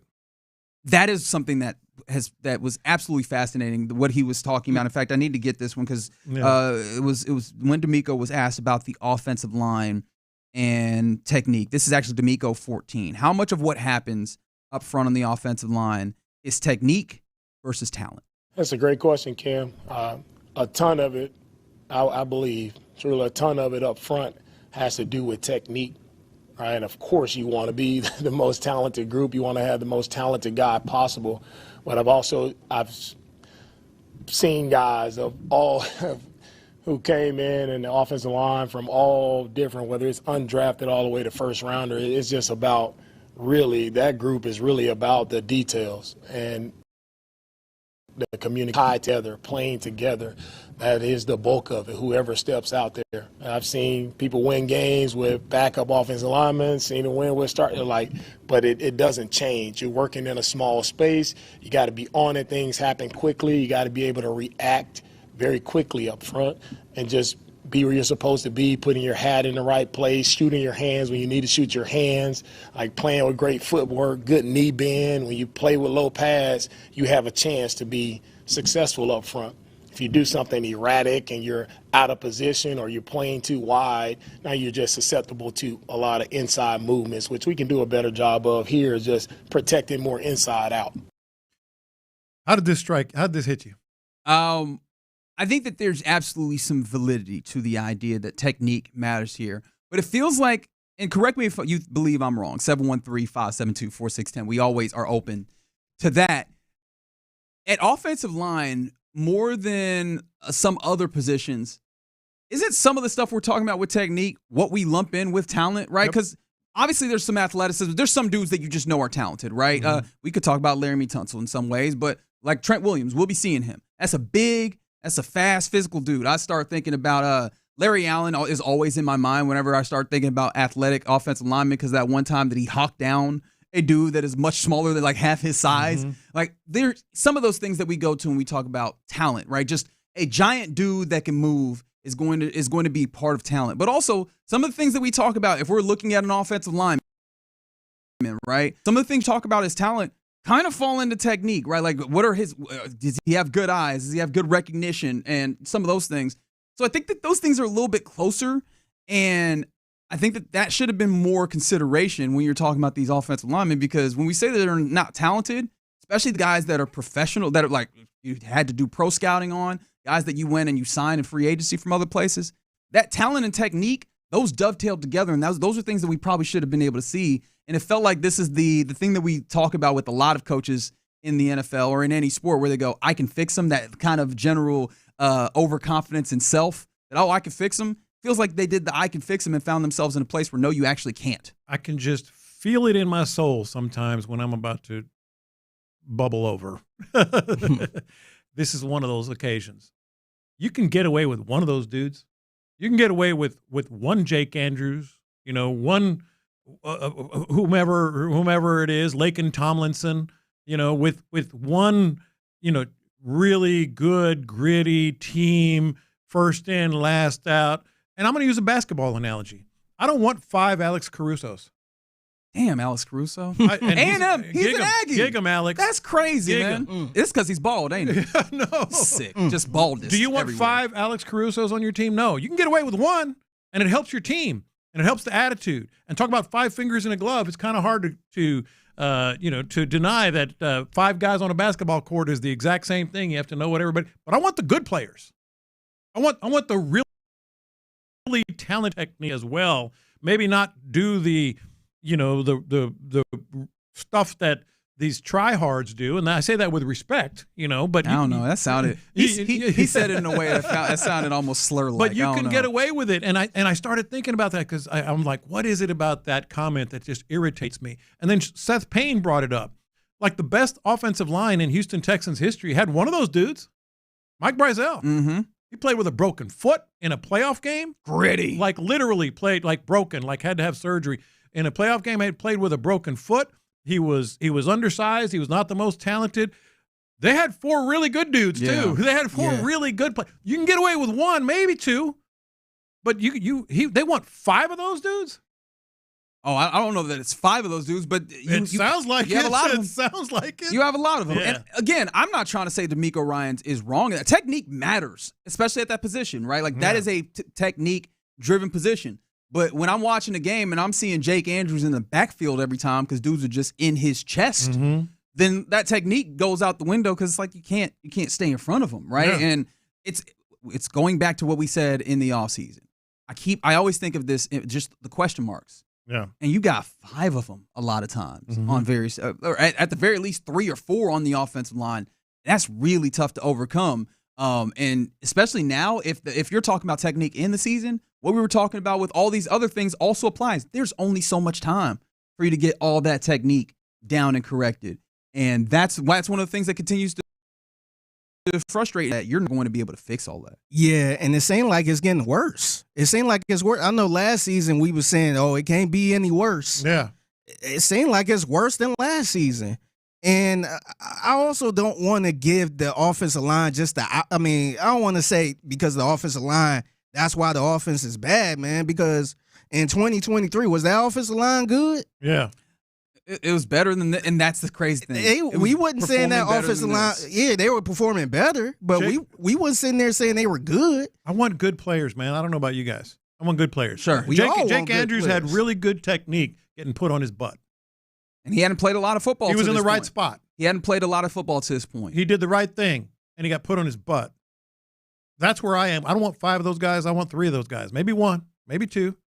But you can't say, oh, technique. And by the way, if you're talking about technique and working together, why are you alternating your left guard? You were right where I was going. I was like, why are you alternating him? And that I think that he's right when it comes to technique. I then also go, well, then what does it mean that it feels like you're searching and that you've yourself, DeMeco Ryans, have said to the assembled media that we felt like we got the best out of Laken and Juice by rotating them. Something that, talking to ND today, and I imagine a lot of other people that have played in the trenches in the NFL will basically say, yeah, no, I don't really agree. No, but they may well have gotten the best out of both of them.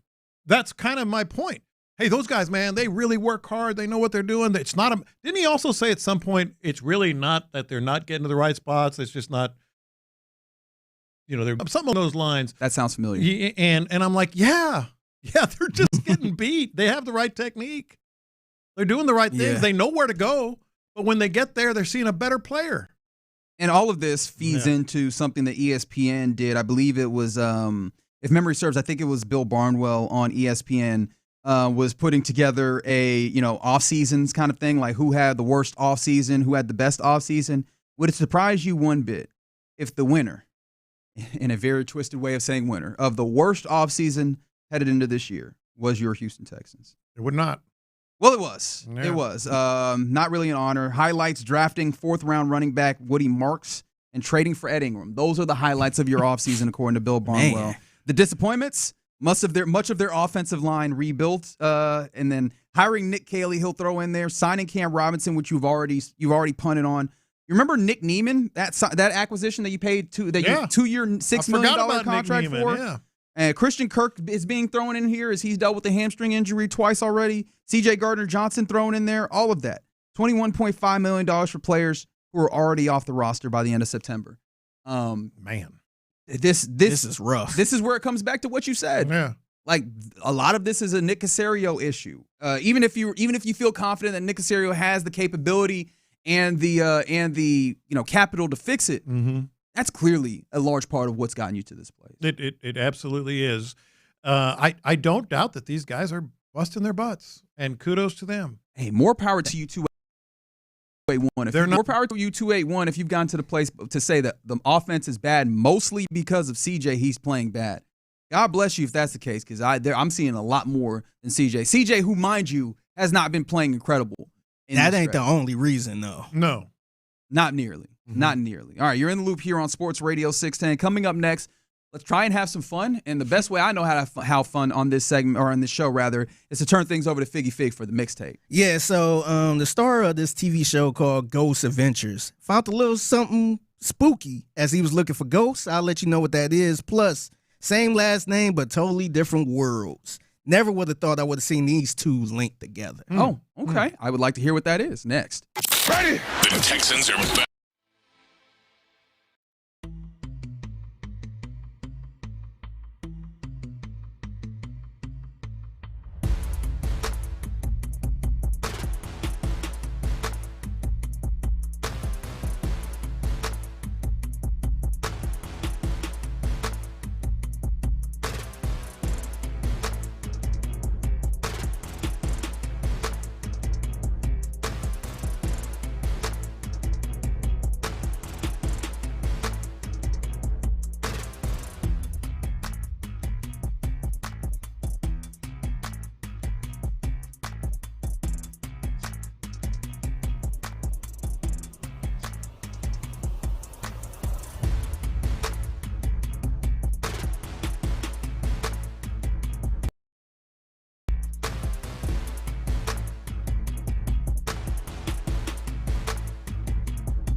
Golf Club, raising funds for Texans children's NICU families. Even though the player field is full, you can still sponsor a hole or donate to help provide Angel Eye video access, peer support, and essential comforts to families in need.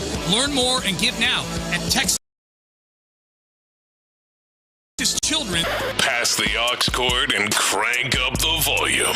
Figgy Figs in the driver's seat. Sit back, relax, and enjoy the ride. It's time for Figgy's Mixtape on Sports Radio 610. Yes, it is the Mixtape in the Loop, Sports Radio 610. It's your man Figgy Fig holding it down on a Thursday. Happy Thursday to everyone out there. So, have you guys heard of this TV show called Ghost Adventures? Not Ghost. It's kind. I watch Ghost. Really? Okay. But not Ghost Adventures. Okay. Yeah. So the CBS one is Ghost. Yeah. So it's pretty much one of those. I don't want to say paranormal shows, but I mean it is kind of though. Yeah. Yeah. But it's like Finding Bigfoot or something. Kind of. It's like going into haunted houses. Yeah. Okay. And you just looking to see anything, any type of ghost. They looking for ghosts pretty much. And so it's a fella by the name of Aaron Goodwin, who is the star of the show. And he was hunting ghosts. Him and the buddy was inside of a building just kind of doing what they usually do in this TV show.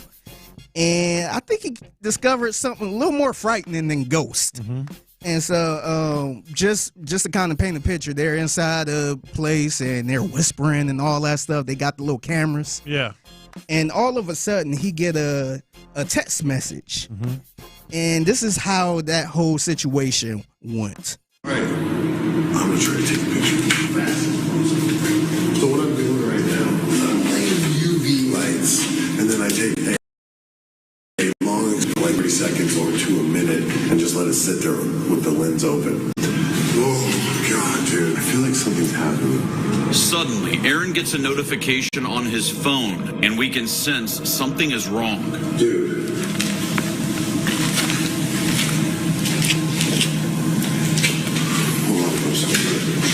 What's going on? You right?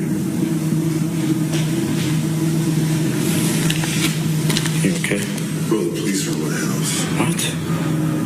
The police are at my house? The police were at his house. So I guess he got a text from whoever it was saying the police was at his house. The police sent text? Somebody. Somebody. I guess he got a notification. He got a text message saying the police was at his house. Now, here's Aaron pretty much getting a text and deciding he said, you know what? I know we looking for ghosts right now, but I got to take this outside real quick because the police is at my house. Get all this stuff. Yeah. I need to see what the hell is going on. And this is what happened. It's fine, but I'm not staying here by myself. I don't know what's going on. Aaron was getting a phone call or something. He said the police are at his house. And he said he had to go outside. At this point, we will not be showing any further footage. But it is at this moment that Aaron receives a call from the police that his wife has been arrested and charged with conspiracy to commit murder. A hitman to have Aaron killed. Oh, boy. Okay, see, I was here thinking this is about ghosts. This is something else entirely. Okay, very good. I think that's a little more scarier than ghosts. Yeah, 100%. At first, I was like, you gonna say that the ghosts are using the technology? That ghost don't know what a phone is. That's what I thought was gonna happen too. Like, what a twist! This is he like. Wait a minute, hold on. My wife is trying to kill me. Yes, she was sick of hearing about these ghosts. She was like, I'm so done with this. If you don't get a real job, he was like, I'm following my dream. You know what? I want you to be with the ghosts since you love the ghosts so much. That's right. Yeah. But he goes from, oh no, my wife is getting arrested to, oh wow, she's getting arrested to try to kill me. Wait, it went from the police at my house. Yeah, to good. To the wait a minute, you arrested my wife? What happened? Wait, she was trying to kill me. So I'm guessing he didn't go put up bail then, huh? Yeah, I don't think so. Yeah, I don't think so. Yeah, that's kind of crazy, man. That happens so much, man. This is the best thing I've ever heard from a ghost show, by the way. Yeah. This is the single best thing I heard. Like you was here to seeing, all right, what kind of dumb ghost story yeah. This is a true crime documentary. Didn't you realize This one for ghost hunters to making the murderer. Yeah. She ghosted him. All right. How long did you have that one? It just popped into my head. Are you sure? Yeah. It sounded like it. Man, but prayers to him, man. Good thing I don't know what he did to get out of it, but I guess it didn't work out right. Somebody found out. He's lucky now. Yeah, very lucky. Yeah. All right, it's the Mixtape in the Loop Sports Radio 610. Figgy holding it down on a Thursday. So yesterday we was doing the show. I'm sorry, I told you. No, not that. I was just still thinking about. She is just like looking at all these machines that he's buying. Oh yeah, this one's good at identifying paranormal activity. She was just like, stop, stop spending this money. I do want to know the reason why. I wonder if this did have something to do with it. Could be as simple. The oldest reason. He's got money. You know? Well, I can tell you if he was a ghost hunter, I can tell you that's probably not how that goes. You don't know. It might be he got a TV show. That is true. Yeah. Put this on TV. So yesterday, we were doing the show, and my studio is always the TV in the studio is always on ESPN, and so once in a while I look up at the TV, but the volume is always down. And I think it was First Take. I saw a side-by-side picture of Shaka Khan. You know Shaka Khan, the legendary R&B singer. Of course. God, yes. And then I saw a picture of Shad Khan. Shaka Khan. Who is the owner of the Jags. So I looked up, I'm like, what in the world is going on? So I tried to turn it up to see what they were talking about, but I missed it. Yeah. So I had no clue what they were talking about until I saw this clip of Mad Dog Russo. Oh, you got to have Mad Dog. Yeah, this is Mad Dog Russo on First Take. He do a little segment called What Are You Mad About? And this is how it started, and now it makes sense why they had both of these pictures up at the same damn time. I know that Shaka Khan, the owner of the Jaguars. Shaka Khan? What's his first? Shaka Khan. Shaka Khan. Whatever. He's Shaka Khan. Mr. Khan, how's that? He wants to be like that, Steve. Shaka Khan, I love Shaka Khan. Oh my God, I love Shaka Khan. He wants to all time. You have no idea what you just done. What you just done. Oh, I can just go to number 3 now. Anyway. He said Shaka Khan, the owner of the Jags. Hey, there's no way that the Jags would be so swaggerless if Shaka Khan owned that team. Yeah. You remember when they tried to do that two-tone helmet thing? The most disgusting thing that I've seen. That gold and teal or whatever it was. Ugh. And the thing with Mad Dog is, like, you could tell sometimes it's funny and you just ride with it. He wanted out. Yeah. He wanted out. Well, yeah, because all them folks on the First Take was putting them through the fire right there. They were making. He said Shaka Khan. That's the greatest thing ever. Yeah. Are they related? Shaka and Shad Khan. You think so? I don't know. Same last name. They don't look alike. Maybe they married. That doesn't mean anything. What do you think the relation is there, Lopez? Go ahead and school me on how you think. Do you think they know each other? Like know of each other? Oh yeah. Well, he knows of her. Do you think Shaka Khan know who Shad Khan is? I don't know, but I think Shad Khan knows who Shaka Khan is. He definitely know a song. Yeah. If he hear the song, like, oh, I know that song. Yeah. But if you say, hey, do you know who Shaka Khan is? I would be surprised if he had no clue. I'm trying to think what other. I'm trying to think what other in because I know obviously he has. You said what? Bumpers. What? That's how he became a billionaire. You didn't know that? I sincerely did not. He makes bumpers and fenders for vehicles, like pretty much any vehicle on the road. Well, that's how he started. He started making Bumper Works. Yes, according to Wikipedia, he made billions. He worked at an automotive manufacturing company, Flexingate Corporation, while he attended University of Illinois. Would have never guessed. And then in '78, he started Bumper Works. Yeah. It's one of the great stories. Like, well, how are you going to make $1 billion? I'm going to make a bumper. We are cooked in this country because ain't no way. I'm going to make a bumper. And ain't no bumper millionaires being made in 2025. No, I'm not saying. I'm not saying like. I think this is true. I believe you. I'm just saying now. I feel like who are the bumper millionaires being made? And by the way, now? He went to Illinois in 1978. He knows Shaka Khan. Really? Okay. Oh, for sure. Okay. Yeah, for sure. Yeah, in the 70s, he was. Yeah, for sure. Yeah. College in the 70s, I feel like he definitely knows Shaka Khan. I do wonder though, because just looking at him and looking at that mustache, I have no idea what his get down is at all. That's kind of my point. Now that you said he went to college in Illinois, then I'm like, all right, he probably. I wasn't sure if he was like, came over from another country kind of later a little bit and just made $1 billion and all that.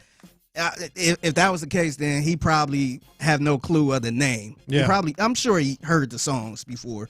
But I appreciate everybody doing the thing that I love doing. Of course, they know each other. That's her sweet thing. I do wonder if Shad would say lives her in the same way as Shaka Khan once sang. Shaka Khan's debut album, originally released October 12th, 1978. He knows her. Yeah. It wouldn't shock me now. Yeah. It wouldn't shock me now. All right, as I continue on the mixtape in the loop, Sports Radio 610. I'm going to say one thing. I'm going to see if y'all know what I'm talking about when I say this. Okay. Remember that one J.R. Smith play? Yes.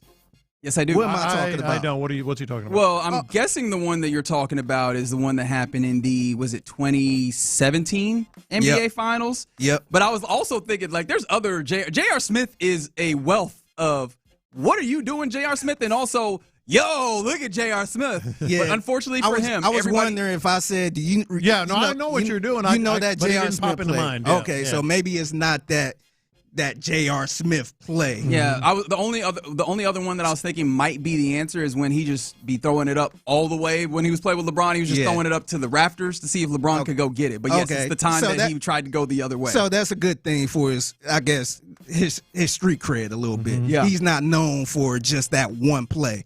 And I'm talking about which was in the 2017 NBA Finals when he just held the ball when they were down. Mm-hmm. But he actually spoke about this.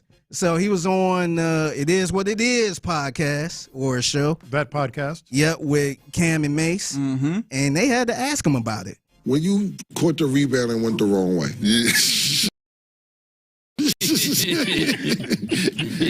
What happened with that when Braun was like, yo, man. For me and a lot of hoopers who've been in those situations, like if you look at earlier on in the season, like whenever we come into those situations, we get an offensive rebound, especially on the free throw line when it's short clock, short time situations, we definitely have a timeout. We normally just call timeout. So for me, I didn't hear no whistles. So I'm like, all right, I'm going to at least dribble it to the corner to get his leaf enough time to figure it out. Like, all right, call timeout. So, all right, I get to the corner. For me, I was already thinking like, damn, I can't shoot over KD off of an offensive rebound. It's 7 feet, and this is a dumb shot. So I was trying to get it to our best playmaker in the situation, and it was Braun, and it just happened like that.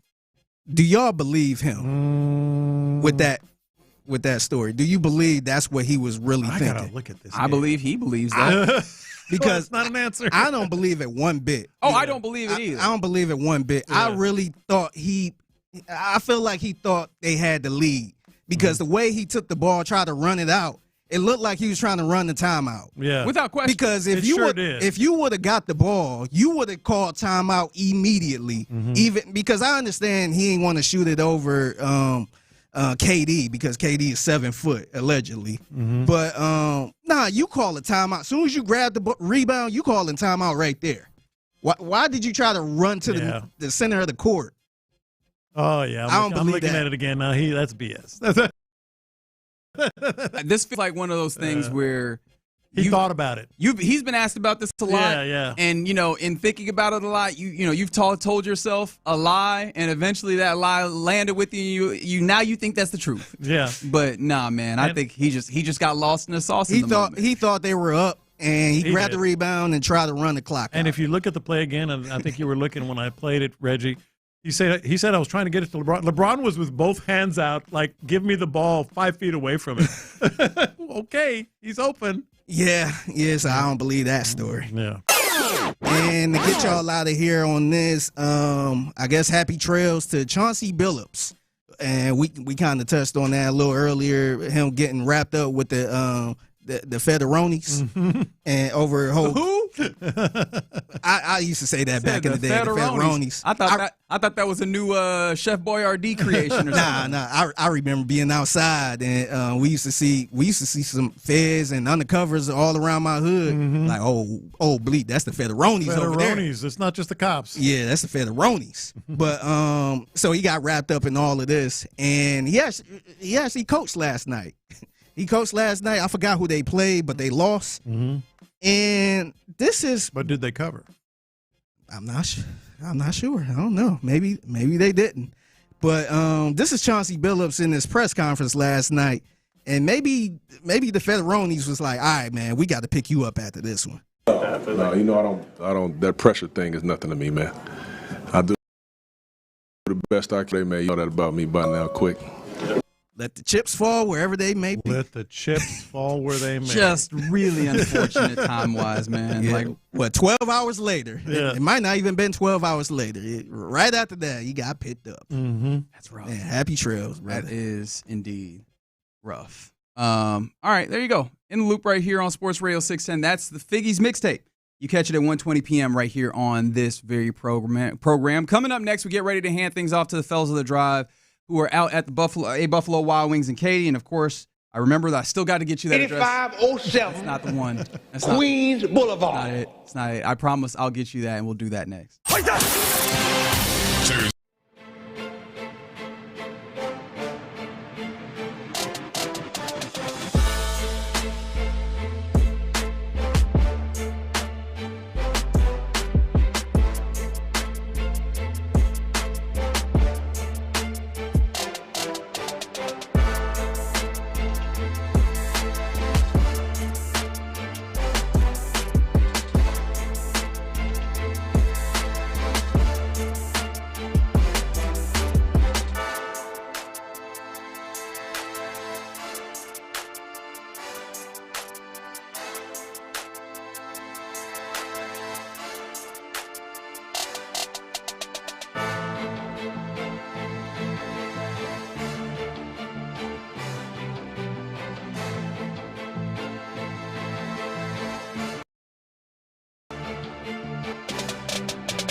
Grainger, click Grainger.com, or just stop by. Grainger, for the ones who get it done. Thank you, Figgy. Live from the Mokaram Injury Lawyers Studios, Sports Radio 610 presents In the Loop with John Lopez and Reggie Atatula. Yeah, you're in the loop here on Sports Radio 610. Appreciate you rocking with us on this Thursday. A Thirsty Thursday where the fellas of the drive, who we'll talk to in just a little bit, are out in Katy. 19910 Park Row Boulevard. It's right about the corner of Park Row and Fry. 8507 Queens Boulevard. It's not the address. It is a boulevard, though. It is a boulevard. It's Park Row Boulevard and Fry, right about that corner in Katy, Park Row and Fry. At the Buffalo Wild Wings, go say what's up to the fellas, get you something to eat, get you something to drink, enjoy the drive in a little bit. Before we get there, it's just been wild seeing some of the things. There's been updates on the, what is it? I want to get it right again. Operation Royal Flush. That the FBI has conducted that has gotten Terry Rozier, plays for the Miami Heat, Chauncey Billups, the head coach for the Portland Trail Blazers, Damon Jones, some other notable former NBA players have been rolled up in this. And I've been really fascinated by like the illegal poker game side of this, because that seems to be part of the thing that is rolled up into the mafia. No, I am not joking. No, I am not talking about the Sopranos. Like the legitimate, real life mafia is tied up in this, which is part of what's making this seem like it could be existential.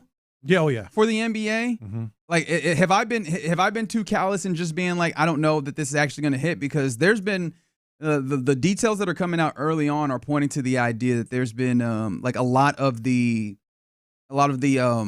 load management type stuff, or some of the load management type stuff might have been in cahoots with organized crime in order to kind of defraud gambling type situations. Yeah, no, this is, I said it earlier, it's the magic word. You know, there are certain topics, certain words that just trigger everybody into whether it's, chaos management, and that's what this is.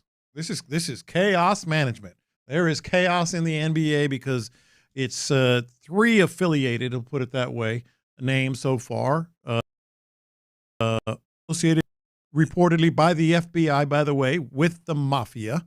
Yeah, and this ain't just Gilbert Arenas, a former player or a former coach. Yeah. This is an after coach who just coached last night. Yes. And a current player. A player, I don't know if he played last night, but a current player. Yeah, and really dramatic, and I don't even know the other word I'm looking for. Juicy. Salacious is a word. Salacious is the right word. It's like Jason Bourne kind of stuff. Yeah. It really is. Like some of the things that has been reported, that there were X-ray machines built into the tables to read face down cards, contact lenses that you could read pre-marked cards. I mean, this is some Ocean 11. This is Ocean 11, Jason Bourne, the Italian Job. I mean, all that stuff in the NBA. Yeah, man. 34 total people were arrested. Apparently, it's a years-long investigation, as I mentioned. Of course.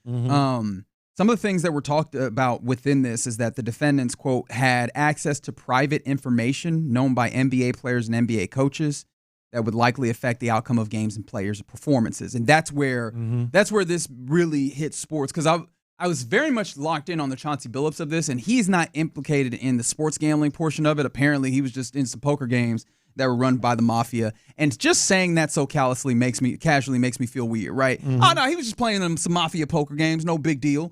But the idea that there's information that's proprietary, I guess, so the idea that outcomes of games could be in the balance, that's where it gets real dicey. And I'm very interested to know, because of course us in the media are going to be like, yo, this is a big deal. I'm interested to see how the general public actually responds to this, if this just kind of becomes a joke, because that's going to be important in how the NBA responds and how problematic it ends up being. Because all of this, making sure the gambling is managed and all this is, yes, you want to make sure that the books are able to operate properly, but mostly it's just about, we want to make sure that people feel integrity in the game. They can take you serious. And I still have some portion of me that thinks we were at a particular time in our sports watching and viewing and everything where people already have a lot of questions. People are, questioning the NFL referees and whether they're showing favoritism and still showing up. Like, does this actually affect the business of any of this? 100% it will. I think there are a lot of executives in the NBA offices that are very nervous now, including Adam Silver. And one of the things that was said, now, what do you always say about when the FBI comes knocking on your door? Oh, they know things. They know. They don't think. They got it. They don't think. They know. Yeah, the FBI comes with. Now, they might not have everything to put you down, but they got something. All right. Keep that in mind. Okay. When you hear that in this press conference that the FBI had not long ago, the FBI said that NBA player Terry Rozier told the defendants that he was going to leave a game early on March 23rd, 2023 with an injury. The defendants placed more than $200,000 in wagers on the unders of his prop bets. Rozier did leave the game early after 9 months, where the crap flows upward. He's in trouble, but that is the kind of stuff that you talk about integrity of the game, people start to question. Yeah. I personally have not seen NBA kind of comments to this, but this is going to be something that I think that they're going to have to answer. Obviously, there's immediate leave that was done. Actually, here's this comments from the league. We take these allegations with the utmost seriousness, and the integrity of our game remains our top priority. And both Chauncey Billups and Terry Rozier have been placed on immediate leave. So, I mean, this is going to be interesting to see how this rolls out, how this continues to develop, and who all is implicated, because there's details that are far-reaching to the point of, and of course the big salacious names that you get is the indictment doesn't name a player. However, there are details that could possibly implicate a prominent player that Damon Jones would know. Mm-hmm. That could very much sound Might like have LeBron played James. with him back in the day. Right? Like, might have been his butler. How far does that actually go? Because this gets really, really interesting. And does this shake the landscape of sports? Hell, we were just talking about NBC. They just bought in. Like, they are now big-time partners. Like, there's big money flowing to the NBA as they've redone their media rights deals recently. Like, if this does become a big deal, this is a pretty ground-shaking type thing. No, it is absolutely ground-shaking. And, obviously Damon Jones had a lot of relationships in the NBA. That alone is a red flag. Very close relationship with one LeBron James. Who knows what that might mean? But that's why the biggest people in the sport have to be held accountable, number one, if all this is proved, but they're very, very nervous. This is really sick, though. Like, you just had all the goodwill of the NBA on NBC returning. Great basketball games. Obviously, we got a fantastic one, a double overtime game with KD returning back to where kind of his career started with the new team that has championship aspirations. You got Victor Wembanyama putting 40 of them things down and looking like an alien that's going to dominate the rest of the league. And a day later, the league is in hot water with scandal that goes to the federal government. Wild. That stuff that's happening here. From the 281, the ref from the playoff game versus the Chiefs wasn't arrested? No, I do not believe that they were arrested. But yeah, I'm very intrigued to watch how this continues to unfold. A week ago, I felt like the biggest NBA story was going to be Kawhi Leonard and him getting money seemingly under the table for That's the undercard right there. And now we talk about La Costa Nostra, right? Now we talk about the mafia. The mafia. I would have never imagined that we get to this place. All right, you're in the loop here on Sports Radio 610. Let's head out to Fry and Park Row at the Buffalo Wild Wings in Katy, where I believe we got Clint and we got Ron, because the drive is out there on a Thirsty Thursday. What's happening, man? That's right, on the road, baby. A Thirsty Thursday again as we get you ready for the Texans coming up with a huge game on Sunday. So good time. We're not empty-handed. Bud Light, shout out to Bud Light. They got some prizes that you could win as well. And HEB, shout out to HEB. You got a gift card you can win as well. If you're in the building or on your way, we've got a big raffle box you can put your name in and have yourself a chance to walk out of here a winner. But other than that, you can come out and hang out with us and have some fun with the drive. So it'll be a good time as always here. Y'all stop trying to put LeBron in this now. I didn't. I was reading reporting that nobody that was did doing that. I feel like it was you, John. It was me that did this. He's a good friend of LeBron James. Is that inaccurate? Well, that is not inaccurate. I don't know if we're going to keep testing this. Hey, for the record, I'm going to test it. There is a report out there where one of the games that was discussed, there was a player not named that was not going to play that game, and you go back and look at the deal, it was LeBron that did not play. Yeah, that's what they were just talking about. Listen, let me tell you this. Okay, I missed. No, I appreciate you bringing that to the table, though. I appreciate. Now, let me tell you this, John, and you know this as well as anybody. You start to think about the people who could be a part of bringing this stuff to light.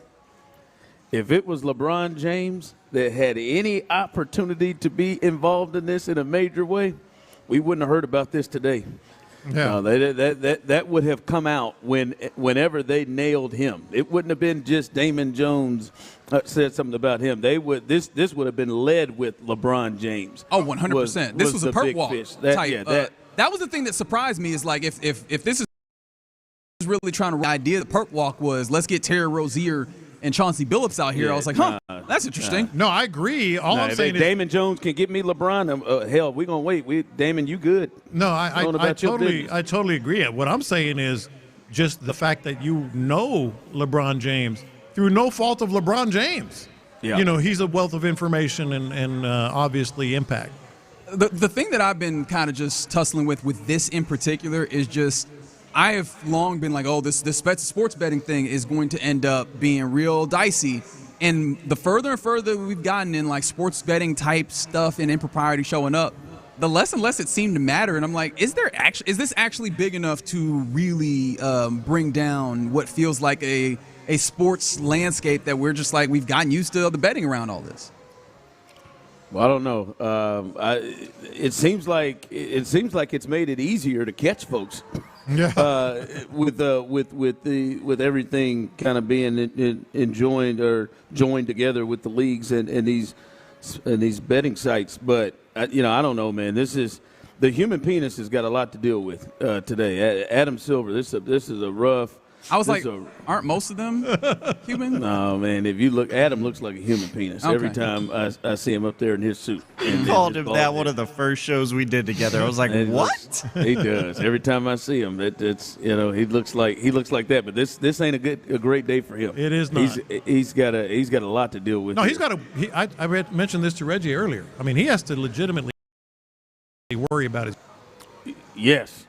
I mean, he's got to worry about everything he's involved with, including his job. He's got to worry about the I mean, you look at when you clear a guy and then the FBI shortly after says, no. Well, hold on a second. I mean, there's clearly and it doesn't seem like there's anything short of evidence here. I mean, it seems like they're pretty confident on what they found and what they got. There's a lot of details in there for all this stuff to be made up. Yeah, for sure, fellas. I'm excited to hear what you got. I will just say, and it's been bugging me ever since DeMeco said it. I just find it so hard to believe that a dude that is so connected with his players, that has the talking points filtered down time and time again, has had such a strong issue with dudes on the field actually abiding by the game plan that he's put down. Has that been bothering you the same way it has me? Hey, look, we're talking about a whole different roster. That's about 70% turnover. We're talking about a new offensive coordinator. We're talking about young and old, and boy, them some uncoachable sunbucks again, ain't they? Well, hey, listen, they're close. A lot of them know what it looks like to win. Clint and John and Reggie, if we saw some of these odd moves made in the offseason, I think it may make me lose trust if they know what they're doing too. Yeah. And right off the bat, like if I'm sitting over there, if I'm some of them dudes on the defense, I'm some of them guys, I'm like, all right, this is how we're going to fix our biggest problem. And I'm going to leave y'all with this. Had David Culley been asked, what is the identity of your team, and answered, move the ball, we'd be talking about. Oh, it'd be a drop. Oh, man. But hopefully that was dumbfounding to me. Well, no, you could tell right off the rip he didn't have it when he went to go and call Will's name again. Yeah. In his answer to start, you knew he didn't have it. Shout out to Coach David Culley. Hopefully he had a good leg day yesterday. Football playing Jesse. David Culley, I run into him in the gym leg days on Wednesdays for David Culley. And we'd be destroying him. We would be destroying him. Yeah. Well, DeMeco hadn't punted on third down yet. So no, that's true. I think there's going to be an offense. It's going to be an offense. That really sets up for destroying. All right, fellas, excited to hear what you got coming live from the Buffalo Wild Wings and Katie right there on Park Row. You're listening to KLT AM, KLT FM, HD2 Houston, and Odyssey Sports Station. And right now, that's a good number. The Drive is live. That's right. The Drive is live, and we are live here in Katy, Park Row location, Buffalo Wild Wings. We've been here many, many times and always have a good time in here. I'll never forget I feel like one of the last times I was here, I got bombarded by this gentleman who really, really didn't like one of my takes, and he went off. For just the commercial break. He sat right over here in this booth and waited for you. And then did the commercial break and then left right after he did it. He said his piece and got the hell out of here. Yeah, he did. So no, but hell, we like it. Hey, it's all good. We like to have a good time and have. But again, we're here live Thirsty Thursday. Come on out. Got prizes to win, gift cards to HEB, Bud Light. Shout out to Bud Light helping us put Thirsty Thursdays together, and Buffalo Wild Wings. Come in and get you some good food, some good drinks, everything you need. We will, hopefully, in the next several minutes, anytime coming up here, be joined by Texan safety. He had a interception this past Monday against the Seahawks, Kalen Bullock. He will join us coming up here in a matter of moments, so we will hear from him very, very soon, and we will make sure you'll be able to hear what he's got to say as they've got a huge game coming up against the 49ers. Clint, I do want to get things kicked off here with the injuries we're seeing reported. We'll see a little bit later on when we get the official injury report, but just like yesterday, and this is the other padded practice day, Clint, there's no Nico Collins with that concussion. There is no Christian Kirk with that hamstring. And according to Aaron Wilson, he reports team is likely to turn to its two rookies from Iowa State, Jaden Higgins and Jalen Knoll, also Xavier Hutchinson, another one from Iowa State, to fill the void of those guys if they're unable to go. And Clint missing Wednesday and Thursday, short week with both of their injuries that don't help a short week. It doesn't seem to bode well for their chances to play on Sunday. No, it doesn't look good. A short week and a nagging hamstring issue, which we've especially those twitchy athletes are hard to overcome. Man, you got to open up, you got to explode, you got to change speed, you got to change direction. That's tough with a bad hamstring that clearly is worse than we thought. So he's been out for a while and struggling with it for a while, and then obviously the concussion, man, that's one of them you just put on the shelf until they give you a thumbs up. You never know there. All right, so that is the injury report with those fellas. All right, let's head to the phone lines and get joined by our guy Kalen Bullock, safety for the Houston Texans. Had a big interception, and Kalen, man, hey, I was talking big noise about you before the season started. I said I think my man can lead the league in interceptions, man. We need you to get more of those, man. But yes, sir. No, man. Your training camp, man. It was hard. We talked about this every day. It was hard not to go multiple plays without seeing you make an impact. How, for you personally, have you felt the start of year 2 has gone for you? I think it's been pretty good, pretty decent. I haven't got the ball as much as I did starting last year. But that's just me. I think I got to just stay consistent and just not go looking for plays and let the ball come to me. But other than that, I think it's been pretty good. Hey, Kalen, we heard from DeMeco Ryans a little earlier in the week about the plan was to get hands on Smith and Jigba and be more physical with Smith and Jigba. And then watching the tape, it doesn't seem like there was an effort to do that. And being in the secondary, you being a DB yourself, like how does that – what was going on defensively, or formationally, or with their motions, or what causes that? Like you said, just the way they lined him up in formations and him motioning a lot. So it was pretty hard to just get our hands on him. The only time was when they really would just line him up at one, but that was only sometimes. Most time he was just moving around a lot, so it was kind of difficult for us to get our hands on him. Kalen, you guys obviously have a high standard, and you have played as the best defense in football this year. How would you assess how you guys played on Monday night against Seattle? I think we did okay. Some things we had to fix and make up. The goal was to go out there and stop number 11. We didn't do that, so that's one thing we have to work on. And, I think we could have played better, but we took the ball away and tried to give our offense some opportunities to go score. Other than that, there's just some things we just got to clean up on our side of the ball. What about this week, man? You got a big matchup this week. Unfortunately, when you play in that first place schedule, man, it doesn't lighten up much along the way. And I know we're at home, but we obviously got a good football team in San Francisco, man. What's from a secondary perspective? What's this looking like? What's this week looking like for y'all? Secondary-wise, we just got to all be on the same page, make sure we all communicate, make sure we have an understanding before we even go out there on the field and, have an understanding what their offense is going to do. Coach DeMeco and them came from the 49ers, so they kind of know what to expect on defense. So, we going to go out there and play our ball. Kalen Bullock, safety for the Houston Texans, got a big interception in the game Monday, joins the drive here on Sports Radio 610. Kalen, for you, what for you has been the major difference, if there's been a big difference between Matt Burke now calling the plays on defense as opposed to DeMeco, which was your first year in most of the first part of this season? I don't think there's any difference. It's still the same defense. They both call the same plays. We just go out there and we just execute. So I wouldn't say there's a difference. What about you playing? It seems to me in kind of studying you guys and watching y'all as closely as we do, it seems like you've played not in the box necessarily, but closer to the line of scrimmage, let's call it, more this year than maybe last year. You were kind of that center fielder, just playing. So, I mean, what is that? Is that just happenstance, or is that something that you knew was coming down the pike, and then how do you like it? I like it a lot. I kind of knew it was going to happen.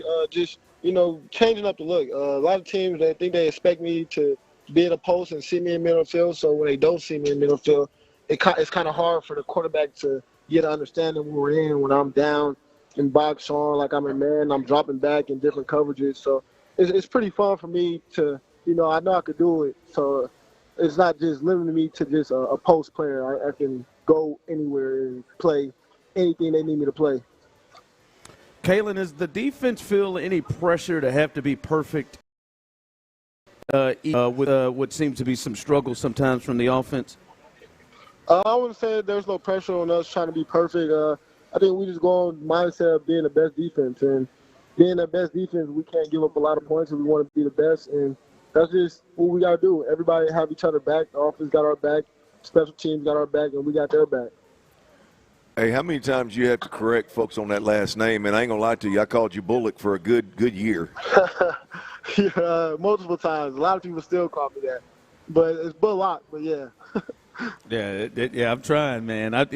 Bullock is real easy to, but I'm trying to really emphasize that lock. Hey, Kalen, if you got anybody in your family that would scream at the game announcer during games in Little League, boy, I got one of those difficult last names, boy. My mom would be giving that.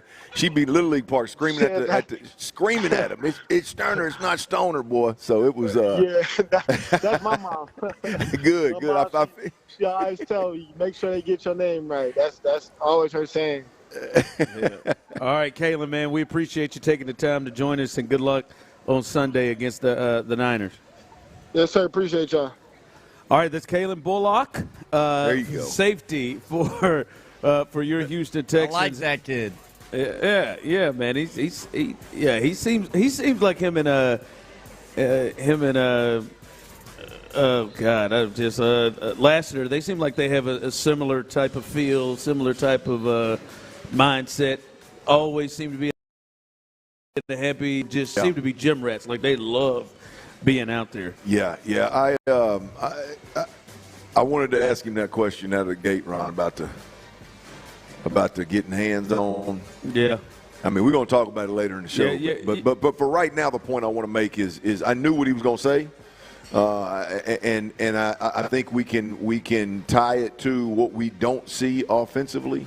I mean, that's coming out of the player's mouth in the secondary about how difficult it is to get your hands on and cover cats that are in motion constantly, that are lining up in different areas, different formations on the field, and that's just one thing that our offense needed to do it more with Nico. They're damn sure gonna need to do it without him. Yeah, and we'll do a little tape drop Tuesday, a little tape drop Thursday. Yeah, we'll do that coming up here in a couple of minutes. But I'm wondering, and I said that to him, how would you assess? You've been watching some of the tape, and you don't have to give it all away there, but did the defense play well? How would you assess? Because you look at their numbers. I mean, 316 total yards ain't bad. You turned them over 3 different times. You scored in the game with Will Anderson yourself. You held them for 2 for 14 on third down. I mean, there were a lot of short fields that got to the 27 points. But how did you think the defense played? I don't think they played up to standard. I mean, look, this is the low, the best scoring defense in football, and you gave up too many points, obviously. So you put your offense in a hole. Right. So yeah, look, I don't think they played up to their standard. I think they played well enough to win. I mean, if you're going to give up some points, then what you want to do is get turnovers and score points yourself. And when you do that, you hope your offense has enough to at least keep up. And as bad as the offense played, I mean, hell, they damn near did. So, look, I don't think it's up to standard. I don't think it's up to standard, but I think their standard is as high as anybody in the league. And so, if that's the bar we're discussing, then no, they fell well short. But if you're just talking about playing a brand of defense that ultimately you can win with, I think they did that. I mean, you turn the ball over that many times, and like I said, score points, score 6 yourself. You got to your offense has to convert more of those into points. But I mean, the other part of that, Clint, is they have been a great defense this year. But I mean, when you start to play quality teams and quality offenses, like you're not going to just shut people down, right? Now they may crush the Raiders. In fact, I'm really intrigued to see what they do defensively to the Raiders after we watched what happened to the Raiders last week. But when you play the Colts, I mean, would you push the button for 24 points if you held the Colts for 24 points now the way they're playing? Like when you play quality opponents, I mean, there's not a lot of defenses in the league that are just going to shut people down. Yeah, no. I think it's the way it happened for me, the fact that they jumped out so quick to that 14-0. Because, I mean, you look at it, it was 14-0 quickly, and then they gave up 13 the rest of the way, and two of those, I don't remember if they were touchdowns or field goals, but 2 of the scoring drives, I believe, 4 fields. I mean, they had 2 33, 35-yard drives that ended in points. And so, I don't you look how they played the rest of the way. I think it was really, really good defense. Hell, and again, turning it over and scoring, it's elite defense. It's coming out. Whatever was going on with Derek Stingley Jr. out of the gate, I mean, he got torched by Arroyo, and then he turned around and got torched by Jackson Smith and Jigba. And those are just things that you just don't expect to happen, man. Yeah. You don't expect big plays or touchdown throws to be made so easily on Derek Stingley Jr. It's going to happen because it's a game, but it looked like it was easy early on. No. And then you hear the head coach say, no, our plan was to get aggressive. And I know Kalen's got to save a little face there and talk about the motions, but, I mean, there was plenty of times where Njigba was sitting there just stone cold, straight up, never moved, and nobody's getting hands on him. So that's interesting. Let's get into that. Let's get into as you took a look at the tape, and usually the offense catches your eye, and I'm sure you saw some stuff with the offense as well. But the defense stood out especially early. Let's look at the tape coming up here in just a bit. By the way, remember, we're out here, Park Row location, Buffalo Wild Wings here in Katy. Make your way on out here. Shout out to Bud Light, also Buffalo Wild Wings. We never come empty-handed.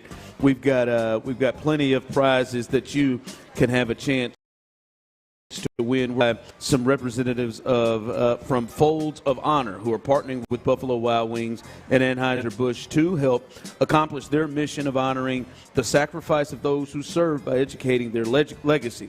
Starting next week, if you're buying Budweiser or Bud Light, a portion of the proceeds will go directly to Folds of Honor to help provide scholarships for children and spouses of service members and first responders who have been killed or disabled in the line of duty. So, hey, if you're buying Budweiser, Bud Light, which obviously they're helping us out every week, you can help veterans and their spouses as well, and children in a major way. Coming up as we continue is we'll look at the tape. Tape drop Thursday. What do we see now from that Monday night game? That's coming up next. All right, it's that time of year, man, where watch parties are happening, tailgates are happening, family gatherings are happening. And I want to tell you, man, you want to be the MVP of that gathering, of that.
Mokaram Injury Lawyers. Call Mokaram Injury Lawyers at 281-222-2222.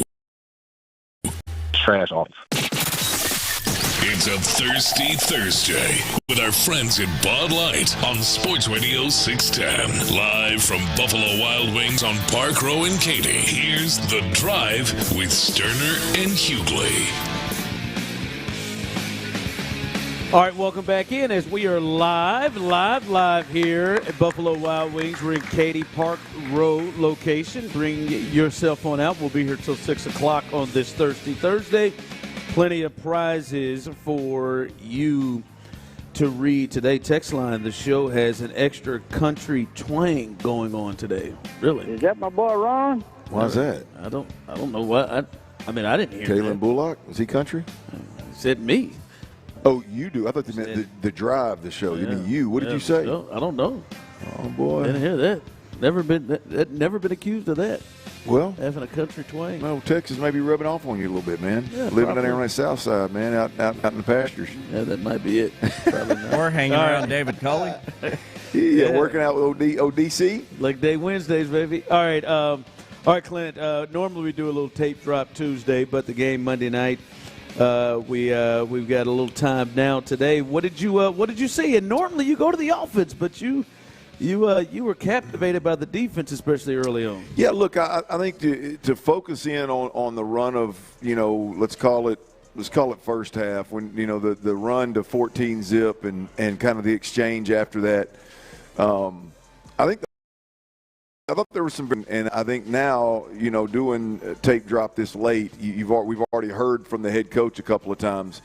And look, I don't know what it's worth. I think it's troublesome. I think it one of two things is happening. Either DeMeco Ryans just bold-faced lied to the media about what the plan was for Jackson Smith and Jigba, or the entire secondary completely disregarded what their head coach and their defensive game plan called for. Because if you watch this film, particularly early on, the first, let's call it 3 or 4 drives, I mean, if you didn't know any better, if you hadn't heard DeMeco speak, you would believe that the plan was to just keep everything in front of the secondary and come down and tackle. You would think that stay deeper than the deepest, right? Just stay in your back pedal, man. I mean, just get deeper than anybody. Play soft, keep everything in front of you. They're to an egregious degree, which if what the head coach and the defensive game plan was calling for was to get hands-on and be physical with their best player, then boy, there should be some benchings going on. Yeah. Because it's not just about at the line of scrimmage. I mean, there were times that he ran right by Jalen Petrie, and inside that 5 yards, where if you're in a zone, you give him a shoulder, you give him an elbow, you at least make him stop his feet and slide his feet and get around you. And there wasn't even any of that. I mean, to be honest with you, it appeared that they were treating every wide receiver the same.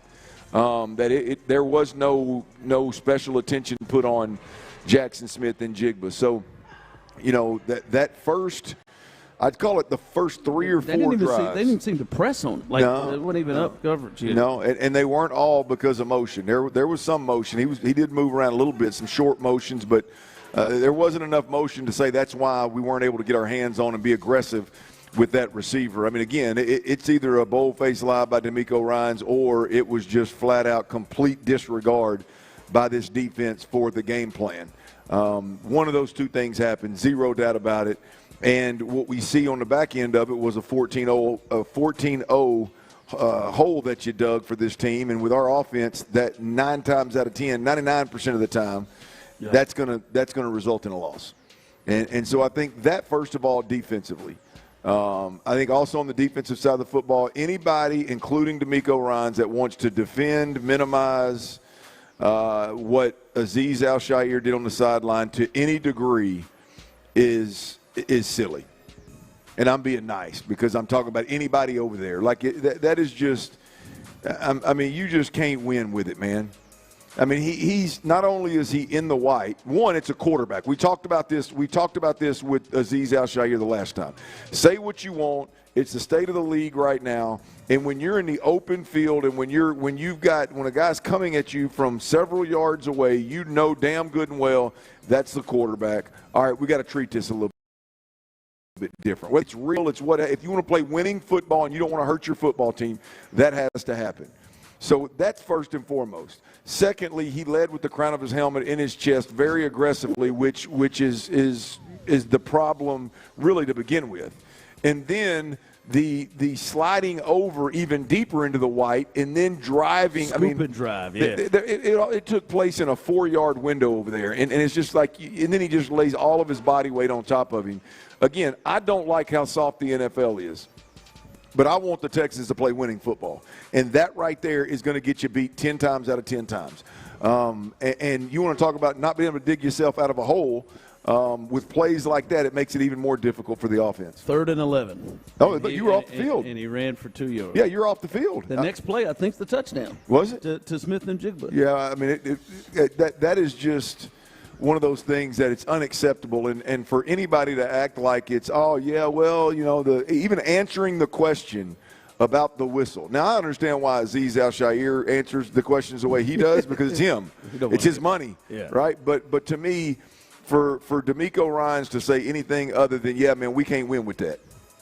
Yeah, we can't that crap and that jumping on the pile at the end, like as tic-tacky as that is at the end. Like you as a leader on this team, you can't even acknowledge that how tic-tac it is. It's simple. You just cannot win with it. You're supposed to be one of the most disciplined units in the game, and you just can't win with it. Now I understand in the moment. Like I understand eating Azeez Al-Shaair at the numbers and ripping him. I understand in the moment not pulling him off the field. There's an edge that this defense plays with, and if you want to start reprimanding every single penalty that seems to be on the edge of being too physical in the moment, I think you flirt with taking that sting out of the defense, right? Taking that swarm out of the defense, if you will. So you don't want to do that. But when you're asked about it in hindsight, if you've seen the film and it's that egregious, I mean, you got to say, yeah, we got to know better. Like we play it with a crazy amount of emotion and physicality, but we cannot let it run over to that degree. That was a good call. That was bad on our part. We'll be better. Instead of just the whole late whistle and entertaining all this silly stuff. That's going to get you beat. So you got to handle it just the way you did the kick the kick that didn't go out of bounds. Oh yeah, that too. Or the quarterback's got to get rid of the ball and all that. Yeah, like it's just interesting, to watch that in hindsight of hearing the comments is interesting. I think on the offensive side of the football, to flip over there real quick, Ron, I think on the offensive side of the football, C.J. Stroud is struggling mightily getting through progressions. Whether it's getting through progressions and not getting the ball out to number 2 when that window's open and it's there, just get it out. Or getting all the way through your progression, like the play. Dalton Schultz catches on the first drive, a little boot, one-handed and first, and they call a pass play right there.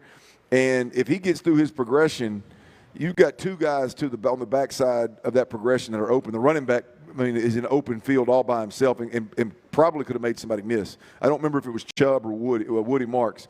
But, it is obvious. The linebacker flies to the strong side. You just eliminate that and get over here to this weak side and get the ball out. We're in a really good spot. Well, he doesn't. He throws it away. I think it's the one he threw at 17's feet. Yep. At Braxton Berrios' feet. If he gets through that progression and gets it out, you're in a really good place. The next play is the safety. What should have been a safety back. He takes the sack way back there. So, that's just an example. It happens again, I believe, in the 3rd drive where he just bypasses Dalton Schultz right there in front of him. That's open. It's been a tight throw, but he's open. So he's really struggling getting through progressions, which is interesting because that's typically his forte. It's what we know he does well. And I think the second thing is, early in the game, the pressure that I saw was all scheme related. It was all scheme and communication related. It was not like there's a couple of times Ed Ingram got beat, I believe, but it's not like guys are just up there getting their ass whooped. the scheme and the communication stuff where free runners are coming up the A-gap is what really concerns me. Well, that sounds like last year. All right, let's hear from him. All right, you talked about the offense there. Let's hear from Nick Caley. Ooh, can't wait. He spoke to the media. Let's hear what he had to say coming off of that very difficult offensive performance versus Seattle. That's next. All right, let me get your ears one time, y'all. You don't want to miss this, man. Jiffy Lube has a huge appreciating event going on right now.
Prize Picks. Prize Picks, it's good to be right. Must be present in certain states. Visit prizepicks.com for details. It's a Thirsty Thursday with our friends at Bud Light on Sports Radio 610. Live from Buffalo Wild Wings on Park Row in Katy. Here's The Drive with Stoerner and Hughley.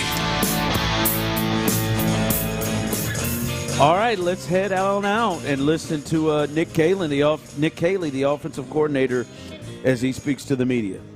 The end of the game with Fairbairn, he was told to do something, it didn't execute it. Before that, not too long before that, y'all ran a run play, and 50 seconds went off the clock in between that. What is the process that leads to 50 seconds going off the clock in that situation where you need 2 scores with 3 minutes left? Yeah, I mean, I think each situation is different. What we're trying to do is establish communication, from top down when we communicate what we're trying to get done relative to the situation, and obviously trying to get our plays in accordance with what we're trying to do, whatever that situation entails. And that, for us, there was no different situation from my standpoint other than to get the plays in and try to give what we thought would give us the best opportunity to score. Is there any communication? Because if they do you tell him, hey, we gotta get back to the line if we don't get in? Because obviously if you're running, if you don't get at the clock. Is that communicated? Sure, yeah, before? we're trying to have, and that was a focal, and we talked last week when we spoke, that was a focal point of just getting in and out of the huddle with urgency, play with the crowd noise and stuff. So absolutely, there's not one part of us that didn't want to be urgent getting back to the huddle. So that was communicated before. Yeah, we're trying to get the entire time. We're trying to get to the huddle on time. Yeah, absolutely, and trying to get the play in accordance, and didn't feel like we had any issues in terms of fighting the clock per se in terms of getting the plays in. There's a sequence where there's all three of your interior guys blocking the nose tackle, and there's a free blitzer. This is the one where could have been a touchdown, but the guy fumbles it out of the end zone. What, in terms of execution, are they taught in terms of trying to find the mic and make sure that he's accounted for? Yeah, certainly that's not how you want to draw it up, right? I mean, that's not what we're trying to do. It was poor execution, not tied together, and there was too much of that. And I take accountability, and starting with me. We've got to be cleaner and across the board. It wasn't just one play. There were a multitude of plays, and it wasn't good enough. It was disappointing.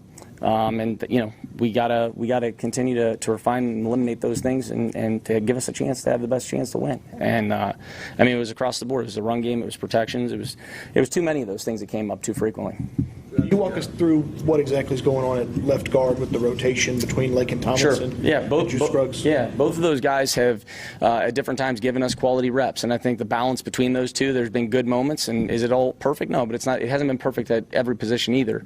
There's Lakin's a very instinctive, savvy veteran player that's played a lot of football. He's very tough. Juice has really done a good job and continued to improve from the time we had him here, even training camp when the Pats came on. No, but the complement of both of those guys pushing each other has made them show improvement and feel like the competition's been healthy, and we'll continue. If they earn opportunities, we'll continue to get those guys opportunities, and that goes for every position. It just so happens to be at the left guard position. You said during training camp that you were going to give CJ more control of the offense coming into the season. He's going to be able to do more things, but on Tuesday, Wednesday, one of those days, Wednesday, Coach said that this game is about executing, running the plays that's called, doing what practice, doing what you told, not doing what you told, but running the plays that's called and executing like we do it in practice.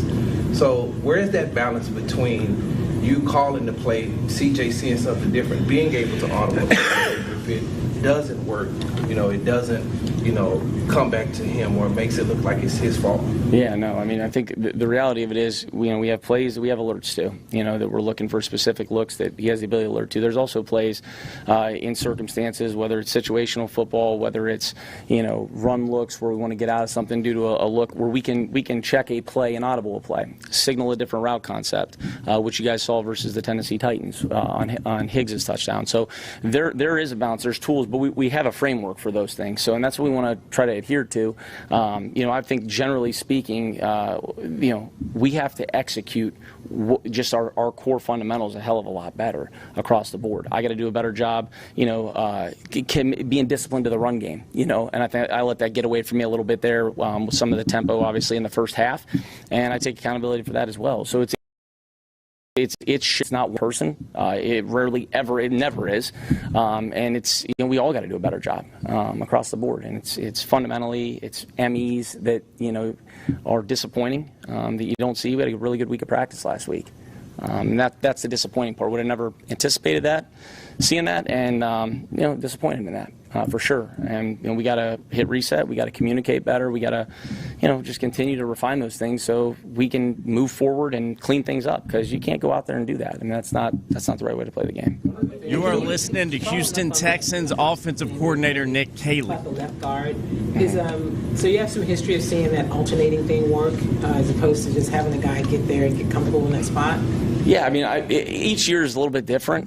There have been years, where we've alternated people before. Again, there's been good moments with both of those guys in there, and they, and we've got faith in both those guys. Again, Lakin's played a lot of football. Juice obviously hasn't played quite as much, but he has shown improvement. And I think one of the ways that you get an opportunity to improve is by playing and having an opportunity. And they both, again, at times shown us good moments in there, and we'll assess that day by day and see at each game how it goes and the flow of the game. It seems like clearly Nico is, he's a Pro Bowl caliber receiver. We all know what he's capable of. It feels like at times, his route tree gets kind of stagnant, but the way you guys use him can kind of feel kind of stagnant, kind of easier for teams to kind of key in on. Right now, this year, he's only been motioned into a play about 8 times, 8 for 8 routes the entire season. Let's just kind of going into how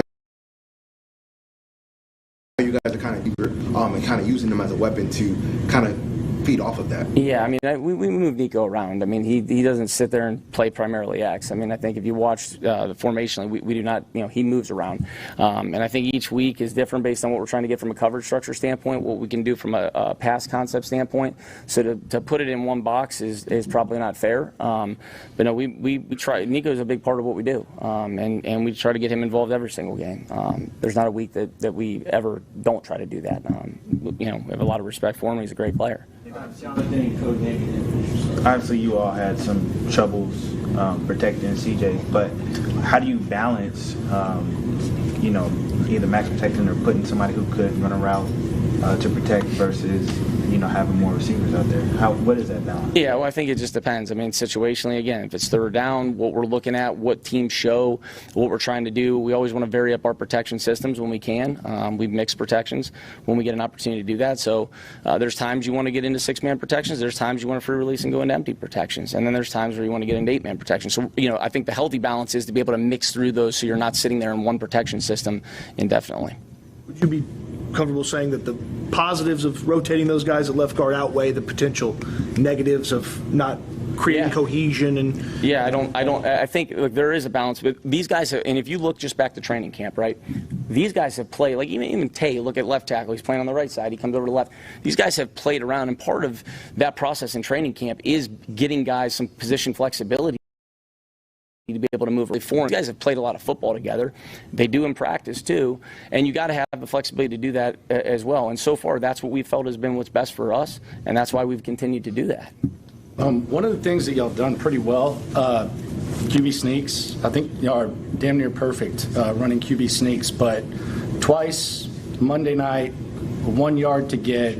You've kind of just abandoned it. I don't know. Is it a personnel thing?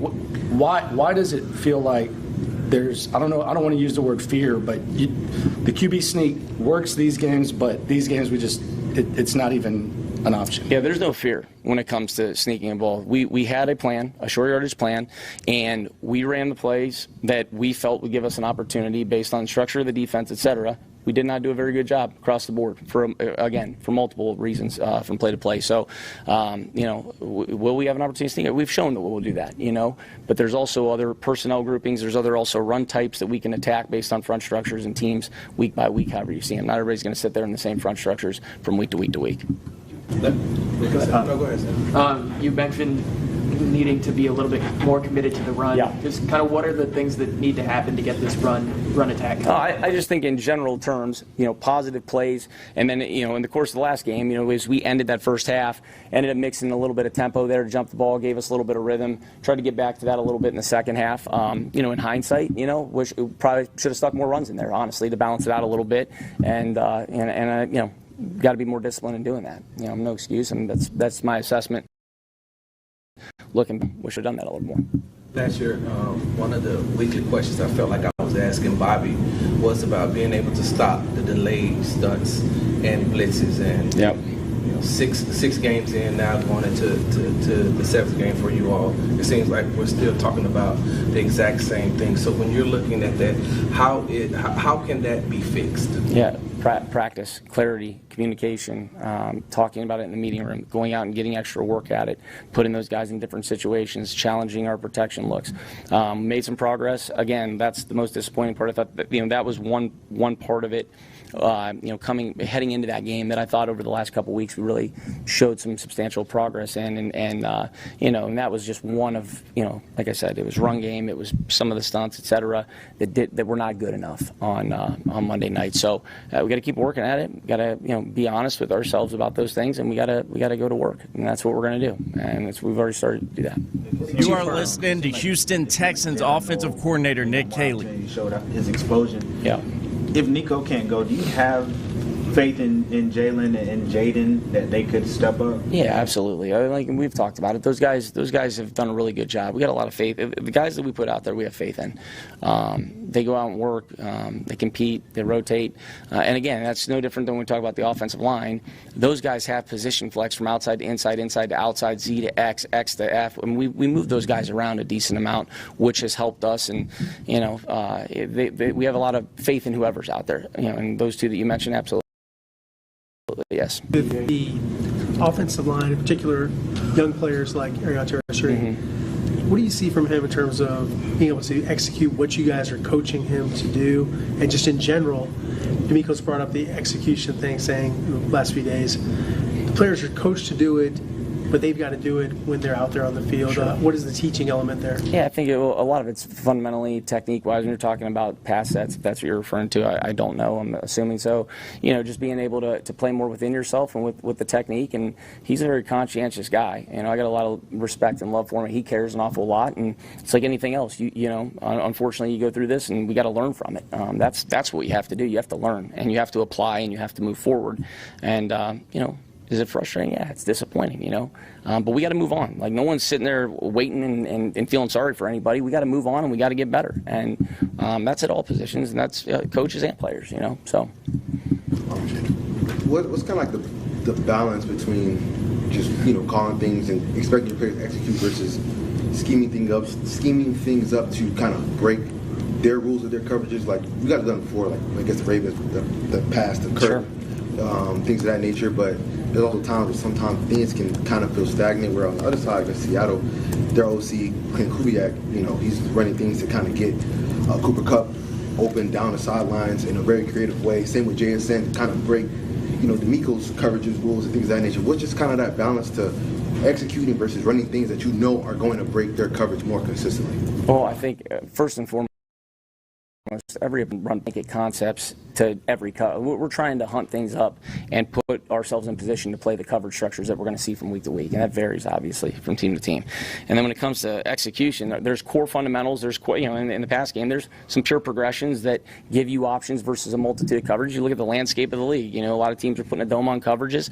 It's not like it was 5 years ago where you sit there and say it's 85% post safety zone, and when it's split safety, it's Tampa 2. Like, that doesn't exist anymore in the National Football League. So you have to have the other ways to be able to hunt things up. Every week that we go into it, we're trying to find out exactly what they're doing, what their structures are, and being able to go attack it. And when you talk about schemes and you talk about the Ravens game, for example, and play actions, like, I'd love to run a lot of play action. Again, we have to stay on schedule. We have to do a good job on early downs. That's not just the passing game. That's the run game. That's the passing game. And it also affects the play action game too. And in your 7-step jam protections and stuff like that, where you can push the ball further down the field. So that's obviously we want to execute. We didn't execute at a high enough level, again, across the board in general, and we got to get better at that. Thanks, Coach. Thank you, guys. Appreciate it. There it is, the offensive coordinator, Nick Caley. There we go, baby. All right, coming up on the other side. Ooh. I want to see if that made you feel better. I've not looked at the text line yet. I have not looked at YouTube and Twitch. Clint stone-faced, though. Well, okay. Well, damn it. I didn't say anything. Well, I think we can all, YouTube and Twitch saw the movement of the head there. I think we may have an understanding. Let's come back and kind of see what we thought. Does it Did it make you feel okay, the OC, after that game? He said, hey, it's got to be better. Did it make you feel better? We'll do that. And it's good to hear from him because John Lopez had something to say earlier about the offensive situation. I wonder if you agree. We'll discuss that also when we return right here live. Buffalo Wild Wings here in Katy, Park Row location as we continue. But before we get there, let me tell you about the Red Tag Sales event that's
WFM HD2 Houston. Insider access, exclusive content. Sports Radio 610. The Texans play here. An Odyssey sports station. It's a Thirsty Thursday with our friends at Bud Light on Sports Radio 610. Live from Buffalo Wild Wings on Park Row in Katy. Here's The Drive with Stoerner and Hughley. There we go. Welcome back. And business is picking up in a lot of ways. There's a baby. It is. Yeah, there's two babies. There it is. Yeah, business is picking up. The entire Stoerner family is in the building. Yeah, you're looking at me like I've done something wrong. What I do, Liv? The whole Stoerner family is in, and you can be here. You can be here as well, as we are at Buffalo Wild Wings here in Katy, Park Row location. And let me tell you this. This is going to be a power-packed final 3 hours because we have Texans cheerleaders coming in the 5 o'clock hour. I'm going to get killed for that one, and I should. Texans cheerleaders coming in the 5 o'clock hour, and as well coming in the 5 o'clock hour. And we have two sets of tickets to the Texans and Niners game coming up on Sunday that you can win today. 2 different chances to win a pair of tickets to the 49ers and Texans coming up on Sunday.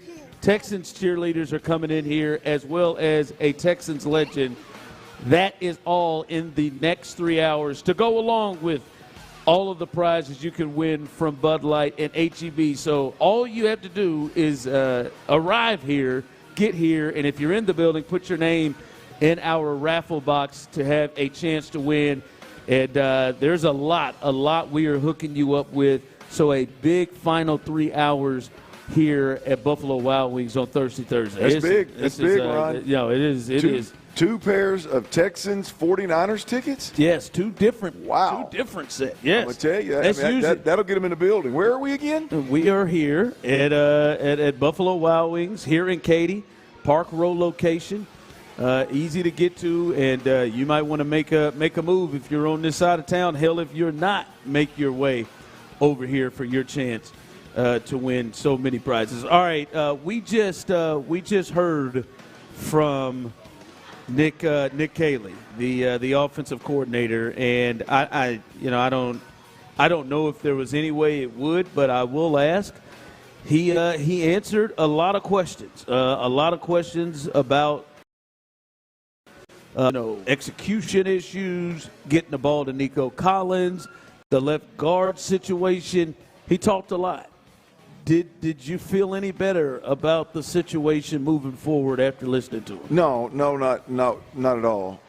First of all, though, I'd like to give a shout out to the local media that was there. That may have been the best press conference from a question, detail-oriented football scheme, all of the things that make it great. That may have been the best presser in terms of how the media executed it that I've heard. I thought it was tremendous, and to answer your question, it's even more concerning. From the very beginning when asked about the clock management, not having a better answer, and a better answer would have been just like, hey, we screwed that up, man. We didn't get it done. But instead, it's this whole, it's the same processes and this and that, and I'm gonna do it the same way no matter what. For me, is to get a play in and like talking around your elbow to get to your mouth, and I don't know. It's concerning. It's hard to see. Like I said before, it's hard to see this thing getting better. The defense of the left guard rotation, of rotating left guards, the way they're doing it, trying to justify it, trying to make it make sense, they sound silly. and again, tip my cap to the media for saying they know it's coming too. Well, but that's the thing. They know. I thought it was a tremendous, at the end there of just going, hey, so do you feel comfortable? I think it was Cody Stoots. So you feel comfortable saying that rotating 2 guys at left guard is actually a better option than having one guy settle in at guard? And they don't have an answer because they then go into position flex and bring the left tackle into the situation. And, boy, guys practiced on both sides of the football in training camp. And once again, they're asked about the wide receivers, and do you feel comfortable about these wide receivers? And we go back to the cross-training and how these guys played multiple positions in training camp, Ron, and I just – like, that has nothing to do with what we're talking about. Like that, you're not a good enough football team. You're not a talented enough football team. You're not an experienced enough offensive coordinator to be doing things and spending time on things like left guard. The guys rotating at left guard. You're not good enough to. I mean, I'm watching the film today, and Dare Ogunbowale's in there as your third down back in critical situations in the first drive or second drive, whatever it was. Like that. Like you're just not a good enough football team to act like to try and reinvent the wheel or try to be the smartest guy in the room, man. Just go do really smart, sound football, like from a protection standpoint. Like he goes in there and is talking about, we try to be multiple in our protection. Suck. Like, how about we just figure out a way to stop A-gap pressure? How about we go into this next game and we don't let our quarterback get hit in the face by a linebacker or a defensive player that comes in the A-gap, which the A-gap guys is on either side of the center between the guards. How about we go one game and we don't do that? Instead of trying to be multiple and vary everything and all this from a protection standpoint, we've heard everything with Bobby Slowick and Nick Caley. Everything under the sun has been attempted. Like, just cut it out, man. Just stop the A-gap pressure. Let your quarterback know that if they bring too many, the pressure's going to come off the end. And at that point in time, you can either get rid of you got a longer time to get rid of the ball, or you can make that guy miss where you can't make a better athlete than C.J. Stroud miss when he's coming in the A-gap. Like, just do the simple things, man. Clinton, Tyler, and the listeners, the thing about it is we've seen all of the major people march up here and talk. We've heard from DeMeco 3 times this week. We heard from CJ. We've heard from now Nick Caley and Clinton, Tyler. None of them make you feel better after you, like none of them make you feel like, all right, they've at least got a handle on fixing this.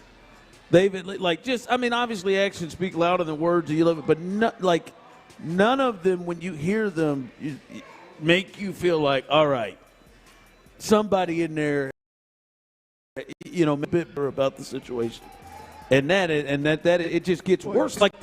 Like Nick Caley knew what was coming today. Like another one. There's so many where he talked about Nico Collins. Well, yeah, we do a lot to move him around and to get the ball to him. You didn't throw the ball to him for 10 plays in the game. Third drive, right? Joe Flacco just arrived in Cincinnati. They threw the ball 23 times to Jamar Chase. 23 times. Franchise record. But you can't, DJ's we see a lot of people seem to be, able to get the ball to the guys that they want to get the ball to. Rashee Rice played 14 snaps. He got 10 targets in the game. In his first game back, what are we? If you think you've been doing a good job of trying to get Nico Collins the ball, what the hell? I don't know. It's not. Look, it's not going to be. He's got a tough task when it comes to talking to the media 7 weeks into the season when your offense has been this bad. He's got to be. It's got to be one of. I don't care how confident of a man or a play caller or a coach you are. When you walk out there, there's got to be all right. Let's pull my bootstraps up. I got to go out here and this is going to be a battle. But the interesting thing or the frustrating thing to me is the inability to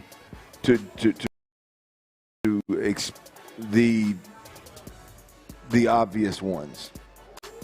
Like if you're going to go out there and you're going to again rotate left guards in game, then you got to have me a good answer of how it's coming. DeMeco got asked it 2 days ago. CJ, you know it's coming. Yeah. Yeah. So no, there's nothing. There's nothing, and it's insult to injury. The leaning into versatility and position flex is Bill O'Brien all over again. Yeah, it is. I mean, it is Bill O'Brien all over again, man. It doesn't matter how. You can ask specifically about one guy, and they're somehow going to tell you about training camp and about how everybody worked at every different position on both sides of the ball, and everybody should be fine. That has absolutely nothing to do with it, whether anybody's fine. You need to find a good left guard. I don't give a damn where he practiced. I don't care. You need to find a left guard. I need him to play left guard at a really good level. That's it. I don't need him to be able to be a backup center and a right guard and a tackle if you need. I need you to find a left guard. One. Yeah, he might be out there playing right tackle for you. Right now, that might be your best left guard. Playing right tackle might be your best left tackle too. All right, you know what? Now that we're talking about this, I was listening to In the Loop, and Lopez had something to say that I wonder, Clint and the people, I wonder if you all agree with him. And this is the perfect time to talk about this because we've just heard from DeMeco the last several days. We heard from CJ. We heard from Nick Caley just now. This is what John Lopez says DeMeco may need to do when it comes to handling this offense. But the majority of the success of those players came from offensive-minded head coaches. Think about that. The majority of the highest drafted quarterbacks went to defensive-minded head coach from 2011 to 2021. But the most success were the ones that were drafted by offensive-minded head coaches. That's what I'm looking at. Okay. So we got the wrong head coach then. I'm just saying. That's what you're putting forward here. Yeah. Well, what I'm putting forward is let your offensive guy be by himself and get it done. Not like Bobby Slowick, but maybe, look at the defensive-minded head coach, no, he's not offensive-minded, but like Ben Johnson in Detroit, like some of these guys, Buffalo. You think DeMeco need to back up a little bit? I do. I do. But we were looking at the early portions of the season and their inability to get things done. I know and saying Bobby that he needed to come through. It all. Bobby Slowick ruined it all, but I do. That's interesting. I don't know about that. I was like, I don't think I don't agree with that. Like, I think that he needs to be able to quality control. You got the right guy, you're going to get it done. If you got the right guy, that's a big if. They didn't have the right guy. That's a big if. All right, Reggie and Figgy seem to disagree. Your thoughts? John said he feels like he thinks DeMeco needs to back up from the offense. What's your thoughts on this? I don't think it matters. I honestly don't think it matters. I didn't mean to lie. I just wasn't ready for that. I don't think it matters. I mean, what I'm watching, and I can't relay it over the radio, but what I'm watching is so bad. It's so elementary. It's so far from being winning football on the offensive side of the football. I mean, it's disgusting. So, like, it's insult to injury to know that your head coach has been overseeing this thing for 3 months now since OTAs. It makes it even worse. But the fact, I go back to this, guys. I said this when they were in the process of hiring an offensive coordinator. If you hire an offensive coordinator and you bring a guy in here and you don't even allow him to hire his staff, it's David Culley.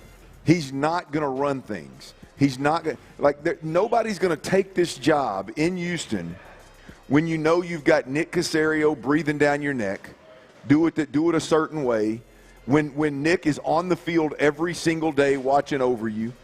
When now DeMeco, a defensive-minded head coach, is on the field watching over you.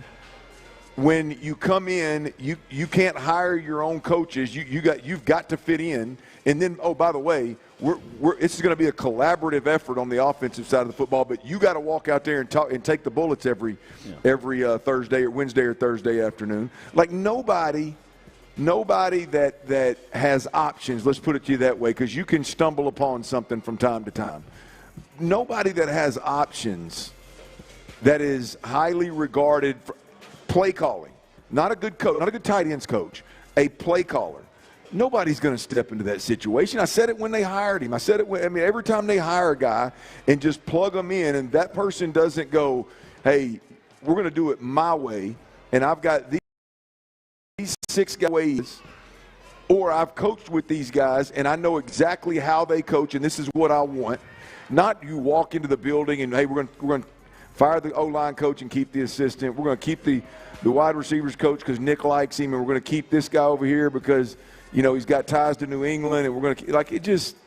It's set up to fail from the jump. So to me, I don't think it matters whether DeMeco Ryans. Obviously, it hasn't improved anything. No, it hasn't. They're worse across the board over the last 2 years. I mean, I heard John just was taking out Bobby. I mean, hell, they left Bobby alone too, and I mean, it looked a whole lot better than this. I'm not saying it was great, but it looked the first year it looked a whole lot better than this.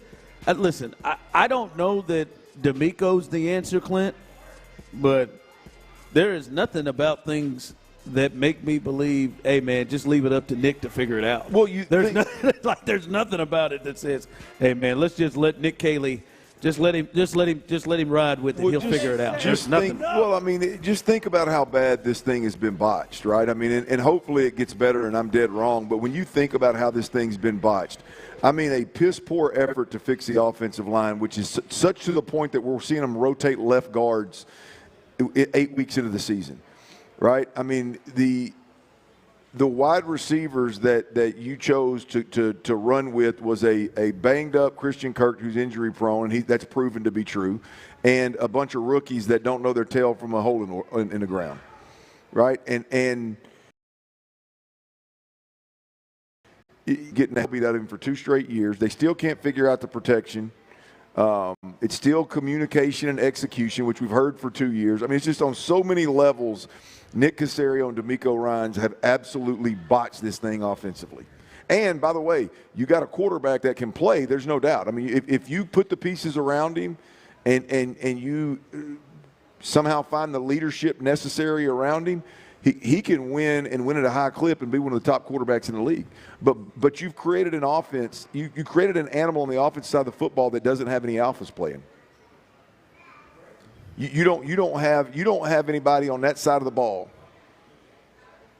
Literally on that side of the ball, a staff or player that's an alpha, that's a leader, that gets pissed when you're getting your ass whooped over and over and over again. No. Like you just sit there and take it and talk about being a good teammate and a good, yeah, man, we just got to go back to practice and get more reps. What's the answer to being better? Oh, we just got to go get more reps, well, man. I hear you. Like you said at the start, hell, I don't even know if that matters. Ain't got nobody that can fix it. It don't matter. It don't matter, boys.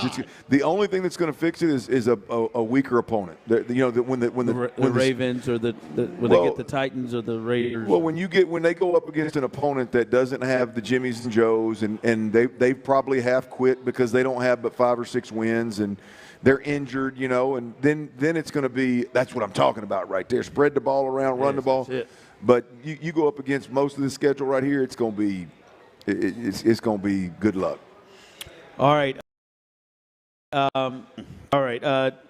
We're starting to sense something, potentially sense a trend here. What's happening with the Texans and what's happening with their head coach, DeMeco Ryans, and at least what he has with his team. We'll discuss what that is coming up next. All right, y'all. Twin Peaks. Check it out. Monday nights is.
it now at texaschildrens.org.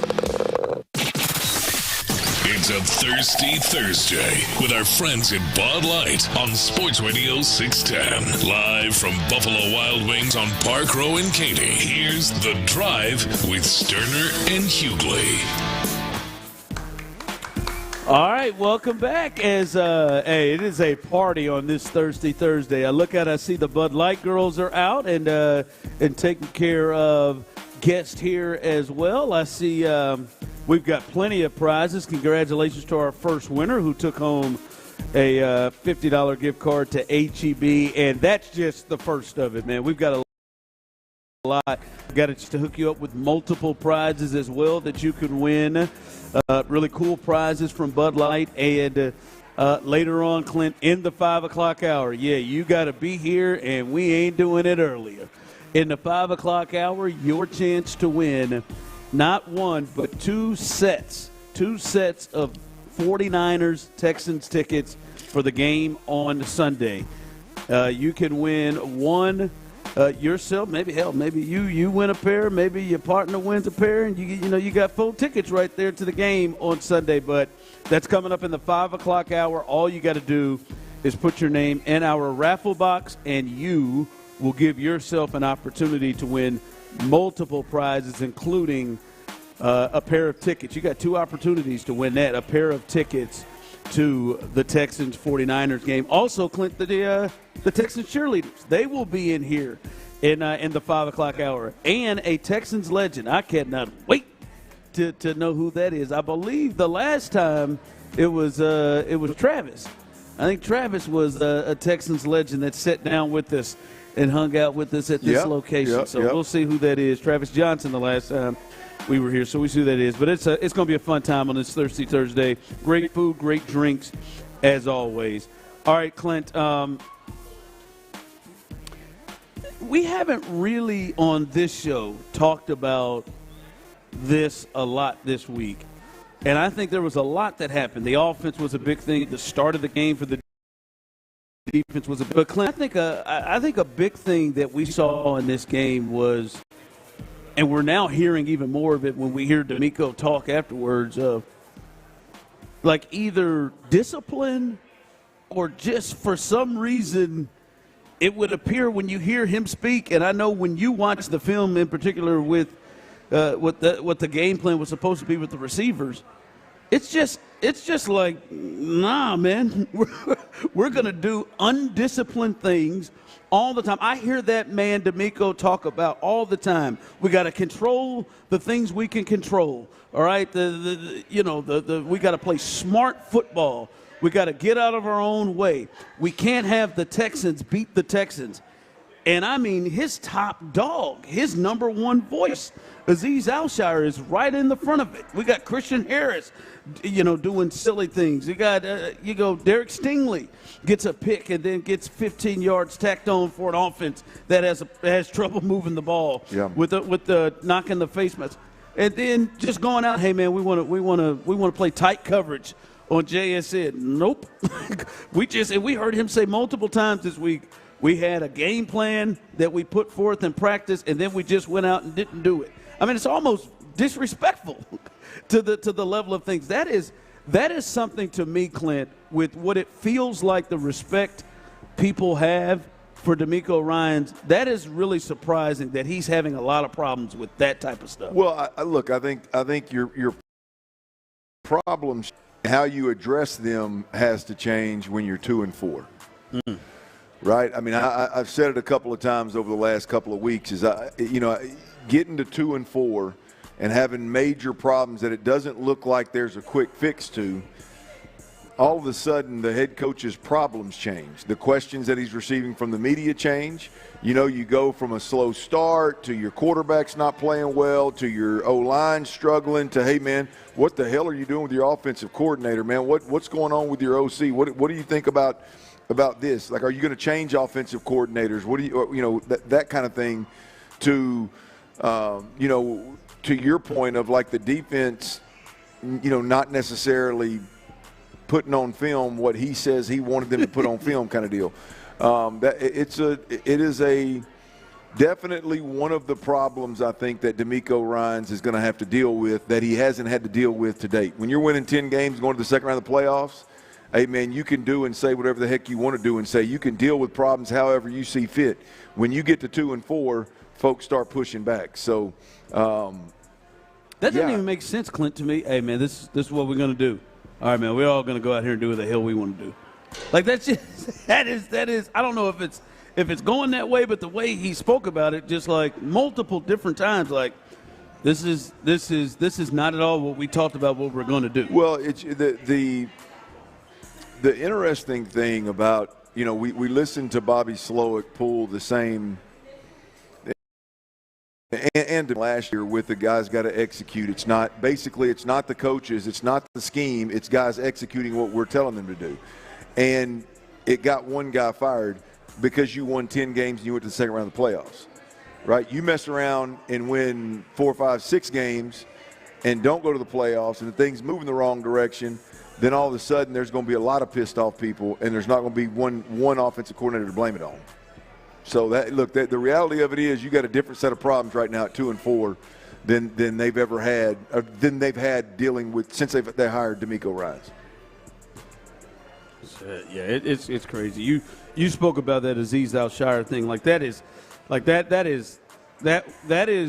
happening often, right? I never thought that they would be one of the most undisciplined teams in the league, and Clint, it's really been that way a lot. Like with that, and I think you made a point earlier. I think it was off air. We talked like there's a fine line of the type of physicality that he wants to play. So I think he's kind of lenient on some of that. But like you said earlier, like they do a lot of things to hurt themselves that they just don't have the leeway or the ability to make up for. Where you just go out there, they can get somebody off the field on 3rd and 11. They can't do stupid stuff to themselves. And I got to believe he's preaching that. Well, here's the deal. When you talk about this game specifically, right, the margin for error on this team, but really the defense, slim, that you can't afford to have Derek Stingley go out there and after the coach talked all week long, hell, he told the media, eye discipline is going to be absolutely huge this week. And the first drive, he's got his eyes in the backfield and the damn tight end runs right by him for a 30-plus yard gain.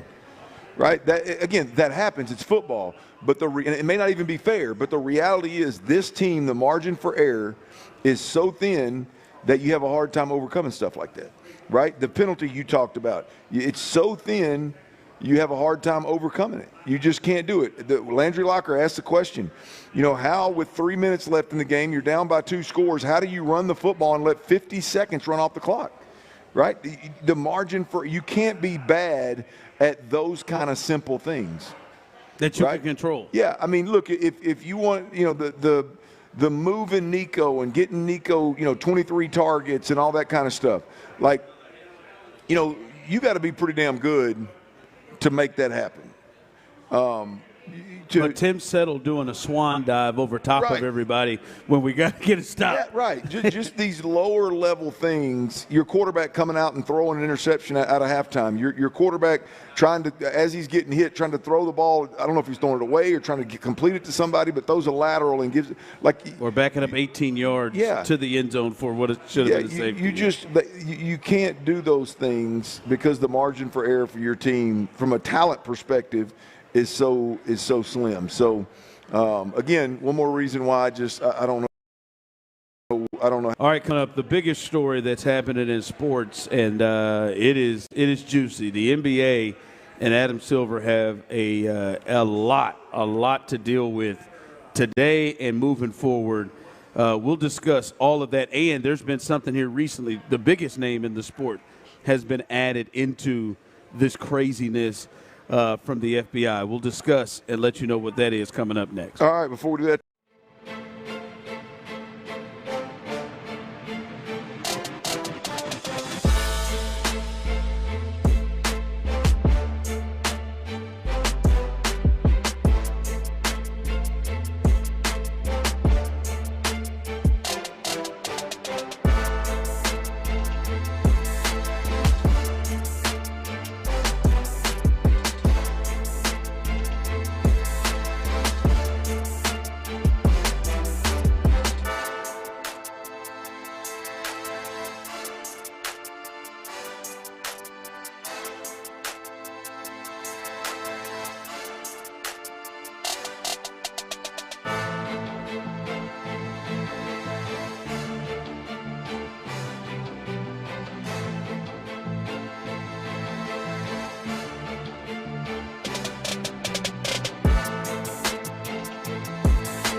equity and start driving smarter? Call 713-290-1000 or go to dmautoleasing.com. We make leasing easy at B&M. It's a Thirsty Thursday with our friends at Bud Light on Sports Radio 610. Live from Buffalo Wild Wings on Park Row in Katy. Here's The Drive with Stoerner and Hughley. That's right. We are live, and you can be live with us here at Buffalo Wild Wings, Park Row here in Katy, the Park Row location.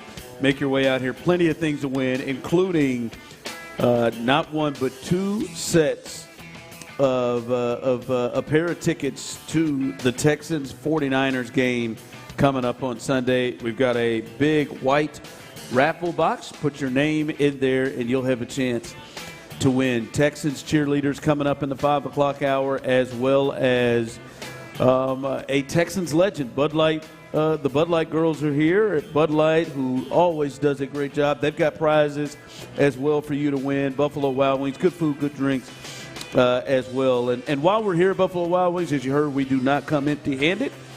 We are also joined by some representatives from Folds of Honor, who are partnering, with Buffalo Wild Wings and Anheuser-Busch to help accomplish their mission of honoring the sacrifice of those who serve by educating their legacy. Starting next week, if you are buying a portion of the proceeds will go directly to Folds of Honor to help provide scholarships for children and spouses of service members and first responders who have been killed or disabled in the line of duty.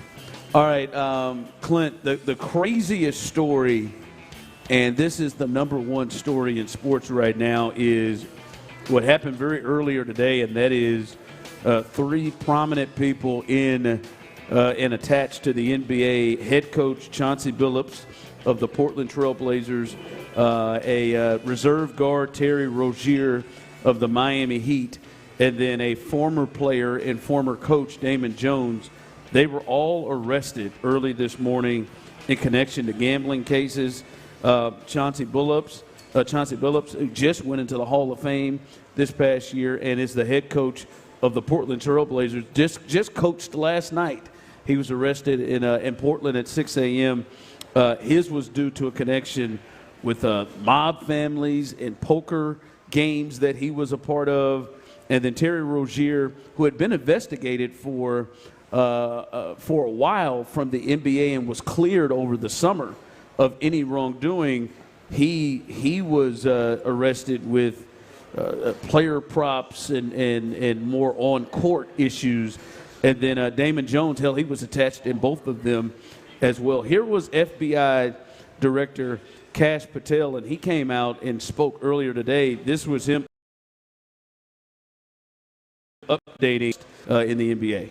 Individuals such as Chauncey Billups, Damon Jones, and Terry Rozier were taken into custody today, former, current NBA players and coaches. What you don't know is that this is an illegal gambling operation and sports rigging operation that spanned the course of years. The FBI led a coordinated takedown across 11 states to arrest over 30 individuals today responsible for this case, which is very much ongoing. Not only did we crack into the fraud that these perpetrators committed on the grand stage of the NBA, but we also entered and executed a system of justice against La Casa Nostra to include the Bonanno, Gambino, Genovese, and Lucchese crime families.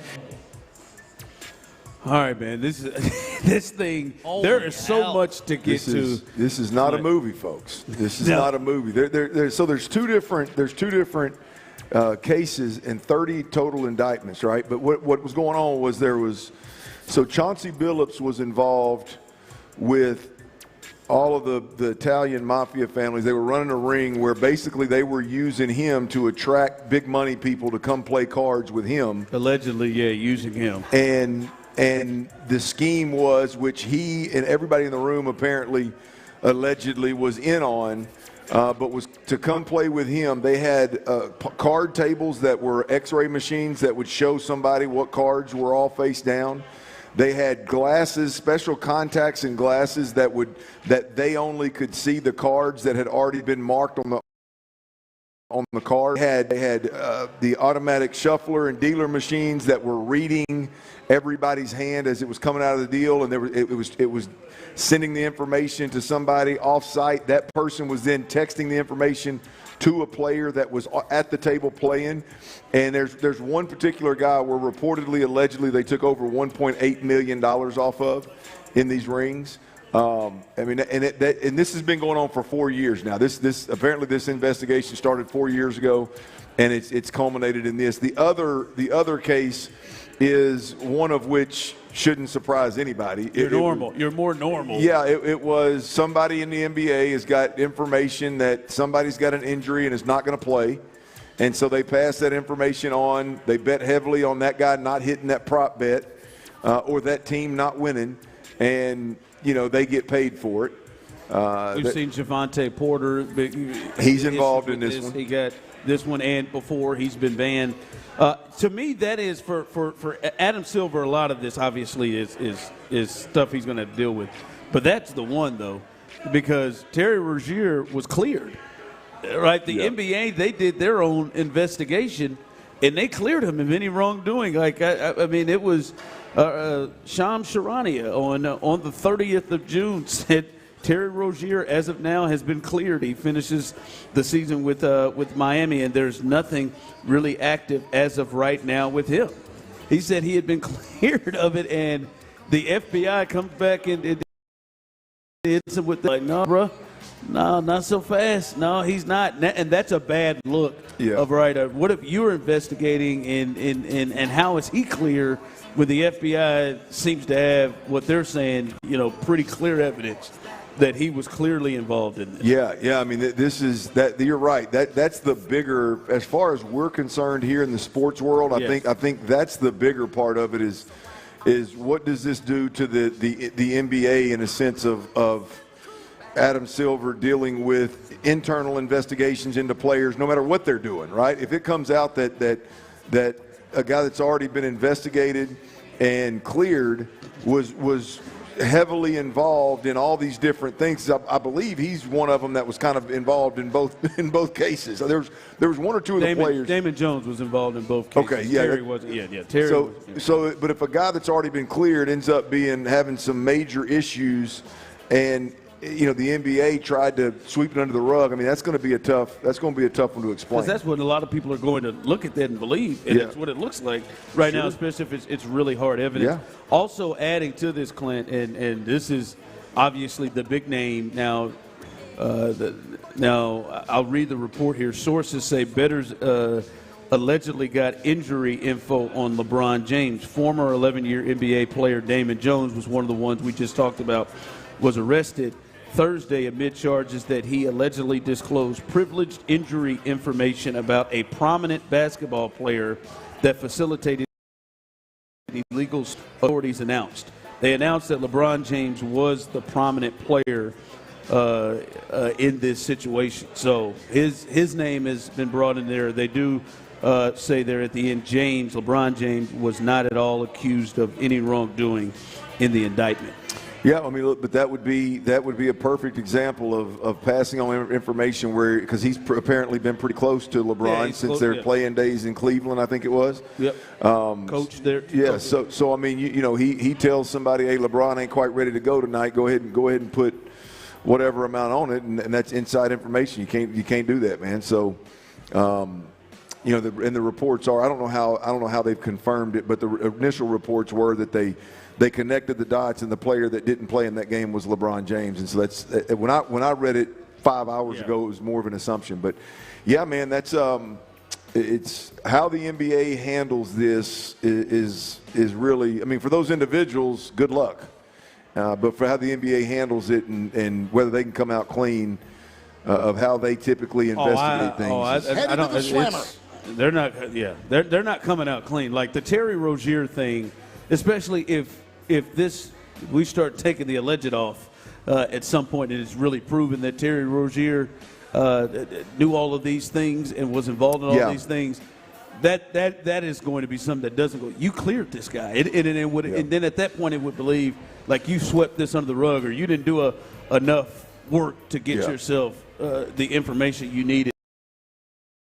and a stain and always be in the back of the mind of certain people watching this. Absolutely, and gambling on it. I mean, gambling's Yes. that's a big part of it. How the hell did I did not know that the mob and mafia families of any descent, but the Italian mafia, I didn't know that was still such a prevalent thing. I didn't know that was such a huge. Like I knew it was back in the day. Yeah. I know Tyler's involved in it a lot. Tyler, can you help? I'll tell you off air. You do look like you got a little. You may have a little Italian mafia in you. I do like some gabagool. I don't. It's wild to think that today. Of course, I liken it back to the movies that we all watch. Of like, it's wild to think that those families that are so well known to be crime families are still operating. Man, what Chauncey's being accused of? My God, boss. He must have been getting broke off something. Well, if it's true, I'm sure he was. The money they were clipping folks for. But I'm talking about broke off so much so, like, all right, this is enough for me to take this. Well, chance. the scary part about it is, and there's already one player reported to where Damon Jones, where he got involved because he got so far in debt. The only way he could pay him back was to get involved, and it's turned into this, right? And that's a sad day for some folks, man. Is if you got involved by choice just to be a crook and make a quick buck, then shame on you. But man, these dudes that are so buried in debt, they don't have any. They think it's a sad way to go, man. All right, what you got coming up at the 4? Well, watch a little film, a little tape drop Thursday. I'll be honest with you, it ain't too much good. So if you're one of them sensitive kind, you get that thin skin, go on, change the channel. But we got to talk about the film and what we saw on both sides of the ball. As Ron pointed out a little earlier, typically I'm offensive heavy. Today is a little bit about the defense as well. But we'll do that next right here on Sports Radio 610. Before we go, though, I got to tell you about Tomball Ford, y'all. Look, if you're looking for a new rig, Tomball Ford is where it's at. Right now, they got over 700 F-150s on the lot waiting on you, right? And they just happen to have this pumpkin spice savings event rolling. And if you want one of them 2025 Ford F-150s, you can get it for $15,000 off. Or you can get a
FM HD2 Houston. Insider access. Exclusive content. Sports Radio 610. The Texans play here. An Odyssey sports station. Daly's dirty. I think it's silly as hell. Dive into the mind of former NFL quarterback Clint Stoerner. I was thinking about coming out of the chute here and telling y'all about my new boots that I got on, but y'all want to talk about puppy chow? What is that, ostrich? Hell no, that's python. It's Dirty's Daily. Before we get to that boner. On The Drive with Stoerner and Hughley. Yeah, we had. Hey, you see that fella in here, that young fella in here earlier? He's gone now, but he had some of them pythons on. You see them? I did see him. Yeah, he had that belt to max. Now he came in here just rocking them joints. I should at least shook a hand, got a name. He dropped his Marlboros almost on the way. Yeah. I saw that too. You know, old boy wearing old python boots and belt, and younger dude gets up and he drops that old pack of Marlboros out of his back pocket. Boy, he's out there sneaking one, ain't he? I wonder when he took his first drag. Hell, he didn't look no more than about 25, 30 years old. How old was he when he first? Is that still a thing with youngsters today? Like smoking regular old cigarettes? I don't think it's much. I'll let straight. Tyler, that started to change in your generation, didn't it? Oh, for sure. Yeah. I had like a disdain for cigarettes. Well, I mean, I do too. I mean, the ceiling. But the generation before that was rare. Yeah, it was. I just the more I see, I don't see many smoking darts, man. I think they're just smoking like cloves. We're in that gummy world, man. Now. I smoked some Darian Blacks. Cloves. That's hilarious. That is great. We are up at Buffalo Wild Wings over in Katy. Come on, hang out with us. Big shout out to Bud Light for making it happen. We've got a few more giveaways coming up. We've got a cornhole set, Bud Light cornhole set, somewhere around these parts. There they are, right there. They're the real ones, not them old fold up ones. This is the real deal right here. Got a big carrier case for them as well. So you got a cornhole set, and then the big one, or the big two, if you will. We've got 2 pair of Texans 49ers tickets, courtesy of Bud Light as well. So you got to be in the building to win those tickets. You got 2 hours, right? You don't really have 2 hours. You got about an hour to get up here, because in the 5 o'clock hour, them things are going to go out the window quick, boy. We're going to give them away, and the place will be loaded up. So come on up, see if you can't win them tickets. We got 3 straight home games here, Ron, with the Texans. So let's to speak a little bit of positive here. We got 3 straight home games, and they have never been more important than they are.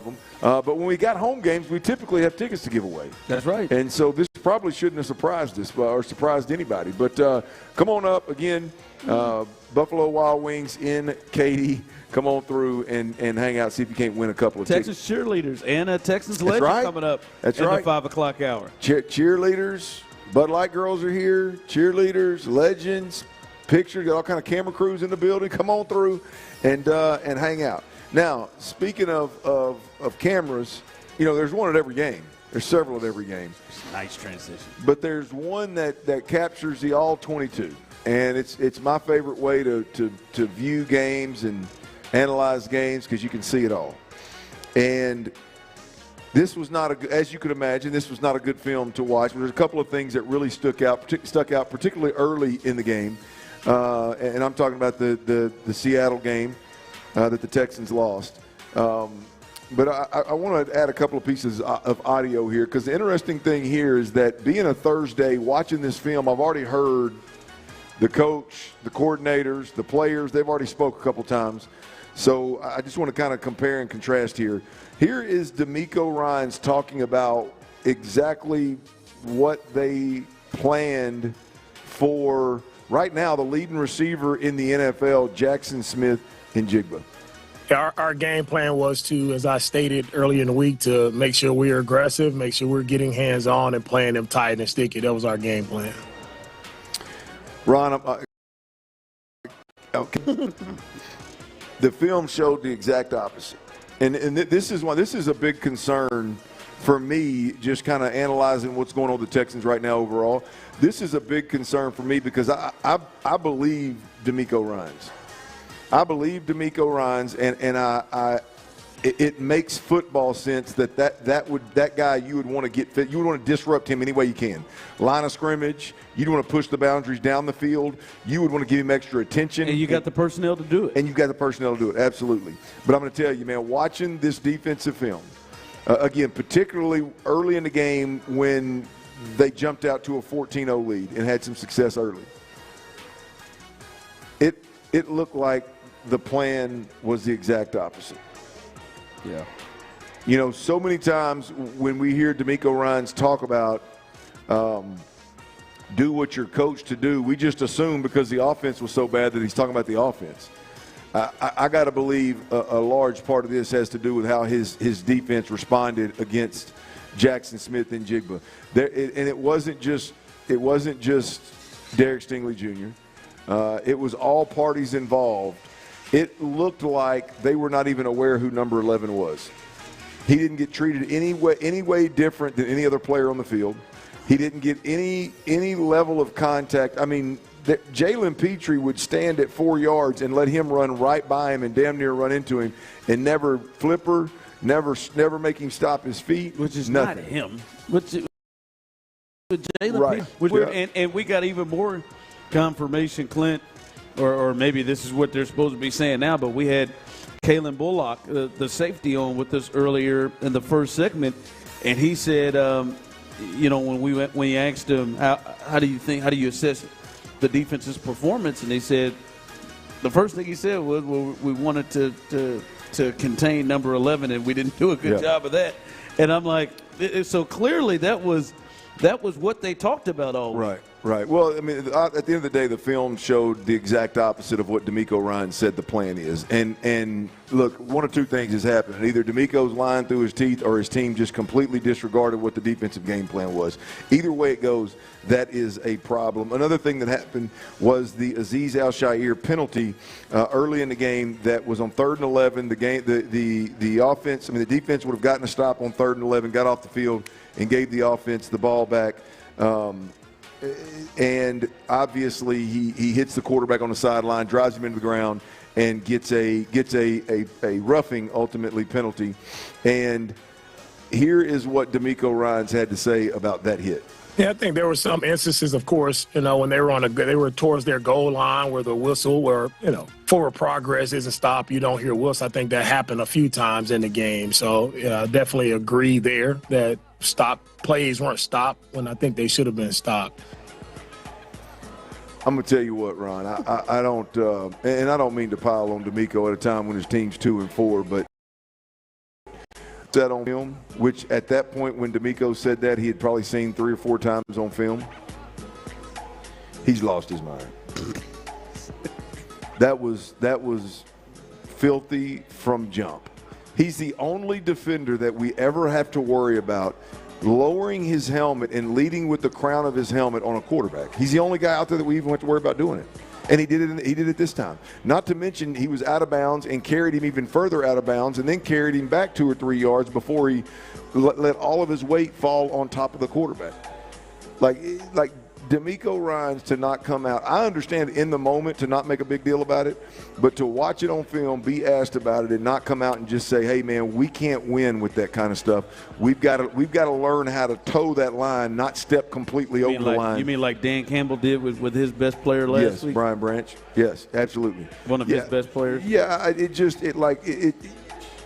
we get to a point in these situations with how these guys respond to the media, these guys being Nick Caley, Nick Caserio, DeMeco Ryans, you risk sounding and appearing silly with these things, and it's been a rough week on that front for DeMeco. And we, talking through that, we talked about this a little bit. And Clint, I think it's a bigger deal than what we're making out. Like that particular situation and how it was handled, because DeMeco's not an idiot, right? We think he's a very intelligent guy, and a very intelligent guy when it comes to football, especially, right? This is like a Dusty Baker just is going to protect his players regardless.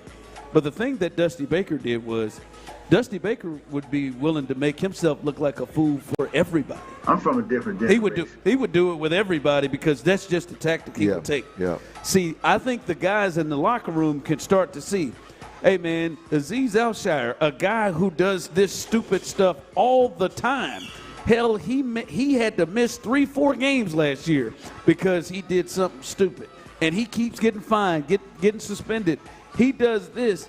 But then after the game, you got no problem laying in on the kicker. after the game, you got no problem letting us know, hey, man, we're missing throws.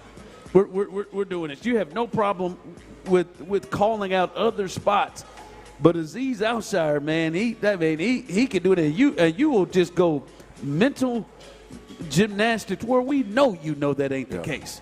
And I don't think people see that and are like, yo, what the hell is that? Yeah. Well, it's even worse on film, Ron. I mean, it's like the inability to come around the corner and everybody's playing fast, everybody's playing out of control. Defense, I can't relate to their mentality, but when you get around there and you're 4, 5, 6, 7, 8 yards from a quarterback, you know it's a quarterback. You know, especially with him getting fined and getting fined and getting suspended, you just can't. You just can't do it. So he's the only one that we've just got to constantly worry about doing this kind of stupid stuff that kills the team. And at the end of the day, you can't win with it. Let's flip over to the offensive side of the football real quick, Ron. I think there's a couple of things. Again, early in the game, particularly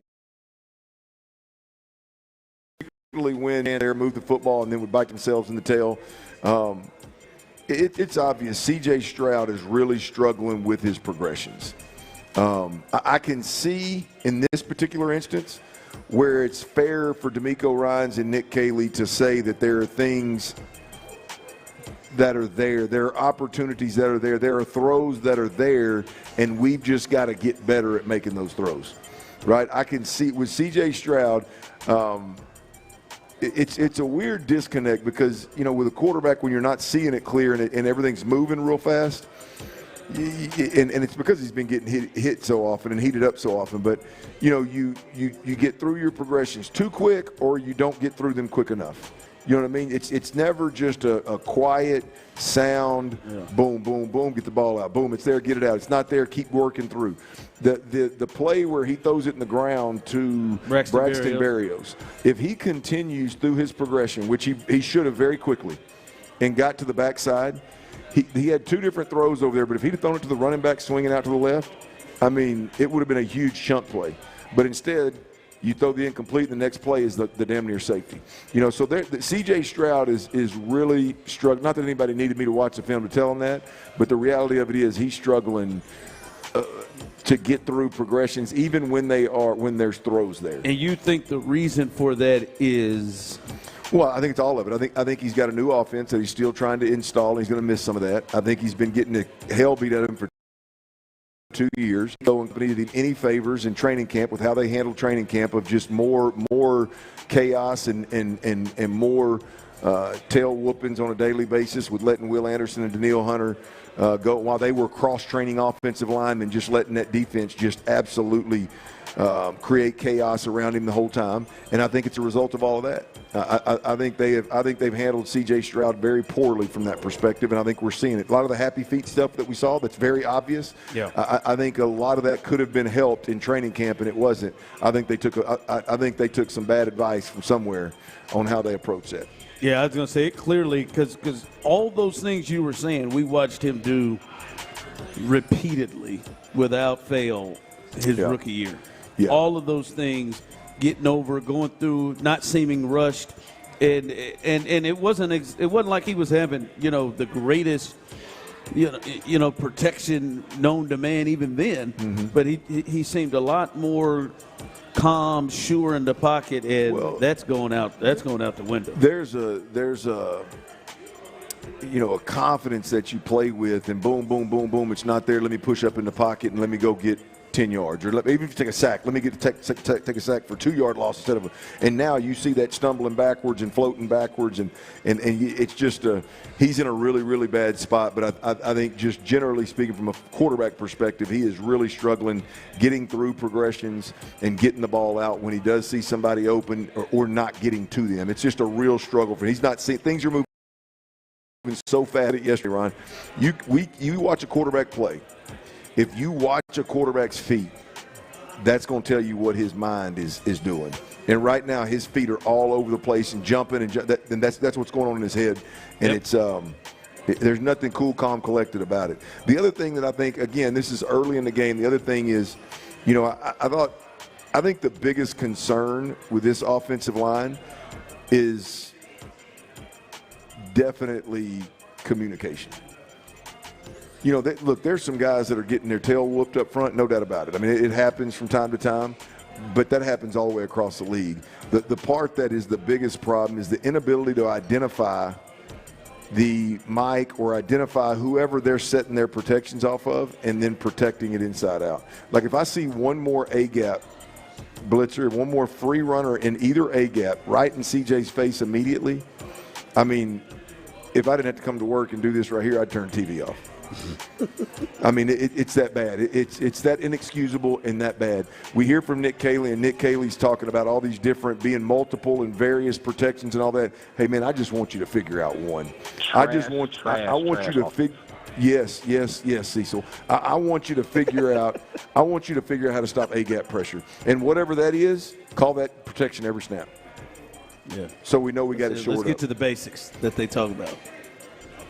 I mean, just stop the A-gap pressure, man. Yeah. I mean, if I'm, this is what drives me nuts, Ron. Absolutely nuts. If I'm calling a meeting with DeMeco and Nick Caley, together or separate, I don't care. First thing Tuesday morning, of guys, look, I know it's hard. Nick, I know it's the first time you've ever done it. But guys, we have got to do whatever it takes to stop the A-gap pressure. I can't handle any more free. I can't handle linebackers running free in the A-gap. I can't do it. Yeah. We got to figure it out. We got to have an answer for it. And it's not a new thing. Hell, I was dealing with that. I mean, we'd squeeze the hell out of everything when I was playing.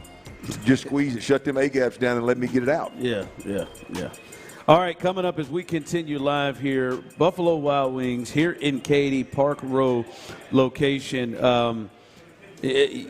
I feel really good about the Rockets this year. They've got a real chance. They're a real contender. But something last night did make me see maybe last year's Rockets are in our face. That was a performance last night that has to catch the eye of Rockets fans. We'll discuss that coming up next. But before we do that, hey, guys, it is the best time of the year. Hell, we're in Texas. It's always the best time of the year to go and get on that grill. You want to go and find some real bar.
to Mokaram Injury Lawyers. Call Mokaram Injury Lawyers at 281-222-2222.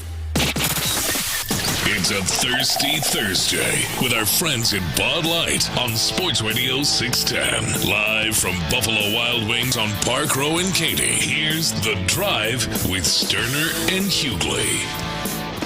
All right, clap it up as we are live, having a good time. There we go. Yeah, the part with Shannon, Steven. I'm about to say we and Katie, I know they're going to make a way out here. I see Scott over there as well. It's a good time being had out here as always. Make your way as we'll be here till 6 o'clock, and you got a chance to win plenty of prizes. And the 5 o'clock hour is a big hour here. Not only will you get a chance to see and hang out with some Texans cheerleaders, not only will there be a Texans legend that will be in here, a former player that will be in the building, but you also have not one but two different opportunities to win a pair of Texans tickets to the 49ers. Now, I know there's some cute people on the text line talking about, oh, no, I'm not coming out there because I'm not going to accept them tickets. You lying. You're gonna get on out here, you're going to put your name in this thing, and you're going to be happy as hell that you got you some free tickets, some free good tickets to the game, to the most important game of the season, because, Clint, every last one of these, the rest of the way out until they are clearly dead, are the most important games of the season. Yeah. So these next three at home are monsters, right? I mean, just you got a division game wrapped up in there as well. Yeah, this is a big run of football right here for the Texans. Good teams, and it starts with the 49ers, and there are two opportunities in the 5 o'clock hour to win a pair of tickets. As I said, we're out here at Buffalo Wild Wings, and we are also joined by some representatives from Folds of Honor who are partnering with Buffalo Wild Wings and Anheuser-Busch to help accomplish the sacrifices of those who serve by educating their legacy. Starting next week, if you are buying Budweiser or Bud Light, a portion of the proceeds will go directly to Folds of Honor to help provide scholarships for children and spouses of service members and first responders who have been killed or disabled in the line of duty. All right, I see some people on the text line say, Ron, the Rockets didn't play last night. No, I know they didn't play last night. But there was a team that did play last night that I think the Rockets going to have to pay attention to, and they may be this year's Rockets from last year. And, Clint, that is the San Antonio Spurs. And obviously we will play them a lot this year. And Victor Wembanyama last night was insane. We like, hey, look, KD, man, he's efficient, 9 for 16. Victor last night was 15 for 21 with 40 points in the game. It just went off, obviously, with his defense. He only had 3 blocks, but he probably affected 15 shots in the lane. You just can't do nothing. He may be the best defensive player in the world right now already. And as good as Alfred Şengün looked the other night, and he did, I think he is somebody that is making a move to get better. I think Victor Wembanyama not only has the highest ceiling in the league right now from just how good he can be with his frame and everything that he has ability to do. Hell, he might have the highest ceiling of a player we've ever seen. Explore with everything that he does and how he affects the game. I don't know how good the Spurs are. They beat the hell out of the Mavericks last night. I mean, he just made Anthony Davis, who's one of the best defensive players in the game, he just made him look like he wasn't even there. Yeah. Right? And they just beat the brakes. Sorry, Tyler, they did not get to that number you needed. I think he was on that too, wasn't it? Yeah, I was on it too. They didn't get to They didn't get to that number, but he did that with ease. They looked good. Castle, who was the Rookie of the Year last year, he looked good again. They didn't even have De'Aaron Fox yet, who hasn't arrived here. They had the number 2 overall pick, Dylan Harper. He had a much better game than the number 1 overall pick, Cooper Flagg, yesterday. Like that is a team, Clint, with Victor Wembanyama that the Rockets are going to have to deal with, I would say, more in the future. Maybe not quite this year, but who knows? If this dude's going to play like this, Yeah, they may be the surprise team of the West, like the Rockets were last year. Look, I know folks out here, a lot of folks listening, a lot of folks around the city probably disagree with me wholeheartedly. In fact, I know they do. Oh, you love this, don't you? I absolutely love it. I love that the Mavericks got Cooper Flagg, and when we play those cats up 45, they got a good squad, at least a fun team to watch, and it's not nearly as bad as everybody thought Nico Harrison was gonna bomb out. And then you flip over there and you look at what's going on, as you're mentioning, in San Antonio. That is going to be a hell of a matchup, in-state matchup. Yeah, I'm here for all of that, man. I mean, it's fun out of sorry franchises in whatever sport. That's fun, whatever. But the best memories, the best games, the most fun I have in watching these games is when it's two good teams. They matter. Everybody's tuned in. It's not just the state of Texas tuned in. And I think you're going to get that really with all three teams right now. I think you got that. And so, but yeah, look, Wemby, I mean, that was nasty last night. You kind of mentioned, you kind of answered this, but I'll ask it in a different way. You watch a lot of NBA. Do you think his performance was better, given who he is, than Şengün's was, given who he was? Well, it was a lot easier. It looked, when I say easier, it looked like, sure, man, that's something that he can replicate night in and night out. It's just, Şengün was really, really good, and I do think if Şengün if he's the lead option and Durant doesn't have to come out and be the best player every night, that's a big thing for the Rockets because, Kevin can kind of do what he needs to do. But he was doing that in a big mismatch with Caruso, and I don't know how much I believe right now that Şengün's going to be a guy who's going to go 5 for 8 from 3 consistently. But what I looked out there, what Victor did, I mean, he can do that to anybody. I mean, damn sure looks like he could. Yeah, I mean, it was Anthony Davis is one of the best defensive big men in the game. He had nothing. Lively is a good defensive big man. And it was like, oh, man, he's back. No, he was giving it to him like they weren't there. And defensively, I mean, even if he's not scoring, he can impact the game defensively in his sleep all the time. So, I mean, his ceiling is clearly higher than a guy like Şengün. But, I don't know if the entire team is ready to be on the Rockets level right now. But, again, this time last year, I didn't think the Rockets were going to be the 2 seed in the West. And many people remind me on the text line all the time that I did not see that. And we'll see what that be. Because if this guy is going to take it and be the best player in the sport, which he looked like last night, that's a whole different ball game with that crew. All right, coming up as we continue, the potential danger zone the Texans are in. Clint just said these next 3 home games are hugely important. And I think the other thing that makes you concerned is, yes, they're in a tough spot. They're in a tough spot, Clint, as we talk. They are close to letting go of that rope. That could happen. But one of the concerns is the confidence mentally that this team is going to have guys that can pull them out of that. We'll discuss that coming up next. All right, look, if you got big, beautiful, valuable trees on your property, whether it's a property where you're living right now or it is somewhere you plan on building,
On eBay. eBay. Things people love. Secure purchase is powered by Caramel Dealer Services, LLC, an eBay subsidiary. Get a free estimate from Generator Supercenter, the nation's #1 Generac dealer. GeneratorSupercenter.com. It's a Thirsty Thursday with our friends at Bud Light on Sports Radio 610. Live from Buffalo Wild Wings on Park Row in Katy. Here's The Drive with Stoerner and Hughley. All right, clap it up. Congratulations. Congratulations to our latest winner, Robert, right there. He's got, boy, hey, that's a heavy one you got to take home. He took home that cornhole set from Bud Light, our good friends at Bud Light. And you can still be a winner. We still have 2 more giveaways. That's coming in the 5 o'clock hour. And those are tickets. Tickets to the Texans and Niners game coming up on Sunday. 2 opportunities in the 5 o'clock hour to win a pair of tickets to the Texans and the San Francisco 49ers at NRG coming up on Sunday. And we're about less than 20 minutes away from the Texans cheerleaders coming in and a Texans legend. And I've got word it's JJ. No, that's sorry. Not J.J. Watt. Sorry. It is not J.J. Watt. I don't think it's going to be J.J. Watt. But, Tyler, J.J. Watt did go on Pat McAfee and about just overall what this Texans team is looking like.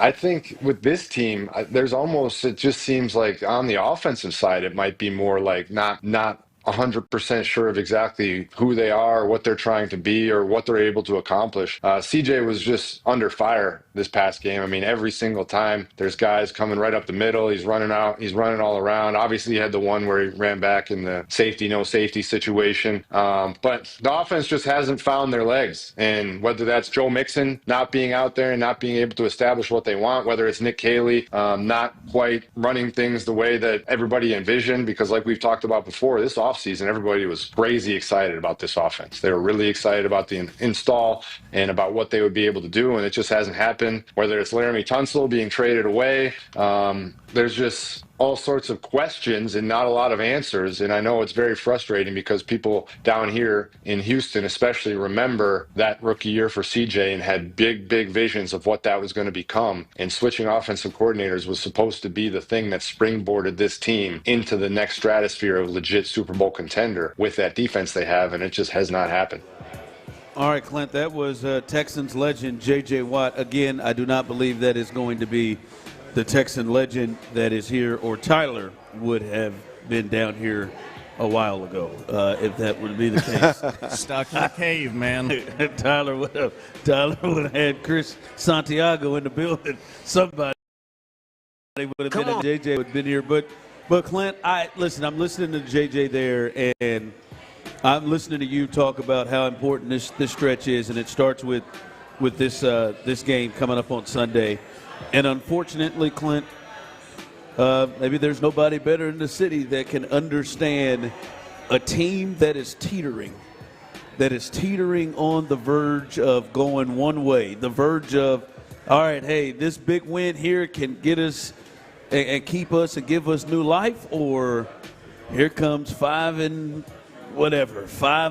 I know you went through that with the Cowboys a couple of times, Clint. And right now, man, my major concern is, and you kind of alluded to it earlier, when you look up and down this team, especially offensively, but I think even overall, Clint, there doesn't seem to be guys or a guy that you can look at when stuff is bad and just feel like, all right, these guys are going to pull us out of this. These guys are going to be guys we're looking at and say, all right, let's go.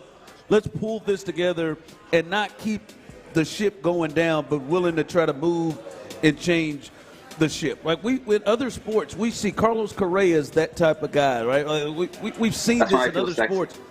I just don't know that the Texans have guys that you look at and say, all right, man, we're gonna pull out of this, and that is concerning to me. It feels like to me in this game on Sunday, if something bad it feels like it may just continue to go downhill for the Texans. Yeah, and that's early in this game. I mean, look, it's already, something bad's already happened early in the season. I genuinely and sincerely like some of these dudes and like what I know of them. I love watching them play. The ceiling's high on a few of these guys. But the reality of it is, from Nick Caley all the way down, right, there's not an alpha in the bunch. Especially on that side of the ball. There's not a throw the iPad, stand up, get in the face of the defense. I mean, the offensive line as they're sitting on the bench and say, "Damn it, fellas, we got to get this together, man. Figure it out, man. Get it right. Get it figured out." Like there's not any of that whatsoever on the offensive side of the football with this team. It looks like they just almost get into a space of acceptance.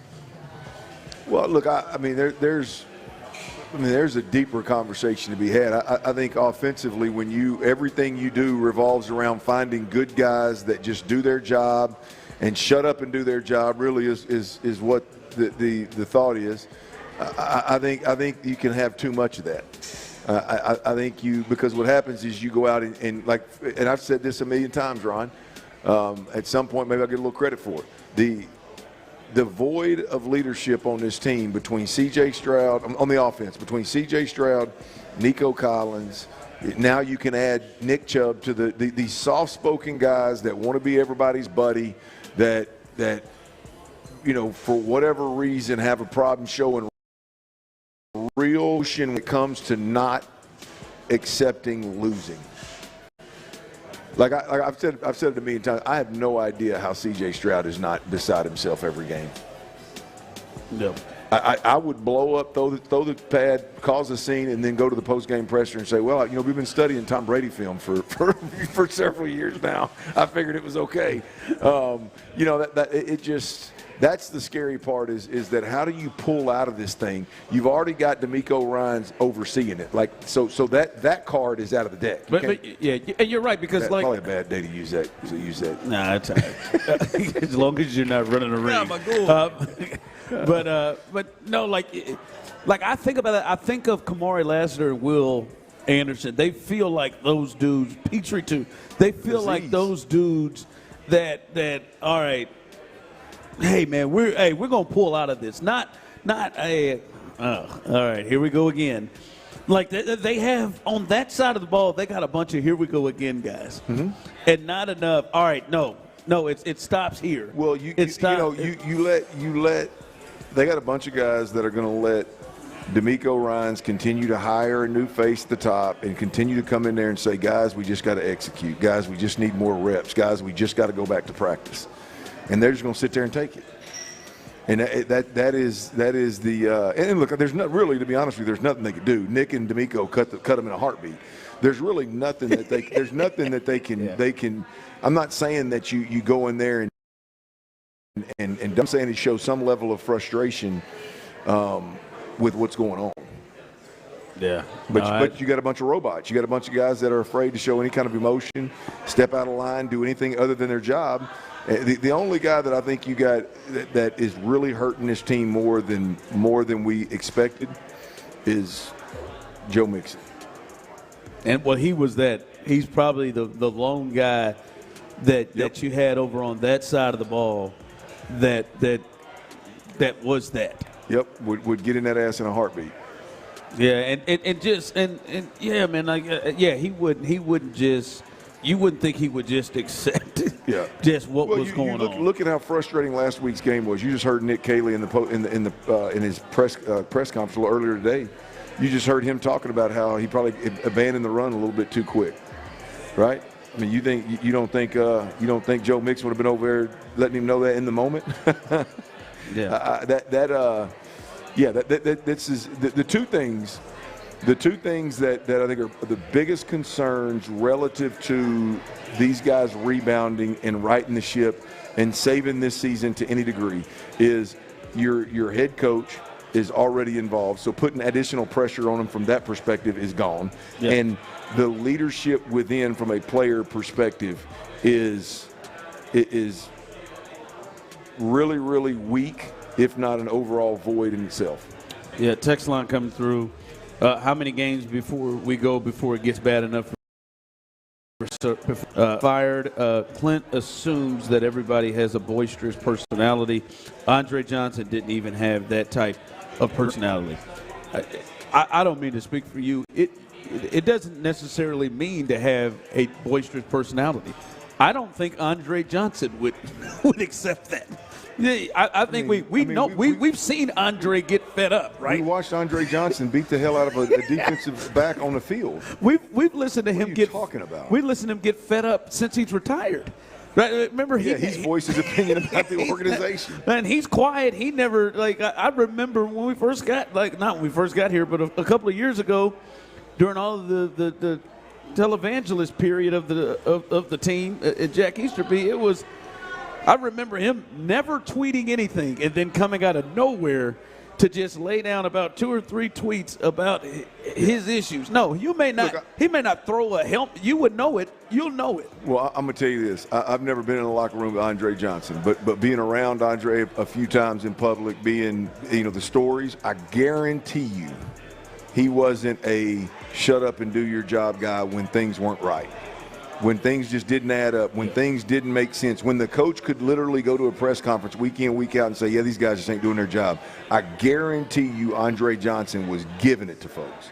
Yeah. In his way, right? In his way. I'm not saying but like who on this offense, I asked this texter, I'm not asking you, but we can have a conversation if you like, but like I asked the texter, who on this offense do you think has Johnson type approach to football, outlook on football? Just that. If you want to call it what you want, I believe that is a kind of quiet, hard-working dude that he doesn't speak much, but when he does, maybe Nico. When he does, it ain't no chance. Zero chance. Zero chance. I'm gonna tell you who Andre Johnson was. Larry Allen. Yeah.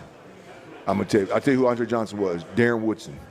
Like didn't need to call the team up every day, didn't need to speak to the media every day, but when something needed to be said, somebody needed to be a throat needed to be stepped on, a team needed to wake their ass up. Those were the guys that spoke up, and when they spoke up, guys listened. To the overall point, I'm open to listen.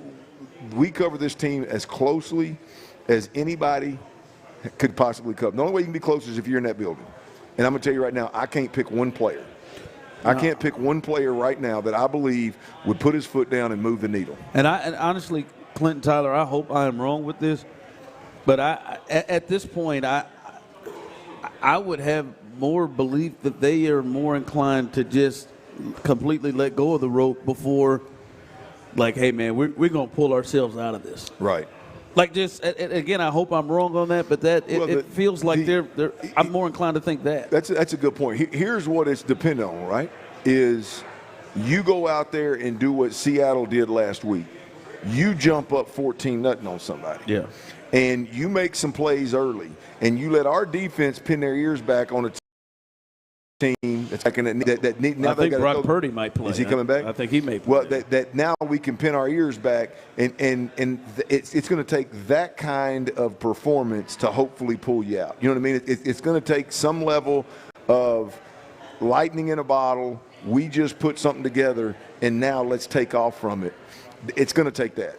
Yeah. And if not, it's going to be tough sledding.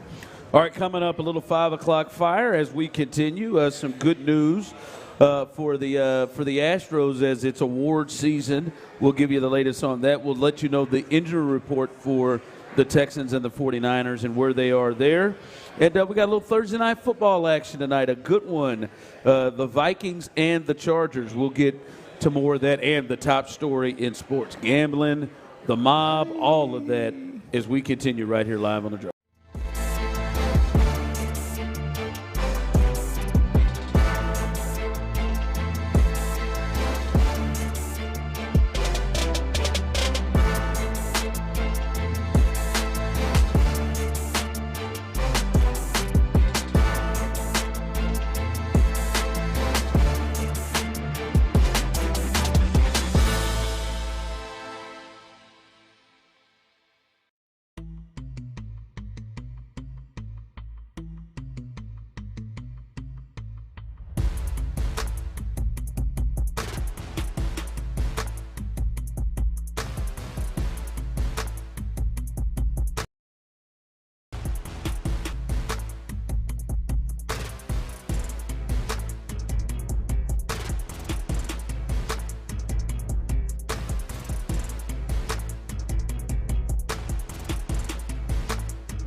Houston. Insider access, exclusive content. Sports Radio 610 here, an Odyssey Sports Station. Hold on, show. I said, oh, Lord Jesus, it's a fire. Sports Radio 610 presents The Drive with Stoerner and Hughley. It's the 5 o'clock fire.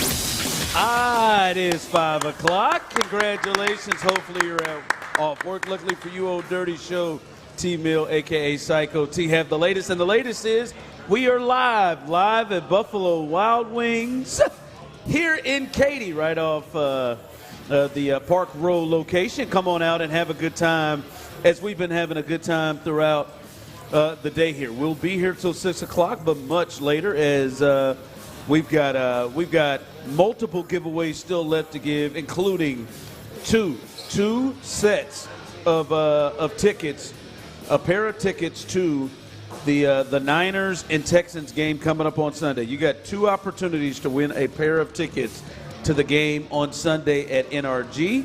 And Texans cheerleaders will be here, and also former Houston Texan Moran Norris is in the building. And you can meet him and have a good time. We'll have him on and see what he thinks about what's going on with the Texans coming up here a little bit later on in the 5 o'clock hour. So a lot to get to here here at Buffalo Wild Wings. Shout out to Bud Light as well. Bud Light girls are around assisting you with some things as well. So man, I can never land that, man. Assisting you with some things. I didn't mean that in a.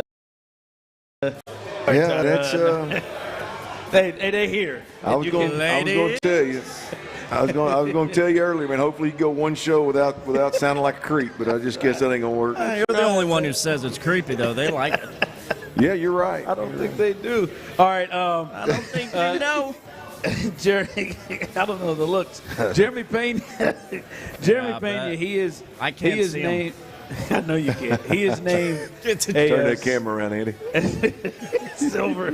Silver Slugger Award finalist for shortstop this year, and he is the only one, which again is odd for the Houston Astros. They usually have multiple players that fall in this. Altuve usually is in it, and other guys like Bregman and Tucker who weren't here.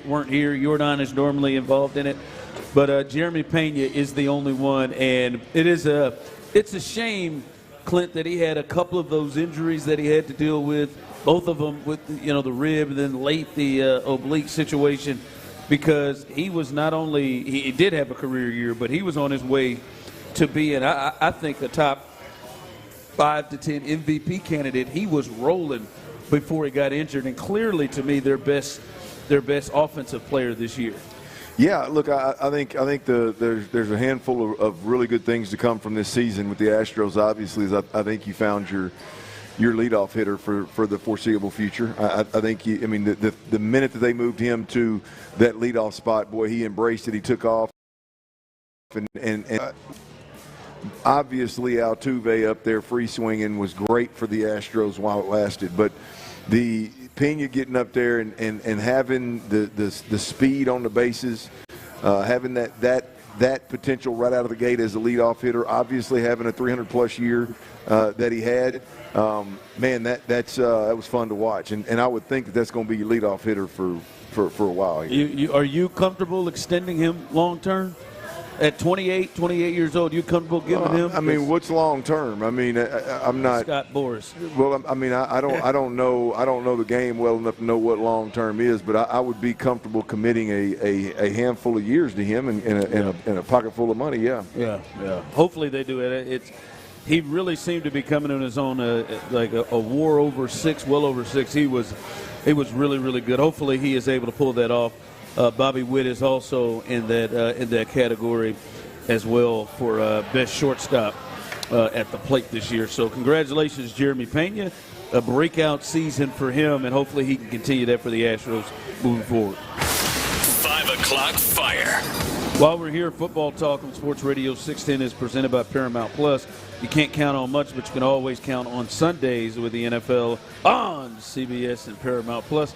Watch your local NFL games live every Sunday, all season long. Visit ParamountPlus.com/NFL to get started today. And Clint, the injury report is one to watch because it looks the other one still hasn't come out. I wonder what's going on with that. But from reports, Aaron Wilson saying Nico Collins, Christian Kirk missed their second straight day of practice, concussion with Nico Collins and that hamstring. And this changes the picture with things. And Clint, in the past couple of years under DeMeco, the Texans have had to deal with injuries to the receivers, right? We've seen times where Nico's been out. Tank Dell has missed significant time this first 2 years. And also Stephon Diggs tore his ACL and missed a lot of games last year. They've had to deal with that before, but Clint, this feels a lot different than what they've had to deal with in the past, losing top guys, because they seem to be handcuffed even when they have these guys out there. And it's a major concern of what it looks like if they're not able to go on Sunday. Well, you say if they're not able to go. I mean, it's already a short week, so you were down one of your major work days. Today was the major work day that you typically would have, having played Monday night and have this short week. And so when you miss that, tomorrow turns into one of those perfect Fridays where it's half shell, I mean, and usually pretty contact free. And so both of these guys, I would assume, could play, and given the wide receiver room right now, would play if they were able to go, regardless of how much they practice. So I think we probably need to wait until, let's be honest, after tomorrow's practice to see, what they're saying about these groups, to be honest with you. But nonetheless, the wide receiver position is in such bad shape right now, and this is what the Texans signed up for.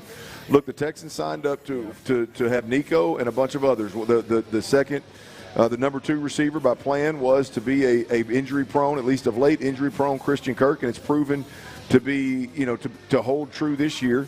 And then the plan beyond him was to have a bunch of young guys, a couple of rookies that you drafted this year, bring them along, develop them, and hopefully you wouldn't have to depend on them much, at least early in the first half of the season. But here you sit where you're dependent on both of them heavily in a game that you got to win. And so, when you look at the 2 rookies as well as Xavier Hutchinson, those got to be the guys. Yeah. It looks like it'll be kind of tough to expect them, as you said, on a short week to be able to go in the game coming up on Sunday. And now it's left to the creativity of Nick Caley and DeMeco and the rest of the group on that offense to be able to try to be able to have an effective offense. Look, I said this the other day. I think that let's assume they're not going to play. I still think you've got a guy that can play the boundary receiver and Higgins, and fill Nico's role, not necessarily his shoes, but his role in Higgins. You got a guy in Noel who I think is the guy that you've got to make the focal point of this offense in the pass game moving forward. But Kirk not in there, and then you got Xavier Hutchinson who can just keep doing what he's been doing. And so, on paper, in theory, there is. It's not a terrible situation to be in. Now, can those rookies play? Yeah. You put yourself in the boat where you had to bet on 2 rookies playing, and now can they play? We'll see. Yeah, the tough thing is they just haven't had a ton of opportunities leading into this game. Yeah. Xavier Hutchinson, though, up there. Well, Hutch, what he's done in the past, and then what Noel did last week gives you a lot of hope. And look, I think when you look at Higgins, I mean, Higgins can make plays. I just don't think Higgins is a volume guy. I think Higgins is a guy that's going to run all over the field the whole game, and then when you give him a 50-50 chance, he may catch it. Yeah. You know what I mean? All right. Calm down, Tyler. All right, here. What did he do? He hurt him? No. He just sensed it. I think Tyler could sense that Texas cheerleader just rolled through here. I feel like he could just sense it, just feel it in his bones. How you gals doing? There you go. Got a solo, Tyler. Got a solo right now, Bubba. 5 o'clock fire. All right, tonight is Thursday Night Football, and you can make your way out here to Buffalo Wild Wings. Plenty of TVs all over the place. Great food, great drinks, a good place to settle in. To check out some football, some basketball right here at Buffalo Wild Wings here in Katy. And It's a pretty good matchup, Clint. Two teams that have playoff aspirations. The LA Chargers will host the Minnesota Vikings. Carson Wentz is going to get the start tonight. He did practice some this week with that ankle. He is going to get the start tonight. And these are two teams that have kind of been up and down. The Chargers have really struggled here of late. They've dropped a few and had a lot of injuries. And after that great start they had, 3-0, Justin Herbert being talked about as an MVP candidate, they've kind of come back a little. So this is a really big game coming up tonight. The Chargers are a 3.5-point favorite. Ooh, are they? Yeah. 3.5-point favorite. I mean, is somebody banged up on Minnesota, or what we got going on there? Well, I mean, Carson Wentz, I guess. Yeah, but I mean, look, let's be honest. I mean, I'm not a Carson Wentz fan, but I mean, J.J. McCarthy or Carson Wentz, I mean, that's a rookie that ain't seen much versus a veteran that's liable to. He's got the ability to go off. I don't know that I hate Minnesota, that I hate Carson Wentz at Minnesota, to be honest with you right now. In fact, there's a lot of folks out there believe that old J.J. McCarthy's hiding behind the injury right now. You think so? Yeah. Because they think Wentz is playing good enough. Yeah, I mean, he just has the turnover issue at times. It is Carson. Yeah, he has the turnover issue at times. But I tell you, this lets you know, to me, how you got to slow down at the beginning of the seasons. Right, I wondered if the Chargers, if this was really the year that they would kind of turn the corner and be a different team with that talent. They started off winning, all those games at the start of the year, but now they're down to about their seventh tackle. Yeah, Joe Alt. I think he practiced this week. We'll see if he'll go. He was questionable last I saw.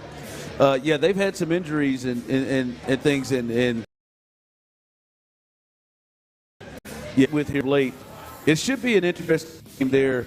I think if you are the Texans, you start to want these AFC teams to drop games. So you'd love it if you get a Charger team that's 500 by the time this is over tonight.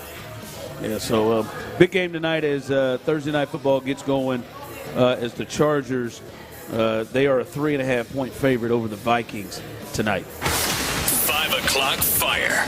All right, Clint, the biggest news in the sports world was the FBI. They arrested multiple people connected with the NBA, including Chauncey Billups, the Basketball Hall of Famer who just went in this past year and head coach of the Portland Trail Blazers. He was arrested in connection with a poker game and along with the connection with members of the mob family. Also, Terry Rozier, who was investigated by the NBA previously, and they cleared him from any wrongdoing.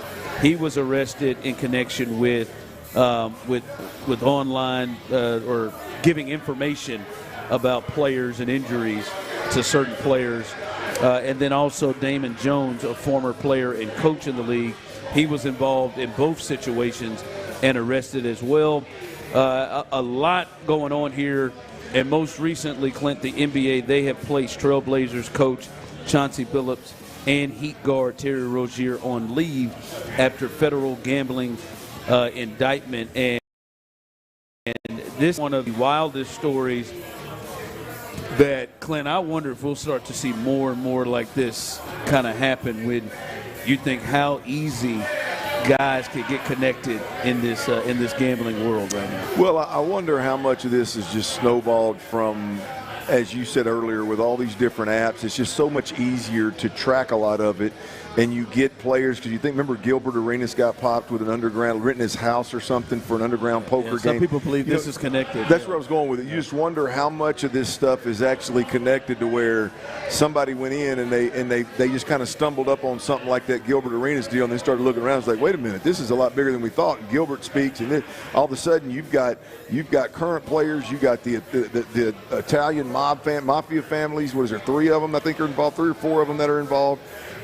You got two different cases, one that was a sports betting, one that was actual underground poker games that they were rigging and cheating on, the house was. And so, yeah, man, I'm shocked, Ron, that we don't see and hear more athletes just, maybe going a little too far in the gambling game somehow, some way. This is on a whole other level. This is a 4-year investigation where 30 people have been indicted, and 11 different states, I think, were involved in this thing.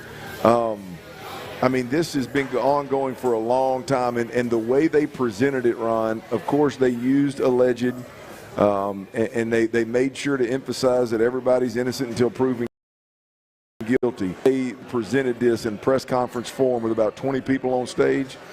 They clearly feel good about their findings and about making these announcements. And they want this to be a big deal. Big deal. But to your point, I think in our world, our sports world that we live in every day, the biggest point here, the biggest part of this here is the commissioner of the NBA, right? Adam Silver is how he comes out looking after clearing one of the guys that was arrested this morning of no wrongdoing, and here all of a sudden the FBI arrests him. So what does the NBA look like on the backside of this? Based on the fact that they cleared a guy a couple of months back after just getting their season started, and a lot of people being excited with their new partners. This happens. Yeah. So, all right. Coming up next as we continue, we'll be joined by our Texans legend, Moran Norris. He'll join us here. We'll get his thoughts on what's going on with the Texans as he's making his way around and talking to the good people here at Buffalo Wild Wings. And coming up, we're about to hook somebody up with a pair of tickets. Come on. And we'll do that two times in the 5 o'clock hour starting now. All you got to do is put your name in our raffle box, and you'll have a chance to win. All of that as we continue right here live on The Drive. All right, you can't win this, but you can damn sure go down to the local grocery store and grab one or two. That's at Daisy Dips, y'all. They got the French onion dip, the ranch dip. It's on shelves right now at your local grocery store. I'm telling you that.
Essential comforts to families in need.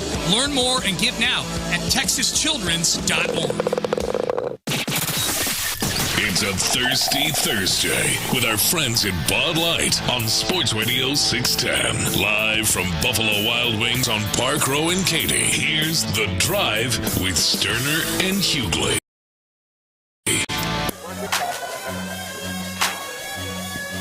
All right, welcome back. Clap it up, people out here, man. We got it. Hey, now, I'm talking to y'all. Clap it up, damn it. Scott.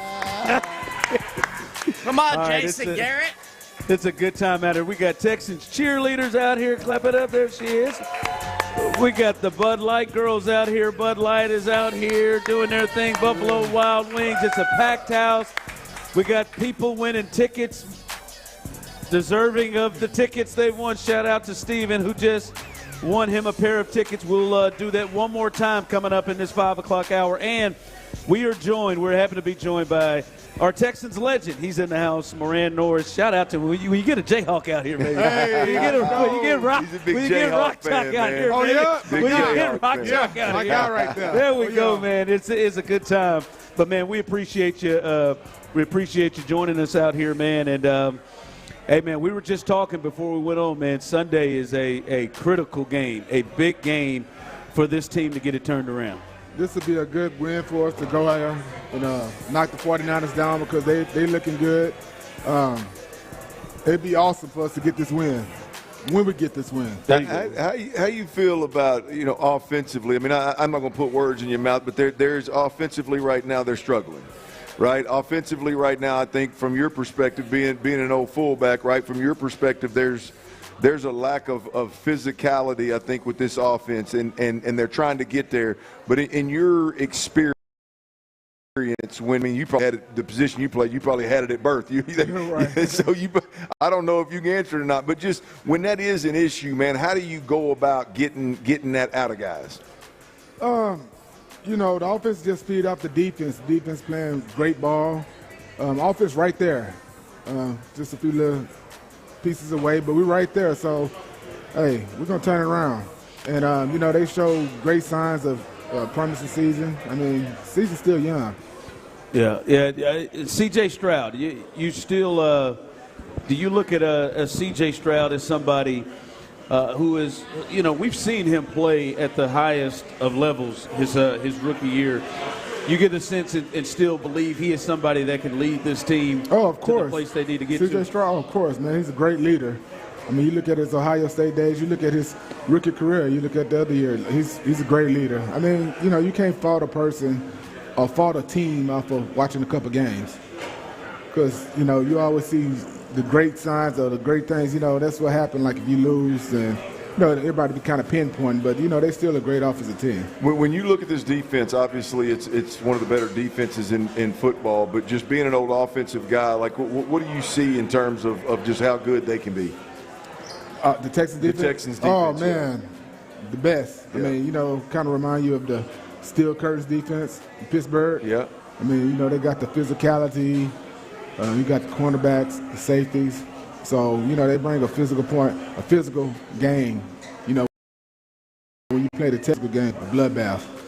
Yeah, a lot of people look at, as we're joined by Texans legend here, Moran Norris, a lot of people look at DeMeco, taking this thing over the last, few years. And I know many people who've played with him, many people who've been around him, in difficult times feel confident that he is a guy that can pull them out of it. Kind of talk about your confidence in DeMeco as they're struggling right now, but your confidence that he can kind of get these guys going. Yeah, that's the great thing about DeMeco Ryans being a former professional football player. He's been in the game, so he played the game, so he know how it go. You can lose a couple weeks, but, that's not the end of the season. That's why you play any given Sunday. That's why you play the game. He's a great leader, great coach. He'll turn it around. Yeah, man. We appreciate it. Well, man, we appreciate you joining us, man. Enjoy yourself around here, man. And I know a lot of people are enjoying having some good fun with you. And let's go. Turn up. There you go. Hey, you turn up too, man. We appreciate you joining us. Thanks for having me. Moran Norris here joining us, Texans legend, former fullback there. He's had some experience with both these teams as he played with the Texans and then had some time with the 49ers, so he knows about both places, man. But Clint, I think, especially before the last couple of weeks, I think many people had the thought of like, all right, DeMeco is here, and there is a lot of confidence that DeMeco can kind of right the ship, that they've got the right guy lead. As he said, man, there's a couple of bad games. I know it may be fresh for some. I don't know that part is going for me, but it is hard to overlook, Clint, some of the stuff we're seeing on the field from what he's talking about, them not executing, them not bringing what they've talked about during the week, and then just some of the things they're doing to hurt themselves. Look, if you want to play the glass half full approach to this thing, it's easy to say it's early in the season. DeMeco's got more good than he does bad. CJ can play. There's definitely a glass half full approach to this thing, and I think the fair way to look at it is that there's some truth to all of it, but they're at a fork in the road, and you're 2-4. You've played good football defensively 99% of the time. Offensively, you've played poor football, and I would say that you're getting worse throughout the year. Yeah. When you should be getting better, you should be showing signs of turning the corner, and you're not doing it. That's just the reality of who you are right now. Yes, the season is young, but if you watch this team and you watch the film and you watch offensively, it's hard to find answers. It's hard to find who and how they're going to get better as quickly as they need to get better. That's the key is this season is yes, it's early, but you're in a spot where this season you're a couple of weeks away from being completely out of the mix. You're a couple of weeks away from having zero chance of being relevant in terms of playoffs, in terms of the division. So look at the thing. I mean, we can't keep looking at this thing as it's an 18-week, 17-game season. At some point, you got to realize, hey, man, we're 6 games in. We have not been a playoff caliber, product on the field, and we've got to get significantly better. I for one, as I've said, I'm out. I don't see signs of them getting better. Offensively, specifically. I've seen teams that struggled because they're installing an offense. I've seen teams that struggle because they just don't have talent. I've seen teams struggle because, their play caller's inexperienced. I've seen teams struggle because, they can't protect the quarterback. But when you've got all of those things going on at once, right? And this is with the head coach ultimately putting the pressure on players and coaches on the daily of overseeing what they're doing and obviously confirming and okaying and appreciating what they're doing, and the product hasn't changed. It's just it's tough to see any level of improvement at least as quickly and as significantly as you need to reach or get close to any expectations that you had before the season. Yep. All right, just to let you know, as we're out here at Buffalo Wild Wings, we're also joined by some representatives from Folds of Honor who are partnering with Buffalo Wild Wings and Anheuser-Busch to help accomplish their mission of honoring the sacrifices of those who serve by educating their legacies. Starting next week, if you are buying a Budweiser or Bud Light, those proceeds will go directly to Folds of Honor to help provide scholarships for children and spouses of service members and first responders who have been killed or disabled in the line of duty. All right, coming up as we continue T-Mill's Best Bets, we'll get you rolling with there to make you a little cash there. Also, the official injury report is out. We'll let you know who else has shown up on there and the latest there with Nico Collins and Christian Kirk. And I want to see if folks agree with what John Lopez from In the Loop had to say a little bit earlier. He spoke and he said he feels like DeMeco Ryans needs to do this. We'll see if you agree coming up next. All right, does this sound like you?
Injured? Call Mokaram Injury Lawyers, 281-222-2222. I'm always good raw dog in the drive. It's a Thirsty Thursday with our friends at Bud Light on Sports Radio 610. Live from Buffalo Wild Wings on Park Row in Katy. Here's The Drive with Stoerner and Hughley.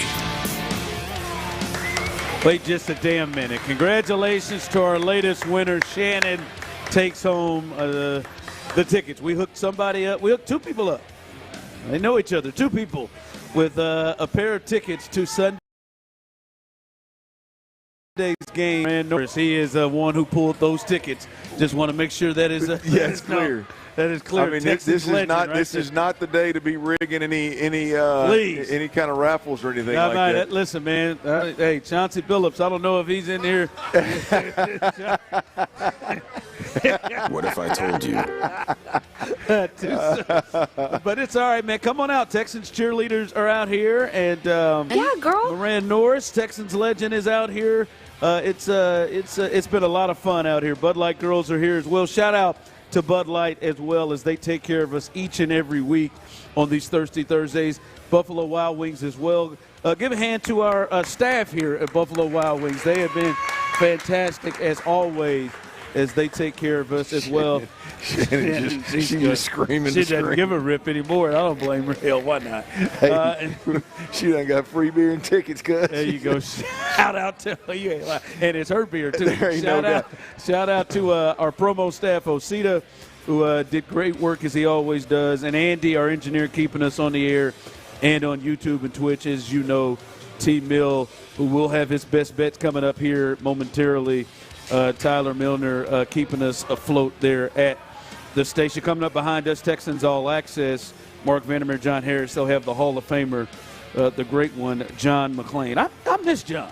I ain't gonna lie to you. I wouldn't mind talking to John. Yeah, no, hell, I wouldn't mind. I wouldn't mind having him on. I love John. I love breaking bread with John. We used to have some real nasty or some good spots to eat out of him. You get some good tips in the. John has put together multiple vacations that I have taken. San Francisco. He has done a lot. So cool. There you go. Cool. And then Thursday night football. No Area 45 tonight. And shout out to Patrick Creighton, who's over. He showed up in the building. No Area 45 tonight. Thursday night football.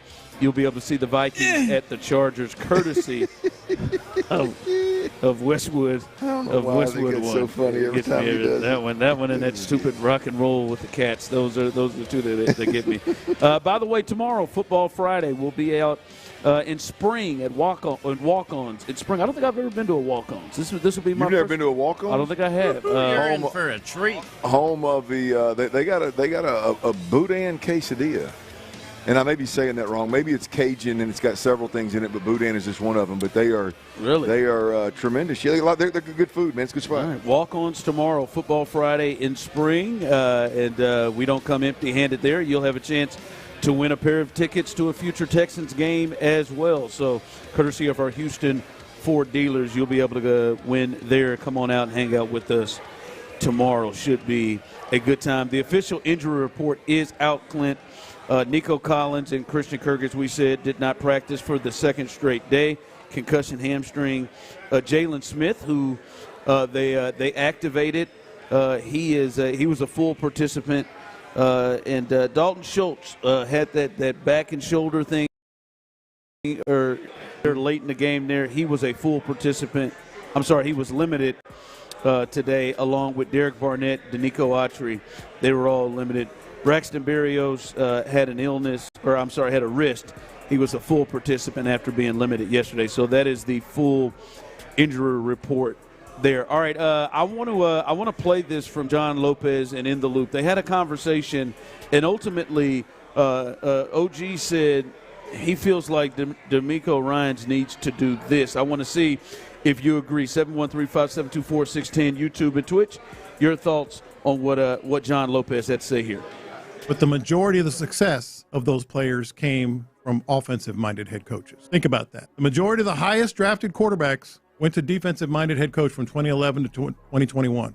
But the most success were the ones that were drafted by offensive-minded head coaches. That's what I'm looking at. Okay. So we got the wrong head coach then. Well, I'm just saying.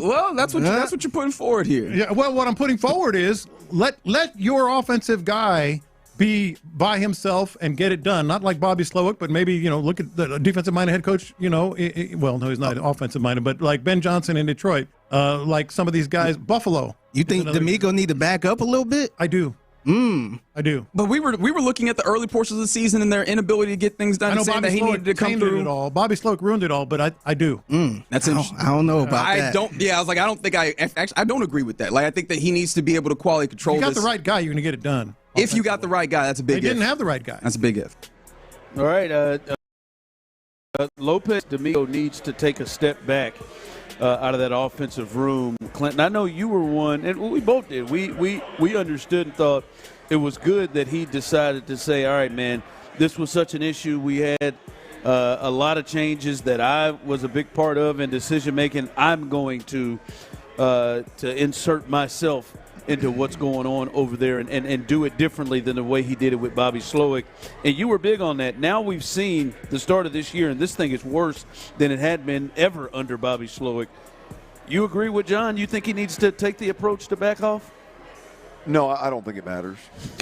I don't think it matters one bit. So you don't agree or disagree? No, look, I think the predicament that they're in. Look, I think DeMeco Ryans, if he's going to be a head coach in this league, he's got to figure things out offensively. You can be as good as you want defensively. The days of a defense winning championships are over. You got to be able to score points. Yeah. And you got to have at least at least an offense that can show up some of the time, that can threaten some defenses, that can be complimentary at the very least. And the reality is they don't have that right now. And so if DeMeco Ryans is going to make it as a head coach in this league, he is going to have to make sure he's going to have to create a DeMeco Ryans offense. And I don't mean stylistic or identity or anything like that, but he's going to have to he's going to have to find a way to make it where everybody on his team plays with that swarm mentality. Everybody on his team, there's a level of physicality, there's a hustle, there's a nastiness, there's a through the whistle, there's doing what the coach tells you to do. Like, he's got to figure out that can't be dependent on hiring random offensive coordinators year in, year out, right? So I think that he has to establish some level of standard of just how his offense is going to approach football. And then, so I think that has to happen. And maybe he's overdone that, Ron. Maybe he's overstepped and he's overdoing it. I don't know. But he's got to get that created if he's going to be a head coach, right? Secondly, this is what the Texans signed up for. I said this when it happened. I've said it multiple times. When you go out there and you set up circumstances to where the Houston Texans are going to hire an offensive coordinator that cannot hire his staff, cannot bring people with him, there's a strong influence from the general manager on the field and off the field, and it's going to be a collaborative effort from the time you walk in the door. He got cut at the knees from the time he walked in the door. He's not coming in and setting any tone. He's not coming in and setting any standard. No. He's not coming in and putting his foot on anybody's neck. Hell, they're telling you from jump. Now, this is a 5 or 6 man deal. This is the head man all the way down. Hell, this is a general manager all the way down. We're all going to make these decisions. And so what do you expect? Who do you think is going to take that job? Right? The pool of play callers that's going to take that job and are going to be willing to accept those level of circumstances or they're trying to make their dream come true as a play caller and potentially a head coach, it's slim to none. So you're going to get a guy that when the going gets bad really doesn't have the ability to put his foot on anybody's throat, really doesn't have the ability to right the ship.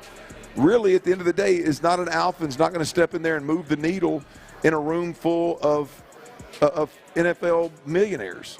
Like, that's just not – I mean, this is what you have built, and unfortunately, once again, it doesn't look like it's going to work. That's a good point. To even accept that the job under those standards, there's nothing about what we've seen, what we've watched, and to that point that says, hey, man, just leave it up to Nick.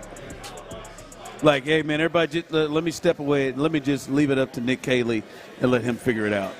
No, I don't. That never was the plan. Yeah, and now that it's gone bad, you can't all of a sudden put it on him. Well, yeah, and I don't. And to me, what John said, I get what you're saying about DeMeco. Maybe he is, but on the other side, it doesn't, like, nothing about it just says, hey, man, let Caley handle it. He'll just give him a space.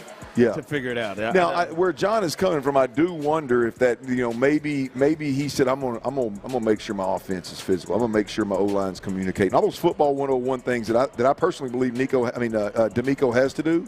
Maybe that's where it started, and then he realizes, I don't have those dudes. I ain't got an alpha over here. I don't have a manager of men over here. I don't have anybody that can hold guys accountable over here. So he gives up play calling duty to Matt Burke, and then he comes in and he goes even harder. Now, if that's the case, beyond what I think DeMeco needs to do, and maybe he does need to step back, but I don't know.